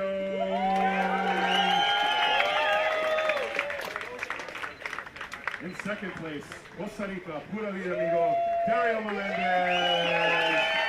Te amo. And in first place, for the 9th time out of 10 years, Mark Mono Stewart.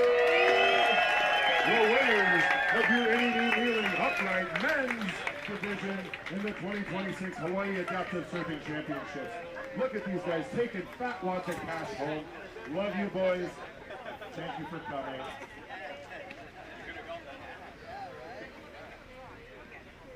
Take a group photo right here. Close up. Photo right here. All right, boys. Thanks for being conscious competitors and brothers and friends. Let's give it up for him one more time.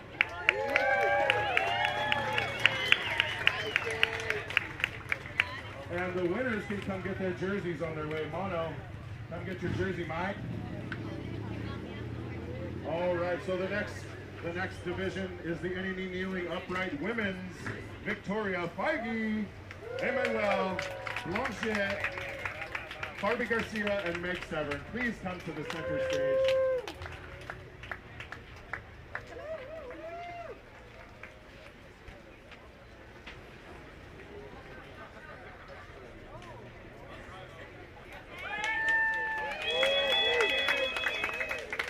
Okay, please line up over here, ladies. Line up over here. Oh, the art is fine too. Oh, we got the art's good. You know what? Just get in where you feel. Go wherever you feel like. Okay, in fourth place, we have Emmanuel Blanchet. All right, thank you. Third place, hailing from Mexico, Barbara Garcia. And in second place, right here from Hawaii, Meg Severn. And in first place, from Canada and the North Shore, Shredder Victoria Feige. The winners of the any kneeling upright women's division at the 2026 Hawaii Adaptive Surfing Championship. Thank you, ladies. You are true champions. Right here, right here. Ready, 1, 2, 3.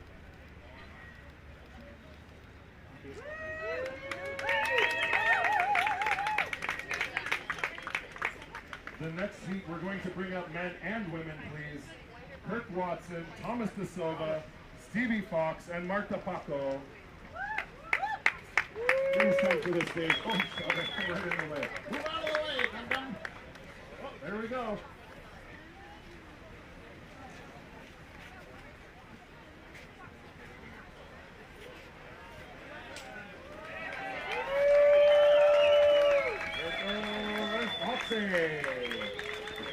You guys are braver than I am. You guys are amazing. Okay, so in the women's division, taking first place, Marta Paco.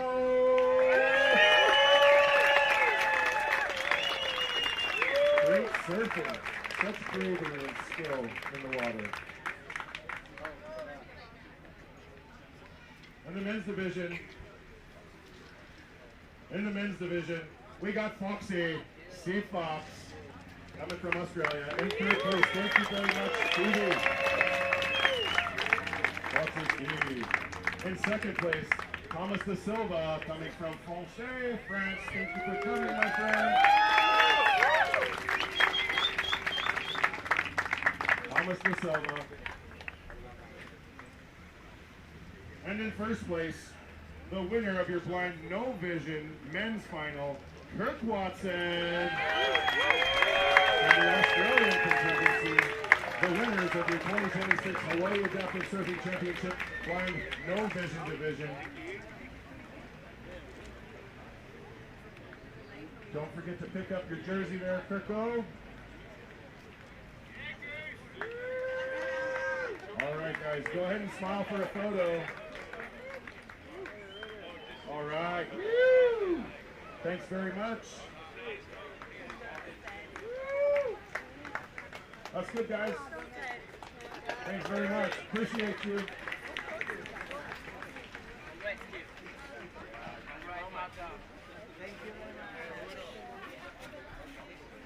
And the next division is the wave ski men's. Can I please get Chris Oberly, Shaka Webb, Juan Macamacho, and Roy Tuscany to the stage.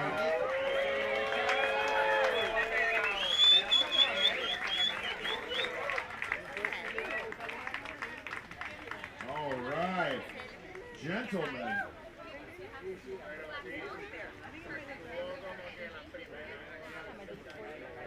In fourth position, we have Juan Macamacho. Well, this is your first time at our contest, right? Oh, 10 years up. All right. Great job, my friend. In third place, the man who literally wrote the manual that we all adhere to and check up with often. He's got him on speed dial. Shaka Webb! Chaka! In second place, an absolute hammer in the water, Chris Oberly. And in first place, the largest single donator to all stops on the tour, Roy Tuscany. These guys, Roy and Chaka, are taking adaptive surfing to the next level. You guys have presented a professional platform for us that is something to be celebrated. Thank you for your hard work.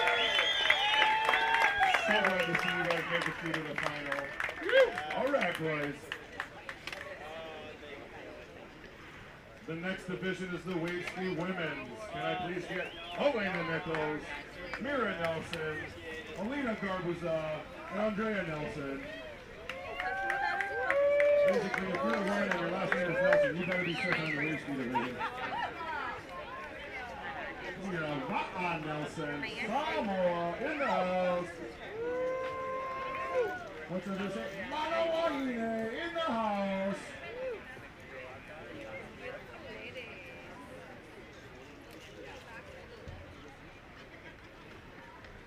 So in fourth place, we have Alina Garbuzov. I promise you have a word for you. Alina.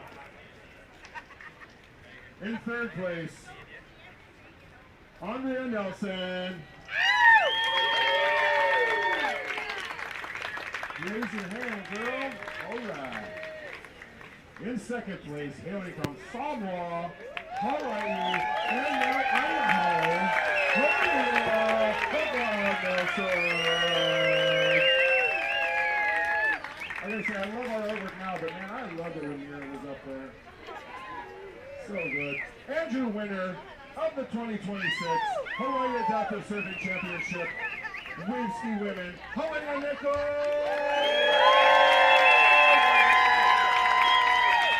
How exciting was it to watch her and her husband win back-to-back heats to take the competition? Yeah.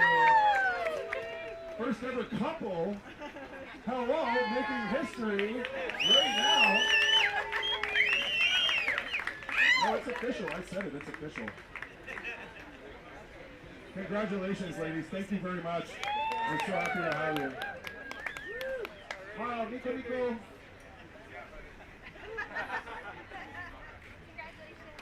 The next heat is the blind low vision women. Halili Medina, Elizabeth Murray, Ling Pai, and Ryo-chan, Ryoko Nishikubo. Sumimasen.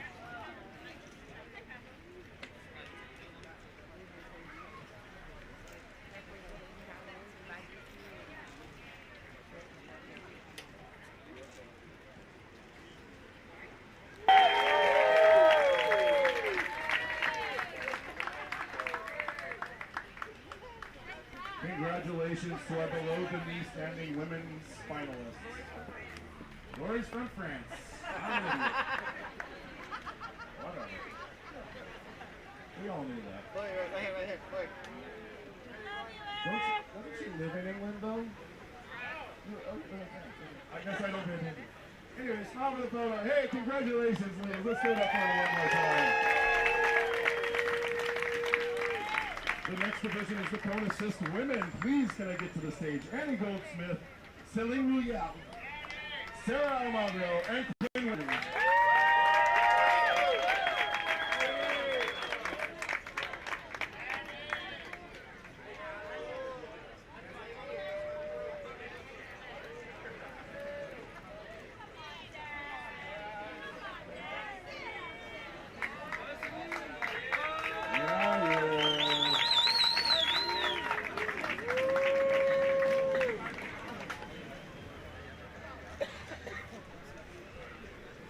Okay, in the fourth position, we have Quinn Waitley.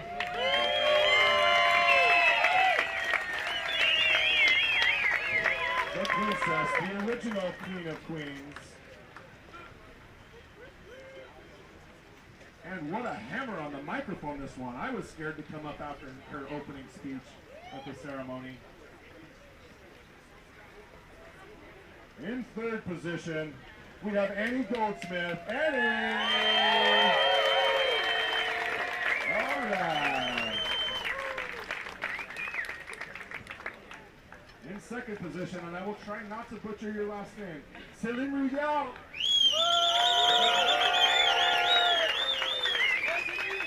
I'm trying. I apologize. I have an American tongue. You guys are much more advanced than I.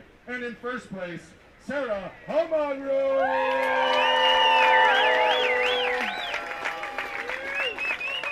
Congratulations, ladies, to our winners of the Women's Prone Assist Division.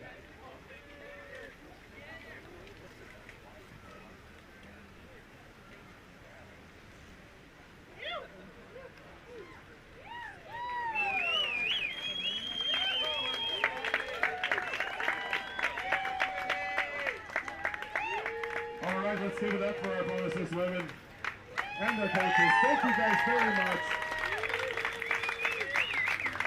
Don't forget to come and pick up your jerseys. Support staff is getting jerseys this year too. All right, the next division to the stage. Please allow me to invite the Prone Assist men. Tomoki Fujiwara-san. Tomo-chan. Kochirai dozo. Jack, Asian Chaos Murphy, Cliff O'Gralton, Henley Ferrier. Team Ferrier to the stage, please.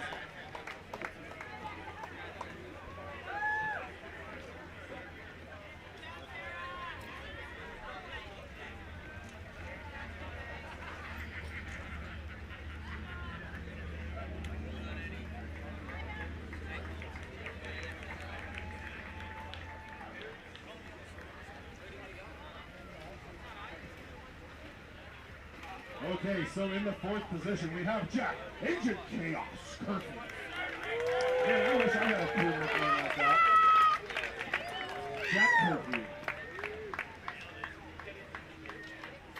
In third position, the very lovely Cliffo O'Gralton. Yeah, you. In second place, Lee Ferrier. Lee Ferrier, with all the scope. And in first position, Ichiban Nyonjin. Tomoki D Silva. Playing it out in the final seconds of his heat to take the win to the Throne Assist Men in your 2026 Hawaii Adaptive Surfing Championship. Let's give it up for him one more time. All right, guys.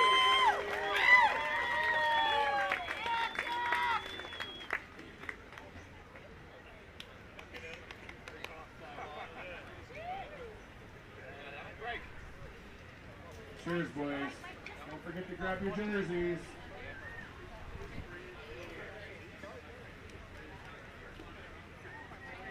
Alright, Omocha. Okay, the next division is the above knee standing men. Please bring to the stage Luciano Ciliera. Oh, Luciano, you got a fan club, bud. Naomichi Katsukura, Nao-chan, and Josh Hachashibogo to the stage.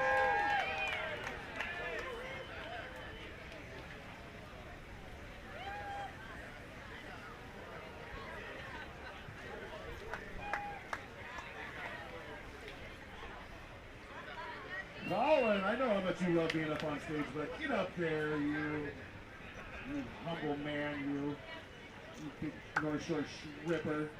Okay, so in fourth place we have the lovely and wonderful and super stoked Sultan of Stoke himself, Joshy Bogle. In the running for the famous Sultan of Stoke in Waikiki. In third place, Naomichi Katsukura-san. Ichiban Tomodachi. In second place, Mr. North Shore Shredder himself, Colin Cook. Can you see it on these eyeglass stores? This guy, Colin, will go up for 4 hours at a time. And in first place, dominating the heat, Luciano Ciliera.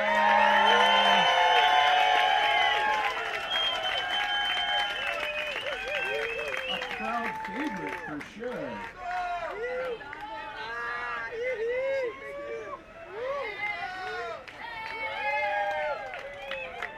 All right, give it up for him one more time. The winners of your men's above the knee standing finals.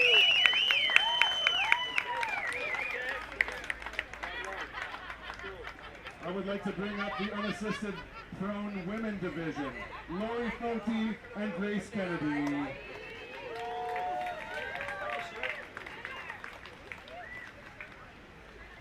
Hi ladies, thank you for your sportsmanship today. You did great out there. We're so happy to have you here. In third place, we have Lori Fote.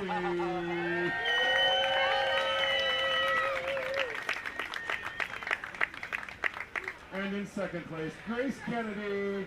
Thank you for your help today. Mahalo to our champions of the unassisted prone women's at the 2026 Hawaii Adaptive Surfing Championships. Mahalo for your sportsmanship and understanding today. We love you. Oh, and the winner was Kayla, but she's not here. She had a family emergency and had to go. Kayla Wolpitz was the champion. With the best jewelry store. And I would like to please bring to the stage the upper limb standing men's finalist, Mike Richard. Can I get a drum roll, please? Get up there, you stone cold ripper. Mike Richard laying down 2 10s in his heat, something never accomplished before at the Hawaii Adaptive Surfing Championships. A perfect heat. The judges were filming this guy as he was coming off the beach. They were going nuts up there. Never been done before. Mike Richard, first place. My man, good job, brother. Also, he could be seen working around the North Shore. Thank you, Mike. Congratulations, man. Great heat. And the unassisted men's prone final. Please bring the Sultan of Stoke himself. Sorry, Josh, you've got a competitor. Parker Olenek. We might have to vote on this one. I don't know. Parker might be the most stoked. Nicolas Augusto Gallegos. Thank you, por favor. Ryan Porteous and Paulo Souza.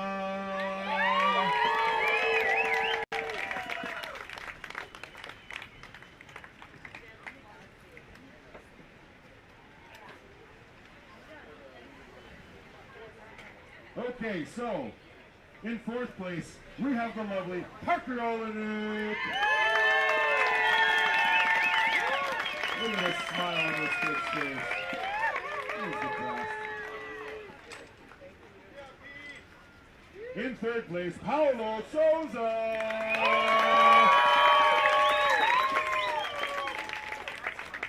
In second place, Angie's favorite, Nicolas Augusto Gallegos.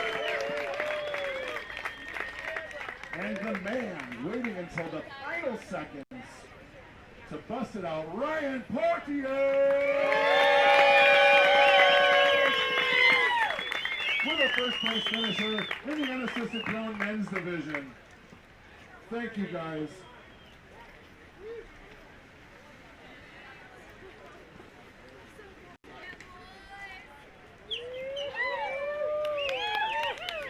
Congratulations. Let's give it up for him one more time. Don't worry. Your hands are going to break soon. There's only one more division. Can I please get our Wounded Warriors, men and women, to the stage for congratulations.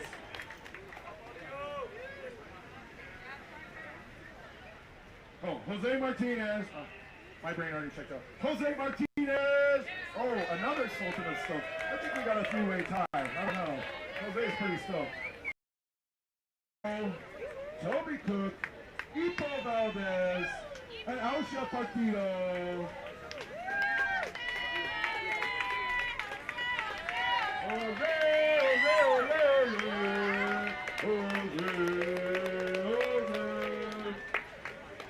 You're in the running, bro. What do you think? Are you the Sultan of Stoke? Oh! What are you doing? Doing the ultimate pass. All right.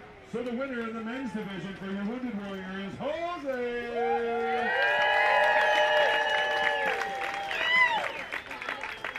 Looks like we're still missing a couple of our ladies. Teresa Toby, Ipo, Ausha. Okay. Oh, in fourth place, Ausha Partido.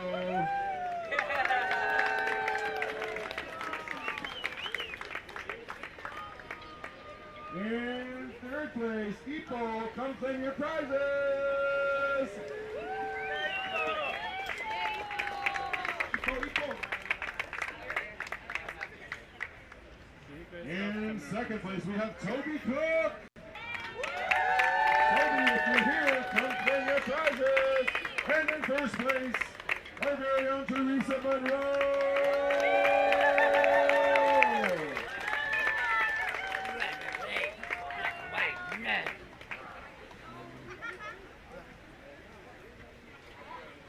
All right, and we have one Chris Ante. Congratulations to our Wounded Warriors division. Thank you guys so much for coming out. Let's give it up for him one more time.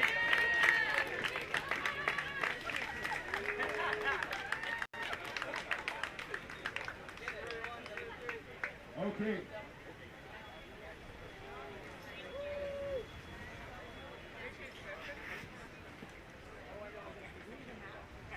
Okay, and now we have a very special award that we only give out once a year. And I'd like to let Zoe talk about it for a moment, to let you guys know what it's about.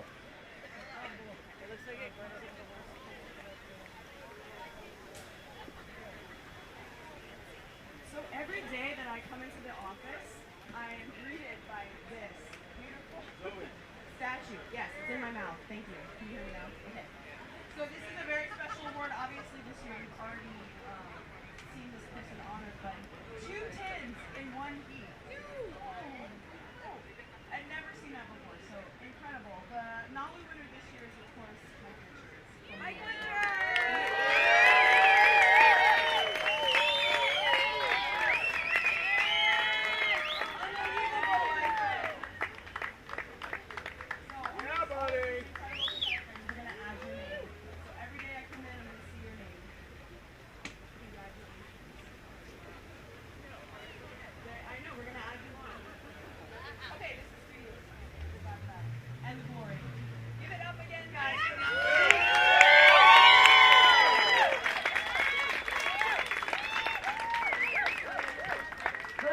Zoe, thank you.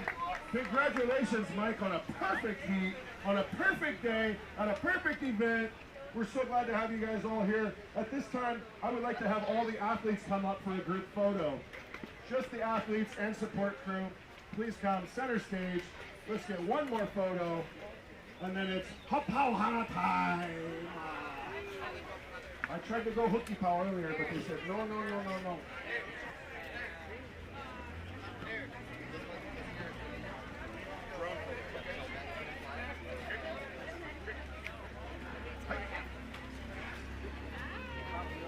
All right. All the tall guys in the front, all the wheelchairs in the back, please. From here? Don't worry, I'm almost done. No more bad jokes. Ain't no bad joke like a dad joke. It's done there.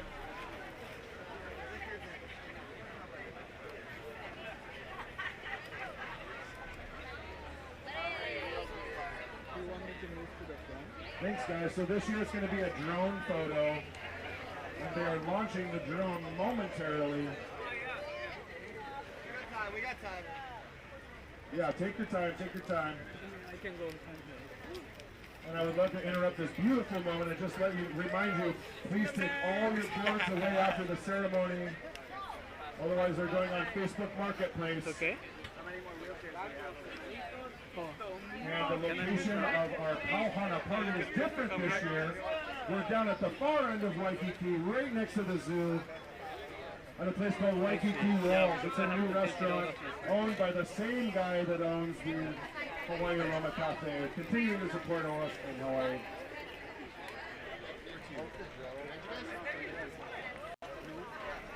I mean, unless it's okay that I leave the camera.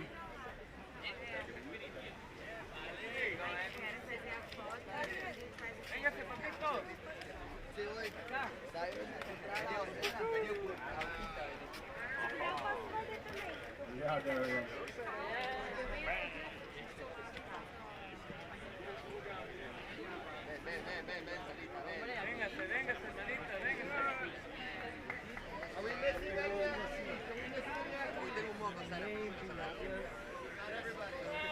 Oh, I can't wait to pop that spam. Are we missing any athletes? Are we missing any athletes? All athletes! Okay, no, let me move back. Is everybody in there? Okay, smile for the cameras. Let's get the photos from the cameras. We're still launching the drone, so athletes, please don't go anywhere. As soon as everyone has their photos from their cameras and iPhones, if all non-competitors can please make your way under a tent, so that when the drone takes the photo, all it is our beautiful backdrop and the athletes.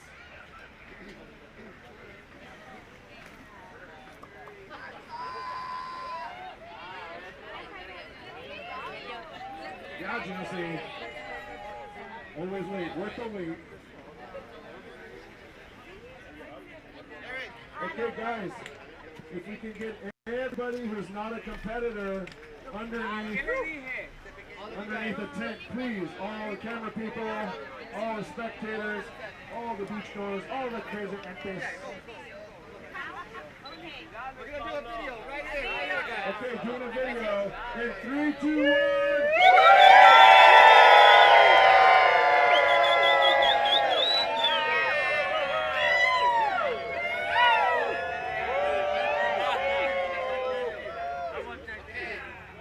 All right, I'm looking at live footage of this drone shot right now. Yeah, please, everyone, if you're not a competitor, please move under the tent. We just want to get this one beautiful shot, and then you're free to do whatever you want. Let him direct me. Okay, we're ready. Yeah, everybody look up at the drone, throw shots off.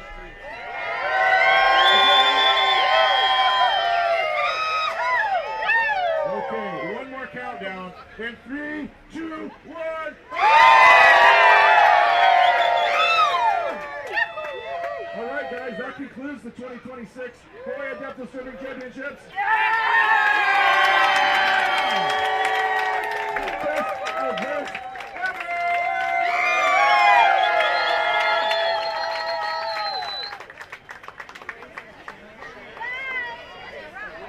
You guys are great. That's it. AccesSurf.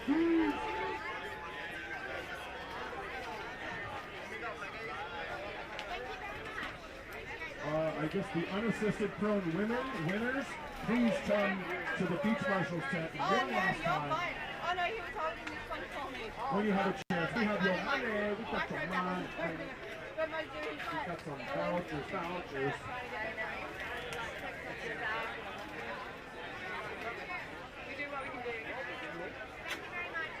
Still coming in. I think